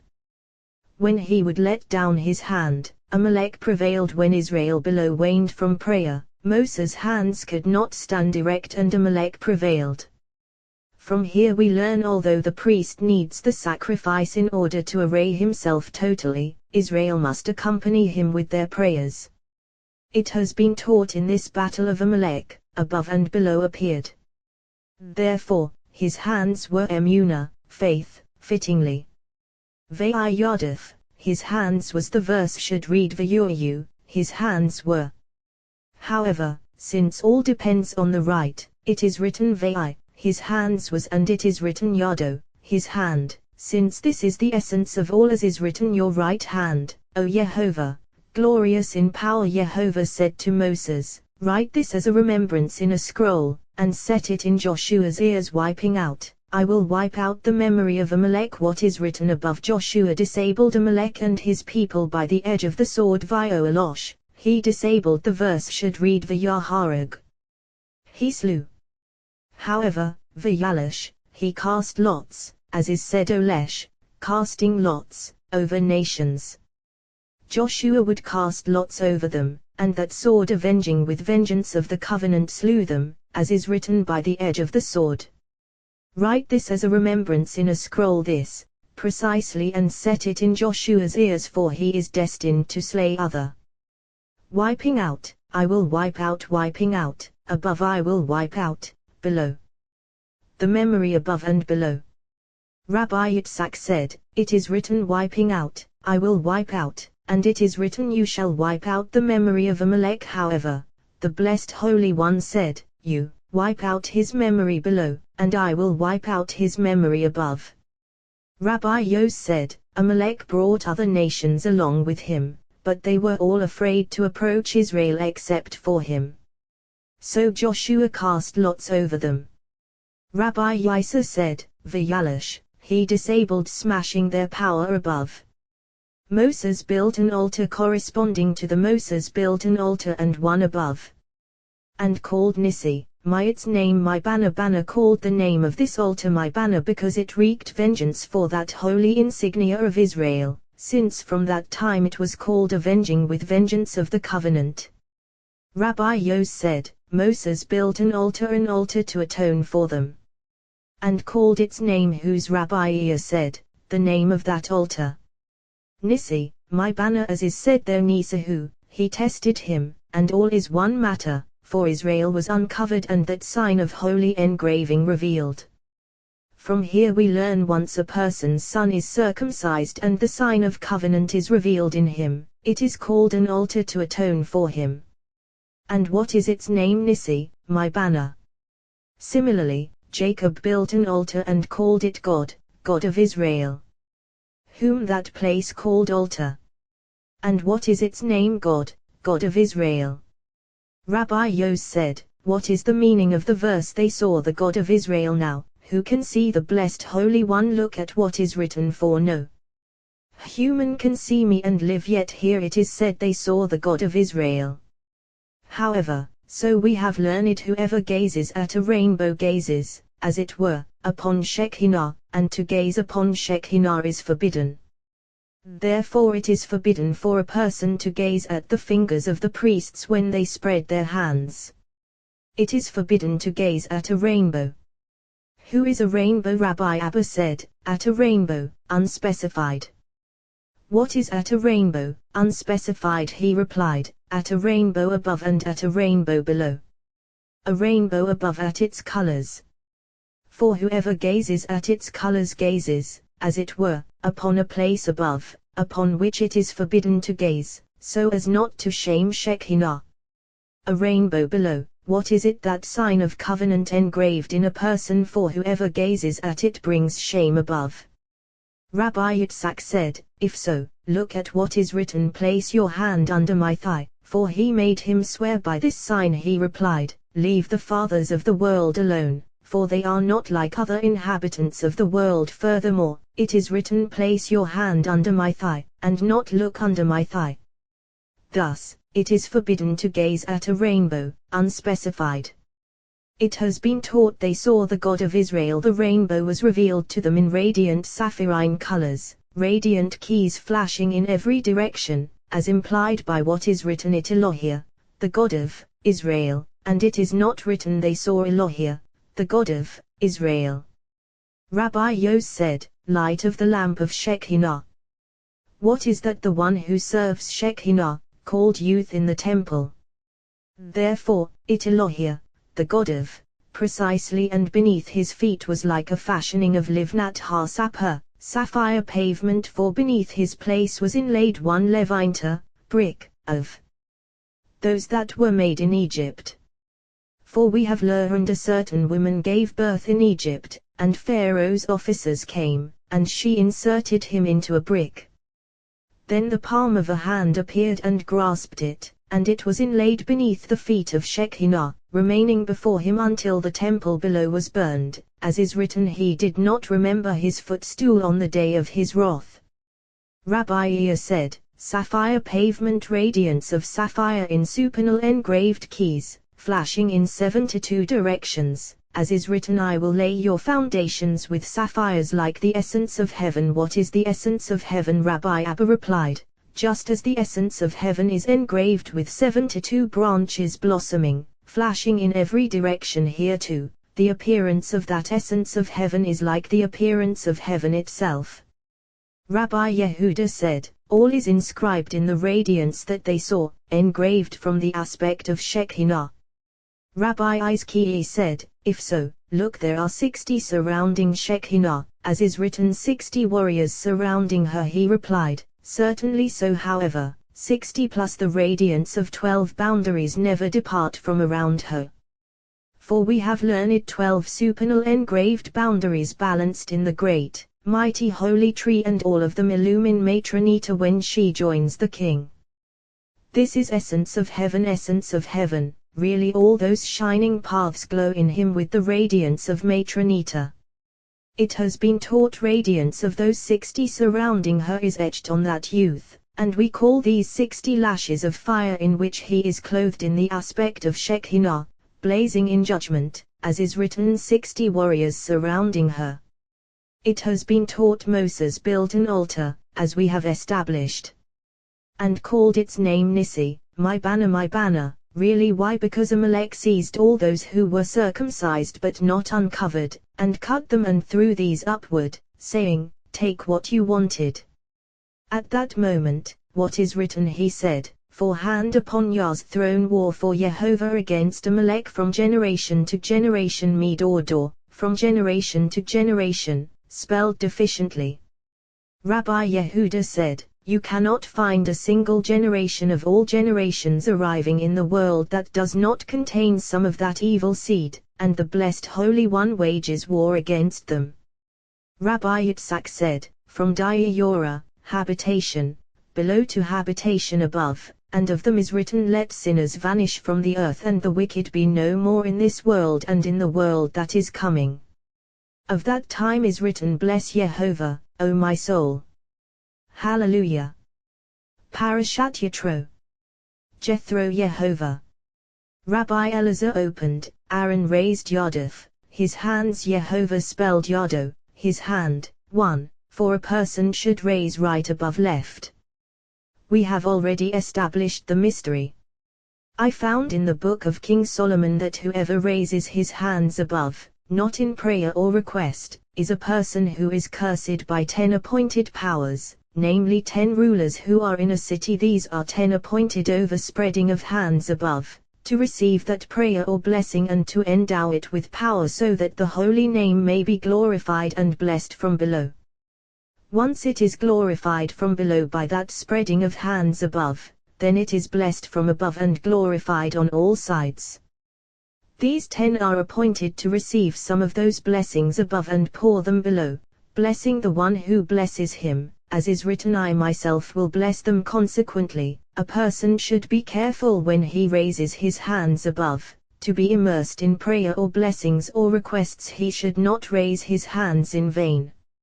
For these 10 are poised and aroused toward that spreading of hands, and if it is in vain, they curse him with Yehovah curses. Of this one is written he loved cursing, and it has come upon him. Then an impure spirit settles on those hands, for that is its way to settle on an empty place, and blessing does not settle on an empty place. Therefore it is written I raise my hand to Yehovah, and we translate in prayer. This spreading of hands contains supernal mysteries. When they are spread and held erect, a person glorifies the blessed Holy One in several supernal mysterious ways.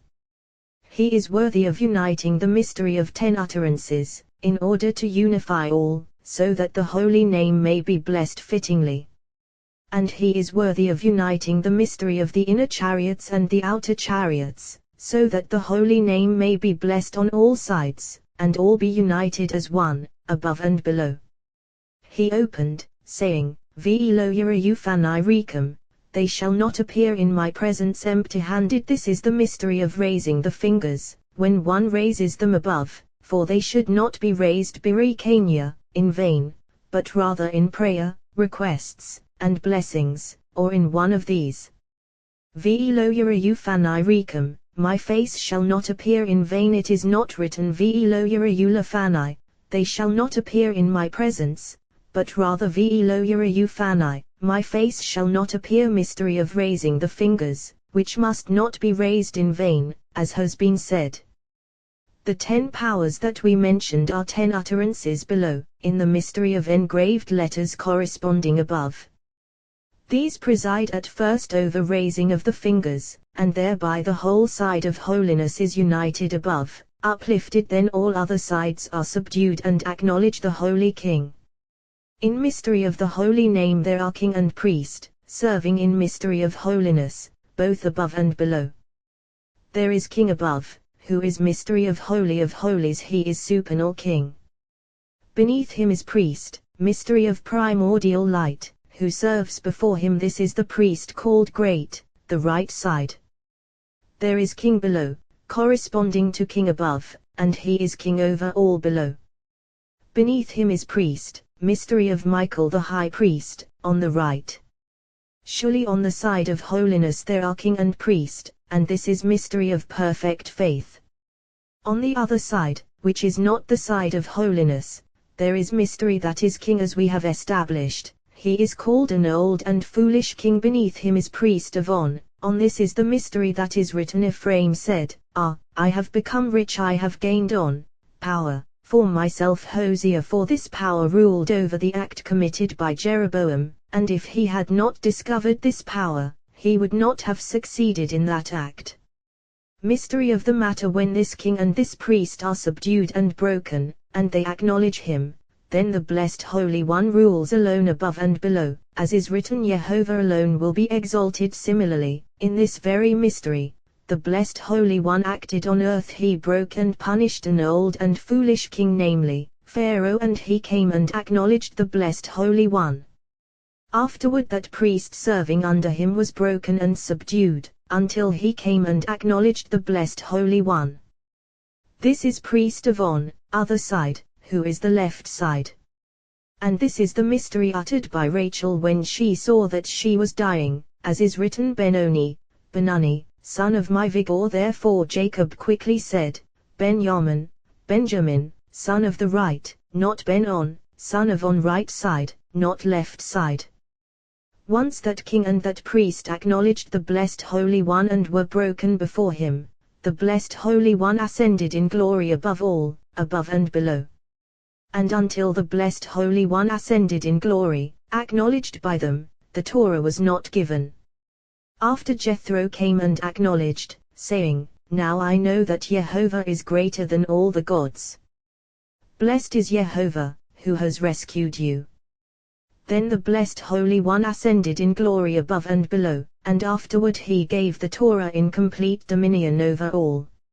Rabbi Shimon opened, saying, Peoples will praise you, O God, peoples will praise you. All together King David rose, praising and thanking the blessed Holy One, as soon as the north wind aroused and struck those strings of the harp, so that the harp played, emitting song.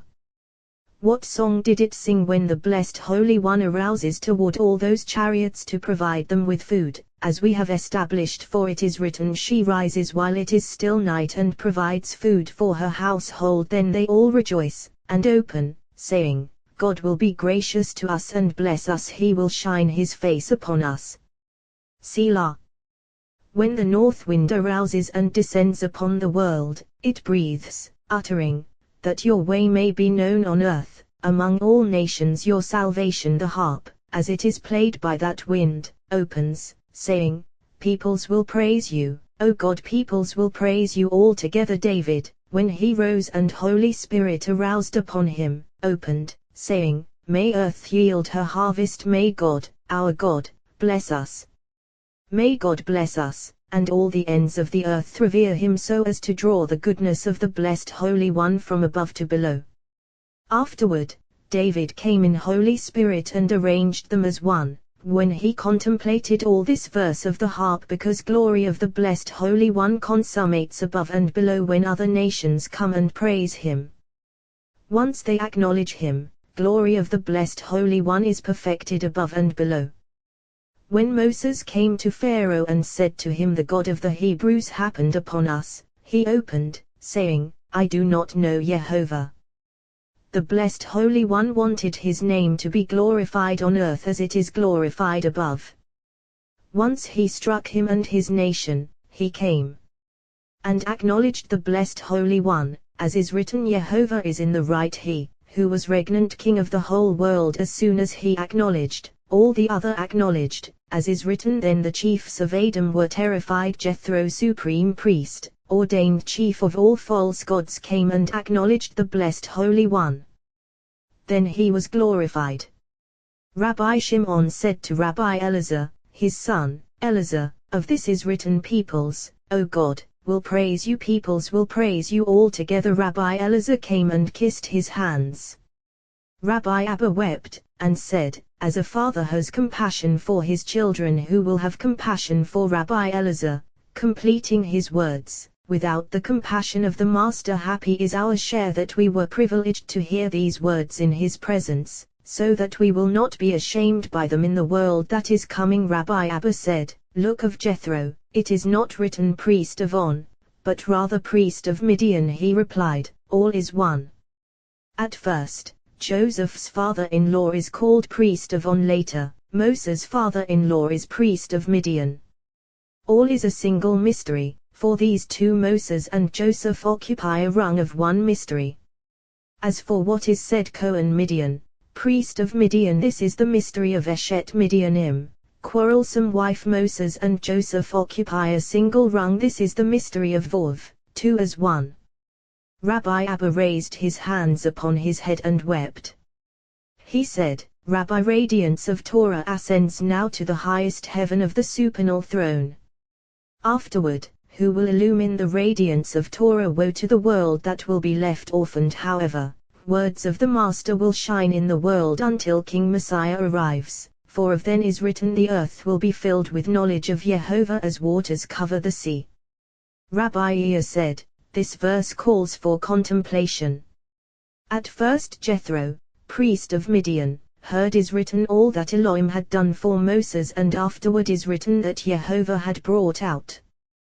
Well, this is the secret, all that Elohim had done, this name that protected Moses and Israel, never departing from them in exile. Afterward, the supreme name brought them out of Egypt, for the holy name that brought them forth inhered in the mystery of Jubilee. Alternatively, all that Elohim had done for Moses when he was thrown into the river and when he was saved from Pharaoh's sword. And for Israel his people, as is written, Jehovah heard their moaning, and similarly the more they oppressed them, the more they multiplied and the more they spread. Jethro heard Rabbi Yos opened, Pejut, redemption, he sent to his people Siva, he ordained, his covenant forever Kadosh, holy, and awesome is his name. Why is this different from all the other verses, in all of which two words appear in alphabetical order, whereas in this verse and the following verse there are three each? Well, in order to complete six aspects alphabetically. This one, corresponding to three redemptions of Israel, aside from the first redemption. The other verse, corresponding to Torah, prophets, and writings, and all depends upon this wisdom. Redemption he sent to his people when the blessed Holy One redeemed Israel from Egyptian exile and performed miracles and mighty deeds for them. He ordained his covenant La'olam, for the world when Jethro came and the blessed Holy One received him and drew him to his worship. From there, all converts have been drawn under the wings of Shekinah.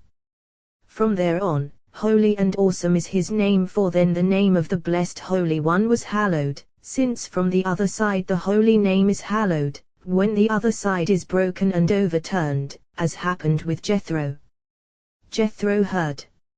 Now, did Jethro hear, while the whole world heard? Did not hear. Look at what is written, peoples heard, they quaked. However, the whole world heard and was not broken, whereas this one heard and was broken and overwhelmed in the presence of the blessed Holy One and drawn to revering him. Rabbi Abba said, in many places we have learned that everything the blessed Holy One has made above and below is entirely true, an act of truth. You cannot find anything in the world that a person should reject or treat with disdain, for each is an act of truth and all is essential to the world. Now, once Rabbi Elazar was walking on the way, accompanied by Rabbi Izkiah. They saw a snake, and Rabbi Izkiah was about to kill it. Rabbi Elazar said to him, leave it alone, don't kill it. He replied, but it's an evil thing that kills people. He said to him, Izkiah, look at what is written. Does the snake bite without a whisper? A snake does not bite a person until it is whispered to from above and told, go and kill so and so, and sometimes, just as it does this, so it saves a person from other things, and thereby the Blessed Holy One generates a miracle for people. All is in the hands of the Blessed Holy One, and all is the work of his hands, needed by the world. If the world did not need them, the Blessed Holy One would not have created them. Therefore, one must not disdain anything in the world or the acts of the Blessed Holy One. He opened, saying, Elohim saw all that he had made, and look, it was very good. Elohim saw. Elohim, living God, saw, gazing to illumine them and watch over them. All that he had made, all in one totality, above and below. And it was good the right side. Very the left side. As they have established good angel of life, very angel of death. All is one mystery. A mystery here for those who contemplate the mystery of wisdom. Elohim saw all that he had made. Throughout the account of creation is written Elohim saw that it was good, and here Elohim saw all that he had made. Elohim below, ruling those below, Elohim above, ruling those above. Alternatively, all is Elohim, living God, illumining and kindling all those lamps above and below, from there radiate all those lights, lustering. Tosefta. Within concealment of the concealed was engraved an engraving, invisible, unrevealed. That engraving was engraved and not engraved. Masters of understanding, open-eyed, cannot fathom it vitality of all. That engraving is tiny, invisible, unrevealed.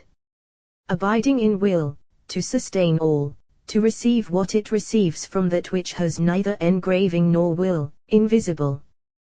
That engraving desired to cover itself, and made itself a palace in which to be concealed, generating that palace from itself, expanding it extensively in all directions, adorning it with precious fabric, opening in it 50 gates.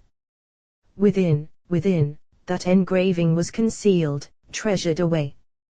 Once it was hidden inside, entering within, it was filled with light. From that radiance stream lights, sparks shoot out of those gates, illuminating all. That palace is covered with 6 curtains, those 6 curtains are 5. Within those curtains stands one embroidery. By that curtain, the palace is covered from within, it gazes and sees all. This palace is open-eyed, never asleep, gazing constantly, to illumine below from the radiance of that engraving. That understanding, concealed. Wisdom, is will of wills concealed, treasured away, unrevealed, existing and not existing. Blessed be he from concealed of concealment. Blessed be he forever and ever. Amen. Jethro, who gave Moses advice on the administration of justice, this is how it should be. Here is the mystery. He acknowledged the Blessed Holy One and arranged before him the administration of his laws. What is written for judgment belongs to God, not to the other side. And laws, to Israel, not to other nations, as is written, his statutes and judgments to Israel. A person should not act disdainfully toward another, and the word of a commoner is still a word. For of Moses is written, Moses heeded the voice of his father-in-law Jethro heard, he opened, saying, So I will praise you among the nations, O Jehovah, and to your name I will sing. King David uttered this in the Holy Spirit when he saw that the glory of the Blessed Holy One is exalted above, becoming glorified in the world, only from the aspect of other nations. Now, you might say, look, the Blessed Holy One is glorified in the world only on account of Israel. Certainly so, for Israel is the foundation of the lamp, shining. But when other nations come and acknowledge him, subjugating themselves to the glory of the Blessed Holy One, then the foundation of the lamp is augmented, empowered over all his works in a single bond, and the Blessed Holy One reigns alone, above and below. Similarly, fear and awe of the Blessed Holy One fell upon the whole world. As soon as Jethro came supreme priest of all other false gods, glory of the Blessed Holy One was empowered, prevailing over all. For when the whole world heard of the might of the Blessed Holy One, they trembled, and all of them looked toward Jethro, who was wise and the ordained chief of all false gods of the world. Once they saw him come and worship the blessed Holy One, saying, "Now I know that Jehovah is greater than all the gods," they all withdrew from their idols, realizing that these lacked any substance. Then the holy name was glorified on all sides. Consequently, this portion was inscribed in the Torah, with him at its beginning. Jethro was one of Pharaoh's wise men. Pharaoh had 3 wise men, one was Jethro, one was Balaam. One was Jethro, for there was no worship or prince, minister, or star ruling its domain for which he did not know the appropriate ritual and service. Balaam was a sorcerer in all kinds of sorcery, whether by act or by word. Was imbued with awe, his essence lay in that awe. For concerning an entity above, whether of holiness or of the other side, one cannot draw a spirit from above to below, approaching it, except by awe.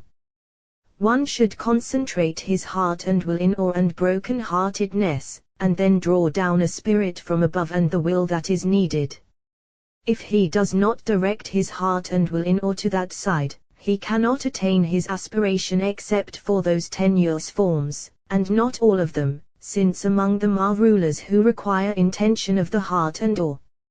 All the more so, those supernal entities, which require awe, fear, and intention. Jethro needed to worship that side whether at a time when people needed it or at a time when they did not. That side would cling to him when he needed it. Balaam, by that sorcery, as has been said, through the intensity of his awe, turned to revering the blessed Holy One in Egypt when he saw those mighty deeds and miracles that the blessed Holy One performed in Egypt. Despite all this, Jethro did not turn until Israel went out of Egypt. All those bonds and figures tied by the Egyptians were nothing, and they went forth.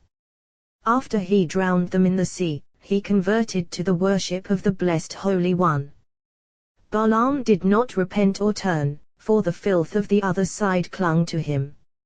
Yet even so, he glimpsed from afar through that filth and clinging to the other side.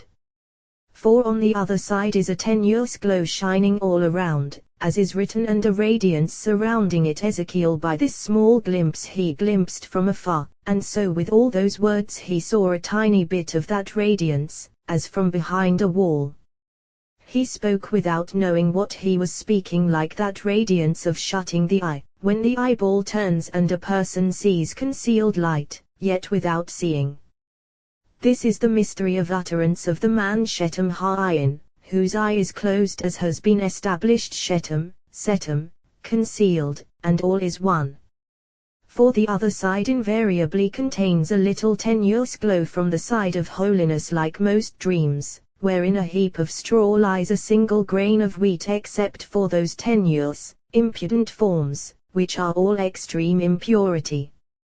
Balaam abode in all. Happy is the share of Moses, who is above among all supernal sanctities, and who gazed upon that which no other human in the world is permitted to see.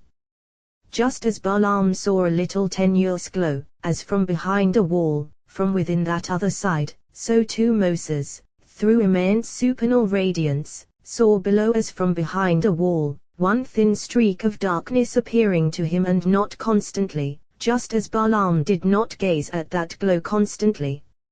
Happy is the share of Moses, faithful prophet. What is written of him? The angel of Jehovah appeared to him in a flame of fire from within a bush. Jehovah bush, surely, was within that holiness, cleaving to it. For all things cleave to one another, pure and impure. There is no purity except through impurity. This is the mystery of who can produce pure from impure shell and kernel, arising with one another. This shell is not eliminated or broken until the time when the dead will rise from the dust. Then the shell will be broken and radiance will shine into the world unconcealedly from the kernel. Happy are the righteous in this world and in the world that is coming. Rabbi Ea said, now, were they her sons, and her 2 sons, not the sons of Moses Jehovah. However, because she exerted herself for them without her husband. Torah calls them her sons, and not his sons. Rabbi Yos said, although they were Moses' sons, a word of truth her sons. Surely Rabbi Elazar said, look, Moses was coupling with another, supernal place, so it would have been disrespectful to call them his sons. Now, although they were his sons, out of respect for that place with which he coupled, they are called her sons here later, they are called his sons. Why? Because at the moment they arrived, Moses was speaking with Shekinah. After he parted and went out to meet his father-in-law, then is written Jethro, Moses' father-in-law, and his sons and his wife came to Moses. Rabbi Shimon said, Elazar, I see in this portion that you begin the word fittingly, but the conclusion, not so. Certainly, out of respect for Shekinah supernal coupling with whom Moses coupled, it is written her sons. And if you say, but it is written Jethro, Moses' father-in-law, and his sons and his wife came to Moses, all is one entirety. And his sons the sons of Jethro, for after Moses came to him, he had sons. So it was with Jacob once he came to Laban and dwelled with him, he had sons. Here too, once Moses dwelled with Jethro, Jethro had sons, and he brought his entire household with him to bring them under the wings of Shekinah. Jethro said to Moses, I, your father-in-law Jethro, am coming to you, and your wife and her 2 sons. It is not written and your 2 sons. Jethro had sons. As is written, the sons of Jethro, Moses' father-in-law, went up from the city of palms, and he left his sons with Moses. Jethro came, he opened, saying, many peoples will go and say, come, let us go up to the mountain of Jehovah, to the house of the God of Jacob. He will teach us his ways and we will walk in his paths. For from Zion will come forth Torah, and the word of Jehovah from Jerusalem. This verse has been established in many places. However, other nations are destined to wear out their feet, walking to enter under the wings of Shekinah. Come, let us go up. All other false gods of the world undergo descent, while whoever cleaves to the blessed Holy One attains ascent. To the mountain of Jehovah Abraham, as is written, as is said to this day, on the mountain of Jehovah he will be seen. For Abraham called it mountain, just as a mountain is ownerless, open to anyone in the world who wants, so this holy place is ownerless, receiving anyone in the world who wants. To the house Jacob, who called this place house, as is written, this is none other than the house of God. Mountain and house, although all is a single rung, one transcends the other. Mountain for other nations, when they come to enter under her wings. House for Israel, to be with them as a wife with her husband, in one dwelling, in joy, crouching over them like a mother over her children. What is written here of Jethro? Jethro, Moses' father-in-law, and his sons and his wife came to Moses, to the wilderness. Since it is written to Moses, why is it written to the wilderness? Well, essence of all, why is it written to the wilderness? Because he came to the wilderness. And who is that? The mountain of Elohim, a place for converts to convert. Therefore it is written to Moses, to the wilderness, to Moses, to convert them and bring them into the wilderness. To the wilderness they came, namely the mountain of Elohim, to generate their souls. So that place abides in mystery. Whoever comes, attains it and is called Jer-Sedek, convert of righteousness, as we have established. Stranger, although he cleaves to this supernal holy place, since he has left his own people and ancestors, he is called like one who sets up his dwelling in a place he never knew before. Rabbi Yitzhak and Rabbi Yos were sitting one day and studying Torah in Tiberias. Rabbi Shimon passed by and asked them, "What are you engaged in?" They replied, "In this verse that we learned from our master." He asked, "Which is that?" They replied, "That which is written, this is the book of the generations of Adam. On the day of God's creating Adam, a human, in the image of God he created him. As has been said, the blessed Holy One showed Adam all those generations destined to come into the world, and all those leaders and all those sages destined for every single generation. And we learned a secret Zohar, this is the book. There is a book, and then there is a book above, a book below. The book below is called Book of Remembrance, book of that remembrance, namely a certain righteous one, called Zohar, this. And in order not to separate them, since they are constantly as one, in single union, it is written Zohar, this is the book, two rungs in one, totality of male and female. This is one entirety, for all those souls and spirits flying into inhabitants of the world, totality of all generations are the generations of Adam, surely for from that righteous one that we mentioned, those souls fly forth in one desire. This is watering of the garden, watered by that river issuing from Eden, as is written, a river issues from Eden to water the garden. This is the mystery of Adam, as is written, the generations of Adam. Afterward, on the day of God's creating Adam, this is Adam below. For there are two Adams recorded in this verse, one, mystery above, one, mystery below. Adam who is mystery above lies in concealment, concealed by the verse as male and female in single mystery, as is written Zohar, this is the book, totality of male and female as one. Once they generated offspring together, they were called Adam, as is written, generations of Adam. After the matter was revealed from the initial secrecy of the verse, he created Adam below, as is written, on the day of God's creating Adam, a human, in the image of God he created him. In the image, namely, in this visionary mirror in which forms appear, those forms do not persist in that mirror enduringly, but rather pass away. Similarly, in the image of God. Alternatively, in the image of God, form of limbs, male and female, in the mystery of behind and before, behind in the mystery of observe, and before in the mystery of remember. On these depend all the commandments of Torah, totality of all. And we have learned behind the act of creation, and before the act of the chariot. All depends on one another.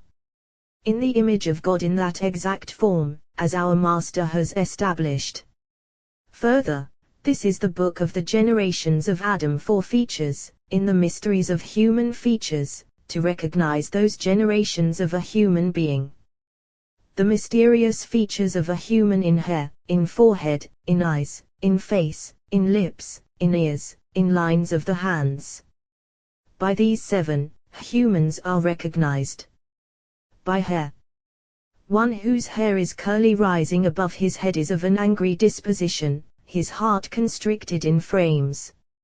His actions are improper in partnership, stay away from him. One whose hair is very smooth, hanging down, is good for partnership and profit inheres in him on his own, not so. He is master of mysteries, those supernal mysteries, minor mysteries he does not fathom. His actions are proper and improper. If it hangs down yet is not smooth, his heart is fearless, he is a master of insolence. He yearns for proper actions, which seem fine to him, but he does not act. When he grows old, he returns to reverence and his actions are worthy. These words apply to matters of the world, but in matters of heaven, whoever approaches him will succeed. Supernal secrets will not be revealed to him, but minor secrets he can be trusted to God. From something small, he produces much, and his words are heeded. This mystery is Zion, of those letters of measure of our Master. Black hair, very glossy, he succeeds in all his worldly affairs, in business and the like. He is generous. This one succeeds on his own, whoever associates with him does not succeed for long, only immediately, and that success flies away from him. This mystery is Yod, included in Zion. Black hair that is not glossy, sometimes he succeeds, sometimes not. This one is for partnership, to engage with him for the short term, not for the long term, for he will conceive ideas. In order not to be separated from him, it is good for a short time. This one will succeed in Torah if he strives for her, and through him others will succeed. He cannot keep a secret for long. His heart is distressed, yet he will see the downfall of his enemies. His enemies will not prevail against him, yet he is faint-hearted. He is in the mystery of the letter Yod, not included in the letter Zayin, rather Yod alone, in the mystery of delicate letters. One whose hair falls out will succeed in his affairs, and he is a deceiver, hungry in his home. He seems sin-fearing on the surface, not so within. This applies before he grows old.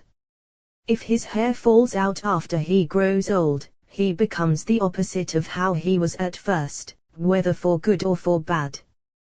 These words apply if hair falls out between his eyes above the brain, at the place where tefillin are worn. If at another place on the head, not so. He is not a deceiver, but rather a gossiper, whispering, not out loud. Sometimes he is sin-fearing and sometimes not. This is in the mystery of the letter Zayin when it includes the letter Yod. Until here, mysteries of hair for masters of qualities who know the ways of mysteries of Torah, to recognize the hiddenness of humans who are in the image of Elohim, unspecified, a name extending in various ways. By mystery of the forehead, in the letter Nun, consummation of the letter Zayin, sometimes included in the mystery of the letter Zayin and sometimes alone. A forehead that is narrow and angular, not round. This is a person whose mind is unsettled. He thinks he is wise, but he knows little. He is frightened in spirit, laughing with his tongue like a serpent. The furrows on his forehead are large and uneven when he speaks. Those furrows form on his forehead unevenly, while other lines on his forehead all lie even with this one. A person should not associate except briefly, not for long. Whatever he does or thinks is for his own advantage. He does not consider the benefit of others. He is no master of secrets at all. This is one who goes about gossiping, reveals a secret. He does not consider his words at all. This one is in mystery of the letter Nun, included in the letter Zayin. This one is not called faithful of spirit reliably. A narrow, rounded forehead. This is a wise person in whatever he endeavors. Sometimes he is frightened in spirit. His love is joyous. He is compassionate to all.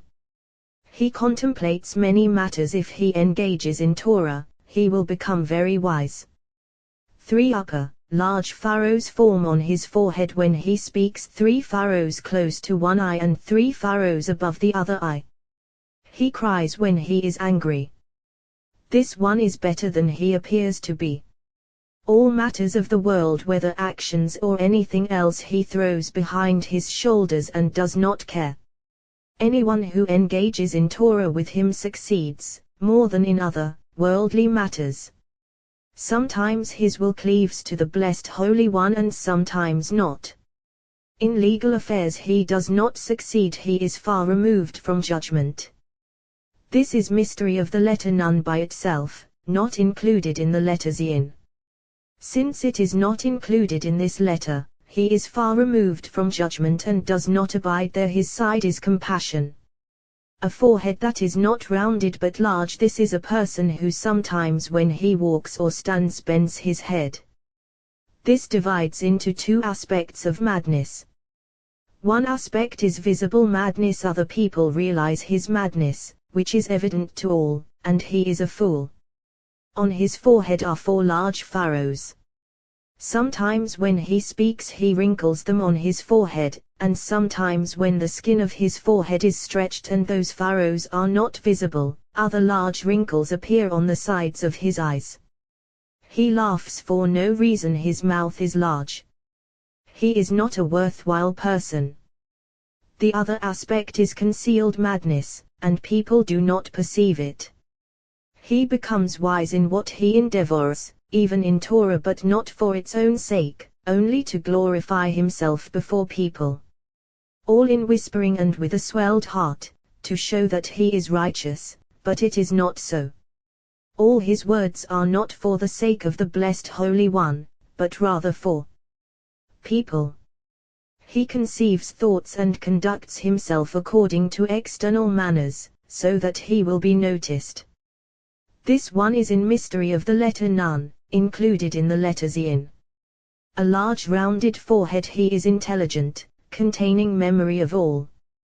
He knows whatever he tries to do, even without an expert teaching him.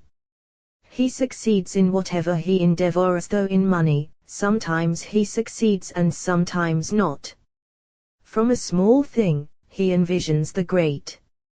He is called discerning. He does not care about matters of the world, even though he knows that he will be embarrassed because of them. He does not care about them or pay any attention. He is tender-hearted. 2 upper large wrinkles on his forehead and 1 wrinkle above one eye and 1 wrinkle above the other eye. Thus there are 3 large wrinkles on his forehead, together with those of the eyes, except that the lower wrinkle is split over the eyes. This one ponders thoughts within, not outside, because in his actions he is unconcerned with people. He is afraid momentarily, not longer as for pacification, he is pacified. His outer actions in the presence of others, these are only either childish or wise. This one is in the mystery of the letter Nun by itself, not included in the letter Zin. He is weak, not being included with these preceding letters, but rather adjacent to the letter Samak, included with it and not with the preceding letters. Until here, mysteries of wisdom of the forehead. By mystery of the eyes, in mystery of the letter Samak by the surrounding color and how the eye sits. An eye sitting perfectly, not sunken. This one is not a deceiver and is far from deception, which is totally lacking in him. Colors of the eye are 4. White outside, surrounding the eye, as in every person. Within it, black surrounding white and black combined as one. Within it, green, combined with black. Within it, that pupil of the eye, a black point. This is a person who laughs constantly and is overjoyed. He conceives positive thoughts, but those thoughts are not fulfilled because he eliminates them immediately from his will. He engages in worldly matters, and when he engages in heavenly matters he succeeds. This one must be fortified to engage in Torah, for he will succeed in it. His eyebrows are thick, extending below. In those colors of the eye are red traces, elongated delicately.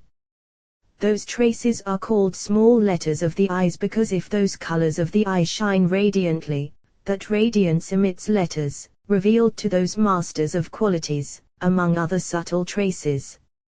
This is in the letter Samak, included with the letter He.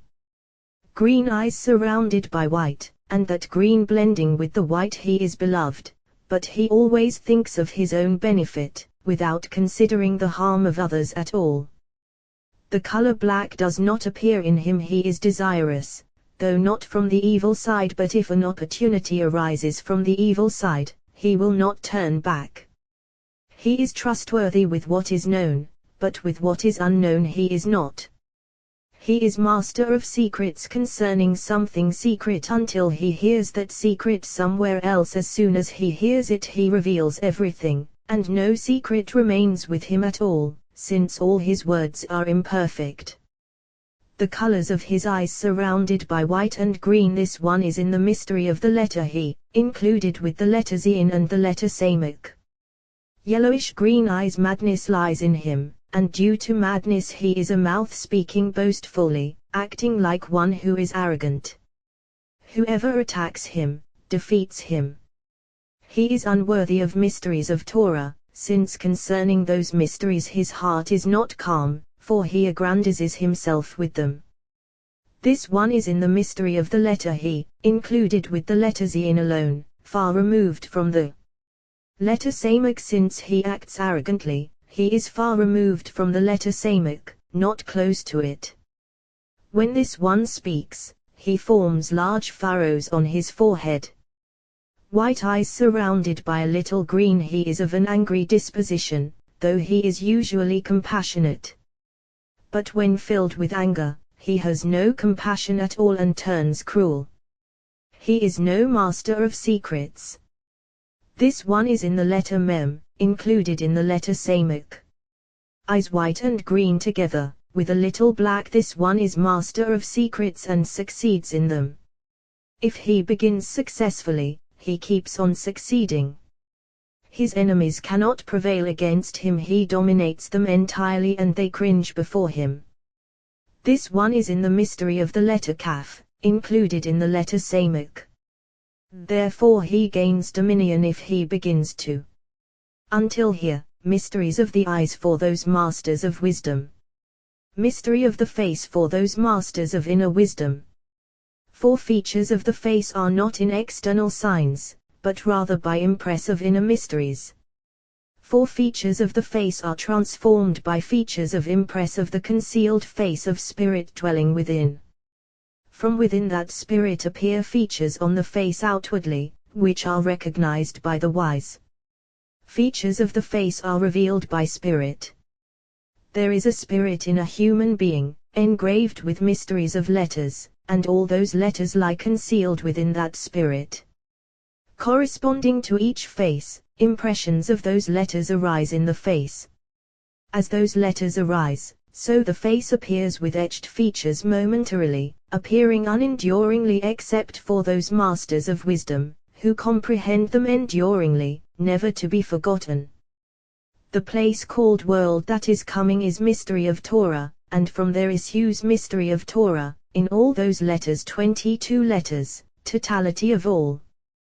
That river issuing from Eden conveys all, and when those spirits and souls fly from it, they are all inscribed with the figure of those letters, and thus they all emerge. Therefore, the spirit of a human, inscribed with the figure of letters, forms a figure on the face. Rabbi Shimon said, if so, that spirit is not inscribed with a figure of mother. They replied, so we have heard from our master a figure of letters from the aspect above, and that spirit is inscribed with a figure of mother. Figure of letters is hidden within, while figure of mother protrudes. Figure of mother, face of human, face of lion, face of ox, face of eagle.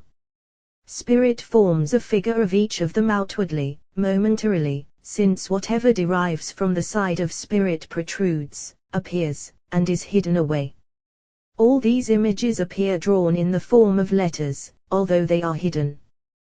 These 4 images appear momentarily to masters of vision who know mysteries of wisdom, gazing upon them. First figure, when a person walks in the way of truth, those who know the mystery of their Lord gaze at him, because that spirit within is perfected, protruding a figure of all. That figure is the figure of a human, a figure more complete than all figures.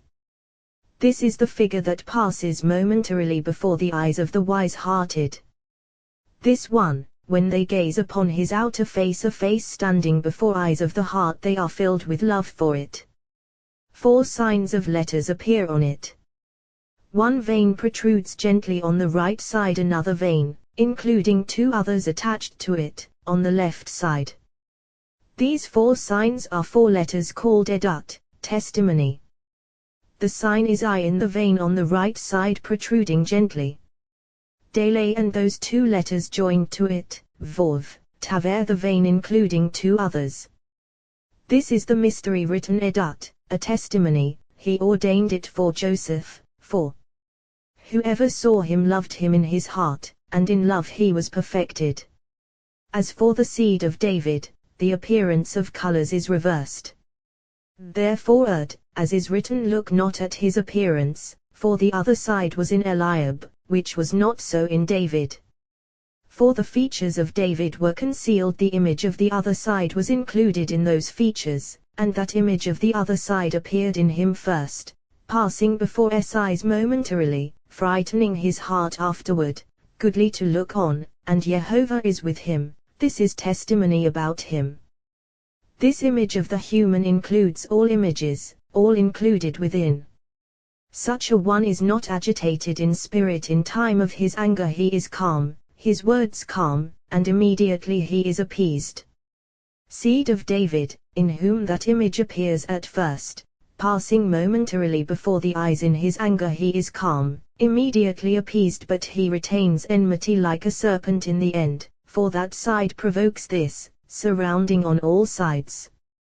However, the kernel within the shell and the heart are upright and firm. This applies to the righteous, but the wicked are not divested of that first, evil image, by which they are utterly defiled. Second figure: if a certain person does not walk so frequently on an evil way, and turns aside from that way, returning to his Lord, not that he is accustomed to correct ways, but rather that he had indulged in those other ways and turns off of them, returning to his Lord, upon this one, a good spirit begins to settle, overpowering the previous filth that was in him, and protruding momentarily to the gaze of eyes in the image of a mighty lion. Or when he sees him, that vision causes a mighty lion to pass momentarily through his heart. Afterward, when they look at this one's face, that face is one that a heart would not love, momentarily, immediately, his heart returns and loves him. When they look at him, he is embarrassed, thinking that everyone knows about him. His face momentarily flushes with blood, then turning white or green. There are 3 veins on his face. One on the right, extending across his face, connected with another, rising to his nose above. And 2 on the left, with one extending down from those 2, joined to each. These are letters engraved on his face, protruding in panic, disquieted. Once he becomes settled and accustomed to the way of truth, they subside. Mystery of those letters is Karof, near. This one was far, and now those letters protrude on his face, testifying about him feverishly. This sign is Kof on the right side, other letters on the left side. Although other veins appear on his face, they do not protrude like these, except when he walks crookedly.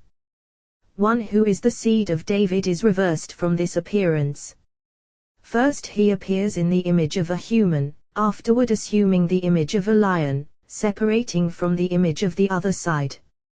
In all ways, the reverse of other human beings. Third figure: if a certain person walks on an incorrect way, diverting his ways from ways of Torah, that Holy Spirit withdraws from him and another spirit appears in him, another image, protruding into the gaze of eyes of the wise-hearted momentarily in the image of an ox.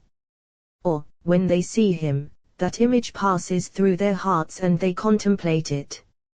3 red safflower seeds on the right side of his face, those being thin red veins, and 3 on the left. These are letters protruding in him. One is a thin vein in a circle, and 2 other thin ones above it, all in circles. Then, his eyes are sunken. Mystery of those letters: one is Kaf, the other 2 are Resh, Tav, and similarly on the left side. The mnemonic is what is written Hakarat, the appearance of their faces testifies against them. These letters protrude on the face more than all other veins. If he returns from left to right, that spirit is subdued and spirit of holiness is empowered. These veins subside and others protrude, as has been said.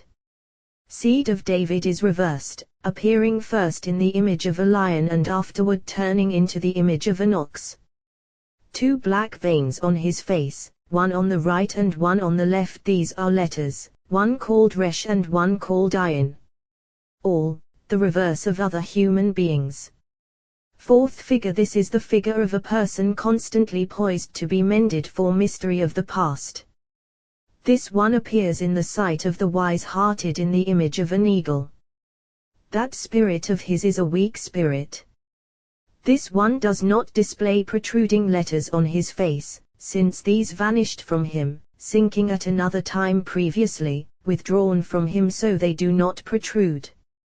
His secret: his eyes do not sparkle when he is joyful, nor when he cuts the hair on his head and trims his beard, because his spirit does not shine in letters and his former sparkle has subsided.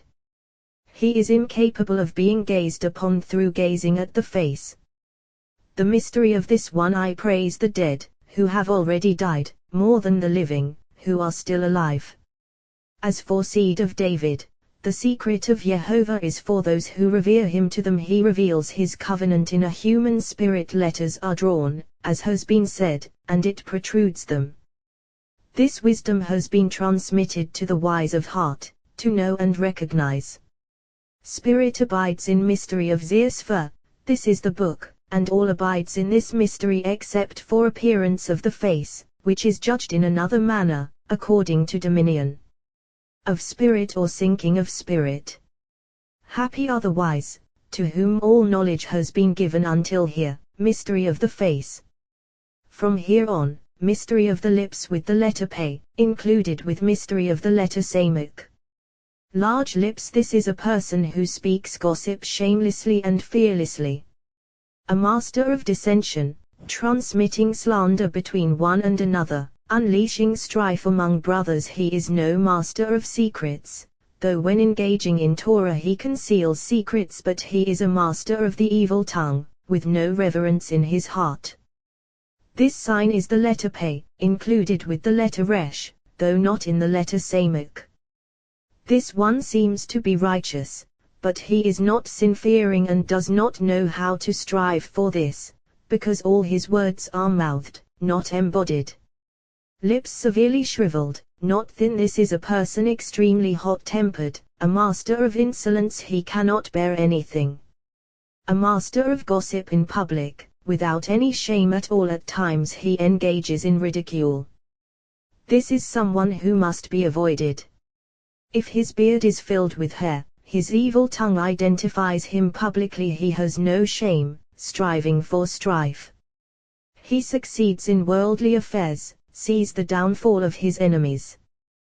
This one is winking his eyes. Of him is said, a wicked man is brazen-faced. This one is in the mystery of the letter P by itself, not included with the letter Samuk at all, sometimes joined with the letter Resh. In this letter Resh is included one whose ears are Ravavin, large stupidity in his heart, madness in his spirit. If his ears are small, standing erect, he is wise-hearted, aroused, eager to engage in anything. This mystery is the letter Yod, included in all other letters. Until here, mysteries of human images. From here on, other mysteries in letters of our Master, not inhering in the countenance, but rather to know mysteries of this verse on supernal rungs, concerning times and cycles of this world, of which we have not been proven worthy. Rabbi Shimon said, "My children, you are worthy in the world that is coming. Happy are the eyes worthy of seeing this. When I enter the world that is coming together with you, my soul will call out this verse to the Ancient of Days. You prepare a table before me, in front of my enemies. You refresh my head with oil, my cup overflows, and the Blessed Holy One will call out for us. Open the gates, so that a righteous nation, keeping faith, may enter."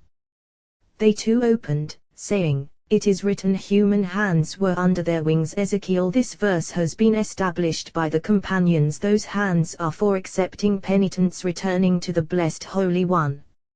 Hands, forms and supernal mysteries that the Blessed Holy One has placed in the human being, arranging them in the fingers, outwardly and inwardly, and in the palm. When the Blessed Holy One created the human, he arranged in him all forms of higher mysteries of the world above and all forms of lower mysteries of the lower world, all engraved in a person, who stands in the image of God, for he is called creation of Kaf, the palm. Mystery of Kaf, palm of this letter called Kaf, as is written, Elohim created the human in his image. This is mystery of the letter Kaf. This letter contains supernal mysteries and supernal forms. On this Kaf depend 10 utterances, on the right and on the left, 5 on the right and 5 on the left, and they are one, in single mystery. We have learned it is written, I too will strike Kaf, palm, against palm. Ezekiel, causing conflict between the two, and blessings will depart from the world, since the glory of Israel has been given to other nations. When they join as one, it is written, one golden Kaf, ladle, of 10 shekels, alluding to a single bond. When unified, it is written Elohim created the human in his image, in the image of Elohim he created him. Yehovah Elohim created ascending in thought, in inner mystery. It har Adam, the human mystery of male and female as one. In the image of Elohim mystery of another kaf, palm. When the human was created, what is written, you clothed me in skin and flesh. What then is the human if not skin and flesh, and bones and sinews? But surely, the human being is nothing but soul, and these that we have mentioned, skin, flesh, bones, and sinews, are all merely a garment. They are a person's clothing, not the human. And when this human departs, he is stripped of those garments that he is wearing. The skin in which a person is clothed and all those bones and sinews all inhere in mystery of supernal wisdom, corresponding to the pattern above. Skin, corresponding above, as our Master has taught concerning those curtains, and it is written, skins for the garments above covering the garment are expanse of heaven, outer garment. The curtains are the inner garment, a protective membrane. Bones and sinews are chariots and all those forces stationed within.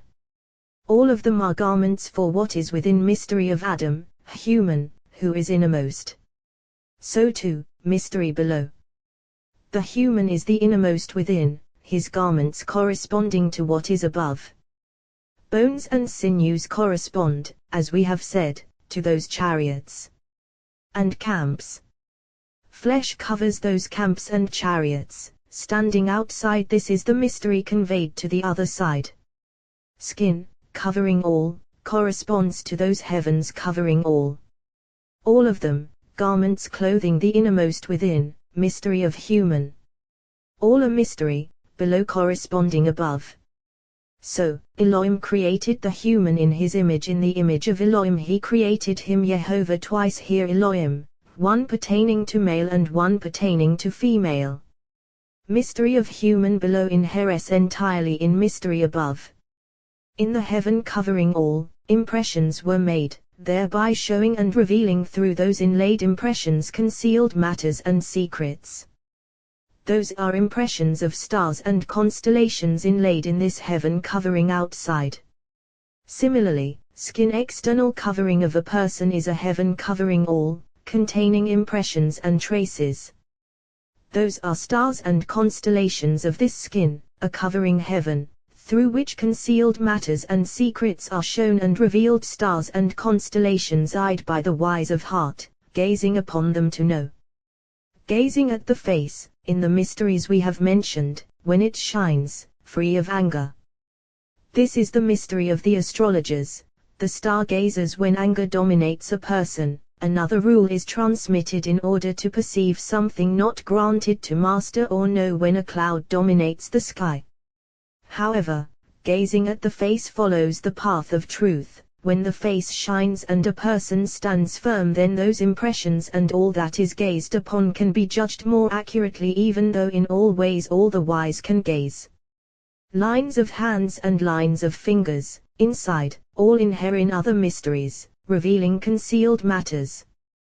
These are stars shining, to gaze into constellations in supernal aspects. Fingers stand in supernal mysteries. Fingernails, poised to cover from outside as those mysteries have been established, they are faces on the outside, containing secrets. For those sorcerers who gaze at fingernails in the radiance of another entity controlling them, and those sorcerers defile that place. In fingernails sometimes fine white stars shine, resembling lentil seeds, and they are sunken like a nail in a board. They are not like those other white spots that are not sunken but standing out. Those not sunken are insubstantial, but these that are sunken and white, like lentil seeds, are substantial, a good omen for a person, and he will succeed at that time, or a decree has been issued against him, from which he will be saved. Hands in supernal mysteries. Lines in fingers inside in the hands, large lines, small, thin supernal lines in the right in those fingers, small lines. In the little finger on the right are fine impressions. This finger stands poised constantly over actions regarding the way. In this finger are lines, formed when the finger is folded. These are not to be pondered unless they are increased. If two others are added to that line formed when the finger is folded, the way is not propitious. If he acts, he will not succeed. Unless they stand lengthwise between one impression and another when he pulls the skin back, and those impressions remain recognizable, this one will succeed on the way. This sign is 3 widthwise, and 4 lengthwise. This mystery is Zion of small letters. 1 impression lengthwise, and 2 widthwise on the way. He will hear of things in the near future, but they will not benefit him. 4 impressions lengthwise and 4 impressions widthwise. The way is propitious with great effort and eventually to his benefit. This mystery is Zion of medium letters, between small and large. 5 small ones impressed widthwise below and 5 above widthwise and 4 lengthwise. He feels relaxed at home and is lazy. The way is prepared for him, yet he does not want to act. If he acted, he would succeed on that way, but he does not do it. He is lazy.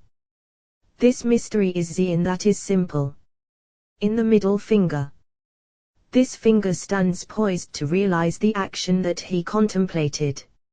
If one line stands lengthwise between lines widthwise, this one conceives thoughts and they depart from him. He is afraid and does not act, and that thought is not actualized at all. If there are 2 lines lengthwise that remain standing when the skin is stretched back, this one has no thoughts. He thinks momentarily and it is actualized, not a thought that he has contemplated at all, rather an impulsive, petty thought, but contemplation and thought, no. If 3 impressions lengthwise, and widthwise 2 or 3, when the skin is stretched back, this is an intelligent person, conceiving thoughts. All those thoughts tending toward the blessed Holy One will be fulfilled by him, while other thoughts, not so. If 4 or 5 lengthwise, with stretching of skin, as we have said, when they rest upon the width in 3 or 4, or 2 or more, this is a person whose thoughts are malicious and who gloats over them. His beard and eyebrows are red, he thinks maliciously and gloats. He is short-lived. Smart, yet constantly yielding to qualities of evil.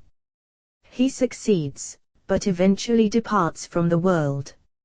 Remedy for this is returning to God. Then 3 or 4 impressions appear, resting upon 3 impressions, or 4 lengthwise resting upon 2 widthwise.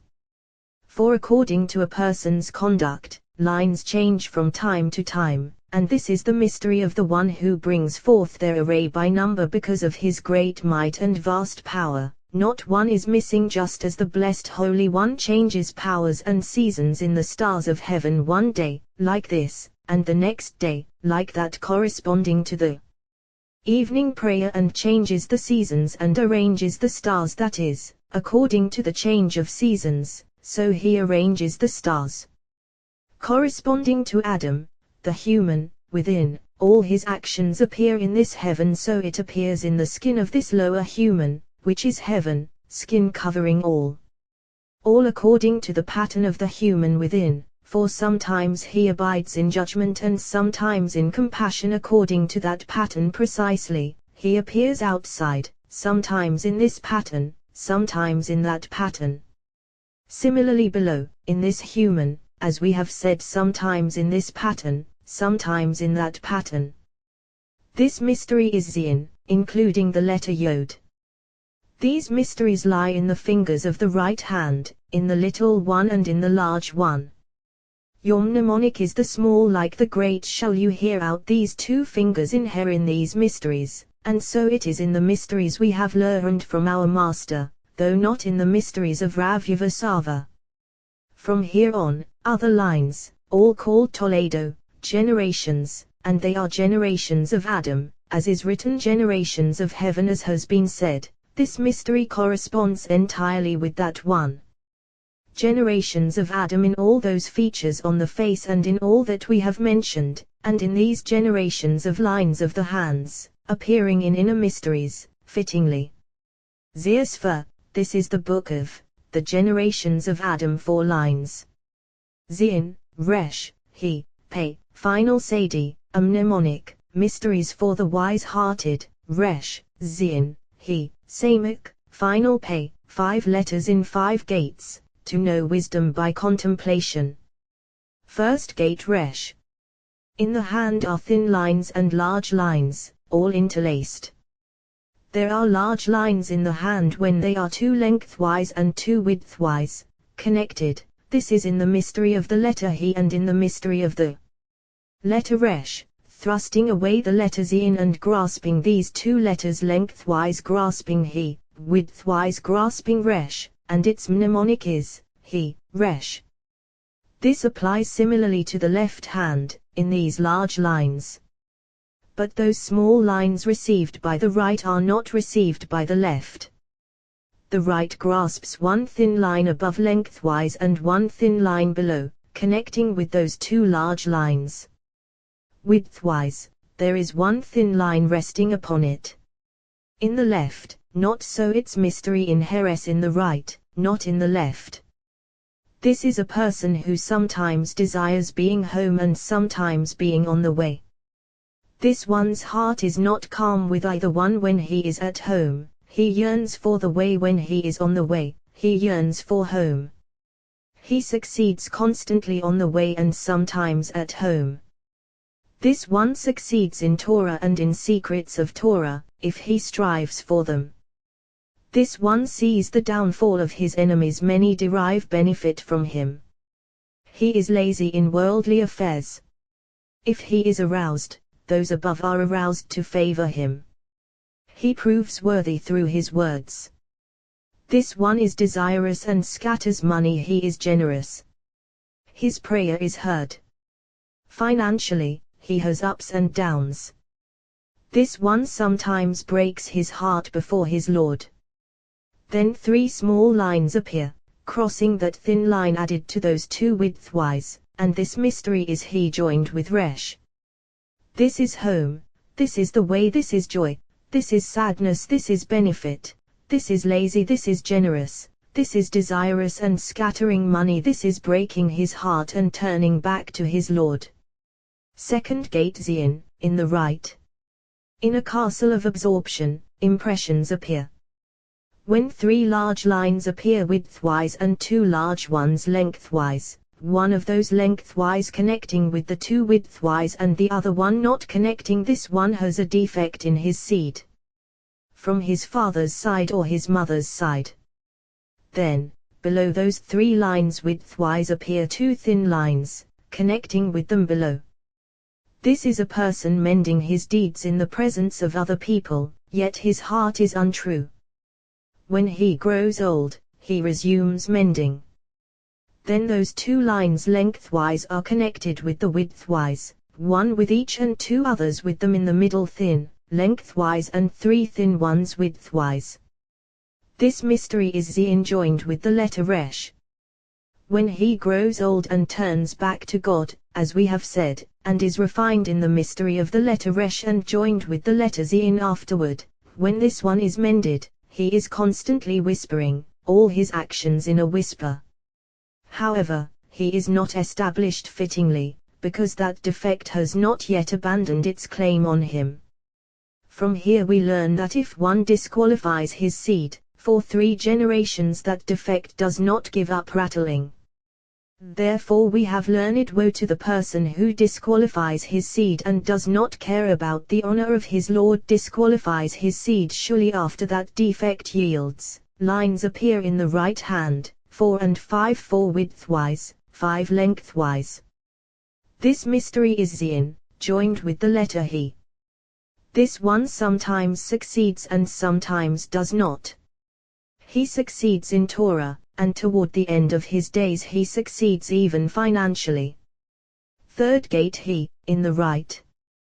When 5 lines appear widthwise and 3 lengthwise, and the middle line of those 3 appears, this is in the mystery of the letter He, supported by the letter Samak. When that middle line appears, joining and intersecting those 5 lines widthwise, this is a person who is sad and angry at home, but not so among people. He is stingy at home and hungry, though sometimes not outside his house, not so. He succeeds in worldly affairs. When he engages in Torah, he contemplates a little and boasts about it. He is faithful, but not always, and when he is not faithful, he displays a truthful manner but is not completely true. In legal affairs he will succeed. He is trustworthy with secrets of Torah. This one is in the mystery of the letter He, joined with the letter Samach. If there are 4 lines widthwise and 5 lengthwise, 2 of those lengthwise intersecting those 4, this one is happy at home and seems sad outside, but it is not so, for as soon as he speaks with people, he manifests happiness and they enjoy his words. 3 small lines intersecting those lengthwise, this one has 1 black mark on his body, with 3 hairs hanging from that mark. The mark is round, with 1 prong at the top. This mark is called by the wise-hearted, who know these mysteries, eagle head. This mark sometimes appears between his shoulders, sometimes on the right arm, and sometimes on the right hand on his fingers. If this mark eagle head is perfectly aligned, he will ascend to wealth and honor. If that eagle head is turned backward, he will sometimes succeed, but when he grows old, he will attain greater wealth and far greater honor than in his youth, and he will succeed in Torah if he strives for it. Eagle head sometimes appears black and sometimes slightly reddish, not deeply colored, sometimes hairy, sometimes smooth. All is one omen, judged according to one law. If that red hue is colored more deeply, maintaining its hue, it has been colored recently, for these colors are sometimes radiant and sometimes dim. If that red is deeply colored and shining, then the left hand has 3 lines lengthwise and 3 widthwise, with a thin one above those widthwise and a thin one above those lengthwise. In the right hand, one is added only widthwise. This person lay with a menstruant and did not return to his Lord. When he turns in repentance, those lines in the left hand remain, while the one added in the right is eliminated from him, and that red is withdrawn, less radiant. Sometimes, even though he has returned, that red is not eliminated for some time. This one is in the mystery of the letter He. The letter Samach is withdrawn, substituted by the letter final Sadi, and the letter He joins with the final letter Sadi.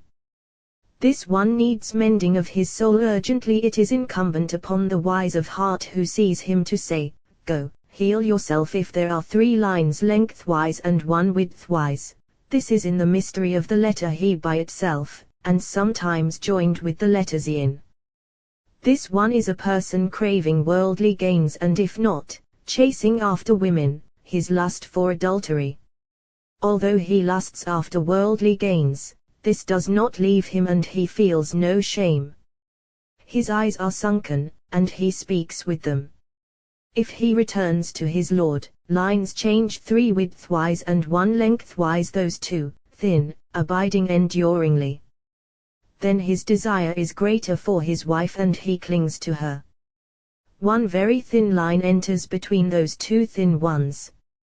Then the letter He joins with the letter Zayin.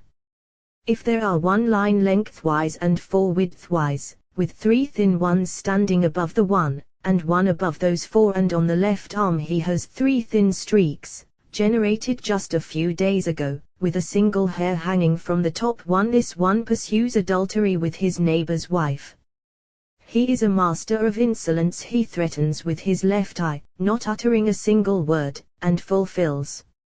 Being a master of insolence, he does not care about the honor of his Lord to return to him. Afterward a serpent or a red man kills him.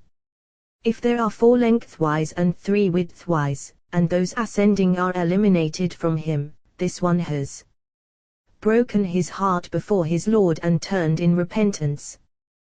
Then he is in the mystery of the letter Pe, joined with the letter He. Of these and of similar ones is written peace, peace to the far and the near until here, all those mysteries of the generations of Adam, generations born in him from time to time, according to a person's ways. Happy is the share of those who sit before our Master and have been privileged to hear from his mouth secrets of Torah. Happy are they in this world, and happy are they in the world that is coming. Rabbi Shimon said, happy are you, companions, who are not baffled by any mysteries. How many supernal places await you in the world that is coming. He opened, saying, as for you, Tz, you shall behold, from all the people men of caliber, revering God, men of truth, hating bribery. This verse has been established, but it is not written Tiva, you shall choose, rather Tz, you shall behold by vision of the eyes. How? By human features, by these 6 aspects that you have mentioned, all in this verse. As for you, you shall behold 1, by the hair. From all the people by the forehead, 2. Men of caliber 3, by the face. Revering God 4, by the eyes. Men of truth by the lips, 5. Hating bribery by the hands, by their lines, 6. For these are signs by which to recognize people, those upon whom the spirit of wisdom rests. Even so, Moses did not need this. Rather, what is written, Moses chose men of caliber from all Israel because Holy Spirit came to him, through whom he saw all. How do we know? As is written, when they have some matter, he comes to me. It is not written they come to me, but rather he comes, Holy Spirit who came to him, through whom he knew, so he did not need all this examining and inspecting. Rather, Moses knew instantly. Similarly, King Solomon, by the throne, even though Holy Spirit rested upon him. For whoever approached the throne was overcome with fear and awe, and thereby he judged cases without witnesses, because there were images on the throne, and if anyone approached with a lie, that image would vibrate and Solomon would know he was coming with a lie. So, fear of that throne fell upon all, and they all became virtuous in his presence. King Messiah, by smell, as is written, his scenting will be by awe of Jehovah, not by sight of his eyes will he judge. These 3 judged the world without witnesses or warning the rest of the inhabitants of the world, by word of witnesses, by command of Torah. The wise who recognize those features, providing remedy for people and healing their souls. Happy are they in this world, and happy are they in the world that is coming. On the 3rd new moon after the children of Israel's going out from the land of Egypt, on this day they came to the wilderness of Sinai, ruled by Uriel, empowered prince, accompanied by myriads of camps, corresponding to the number of days of the year. All of them have keys of light, of that light radiating from supernal inner Ashmal, treasured and concealed, in which mysteries of holy supernal letters of the holy name are suspended. This is the mystery of man of completion, master of the house, husband of Elohim. Completion, for here is completion and not of Tefillin, and Jacob was man of completion. In his image abides mystery of inner supernal Ashmal, concealed and treasured away. All hidden supernal radiances he grasps, and they issue from him, and all those camps grasp the keys of that light radiating from Ashmal. That light is comprised of 2 lights, and they are one. The first light is a white light, which the eye cannot control. This is the light treasured away for the righteous, as is written, light is sown for the righteous. The second light is a sparkling light, flashing red. 2 lights coalesce as one, becoming one. Uriel, empowered prince, and all those camps absorb that light. Being comprised of 2, it is called twins, and therefore that month is ruled by the constellation called in its mystery Gemini twins, and therein Torah was given. From here rungs extend below, until attaining names to conduct the world. None of the other constellations has a mouth or tongue, whereas this one has mouth and tongue, merging as one. Therefore, of Torah is written, meditate on it day and night. Joshua, day corresponding to tongue, night corresponding to mouth. All, merging as one in all, attaining twins. Of this mystery is written, look, there were twins, in her womb. Now, if you say that this applies to both of them, not so, for Esau does not attain this mystery. Rather, it applies to Jacob, whom Scripture lavishes with praise for being in the belly of that righteous woman. And since that wicked one was there, Aleph withdrew. All is one mystery. Jacob obtained in his mystery 2 months Nisan and Iyar, and he is included in the mystery of Sivan, which is Gemini twins. Esau obtained in his mystery 2 months Tammuz and Av, but he is not to be found and vanishes, for Elul is not his, not even Av, just 9 days belong to him and no more. He vanishes and is not to be found, is not in the mystery of twins, rather, he isolated himself, straying to the other side, into nothingness and desolation. As is said, the enemy has come to an end, ruins everlasting, since Jacob is twins. Torah was given to his children in the month of twins. Torah in Heres in the mystery of twins. Written Torah and oral Torah. In the 3rd month, to a triple nation, on triple rungs, a triple Torah, Pentateuch, prophets, and writings, and all is one. On the 3rd new moon after the children of Israel's going out from the land of Egypt, on this day they came to the wilderness of Sinai. We have already established this portion, this verse, above. Rabbi Yehuda taught, at the time when Israel arrived at Mount Sinai, the Blessed Holy One gathered the seed and examined them all, and among all the seed of Israel he found no blemish, rather, all were seed of truth, all scions of truth. At that moment, the Blessed Holy One said to Moses, "Now I wish to give the Torah to Israel. Draw them by love of the patriarchs, by the love that I have shown them, and by the signs that I have performed for them. Respond with these words." Rabbi Yehuda said, in the name of Rabbi Yehuda, the Blessed Holy One said to Moses as follows in this matter: "Be my faithful messenger, drawing Israel after me." Moses went up to Elohim. Moses went up to Elohim, to the place where the wings of Shekinah are spread, as is said, he bent the heavens and came down. Moses went up. Rabbi Yehuda opened, who has gone up to heaven and come down, who has gathered the wind in the hollow of his hands, who has wrapped up the waters in a garment, who has established all the ends of earth. What is his name, and what is his son's name? If you know, it has been taught. Rabbi Yehuda said, as long as engravings of the supernal king are aligned, all worlds are in joy and all deeds are aligned in existence, as is said, Jehovah's deeds show awesome they are. What does this mean? How awesome they are? Rabbi Elazar said, completeness of all, as is said, the great, mighty, and awesome God. What is awesome? As is said, Jacob was Ishtam, a simple man, according to its translation, a complete man, completed by all. Similarly, all deeds of the Blessed Holy One are perfectly complete in utter fulfillment. It has been taught. Rabbi Yehuda said, one day I was standing in the presence of Rabbi Yehuda Sava.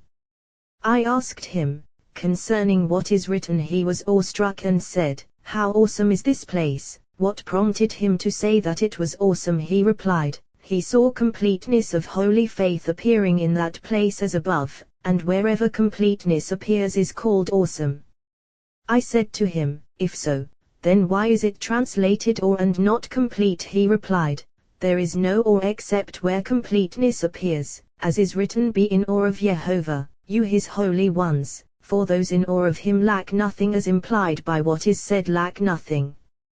Wherever nothing is lacking, completeness is found. It has been taught, who has gone up to heaven? Rabbi Yehuda said, this is Moses, as is written, Moses went up to Elohim, who has gathered the wind in the hollow of his hands. This is Aaron, as is written, a double handful of fine aromatic incense, who has wrapped up the waters in a garment. This is Elijah, as is written, there will be no dew or rain these years except by my word, who has established all the ends of earth. This is Abraham, of whom is written, these are the generations of heaven and earth. Behiberim, when they were created. Do not read Behiberim, when they were created, but rather Beavraham, through Abraham. He taught this, and then he said, who has gone up to heaven? This is the Blessed Holy One, of whom is written, God has gone up with a shout of joy, who has gathered Ruah, the wind, in the hollow of his hands. This is the blessed Holy One, of whom is written, in whose hand is the soul of every living thing and ruah, the breath of all human flesh. Who has wrapped up the waters in a garment? This is the blessed Holy One, of whom is written, he wraps up the waters in his thick clouds. Who has established all the ends of earth? This is the blessed Holy One, of whom is written, on the day that Jehovah Elohim made earth and heaven. He said further, who has gone up to heaven? These are four bonds of the world: fire, air, water, and dust. Rabbi Yisa said, it seems that Rabbi Yos's words are unsustainable. When these words reached Rabbi Shimon, he placed his hands on Rabbi Yos's head and blessed him, saying, you have spoken well. So it is. Then he asked him, how do you know this? He replied, so I learned from my father, who spoke in the name of Rav Hamnuna Sava. One day Rabbi Shimon was sitting at the gate of Sehoris. Rabbi Yisa said to him, concerning what Rabbi Yos said, who has gone up to heaven and come down once? He said, this is Moses. Then he said, this is the blessed Holy One. Then he said, these are four bonds: fire, air, water, and dust. Yet I saw that my master blessed him. He replied, surely, he spoke well, and so it is. All is one entity, all those words fulfilled in the blessed Holy One, all evenly balanced. Rabbi Yisa was excited by Rabbi Shimon's words and said, so it is. Look, another time I heard from my master, these are the generations of heaven and earth, Behiberim, when they were created. Do not read Behiberim, when they were created, but rather Beavraham, through Abraham, as is written. I declare, the world is built on love, but all is fine. What does the end of the verse indicate? What is his name, and what is his son's name? If you know what is his name, granted. But what is his son's name? What does this mean? He replied, mystery of the matter I have already taught to my son, Rabbi Elazar. He said to him, please tell me, master, for in a dream I asked you about this and you told me, but I forgot it. He said, if I tell you, will you remember? He replied, certainly, for today I will repeat it. He said, mystery of the matter corresponds to what is written, my son, my firstborn, is Israel, and Israel, in whom I glory. This inheres in supernal mystery, and thus is called his son. He said, let my master's mind be at rest, for I already know this secret. Meanwhile, Rabbi Yisa could not remember. He became distraught, and went home and slept. In a dream he was shown a book of Agadah, in which was written Chokmah and Tiferet in his sanctuary. He awoke and went to Rabbi Shimon, kissed his hands, and said, this is what I saw in a dream. Another time I saw a book of Agadah displayed before me, in which was written Chokmah above, Tiferet below in his sanctuary, next to them. And so I found it on my lips. Rabbi Shimon said to him, you are still too young to enter the ranks of reapers of the field, yet all has been revealed to you. This is the meaning of the verse. What is his name, and what is his son's name? If you know, Chokmah is his name, Tiferet is his son. It has been taught Moses went up to Elohim. Happy is the share of Moses, who attained this honor to which Torah testifies. Rabbi Yehuda taught the difference between Moses and other inhabitants of the world. When others ascend, they ascend to wealth, prestige, and royalty. But when Moses ascended, what is written? Moses went up to Elohim. Happy is his share. Rabbi Yos said, from here the companions concluded, if one comes to purify himself, he is assisted, as is written, Moses went up to Elohim. What is written? And Jehovah called to him, for whoever desires to come near is brought near.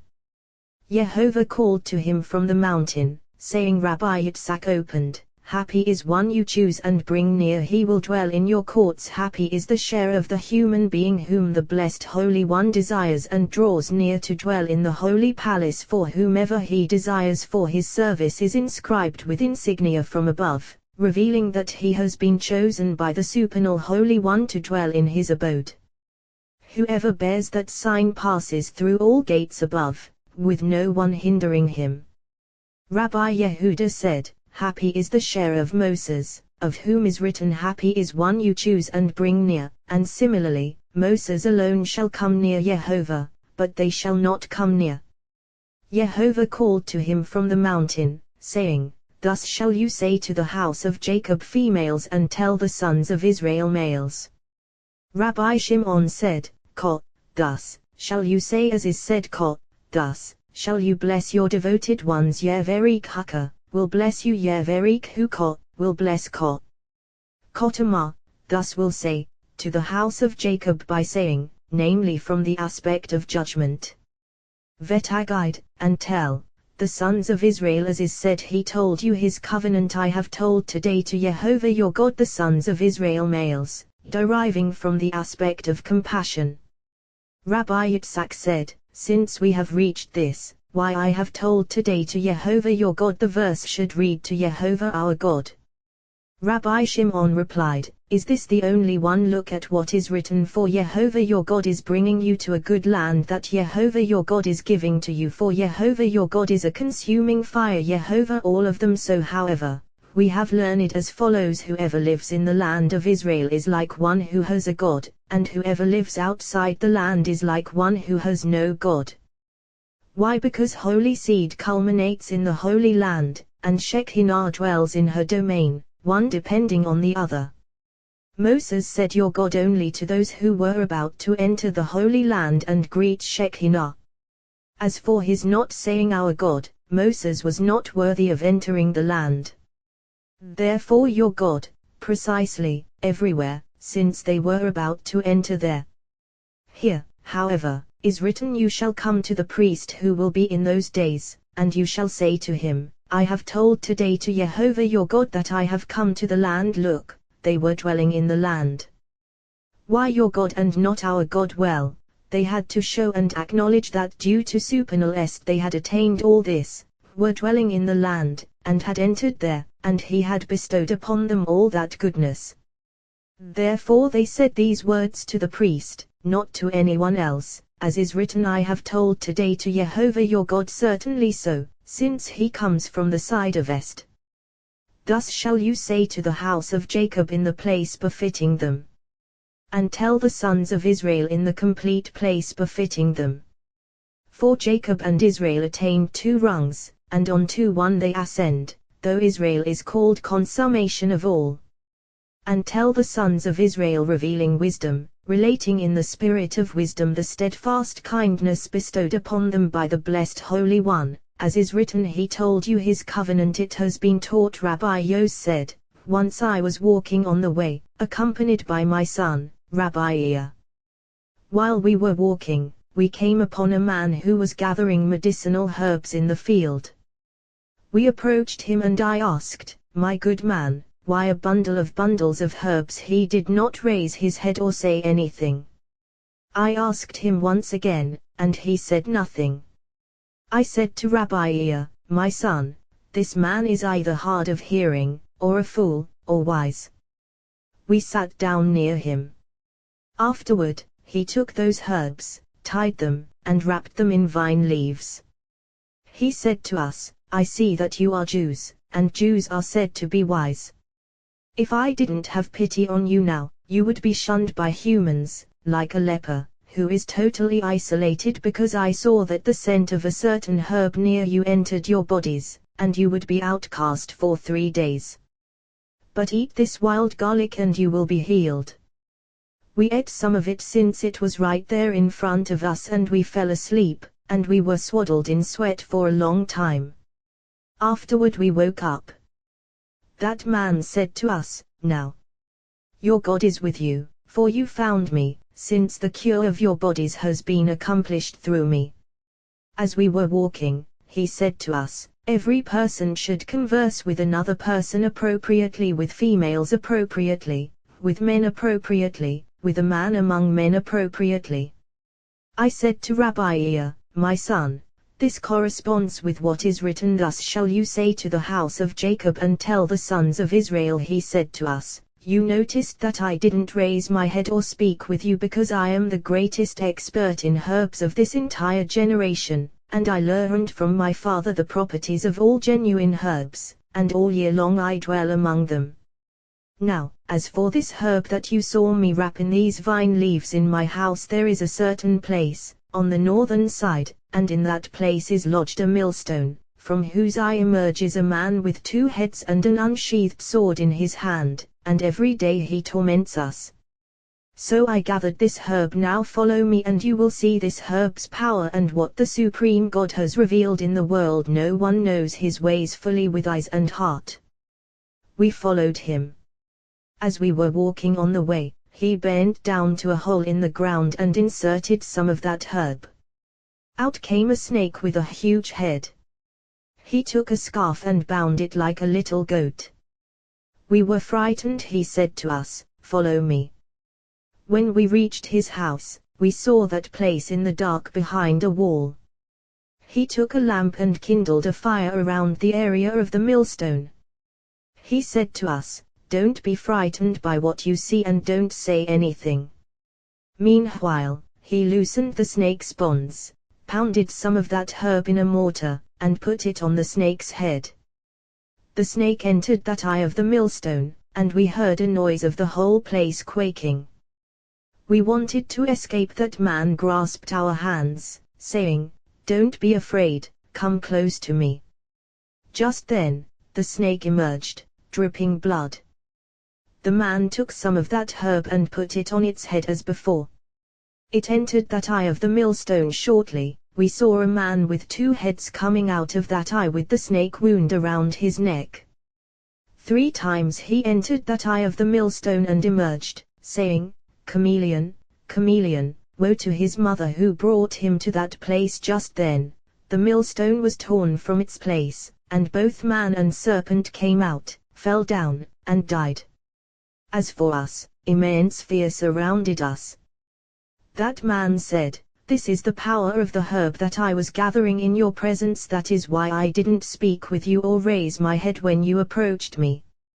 He said to us, "If people knew everything that the Blessed Holy One planted in the earth and everything that exists in the world, they would perceive the power of their Lord with great wisdom. But the Blessed Holy One has only concealed this wisdom from humans so that they will not stray from his ways and rely on that wisdom, forgetting him." When I came and told this in the presence of Rabbi Shimon, he said, "Surely he was a wise man. There is not a single grass or herb generated in the earth that does not contain immense wisdom and great power in heaven." From hyssop, for wherever the Blessed Holy One seeks to purify a person, he is purified by hyssop. Why? So that the power appointed over it above will be aroused, for when that appointed power is aroused, it eliminates impure spirit and the person is purified. As for you, I say, blessed be the compassionate one who saved you. What does this mean? On eagle's wings, Rabbi Yehuda said, with compassion, as is. You yourselves saw what I did to Egypt, and I bore you on eagle's wings and brought you to me. Written like an eagle protecting his nest, hovering over his fledglings, he spread his wings, he took him, bearing him on his pinion. This corresponds to a mystery spoken by Rabbi Shimon, the way of an eagle in heaven. What is in heaven? In compassion. Just as an eagle feels compassion toward its young and harsh judgment toward others, so the Blessed Holy One feels compassion toward Israel and judgment toward other nations. Rabbi Elazar was going from Cappadocia to Lyra, accompanied by Rabbi Yos and Rabbi Ea. They rose with the light, as day began to shine, and set out. Rabbi Ea said, "I have seen this verse that is written, and on the right the 4 of them had a lion's face, and on the left the 4 of them had an ox's face, and the 4 of them had an eagle's face." Ezekiel, look, lion is on the right, ox is on the left, eagle, where is its place? Rabbi Elazar replied, "In the site where Jacob dwells." Why? Because the eagle is imbued with everything: compassion toward its young, judgment toward others. Similarly, the Blessed Holy One conducted Israel with compassion, and others with judgment, as is written, "I bore you on eagle's wings." And similarly, like an eagle protecting his nest. How do we know that an eagle is called compassion? As is written, "The way of an eagle in heaven." In heaven, precisely therefore, lion is on the right, ox is on the left, and eagle is between them, grasping them. Human includes all of them, all combined in him, as is written upon the image of a throne, an image like the appearance of a human being upon it, above Ezekiel. Rabbi Abba opened, we have a little sister, and she has no breasts. What will we do for our sister on the day when she is spoken for? We have a little sister, assembly of Israel, who is called sister of the blessed Holy One. And she has no breasts, corresponding to what we have learned. When Israel approached Mount Sinai, they possessed no merits or good deeds to protect them, as is written, and she has no breasts, for those are a woman's adornment and beauty, and a woman's beauty consists solely of them. What will we do for our sister? What will happen to her when the blessed Holy One reveals himself on Mount Sinai to utter words of Torah and their souls fly away from them? Rabbi Yos said, when Israel approached Mount Sinai, that night until daybreak marked 3 days that they did not couple conjugally. Supernal angels came and received them in brotherhood. They are angels above and Israel are angels below. They sanctify the supernal name above and Israel sanctify the supernal name below. The people of Israel were crowned with 70 crowns on that night, and supernal angels declared, we have a little sister, and she has no breasts, for they have no merits or good deeds. What will we do for our sister? How will we honor her on the day when the blessed Holy One reveals Torah to her? It happened on the 3rd day. It is written, ready yourselves for 3 days, do not go near a woman, corresponding to on the 3rd day. Rabbi Shimon said, when the blessed Holy One desired to reveal himself on Mount Sinai, he called his whole. It happened on the 3rd day when it became morning, that there were thunderings and lightning and a heavy cloud on the mountain and the sound of a shofar, very strong, and all the people who were in the camp trembled. Celestial family, and said to them, now Israel are children who do not know how to conduct themselves, yet I want to reveal myself to them. If I do so by the power of Gevurah might, they will not be able to bear it. Rather, I will reveal myself to them in Ramia compassion, and they will accept my laws. As is written, it happened on the 3rd day. On the 3rd day, precisely, which is Ramia. How do we know? As is written, he bent the heavens and came down. This is how the blessed Holy One revealed himself to Israel, first extending them Ramia and afterward giving them the Torah from the side of Gevurah. On the 3rd day befitting them, for on account of this they are called Israel. When it became morning, as is written, morning without clouds. Look, if there had been clouds, darkness would have prevailed and est love would not have been revealed. And when is est revealed? As is said, the morning was light, for when morning shines, est appears in the world and judgments disappear. As long as morning does not shine, judgments do not yet disappear, as is written, when the morning stars sang together, and all the sons of Elohim shouted for joy as soon as those stars disappear and the heavens shine. Of that moment is written, morning without clouds, and est arouses in the lower world. Of that moment is written, when it became morning, once morning aroused, they were not to be found, as implied by when it became morning. Rabbi Yos said, when it became morning, the blessed Holy One began to reveal himself on Mount Sinai. It has been taught when it became Habakkuk, the morning when the merit of Abraham was aroused, of whom is written, Abraham rose early in the morning, there were thunderings and lightning. Rabbi Abba said, it is spelled kolat, thunderings. Deficiently tukalin, voices, turning back into one, issuing from one another, air from water, and water from air. It has been taught too that are one, an entirety encompassing two. Rabbi Yos said, Kolatone, that is great and mighty, never ceasing. For it has been taught in 4 cycles in the year the voice ceases, and then judgments arouse in the world, but this voice, comprising other voices, never ceases and is never deprived of its full existence and potency. This voice is voice of voices, a voice containing other voices. Rabbi Yehuda said, voice issues only from the aspect of air and water, and voice generates voice, intermingling, and it is spelled kolat. And lightning. Rabbi Yos said, This corresponds to what is written, he makes lightning for the rain, a flame in diadems, cluster of compassion, in unsubsiding love. It has been taught, Rabbi Yehuda said, Torah was given from the side of Gevurah. Rabbi Yos said, if so, it is on the left side. He replied, it returned to the right, as is written, from his right hand, a fiery law for them, and it is written, your right hand, O Yehovah, glorious in power. We find left turning into right, and right into left, thus Gevurah is on the left. And a heavy cloud on the mountain, a mighty cloud settling in its place, not moving. Ve'ikol, and the voice of a shofar, very strong. Out of this mighty cloud issues that voice, as is said, when you heard the voice from the midst of the darkness. Rabbi Yehuda said, there were 3 types of darkness, as is written, darkness, cloud, and dense fog, and that voice issued as in most of all. Rabbi Yos said, in most of all, of which is written a mighty voice, unceasing. Rabbi Abba said, it is written, all the people were seeing Harkolat, the thunderings. Were seeing, the verse should read, were hearing. However, we have learned as follows, those Kalin, voices, were engraved in that darkness, cloud, and dense fog, and were visible in them as a body is visible, and they saw what they saw and heard what they heard from within that darkness, dense fog, and cloud. From within the vision that they saw, they were illumined by supernal radiance and knew what later generations coming after them would not know.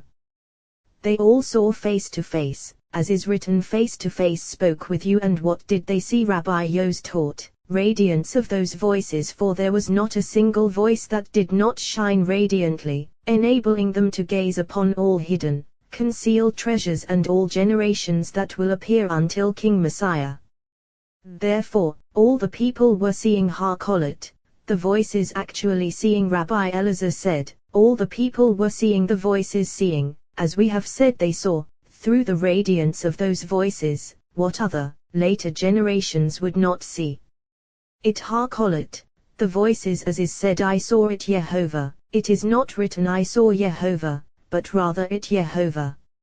Here too, it is not said all the people were seeing Harkolat, the voices, but rather it Harkolat.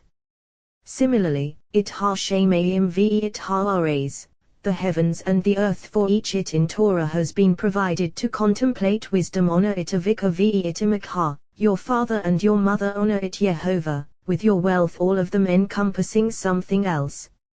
Here too, it Harkolat, the voices that which issues from them, through which they saw and contemplated immense wisdom and all the heads of nations and later generations that would come into the world. And the flashes. At first, lightning, and now flashes.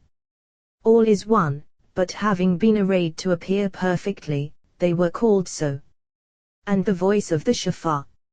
Rabbi Yitzhak taught, it is written, one thing has God spoken, 2 have I heard Yehovah, as is said, I am Yehovah your God, and you shall have no other gods beside me. Rabbi Yehuda says, why the voice of the shofar? Well, the voice that is called shofar, as is written, you shall sound a blasting shofar in the 7th month on the 10th of the month, on the day of atonement, then shofar is born. Rabbi Yos said, just as a shofar emits voice, air, and water, so too is all included in this, from which other voices issue. Rabbi Elazar said, voice issues from shofar, implying that shofar is one entity, with voice issuing from it and shofar maintaining its existence. Therefore it is written, the voice of the shofar. Rabbi Yehuda said as follows, the voice of the shofar spelled ha-shofar, the shofar, deficiently, as is said shofar, it pleased, Darius, may my advice yishpa, be pleasing, to you shofar, it is pleasing, to me to recount. Rabbi Shimon said, the voice of the shofar, the place from which the voice issues, is called shofar. Rabbi Shimon said further, the voice of the shofar corresponding to what is written, but on everything emanating from Yehovah's mouth does the human live. What is emanating from Yehovah's mouth, the voice of the shofar, greater than all of them, more powerful than all of them, as is written, the voice of a shofar, very strong, which is said of no other voice. Rabbi Shimon said, upon this voice of the shofar depends all. It is written, a mighty voice, a voice of sheer silence, Jehovah with radiance more subtle and lucid than all. Silence. What does silence mean? Rabbi Shimon said, that one must be silent about it and muzzle one's mouth, as is said, I said, I will guard my ways from sinning with my tongue, I will guard my mouth with a muzzle. And the people saw and trembled, for they saw what they saw. V'yanuyu, and trembled, as is said, the pivots of the threshold, yanuyu, trembled, at the sound of the one who called. It has been taught what is written of Ezekiel, when he saw the mighty ways of the blessed Holy One, as is written, I looked, and here, a stormy wind coming from the north, a great cloud and flashing fire, and a radiance surrounding it, and from within it, like the color of amber, from within the fire. Ezekiel, why a stormy wind? Rabbi Yos said, to shatter the four kingdoms. Rabbi Yehuda said, the mighty wind aroused by decrees of Gevurah above. Coming from the north. Ezekiel, it is not written coming from north, but rather coming from the north, the one well known above, the one concealed and hidden above. A great cloud and flashing fire joined to it, yet not joined, gripping its sides to arouse judgment. For we have learned 3 times a day that harsh judgment sucks on carved groat cakes from the side of Gevurah, as is written, and flashing fire to arouse in worlds. And what sweetens it? That of which is written, a radiance surrounding it. Ezekiel, that splendor encircling it on all sides sweetens and refines it, so that it will not be harsh judgment, and inhabitants of the world can bear it. And from within it, like the color of amber. And from within it, from inside, like the color of hashmal, amber. What is ashmal? Rabbi Yehuda said, in the name of Rabbi Ea, Ayo Ishmem Alalit, fiery beings speaking. It has been taught, Rabbi Yos said, ashmal, heart of fire, as is written, from within the fire. Ezekiel, for it is inside the fire. Ashmal, after 4 rungs, as is written, a stormy wind, a great cloud and flashing fire, and a radiance surrounding it, and from within it, like the color of ashmal, from within the fire, that of which is written, and flashing fire. It has been taught, Rabbi Yos, son of Rabbi Yehuda said, here Israel saw what Ezekiel did not see, all of them grasping supernal, precious wisdom. 5 rungs of voices Israel saw on Mount Sinai, and by these 5 rungs was Torah transmitted. Of the 5th rung is written, voice of the shofar. Correspondingly, Ezekiel saw 5 rungs outside of these, namely, a stormy wind, a great cloud, and flashing fire, a radiance surrounding it, the color of ashmal. Ezekiel, Rabbi Elazar said, of Israel is written, face to face spoke with you on the mountain. Of Ezekiel is written, like the appearance and image. Ezekiel, like someone looking from behind many walls, like a person peering from behind a wall. Rabbi Yehuda said, what Israel saw, no other prophet saw, all the more so, what Moses saw.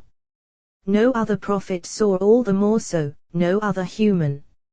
Happy is his share, for of him is written, he was there with Jehovah, and not through some other vision, as is written, in a vision, not in riddles. Rabbi Yos said, Helohia, happening it happened that the word of Jehovah came to Ezekiel, son of Buzi. Ezekiel, a prophecy happening momentarily. Rabbi Yehuda said, coming for sustenance, being essential for the sake of Israel, to demonstrate that the blessed Holy One had not abandoned them, and that wherever Israel is scattered, he dwells with them. Rabbi Elazar said, Helohia, happening it happened, for he saw and did not see, comprehended those matters and did not. But of Israel what is written, all the people were seeing the voices, every single one saw fittingly. For it has been taught they all stood row after row, area by area, each one seeing fittingly. Rabbi Shimon said, chiefs of the people by themselves, chiefs of the tribes by themselves, females by themselves. 5 rungs to the right and 5 rungs to the left, as is written, you are standing today, all of you, before Jehovah your God, your heads, your tribes, your elders, and your officers. Every man of Israel look, 5 rungs to the right. Your little ones, your wives, and your sojourner who is in the midst of your camps, from the hewer of your wood to the drawer of your water look, 5 to the left. All arrayed according to the pattern above. Correspondingly, Israel inherited an eternal possession, the 10 utterances, on which depend all commandments, all merits, and all inherited legacy, the fine share of Israel. It has been taught when the blessed Holy One revealed himself on Mount Sinai, all of Israel saw as one sees light in a glass lantern, and by that light each one saw what the prophet Ezekiel did not see. How so? Because those supernal voices were revealed as one, as is written, all the people were seeing it, Harkolat, the voices. Whereas to Ezekiel, Shekinah was revealed with her chariots, but nothing more, and he saw like someone looking from behind many walls. Rabbi Yehuda said, Happy is the generation of whom is written, Jehovah came down before the eyes of all the people on Mount Sinai. It is written from his right hand, a fiery law for them. Jehovah from the right was revealed what was revealed. What is the difference between this and that? Rabbi Yos replied, Here, at Sinai, head and body of the king, as is written, he bent the heavens and came down, and where there is head, there is body. But of Ezekiel is written, and there the hand of Jehovah came upon him. Ezekiel, for the hand was revealed and not the body. And even concerning the hand we have learned, upper hand of Jehovah, lower hand of Jehovah. The heavens opened and I saw Ma'at, visions of Elohim. Ezekiel spelled Ma'at, a vision of, to indicate that he was referring to Shekinah. For look, I saw Ma'at, spelled deficiently, single vision. Rabbi Yisa asked, but is Shekinah not everything? Rabbi Yos replied, head of the king does not compare to feet of the king, although all is in body of the king. Of is written, I saw it, Jehovah. Of Ezekiel is written, I saw visions of Elohim. Here, it there, Ma'at, a vision of. What this one saw, that one saw. Happy is the share of Moses, for there has never been a perfectly faithful prophet like him. I saw it, Jehovah, it, precisely. I saw Ma'at Elohim, a vision of Elohim at, precisely. They occupied a single rung. If Jehovah so, then why didn't express as much? Rabbi Yos said, one spoke in general, the other in detail. Why did Ezekiel express so much? All was essential for the sake of Israel, so that they would know the love that the blessed Holy One felt toward them, for his Shekinah and her chariots were coming to dwell with them in exile.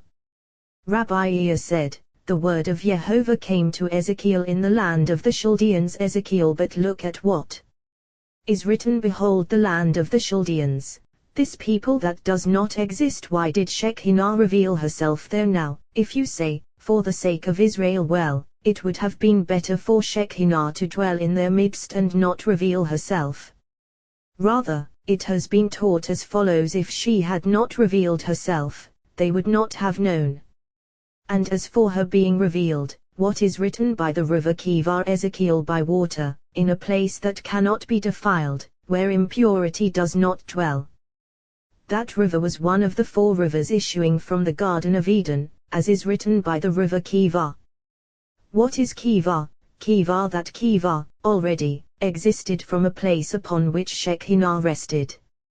And it is written there, the hand of Jehovah came upon him there and nowhere else. Rabbi Ea said, it is written from within it, an image of 4 living beings, and this was their appearance. They had the image of a human Ezekiel. It has been taught in supernal mystery there are 4 living beings deep within the holy palace, primordial, ancient, from the holy ancient one, totality of the holy name. Ezekiel saw an image of supernal chariots, for he saw from a place that does not shine so brightly. It has been taught as above, so below them, and so in all worlds, all linked with one another. Now, if you say that he saw further above, well, we have learned Moses saw through an epiclaria that shines, while all the prophets saw only through an epiclaria that does not shine, as is written, I saw Ma'at, visions of Elohim. Ezekiel, and it is written, if there be among you a prophet of Jehovah, in a vision I make myself known to him. Not so my servant Moses. Mouth to mouth I speak with him. Rabbi Yos said, that compared to him all the prophets are like females compared to a male, as is written, mouth to mouth I speak with him, in a vision, whereas to other prophets, in a vision, I make myself known to him, and not my. All the more so, Ezekiel, of whom even is not written, but rather Ma'ot, spelled deficiently. All the more so, since of Moses is written not in riddles, rather each thing clearly. Happy is the generation in whose midst this prophet dwelled. Rabbi Yo son of Rabbi Yehuda said, face to face Israel saw the radiant glory of their king, and among them were neither blind nor lame nor crippled. Blind, as implied by what is written, all the people were seeing. Lame, as is written, they stood at the foot of the mountain. Crippled, as is written, we will do and we will heed. And of the time to come is written, then the lame will leap like a deer, and the tongue of the mute sing for joy. Rabbi ear opened, who can utter? The God spoke all these words, mighty acts of Yehovah, or saying Yehovah. Yehovah declare all his praise. In how many ways does Torah admonish a person not to sin before his Lord? In how many ways does it advise him not to stray from its ways, to the right or to the left? In how many ways does it advise him how to return to the presence of his Lord and be forgiven? For we have learned Torah has given types of advice to a person in order for him to be complete with his Lord Yehovah, for his Lord wants to benefit him in this world and in the world that is coming, especially in the world that is coming. For we have learned whatever reward the blessed Holy One grants to a person is paid from those benefits that he has earned in the world that is coming. Why? Because the world that is coming belongs to the blessed Holy One. Now, if you say that this world is not his, well, we have learned as follows: this world, compared to the world that is coming, is nothing but a vestibule of a stairway leading to a banquet hall. Thus, the world that is coming belongs to the blessed Holy One, and when that virtuous one attains, he attains what is his. For it has been taught, therefore Levi has had no portion and inheritance with his brothers. Why? Because Yehovah is his inheritance. Happy is the share of one who merits this supernal inheritance. He merits this world and the house of this world. Similarly, in the world that is coming and the holy house, as is written, I will give them, in my house and within my walls, a monument and a name. All the more so happy is the share of one who dwells with the king in his house. Rabbi Shimon said, happy is the share of the righteous one who attains what is written, then you will delight. By upon Yehovah it is not written with Yehovah, but rather above Yehovah. What is above Yehovah? A place from which above and below are drawn, and toward which they yearn, as is written, Me'ayin, from nothingness, comes my help. Yehovah. And similarly he reached the Ancient of Days and was brought before him desire and delight to gaze upon that splendor of splendor whence issue and stream all those crowns. Rabbi Shimon said further, concerning this verse, then you will delight upon Yehovah. We have learned what is written subsequently, and I will cause you to ride upon the heights of the earth above, that place called earth on high, and that place called above, earth, is the same as heaven, corresponding to what is written above Yehovah.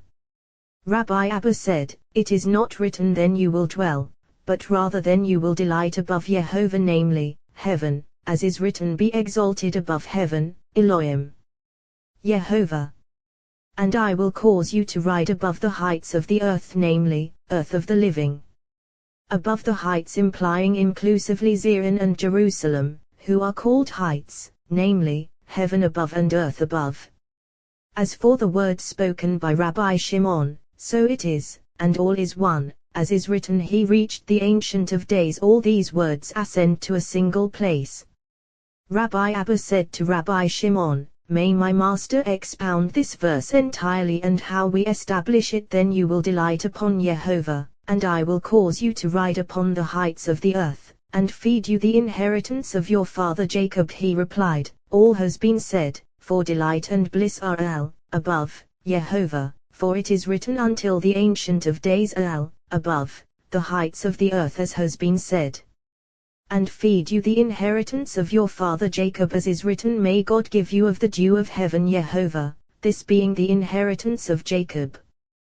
The blessing that Isaac bestowed upon Jacob alluded to this heaven, and he endowed him with the blessing that Jacob's descendants would one day be revived by that dew, as is written, may God give you and no one else of the dew of heaven, by which the dead are destined to be revived in the time to come, issuing from the ancient one to the short-tempered one and settling in this heaven. Rabbi Abba contemplated, and said, now all has been heard thus. Isaac's blessing is more sublime than I had thought. It has been taught who can utter the mighty acts of Jehovah. Why Yamalil can utter the verse, should read Yedaba, can speak. Rabbi Ea said, as is said, you may pluck Malilat, ears, with your hand Jehovah Gevurot. Mighty acts of Jehovah, for they are numerous, issuing from one Gevurah.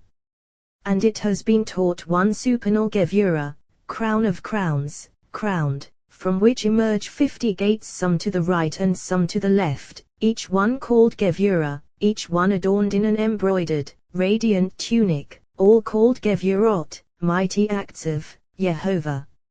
Rabbi Ea said, Gevurot, mighty acts of Jehovah, spelled deficiently, for all of them are included in this. Or declare all his praise, Jehovah Shekinah, radiant glory of the blessed Holy One, as is written, his praise fills the earth. Habakkuk. Rabbi Shimon said, it is written, a river issues from Eden to water the garden, and from there it divides and becomes 4 river heads. The name of the first is Pishon. Look, these are called by name, and these 4 flow from that river that issues. What is its name? Its name is Yuval, as is written, spreading its roots by Yuval, a stream, and it does not cease yielding fruit. Why does it not cease? Because it spreads its roots by Yuval.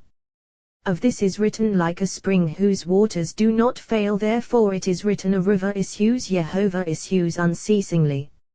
It has been taught, Rabbi Shimon said, it is written, God spoke, Jehovah spoke to proclaim words. For it has been taught, when the blessed Holy One revealed himself and began to speak, those above and below trembled, and the souls of Israel departed. And it has been taught that word flew from above to below, was engraved in the 4 winds of the world, then ascended and descended. Ascending, it was absorbed by mountains of pure balsam and infused with that dew from above. Then it circled around Israel, restoring their souls, then circled and engraved itself in its place on the tablets of stone. And so it was with every single word. Rabbi Shimon said, every word was filled with all those meanings, with all those elements, decrees, rewards and punishments, mysteries and secrets, like a treasure ship filled with everything. When a word issued, it seemed to be one, but as it was engraved in its place, 70 branches appeared in that word, rising within it, and 50 crowns -1 on this side and 50 -1 on that side, like a hammer striking a rock, as is said, like a hammer shattering rock. Israel saw eye to eye and rejoiced, and all later generations were present there, all of them receiving the Torah on Mount Sinai, as is written, but with whoever is here standing with us today, and with whoever is not here with us today, all of them, every single one fittingly, all of them seeing and receiving the words Elohim, God Jehovah Gevurah. It merging with the right, as we have learned it, Ha-Shemayim, the heavens, which is the right, V'it Ha-Ares, and the earth, which is the left. As is written, my own hand founded earth, and my right hand spread out heaven, my own hand. All encompassing other crowns. Words linked with one another. These, all those meanings, all those mysteries, all those secrets, rewards, and punishments. Saying to be a heritage for all, as is written, Torah did Moses command us, a heritage for the assembly of Jacob. Now, you might say, to reveal what must not be revealed to everyone. Well, it is written, I am Jehovah your God, just as I am hidden and concealed, so should these words be hidden and concealed in your heart. Alternatively, Elohim, God, spoke one. It kol ha-devarim ha-el-elema, all these words, saying, look, 5 others. Rabbi Yehuda said, Elohim, God, spoke Gevurah. It the right. All this and that. Rabbi Yitzhak said, all including Abraham, as is written Yehovah blessed Abraham with all Yehovah words including other, covered crowns. These those that are revealed, as is written all the people were seeing the voices. Saying corresponding to what is written a capable wife is her husband's crown, and saying, if a man divorces his wife Rabbi Yitzhak said, why was Torah given in fire and darkness, as is written the mountain was burning with fire to the heart of the heavens darkness, cloud, and dense fog because whoever engages in Torah is saved from another fire and from the darkness with which other nations blacken Israel. For by the merit of Abraham, Israel has been saved from the fire of hell, as we have learned the blessed Holy One said to Abraham, as long as your children engage in Torah, they will be saved from these but if not, here is the fire of hell that will have dominion over them, and they will be subjugated among the nations.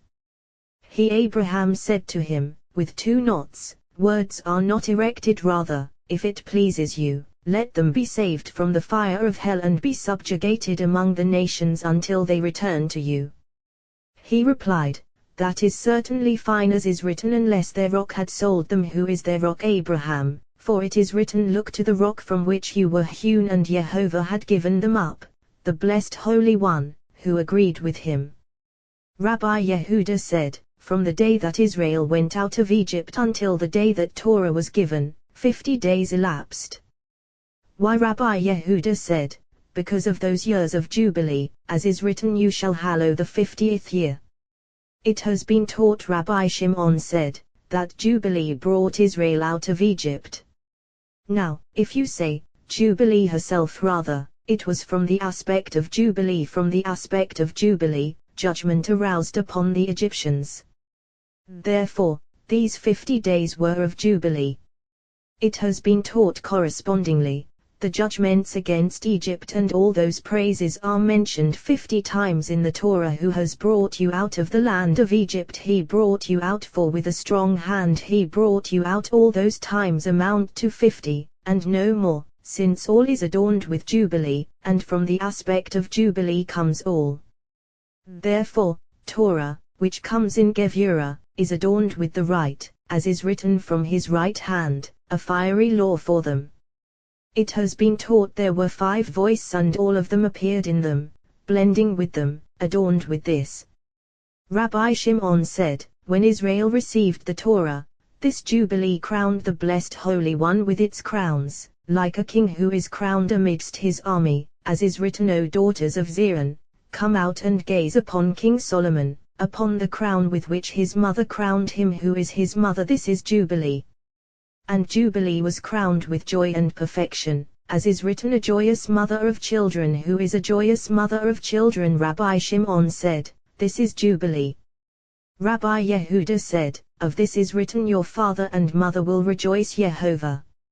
Rabbi Yehuda said, as the companions have established, for it is written your father's nakedness and your mother's nakedness you shall not expose woe to one who exposes their nakedness it has been taught Rabbi Yitzhak said, when the blessed Holy One revealed himself on Mount Sinai, the mountain trembled. And when Sinai trembled, all the other mountains of the world trembled, rising and falling until the blessed Holy One stretched out his hand upon them and they were calmed.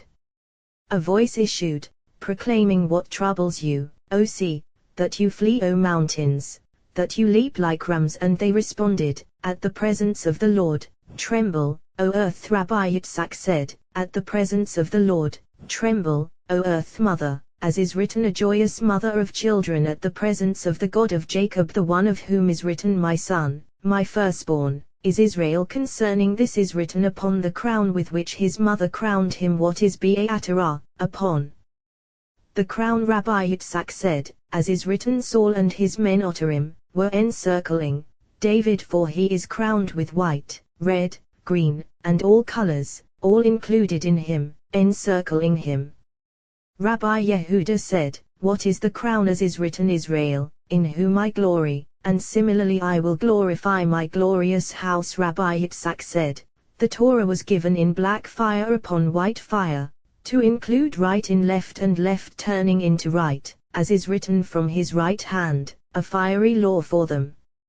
Rabbi Abba said, when the smoke of Sinai issued, that smoke ascended in wreathed like a cluster of grapes, rising and falling, wafting all fragrant aromas of the Garden of Eden, in a display of white, black, and red, as is written, perfumed with myrrh and frankincense, with all powders of the merchant that smoke. Who was it? Rabbi Yitzhak said, Shekinah, appearing there, as is written, who is Zot, this, rising from the wilderness like columns of smoke. Rabbi Yehuda said, why do you need all this? Look, there is an explicit verse. Mount Sinai was all in smoke because Jehovah had descended upon it in fire, and its smoke rose like the smoke of a kill. Happy is the nation who saw this and knew this. Rabbi Yehuda said, when letters were engraved on the tablets of stone, they were visible on both sides, from one side and from the other. The tablets were of sapphire, engraved and covered with white fire, and the letters were of black fire, engraved on both sides, from one side and from the other. Rabbi Abba said, the tablets were in their natural form, and the letters flew and became visible in two flames, white fire and black fire, appearing as one, right and left, as is written, length of days in her right hand, in her left riches and honor. But it is written from his right hand, a fiery law for them. Well, it issued from the side of Gevurah and was included in the right, thus, white fire and black fire.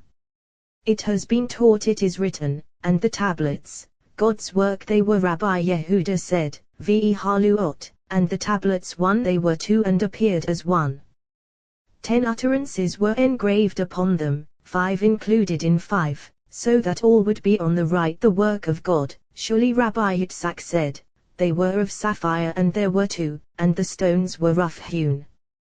The blessed Holy One blew upon them with a wind, and they were smoothened and carved into 2 tablets. Rabbi Yehuda said, they resembled sapphire, as implied by what is written, God's work they were. He said to him, if so, then sapphire, a stone more precious than any other, is not the work of the blessed Holy One. He replied, how do we establish God's work they were? They were precisely. He said to him, it is written, the tablets, God's work they were. It is written, the tablets, not the stones. Rabbi Shimon said, it is all but these 2 tablets existed before the world was created and were stored away since the eve of Sabbath, and they were formed by the blessed Holy One, his handiwork. From what were they formed? It has been taught, from that supernal dew flowing from the Holy Ancient One. When it flowed and emanated to the holy apple orchard, the blessed Holy One took 2 frosty drops, and they congealed, turning into 2 precious stones. He blew on them and they were smoothened into 2 tablets, as is written, God's work they were. And the writing, God's writing, it was as is written, by the finger of God. It has been taught, the finger of God, that finger amounts to 10, as is said, it is the finger of God. Every single finger amounts to 10 until becoming a complete hand, as is written, Israel saw the great hand. Rabbi Yehuda said, engraved upon the tablets the stones were pierced, visible from both sides. Engraved, engraving of engraving. Rabbi Abba said, from one side, the other side was visible. From here could be read what was written on the other side. Rabbi Elazar said, they were inscribed miraculously, so that all people testified that God's writing it was Jehovah. Surely for none of the inhabitants of the world could comprehend them as they were.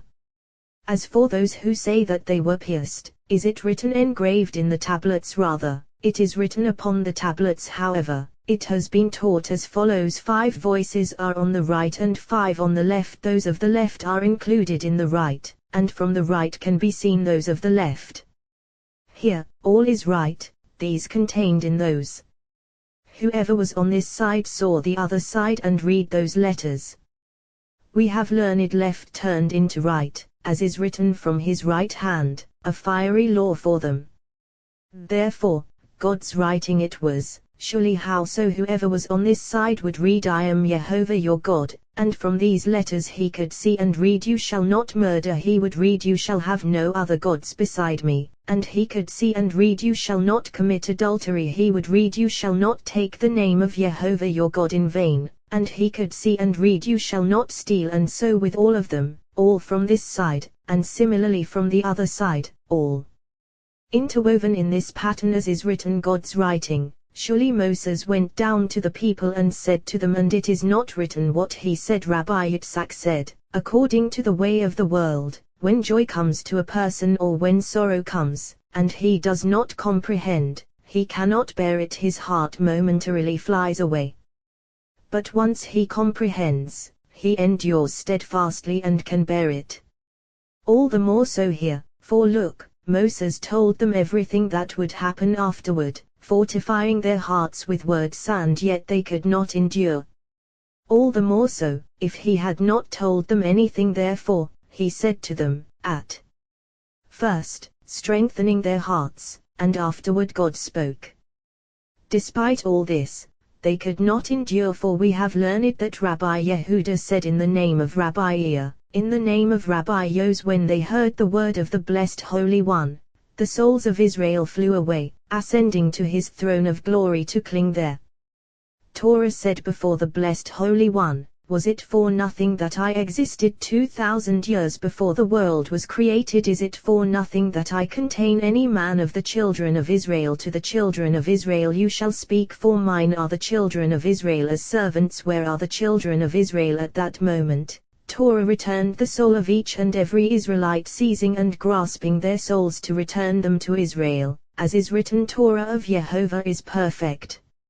Restoring the soul, literally it has been taught, it is written, Solomon sat upon the throne of Jehovah as king, as is written, the throne had 6 steps. Rabbi Abba said, for the moon assumed fullness, as we have learned in the days of Solomon the moon waxed full. When did it become full? When it attained 15, as we have learned, Abraham, Isaac, Jacob, Judah, Perez, Hezron, Ram, Amminadab, Nahshon, Salmon, Boaz, Abd, Jesse, David, Solomon. Once Solomon appeared, the moon waxed full, as is written, Solomon sat upon the throne of Jehovah as king. In the days of Zedekiah, the moon became deficient, as is said, the moon will not shed its light. We have learned in the days of Zedekiah, the moon waned away and the faces of Israel darkened.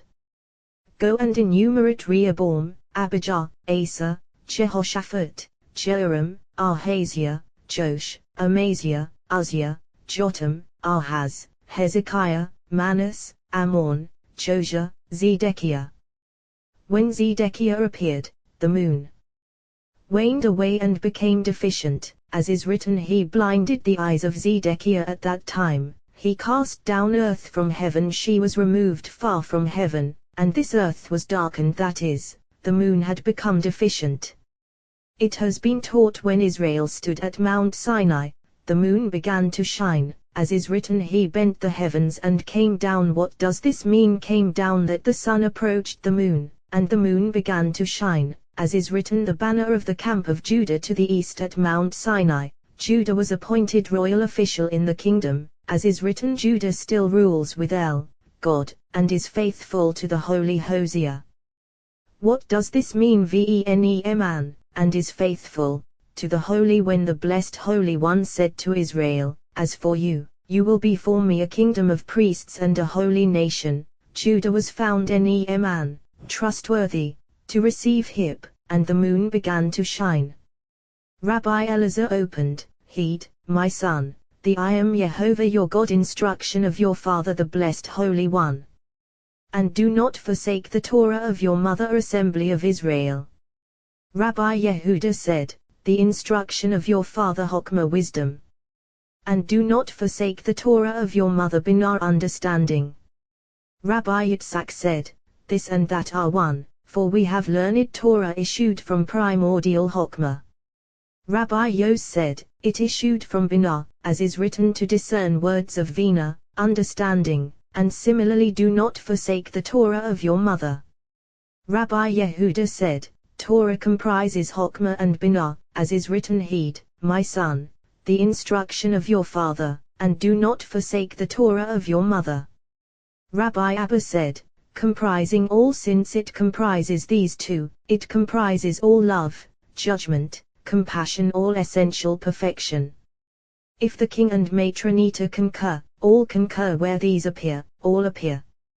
Rabbi Yos said, I am Yehovah your God, Yehovah I Shekinah, as is written, I myself will go down with you to Egypt, Yehovah your God, assembly of Israel, as is written, do not forsake the Torah of your mother. Rabbi Yitzhak said, I am Shekinah, interrupted by an accent, as is said, I am Esau is your firstborn, your God, as is written, from heaven he had you hear his voice, and similarly you yourselves saw that from heaven I spoke with you, Yehovah from heaven, really, the blessed Holy One Asher, who placed that all Mi'ash Sherin, praise, brought you out of the land of Egypt. Jubilee, as has been taught from the aspect of Jubilee, Israel went out of Egypt. Therefore, the from Egypt is mentioned 50 times in the Torah, 50 days to receive the Torah, 50 years for liberation of slaves. Out of a house of slaves, as is written, he struck every firstborn in the land of Egypt, and we have learned these are low crowns, in which the Egyptians trusted. As there is a house above, there is a house below, a holy house above, as is written, by wisdom a house is built, a low house below, unholy, as is written, out of a house of slaves. It has been taught when I Yehovah was uttered, all the commandments of Torah linked to this side were included in this word. As we have learned, all the commandments of Torah are connected with the body of the Om, with the head of the king, some with the trunk of the body, some with the hands of the king, some with his feet, and none leaves the body of the king. Therefore, whoever transgresses the commandments of Torah is like one who transgresses against the body of the king, as is written, they will go out and stare at the corpses of the people who transgress against me. Literally, woe to the wicked who violate the words of Torah and do not realize what they do. For Rabbi Shimon said, the place against which he sinned, that very place exposes his sin.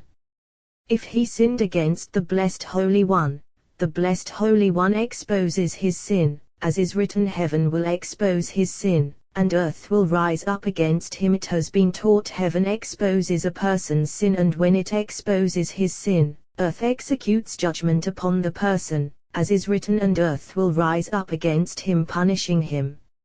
Rabbi Yos said, we have learned mother and children were in a state of perfection, as is written, a joyous mother of children I Yehovah, as we have learned Abraham had a daughter, namely, Shekinah, this is daughter. Yehovah your God, as is written, my son, my firstborn, is Israel, and it is a tree of life to those who grasp it. Here, son, who brought you out of the land of Egypt, as is written, she is a jubilee, she shall be holy for you, Yehovah. And similarly, a joyous mother of children you shall hallow the 50th year and proclaim a release. Here, mother and children. If mother is sitting, children are sitting, and all worlds are fulfilled.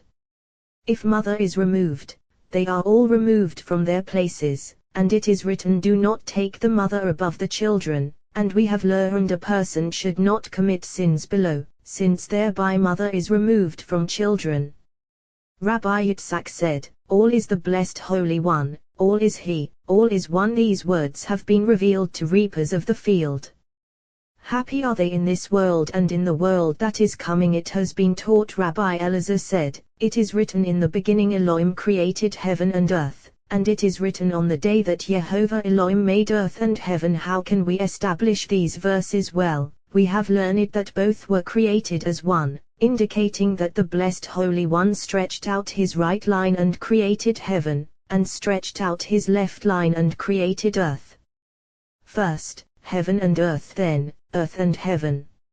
It has been taught, on that day, I will respond, declares Yehovah, I will respond to heaven, and it will respond to earth. Hosea, I will respond to heaven, really, as is written, heaven is my throne, and it will respond to earth, really, as is written, and earth is my footstool. Heaven supernal heaven, earth supernal earth.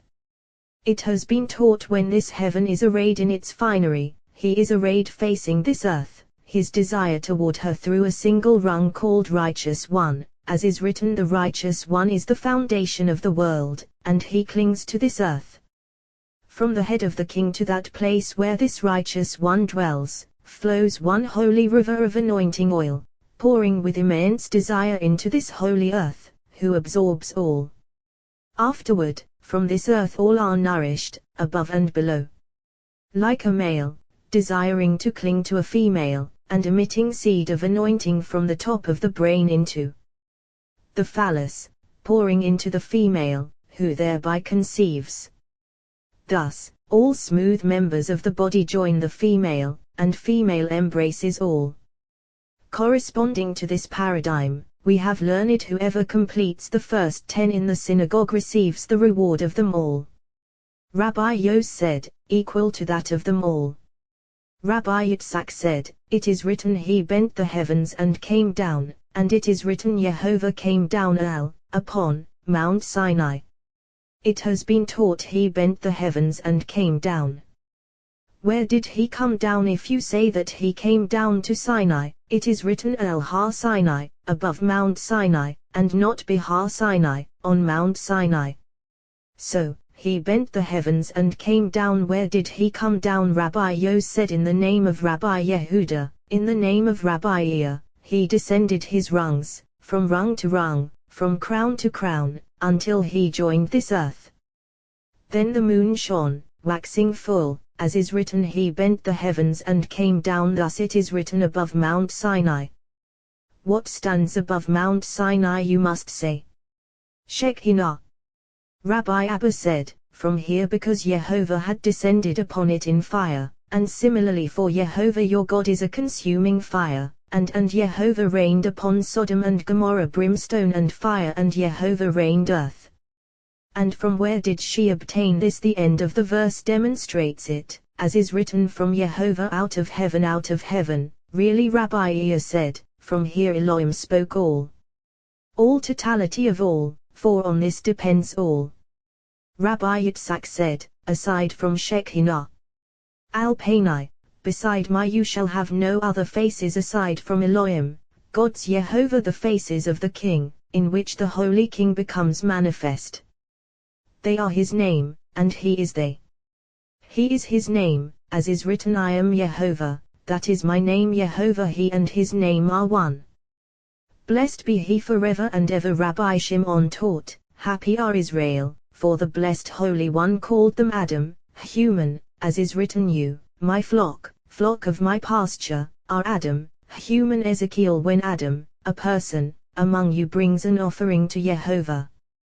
Why did he call them Adam? Because it is written, you, cleaving to Yehovah your God, you, and not other nations.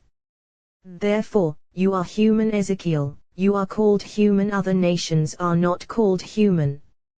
For it has been taught, Rabbi Shimon said, when an Israelite son is circumcised, he enters the covenant that the blessed Holy One made with Abraham, as is written, Yehovah blessed Abraham with all, and it is written, est, loving kindness, to Abraham Micah, and he begins to enter this Adam, human.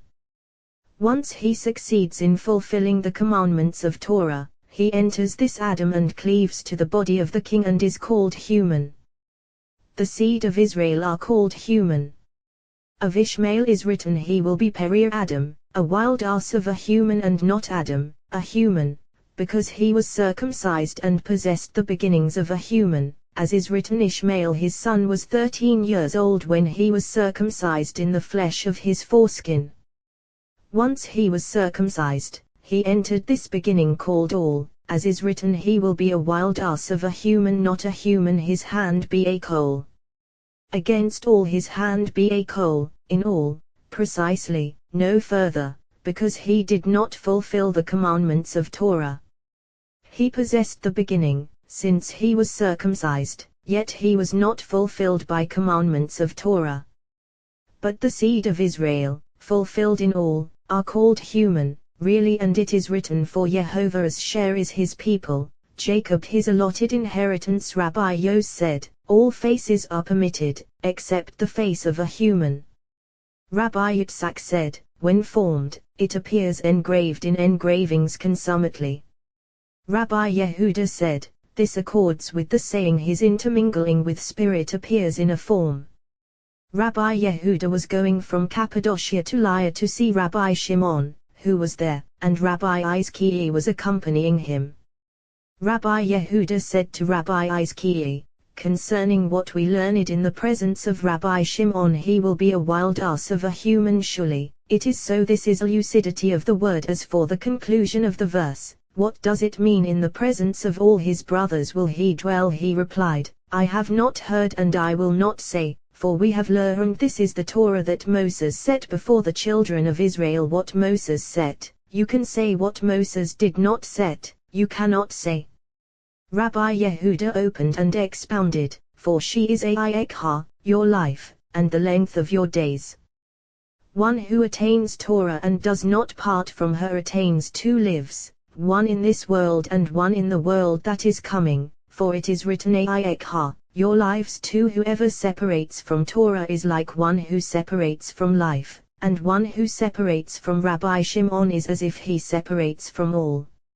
Now, if we could not enter this verse, to which he opened a door, then words of Torah that are concealed, how much more so woe to the generation from which Rabbi Shimon departs. For when we are in the presence of Rabbi Shimon, springs of the heart are open in every direction and all is revealed, but when we separate from him we know nothing and all springs are stopped.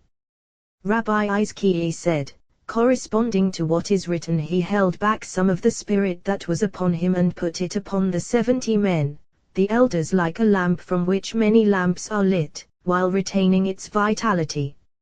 Similarly, Rabbi Shimon son of Yoari, master of lamps, illumines all, yet light does not depart from him and he retains vitality.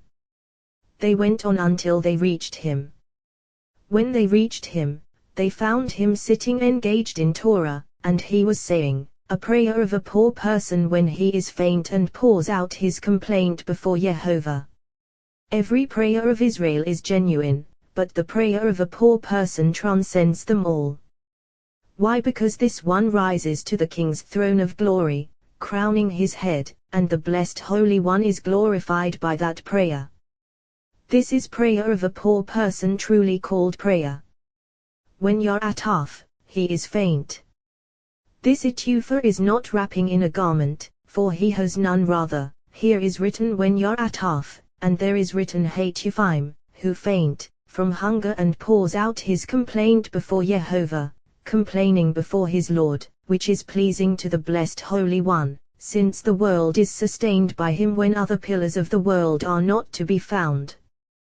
Woe to one against whom that poor person complains to his Lord, for a poor person is closer to the King than anyone, as is written, when he cries out to me, I will listen. Whereas to other inhabitants of the world, sometimes he listens and sometimes not.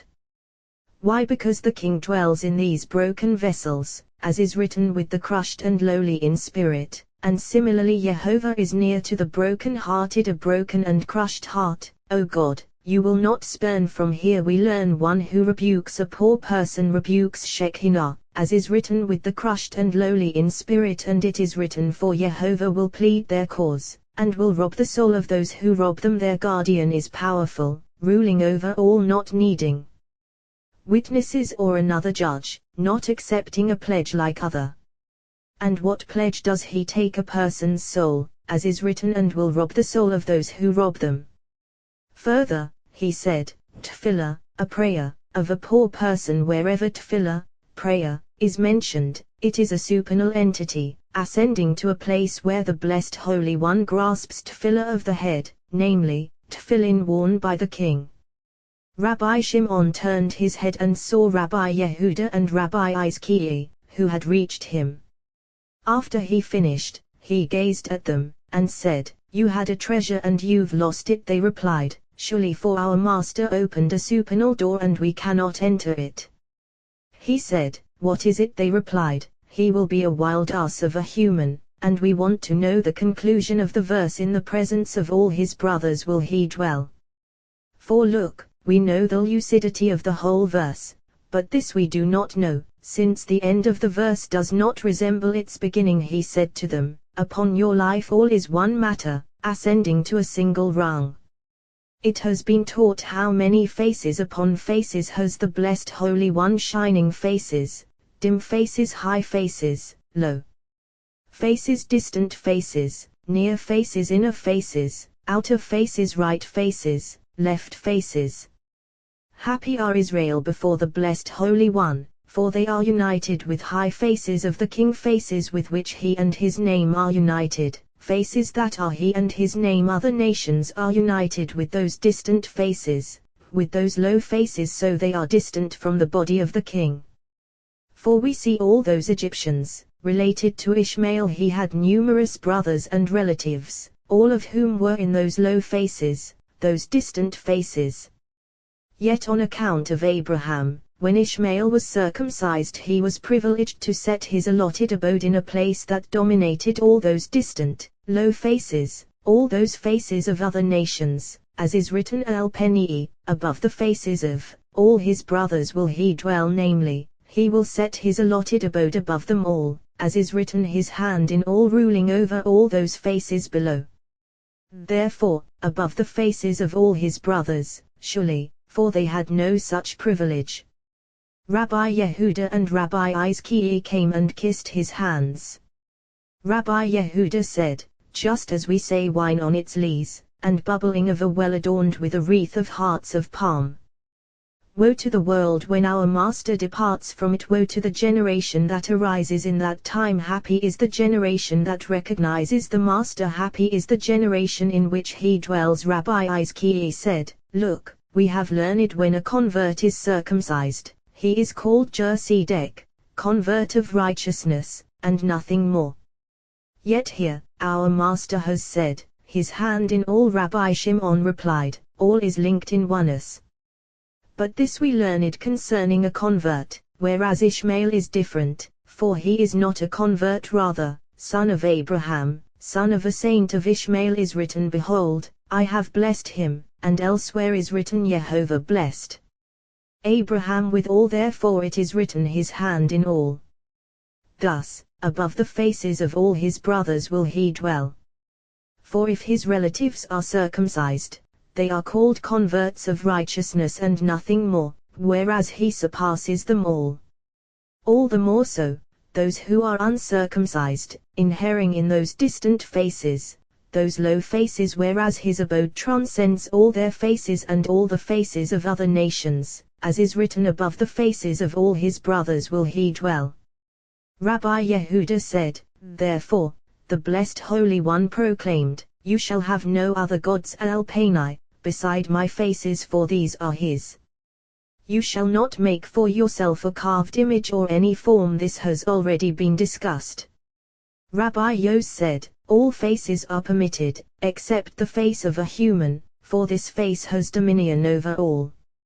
Alternatively, you shall not make for yourself a carved image or any form. Rabbi Yitzhak opened, do not let your mouth induce your flesh to sin. How careful a person should be with words of Torah, how vigilant he should be not to err in them, not to derive from Torah what he does not know or has not received from his teacher. For whoever utters words of Torah that he does not know or has not received from his teacher, of him is written, you shall not make for yourself a carved image or any form. The Blessed Holy One will eventually punish him in the world that is coming, when his soul seeks to enter her place, for she will be thrust away and cut off from that realm where other souls are bound in the bundle of life. Rabbi Yehuda says, as we have learned from here, why should God be angry at your voice, a person's soul? Rabbi Iya said, it is written, for I, Jehovah your God, am a jealous God. How so? He is jealous for his name totally. If on account of faces, he is jealous for his name because it is betrayed. If on account of Torah, well, we have learned Torah is entirely a holy name, for you cannot find a word in Torah that is not included in his holy name. Therefore, one must be vigilant so as not to err in his name and betray it. Whoever betrays the king is not conducted into the king's palace and is cut off from the world that is coming. Rabbi Abba said, here is written, you shall not make for yourself fisl, a carved image, and there is written pay soul, carve, yourself 2 tablets of stone. In other words, you shall not make for yourself a carved image, you shall not make for yourself another Torah, which you do not know and which your teacher did not convey to you. Why? For I, Jehovah your God, am a jealous God. Jehovah, I am the one who will eventually punish you in the world that is coming when the soul seeks to enter his presence. How many will be lying in wait to betray her and conduct her into hell? It has been taught. Rabbi Yitzhak said, you shall not make for yourself a carved image or any form, for a person must not betray the name of the Blessed Holy One. For the first link connecting Israel to the Blessed Holy One was when they were circumcised. This is the first of all to enter the covenant of Abraham, bond of Shekinah. A person must not betray this covenant, for whoever betrays this covenant betrays the Blessed Holy One. What is betrayal? Inserting this covenant into another domain. As is written, he has married the daughter of an alien god. Rabbi Yehuda said, from here they betrayed Jehovah because they bore alien children. Hosea, whoever betrays this covenant betrays the Blessed Holy One, for this covenant is joined with the Blessed Holy One, and it is written, you shall not make for yourself a carved image or any form.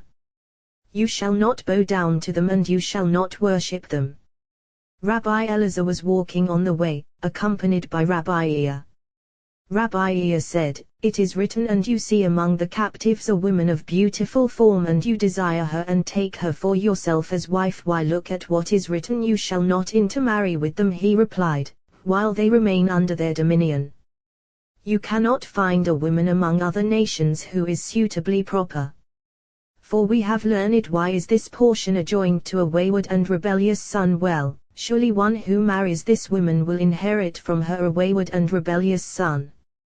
Why? Because it is difficult to remove filth from her, especially one who was already married, for judgment clings to judgment and is absorbed by her, and this filth is difficult to remove from her. This corresponds to what Moses said concerning the women of Midian. Every woman who has known a man by lying with a male, kill. Happy is the share of the person who inherits this legacy and preserves it, for by this holy inheritance, one cleaves to the Blessed Holy One, all the more so if he attains the commandments of Torah. For look, the king extends his right hand toward him and he cleaves to the holy body. Therefore, of Israel is written, you, cleaving to Jehovah your God, and similarly, you are sons of Jehovah. You are sons, literally, as is written, my son, my firstborn, is Israel, and similarly Israel, in whom I glory. Rabbi Shimon opened. Elisha said to her, what can I do for you? Tell me, what do you have in the house? Elisha was asking her, don't you have anything upon which you shall not take the name of blessing of the blessed Jehovah your God in vain? Holy One can settle, for we have learned a person is forbidden to bless over an empty table. Why? Because blessing from above does not settle in emptiness. Therefore, one should arrange on his table 1 or more loaves of bread over which to bless, and if he cannot, he should leave some of the food he has eaten, over which he can bless, so that he does not find himself blessing emptily.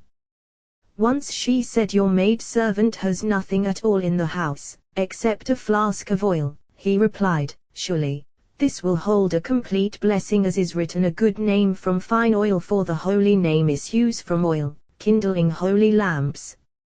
What is this oil? As is written, a river issues from Eden to water the garden. Rabbi Yitzhak said, as is written, like precious oil on the head. Rabbi Elazar said, these are mountains of pure balsam. Rabbi Shimon said, a good name. How good is the supernal name of holy lamps, all of which glow from fine oil, as I have said. From here we learn a person is forbidden to mention the name of the Blessed Holy One emptily. Whoever does so, better for him if he had never been created. Rabbi Elazar said, one should mention the holy name only after another word, for look, the holy name is mentioned in the Torah only after 2 words, as is written, Bereshit bara Elohim, in the beginning, God created.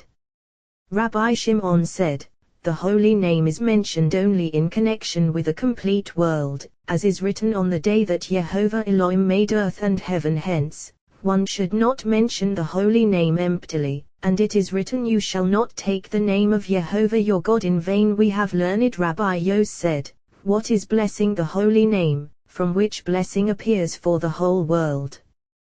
Blessing does not appear in an empty place nor settle there, as is written, you shall not take the name of Jehovah your God in vain.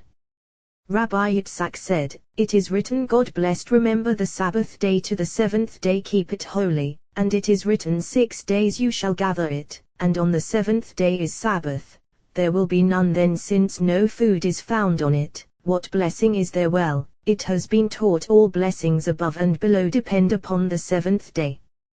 And it has been taught, why did manna not appear on the seventh day? Because from that day all 6 supernal days are blessed, and every single one conveys nourishment, each on its day, from the blessing bestowed upon it on the seventh day. Therefore, whoever attains the rung of faith should arrange his table on the eve of Sabbath, so that his table may be blessed throughout those 6 days. For at that time blessing is prepared for all 6 days of the week, and no blessing appears on an empty table. Consequently, one should arrange his table on Sabbath eve with bread and food. Rabbi Yitzhak said, even on the Sabbath day too. Rabbi Yehuda said, one should delight on this day, eating 3 meals on Sabbath, so that satisfaction and delight may prevail this day in the world. Rabbi Abba said, to couple with those days above, blessed by this day. On this day the head of the short-tempered one is filled with dew descending from the holy ancient one, concealed of all, and he casts it into the holy apple orchard 3 times once Sabbath enters, so that all are blessed as one. A person should delight on these 3 occasions, for supernal faith depends upon the holy ancient one, the short-tempered one, and the apple orchard, and one should delight in them and rejoice in them. Whoever omits one of those meals exposes a defect above, and that person's punishment is severe. Therefore one should arrange his table 3 times once Sabbath enters, so that his table will not be empty and blessing will settle upon it throughout all other days of the week. By this, one demonstrates faith. Above upon this, it depends. Rabbi Shimon said, if one completes 3 meals on Sabbath, a voice issues and proclaims, then you will delight El Yehovah, above Yehovah 1 meal, corresponding to the ancient one, holy of all holies. And I will cause you to ride upon the heights of the earth another meal, corresponding to the holy apple orchard. And I will feed you the inheritance of your father Jacob, consummation completed in the short-tempered one. Corresponding to him, one should complete the meals, delighting in all those meals, rejoicing in every single one, for this is complete faith. Therefore, Sabbath is more highly honored than all other festivals and holy days, since within it all is found, and such is not the case with all those festivals and holy days. Rabbi Ea said, therefore, since within it all is found, it is mentioned 3 times, as is written, God completed on the 7th day, he ceased on the 7th day. God blessed the 7th day. When Rabbi Abba was sitting at a Sabbath meal, he would rejoice in each one. He would say, this is the holy meal of the holy ancient one, concealed of all. At another meal he would say, this is the meal of the blessed holy one, and so with every meal, rejoicing in each one. When he had completed the meals, he would say, the meals of faith are completed.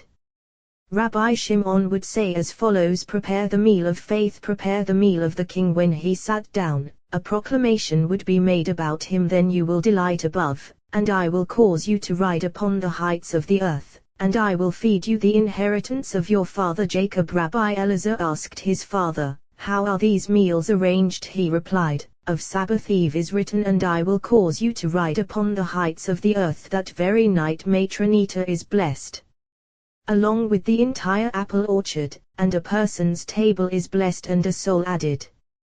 That night is joy of Matronita, and one should revel in joy and partake in the meal of Matronita. Of Sabbath day, the 2nd meal, is written, then you will delight El Yehovah, upon Yehovah above, precisely for at that moment the holy ancient one becomes manifest, and all worlds are joyously fulfilled. We actualize the joy of the Ancient One. The meal is his. Surely of the third Sabbath meal is written, and I will feed you the inheritance of your father Jacob. Meal of the short-tempered one, who becomes complete, and all those 6 days are blessed from that completeness. One should rejoice in his meal, completing these meals, which are meals of complete faith of the holy seed of Israel, to whom alone this supernal faith belongs, not to other peoples. Therefore he said, between me and the children of Israel by these meals Israel are recognized as children of the king, as belonging to the royal palace, as scions of faith. Whoever impairs one of these meals exposes a defect above and demonstrates that he is not one of the children of the king, nor a member of the royal palace, nor of the holy seed of Israel. He is inflicted with the severity of 3 elements, the judgment of hell. On all other festivals and holy days, one should rejoice himself and give joy to the poor. If he rejoices alone without providing for the poor, his punishment is severe, since he rejoices alone without giving joy to another. Of him is written, I will spread dung upon your faces, the dung of your festivals. Whereas on Sabbath if he rejoices even without giving to others, he is not inflicted with punishment as on other festivals and holy days, for it is written, the dung of your festivals, the dung of your festivals, not your Sabbaths. Similarly, it is written, your new moons and festivals my soul hates, whereas it does not mention Sabbath. Therefore it is written, between me and the children of Israel. Since all of faith inheres in Sabbath, a person is given another soul, a supernal soul, a soul containing all perfection, on the model of the world that is coming. Therefore it is called Sabbath. What is Sabbath? Name of the Blessed Holy One, a name complete on all sides. Rabbi Yos said, certainly so. Woe to one who does not complete the joy of the Holy King. What is his joy? These 3 meals of faith, meals encompassing Abraham, Isaac, and Jacob, all of them joy upon joy, faith complete on all sides. It has been taught on this day the patriarchs are crowned and all the children suckle, unlike all other holy days and festivals. On this day the wicked in hell find rest.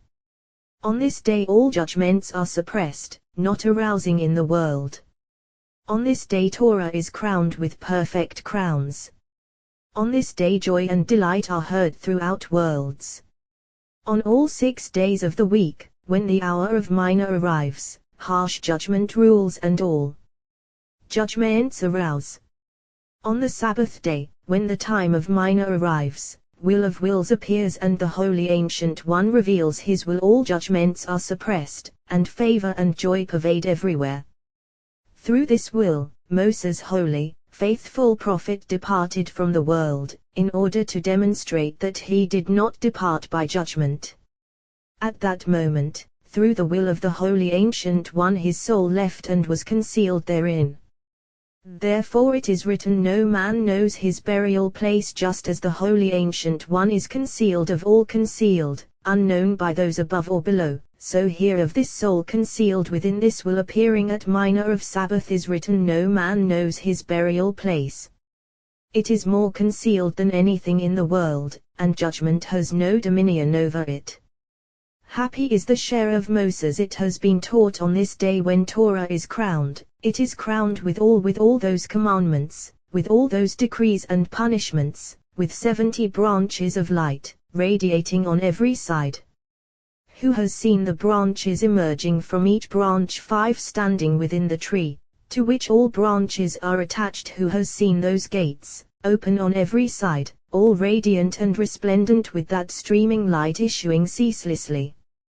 The voice of a herald proclaims, arise, supernal holy ones, arise, holy people, chosen above and below, arouse joy toward your Lord, arise in complete joy, prepare yourselves with 3 joys, with 3 patriarchs, prepare to greet the faith of joy of all joys. Happy is your share, O holy Israel, in this world and in the world that is coming. This is your heritage, distinct from all other nations, of which is written, between me and the children of Israel. Rabbi Yehuda said, surely it is written, remember the Sabbath day to keep it holy, and you shall be holy, for I Jehovah am holy, and call the Sabbath delight the holy of Jehovah honored. It has been taught on this day all souls of the righteous revel in the delights of the holy ancient one, concealed of all concealed. A spirit of this bliss spreads through all worlds, ascending and descending, extending to all the holy children, to all guardians of Torah, and they rest in perfect tranquility, each of them forgetting all agitation, judgments, and toil, as is written on the day that Jehovah gives you rest from your distress and your agitation, and from the hard labor. Therefore Sabbath is equivalent to Torah, and whoever observes the Sabbath is considered to have observed the entire Torah. It is written, happy is the human who does this, and the Son of Man who grasps it, keeping the Sabbath without profaning it and keeping his hand from doing any evil. Jehovah implying that one who keeps the Sabbath is like one who keeps the entire Torah. One day, when Rabbi Yehudai encountered Rabbi Shimon on the road, he asked him, Rabbi, look at what is written in this passage concerning Sabbath spoken by thus says Jehovah, as for the eunuchs who keep my Sabbaths, who have chosen what I desire and grasp my covenant, I will give them, in my house and within my walls, a monument and a name better than sons and daughters. An everlasting name I will give them, that will not be cut off.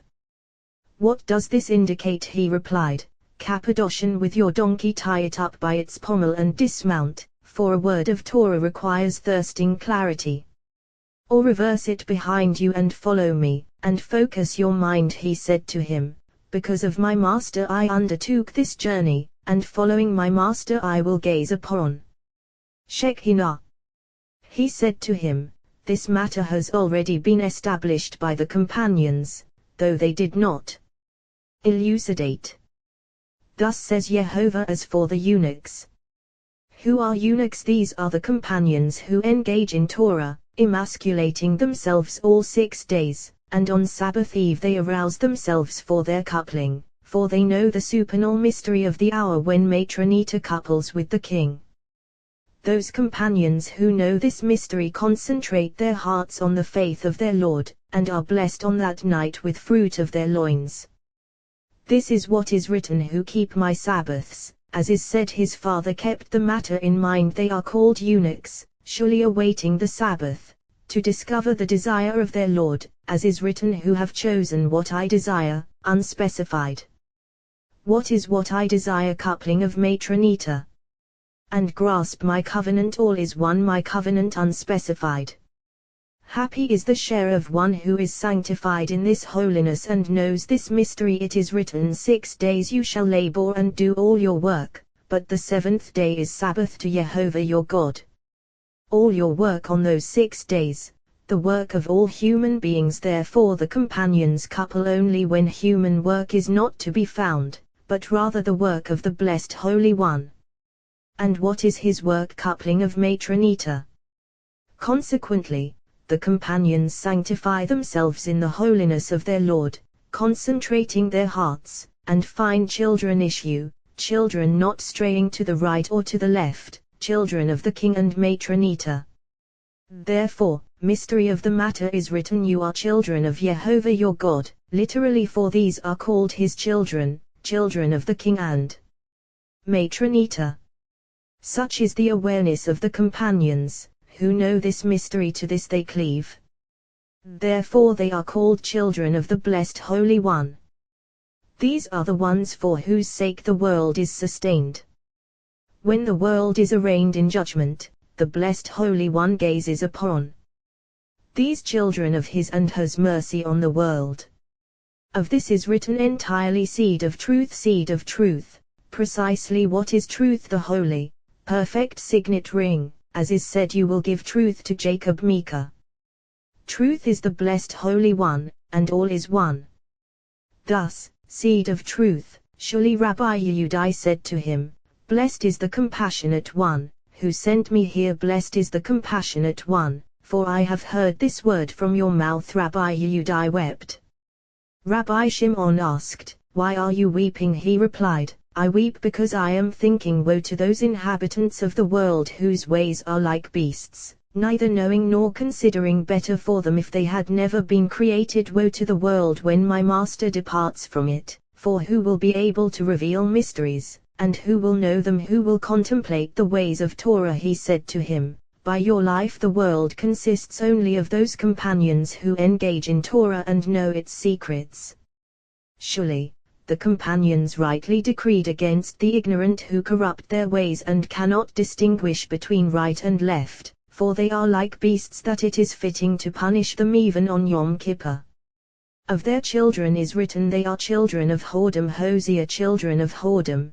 Precisely, he said to him, Rabbi, this verse needs to be settled in its paths. It is written, Ve'inatati lahem, I will give them, in my house and within my walls, a monument and a name better than sons and daughters. An everlasting name, etan lo, I will give him. The verse should read, etan lahem, I will give them. Why etan lo, I will give him? He replied, I will give them, in my house. What is my house? As is said, in all my house he is trusted. The name of the blessed Holy One is called house. And within my walls, as is said, upon your walls, O Jerusalem, I have posted watchman yard, a monument, and a name, meaning they will draw holy souls from this place, and that yard, portion, of fine perfection is full of sons and daughters. An everlasting name I will give him to that perfect portion. That will not be cut off for generations upon generations. Alternatively, I will give him to the one who knows the mystery of the matter and concentrates on what is essential. Rabbi Shimon said further, it is written, you shall not kindle fire in all your dwellings on the Sabbath day. Why? So that judgment will not appear on this day. Now, you might say, look, it ascends to the Most High. Well, it says in all your dwellings, not to the Most High. That one ascending to the Most High ascends to subdue another judgment. For we have learned there is fire consuming fire, and fire of the altar consumes another fire. Therefore, the Holy Ancient One reveals itself on this day more than on any other day, and when the Ancient One becomes manifest, judgment does not appear at all, and all those above and below are in perfect joy, and judgment has no dominion. It has been taught, it is written, for 6 days Jehovah made heaven and earth, 6 days, not in 6 days. These holy, supernal days are called days in which the holy name is interwoven, and they are interwoven in it.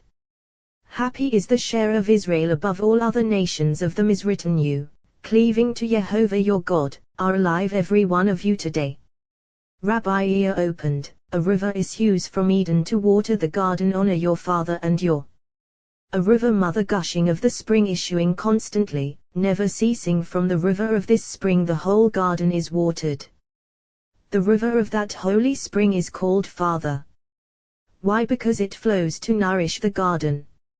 Rabbi Abba said, Eden itself is called Father, because this Eden derives from the place called Ayin, nothingness. Therefore, it is called Father, and we have established the place from which all begins to flow is called Atta, you, as is said, for Atta, you, are our Father. Rabbi Elazar said, honor your father the blessed Holy One. And your mother, Assembly of Israel. Itavika, your father precisely, to include Shekinah. Rabbi Yehuda said, honor your father unspecified. And your mother unspecified. For all is in the reckoning. Eto encompass everything above and below. Rabbi Yos said, as for what Rabbi Abba said, the place from which all begins to flow, that is fine, for we have learned that which is concealed and has no beginning we call who, he. The place from which beginning appears we call Atta, you, and it is called Father, and all is one. Blessed be his name forever and ever. Amen. Rabbi Izkiah said, surely, all is one. Honor your father the blessed Holy One. And your mother, Assembly of Israel. Yet look at what we have learned. Rabbi Shimon said, it is written, you are children of Jehovah your God. That place called children. Thus, the unspecified wording your father and your mother, including all, above and below. Rabbi Yitzhak said, including one's teacher, who conducts him into the world that is coming. Rabbi Yehuda said, he is included with the Blessed Holy One. In these 5 all is included. In these 5 utterances are engraved 5 others surely, 5 within 5. How so? I am Jehovah your God, corresponding to you shall not murder, for we have learned Rabbi Yitzhak said in the name of Rabbi Yehuda, these 2 comprise a single principle, since one who kills diminishes the likeness and image of his Lord, as is written, for in the image of God he made the human, and similarly upon the image of a throne, an image like the appearance of a human. Ezekiel. Rabbi Ea said, it is written, he who sheds the blood of a human, by a human his blood shall be shed. He who sheds the blood of a human, whoever sheds blood is considered as if he diminishes the likeness and image above. Namely, he has not diminished this likeness, but rather another likeness, as implied by what is written, he who sheds the blood of a human, be Adam, in the human this defect from the blood that he shed reaches the human. Why? For in the image of God he made the human. Therefore, one depends on the other. You shall have no other gods beside me, corresponding to you shall not commit adultery, for he betrays the name of the Blessed Holy One, engraved in a person. Many, many sins, decrees, and punishments depend on this. Whoever betrays this betrays the king, as is written, they betrayed because they bore alien children. Hosea, and similarly you shall not bow down to them and you shall not worship them. One depends on the other. You shall not take the name of Jehovah your God in vain, corresponding to you shall not steal, and it is written, a thief's accomplice hates himself. He hears the adjuration and does not testify. Surely, one depends on the other. For the thief is destined to swear falsely. Whoever does this, does that. Remember the Sabbath day, corresponding to you shall not bear false witness against your fellow, for Rabbi Yos said, Sabbath is called testimony, and one must testify, as is written, for 6 days Jehovah made heaven and earth and he rested on the 7th day, and Sabbath is totality of all. And Rabbi Yos said, what is the meaning of the verse, you will give truth to Jacob? Micah, as is said, the children of Israel shall keep the Sabbath. Whoever bears false witness is false to the Sabbath, which is testimony to the truth, and whoever betrays the Sabbath betrays the whole Torah. Consequently, one depends on the other. Honor your father Jehovah, corresponding to you shall not covet your neighbor's wife. Rabbi Yitzhak said, honor your father, precisely, for look, one who covets a woman and engenders a child, that child will honor another who is not his father. It is written, honor your father. You shall not covet your neighbor's house or his field. And here is written, on the land that Jehovah your God is giving you, what he is giving you will be yours, and you shall not covet something else. Surely, one depends on the other. These first 5 include the 5 others. Consequently, from his right hand, a fiery law for them, for all became right. Therefore, Torah was transmitted in 5 voices. Rabbi Yehuda said, all were 5 within 5, corresponding to 5 books of Torah. Rabbi Elazar taught, in these 10 utterances were engraved all the commandments of Torah, decrees and punishments, pure and impure, branches and roots, trees and plants, heaven and earth, ocean and depths. For Torah is the name of the Blessed Holy One. Just as the name of the Blessed Holy One is engraved in 10 utterances, so Torah is engraved in 10 utterances. These 10 utterances are the name of the Blessed Holy One, and the whole Torah is one name, a holy name. Literally, happy is the share of one who attains it. Whoever attains Torah attains the name of the Blessed Holy One. Really, Rabbi Yisra said, he attains the Blessed Holy One himself, for he and his name are one. Blessed is his name forever and ever. Rabbi Yos said, why? Because it is written, you shall not make with me gods. Mine is the silver and of silver, and gods of gold. Mine is the gold. Haggai, even though mine is the silver and mine is the gold, you shall not make it with me, namely, ot, me. Rabbi Yitzhak said, it is written, there is none like you, O Jehovah. You are great and your name is great in power. You are great and your name is great. Corresponding to mine is the silver. in power corresponding to, and mine is the gold. These two colors are gloriously visible only when engraved in one place. In which place are they engraved, as is said, Israel, in whom I glory. Rabbi Yehuda opened, I will rejoice greatly in Jehovah, my soul will exult in my God. Happy is the share of Israel above all other nations, for their joy and delight is in the blessed Holy One, as is written, I will rejoice greatly in Jehovah. Since it says in Jehovah, why is it written Belohi, in my God? Well, Israel said as follows, if he comes to us in compassion, I will rejoice greatly in Jehovah. If in judgment, my soul will exult Belohi, in my God. Why? Because these are engraved in him, as is written, for he has clothed me with garments of Yeshua, salvation. What are garments of Yeshua? Colors engraved, to gaze upon him, as is said, Yeshu, they gazed, to Jehovah. Jehovah. Yeshua is gazing. Whoever wishes to gaze upon colors should gaze upon me. How so? As is written, he has wrapped me in a robe of righteousness, real righteousness, in whom colors are engraved. As a bridegroom dons a turban, one color. As a bride adorns herself with jewels, another color. When colors combine, they are immediately visible, and all yearn to see and gaze upon him. Rabbi Yos said, Sosasis, I will rejoice greatly, in two joys, in compassion. My soul will exult Belohi, in my God. One joy in judgment. Rabbi Yehuda said, in all, joy upon joy. And the blessed Holy One intends to delight Israel with the joy of Zion, surpassing all joy, as is written, the redeemed of Jehovah will return, and come to Zion with jubilation. 1.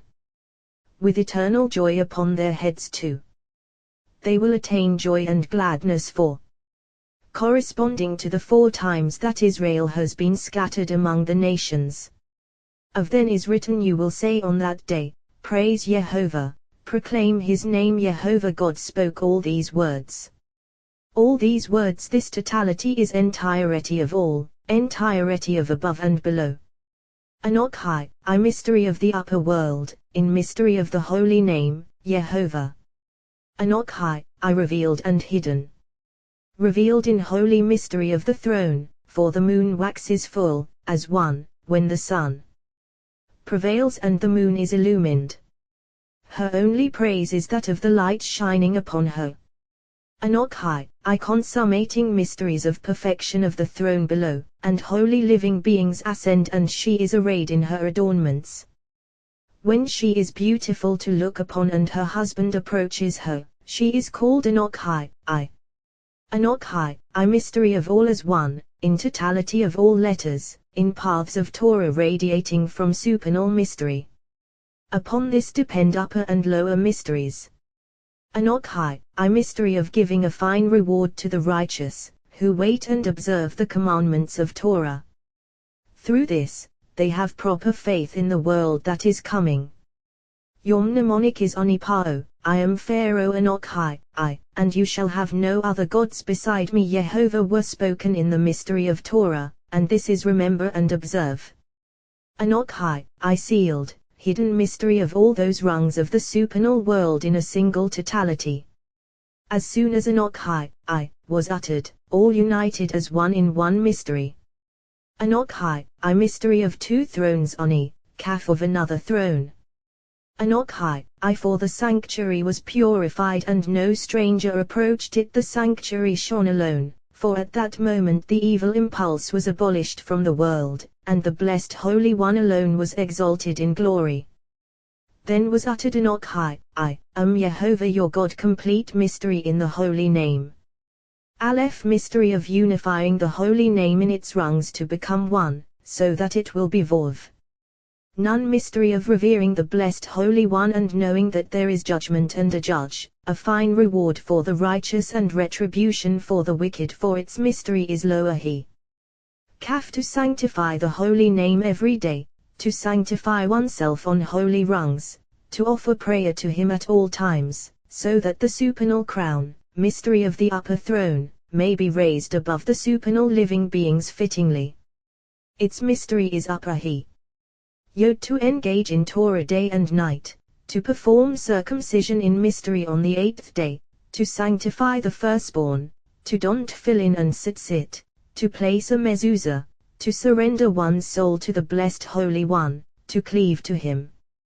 These are supernal commandments, encompassing other commandments, inhering in the mystery of Enoch I totality of remember. This letter is not permuted in this place, for it is Yod supernal mystery, totality of Torah. In these 12 are 12 attributes of compassion, depending on them, and one presiding, making 13. Lo yoilach, you shall have no other gods mystery of observe, with commandments of Torah. Lamed mystery of not honoring or respecting another god. Lamed a tower flying, ascending in the air that the heart should not stray to build it, as in the mystery of those who build a tower to another god. Lamed not to turn to an image of idolatry, not to think about it, not to bow or submit oneself to another god. Aleph not to substitute the unity of his Lord with other, false gods. Aleph not to imagine that another god besides him exists. Aleph not to stray after a ghost or familiar spirit, through the mystery of a human image or any other image.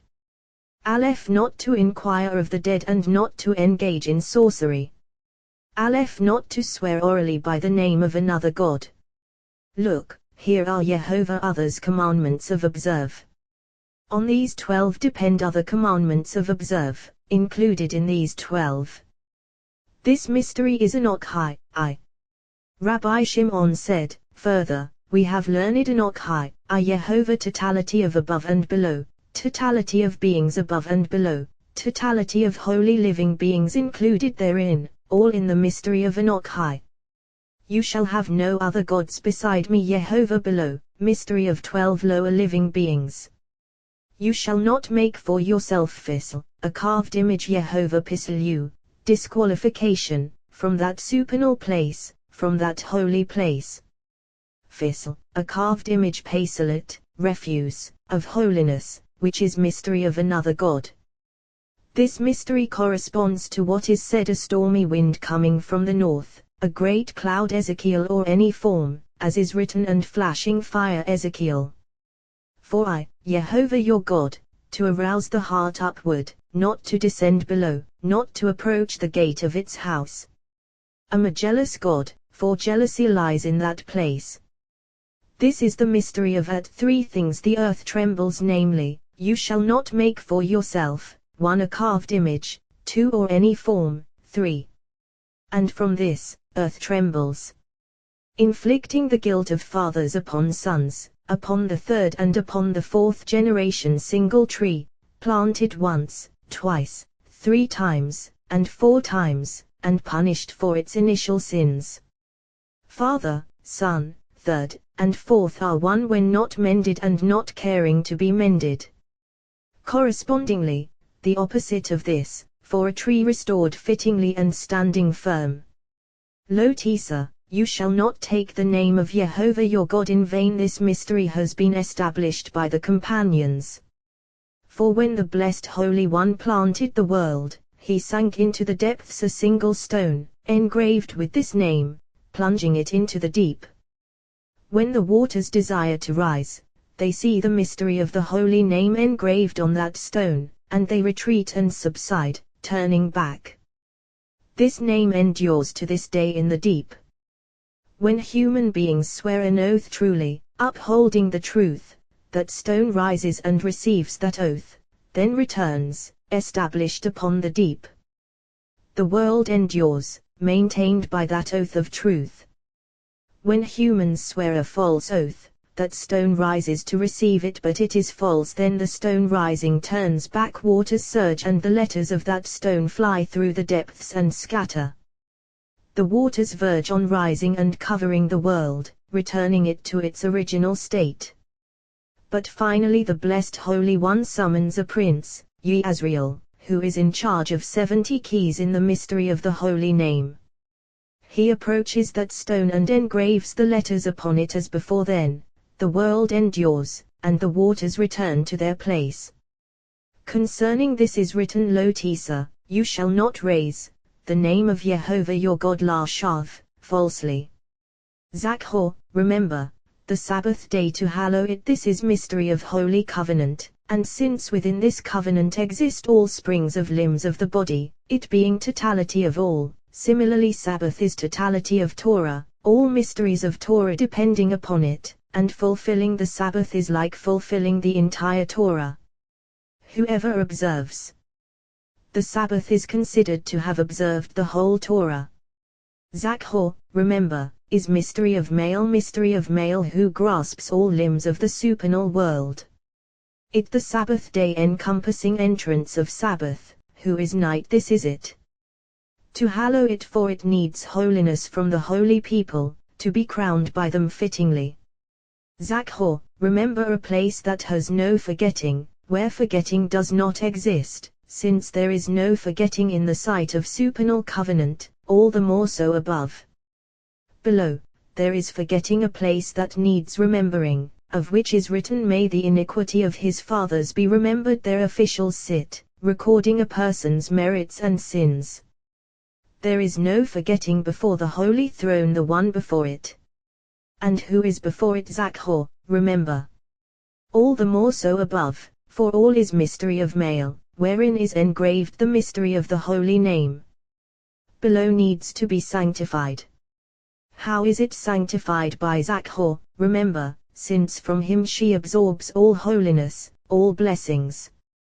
This, when entrance of Sabbath is crowned above the holy people fittingly with prayers, supplications, and joyous arrangement. Now, you might say that Zohar, remember, does not need to be sanctified. Not so, even though all holiness of the world issues from him, for this needs to be sanctified by day, and that needs to be sanctified by night. Afterward, Israel receives all holiness, sanctified by the holiness of the blessed Holy One. Honor your father and your mother with all kinds of honor, delighting them with worthy deeds, as is said, the father of the righteous will greatly rejoice. This is how to honor one's father and mother. Honor your father and your mother, as is said, honor Jehovah with your substance, with your wealth. Mihoneka, with your substance, Miineka, with your grace, with a joyous melody, delighting the heart, for this rejoices the heart. Similarly, melody of the whole world is worthy deeds, for such a son delights the heart of his father and mother.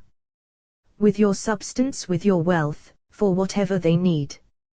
Just as a person honors the blessed Holy One, so he should do for his father and mother, since they share in a single partnership over him with the blessed Holy One. As one should revere the blessed Holy One, so should one revere his father and mother, honoring them as one with all kinds of honor. So that your days may be prolonged, for there are days above, on which a person's life in this world depends. We have established those days of a human being in that world above, all of which stand before the blessed Holy One, and by them a person's life is revealed. Upon the land that Jehovah your God is giving you a promise to enjoy the resplendent speculum. This mystery is above the land, the resplendent speculum, those supernal days shining from the wellspring of all. What is different about these two commandments of Torah, of which is written so that your days may be prolonged, this one and sending off the mother bird from the nest? Well, these two commandments are entirely dependent above. Father and mother, mystery of remember and observe as one, and therefore it is written so that your days may be prolonged. And concerning sending off from the nest, as is written, surely send off the mother, and the children you may take for yourself, mystery of the supernal world, whom one is not permitted to contemplate, who must be sent off from questioning and pondering. And the children you may take for yourself, as is written, for ask now of primal days from one end of heaven to the other end of heaven, but above the end of heaven, surely send off from your questioning thoughts. Of this is written so that it may go well with you and you will prolong your days. It is not written so that I may act well with you, but rather so that it may act well with you.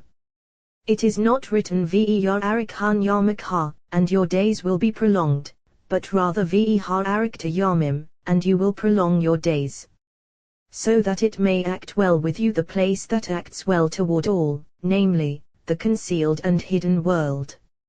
And you will prolong your days, as is written, you may take for yourself which lies within one's power. If one encounters the opportunity to act and he does so intently, happy is he. Even if he does not act intently, happy is he, for he has performed the command of his Lord. Yet one who fulfills the will for its own sake with passionate intention, contemplating the glory of his Lord, is not reckoned like one who is unable to grasp the reasoning, since anything done for its own sake depends on aspiration, and by action below for its own sake, action ascends above, fittingly arrayed. Similarly, by action of the body, action of the soul is arrayed through that intention, for the Blessed Holy One desires a person's heart and aspiration. Even so, if there is no intention, which is essence of all concerning this, David prayed, the work of our hands, establish for us, for not everyone is wise enough to deploy his will and heart to perfect all, fulfilling the act of mitzvah. Therefore he offered this prayer. The work of our hands, establish for us.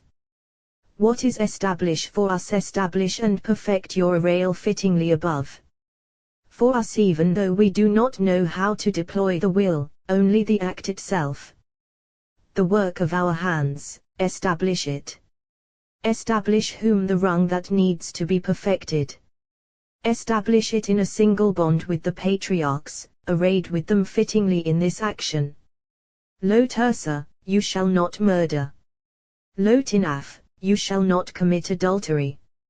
Lo tignof, you shall not steal. Lo, not interrupted by an accent in all these three.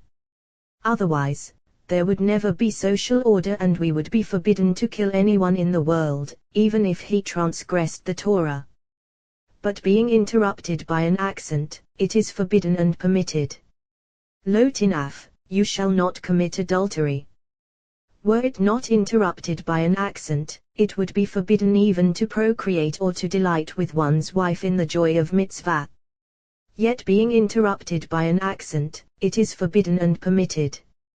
Lo tignof, you shall not steal. Were it not interrupted by an accent, it would be forbidden even to appropriate the mind of one's teacher in Torah, or the mind of a scholar by gazing upon humor, for a judge who adjudicates by listening to claims, who must trick a deceiver or trick both disputants in order to elucidate the judgment. Yet being interrupted by an accent, it is forbidden and permitted. Lo taran, you shall not bear false witness against your fellow here. The accent does not interrupt, since this is totally forbidden. In all words of Torah, the Blessed Holy One has placed supernal mysteries, teaching human beings how to follow the path to perfection, as is said, I am Jehovah your God, instructing you for your benefit, guiding you in the way you should go. So too, Lo tamad, you shall not covet, not interrupted at all. Now, you might say, even desiring Torah is forbidden, since the accent does not interrupt. Well, in all of them, Torah spoke generally, while here specifically your neighbor's house, his field, or his servant, all things of the world. But Torah is precious constantly, a delight, hidden treasures of life, length of days in this world and in the world that is coming. These 10 utterances of Torah are totality of commandments of Torah, entirety of above and below, entirety of 10 utterances of creation. These were engraved on tablets of stone, and all the treasures hidden within them were seen by the eyes of a lot know and gaze upon the mystery of commandments of Torah, contained within them. All revealed to the eyes, all through understanding, contemplated by the heart of all Israel. All illumined their eyes at that moment. No mysteries of Torah, no higher or lower mysteries, were withheld from them, for they saw eye to eye the splendor of the glory of their Lord. Nothing like that day has ever occurred since the day that the world was created, for the Blessed Holy One appeared in his glory upon Mount Sinai.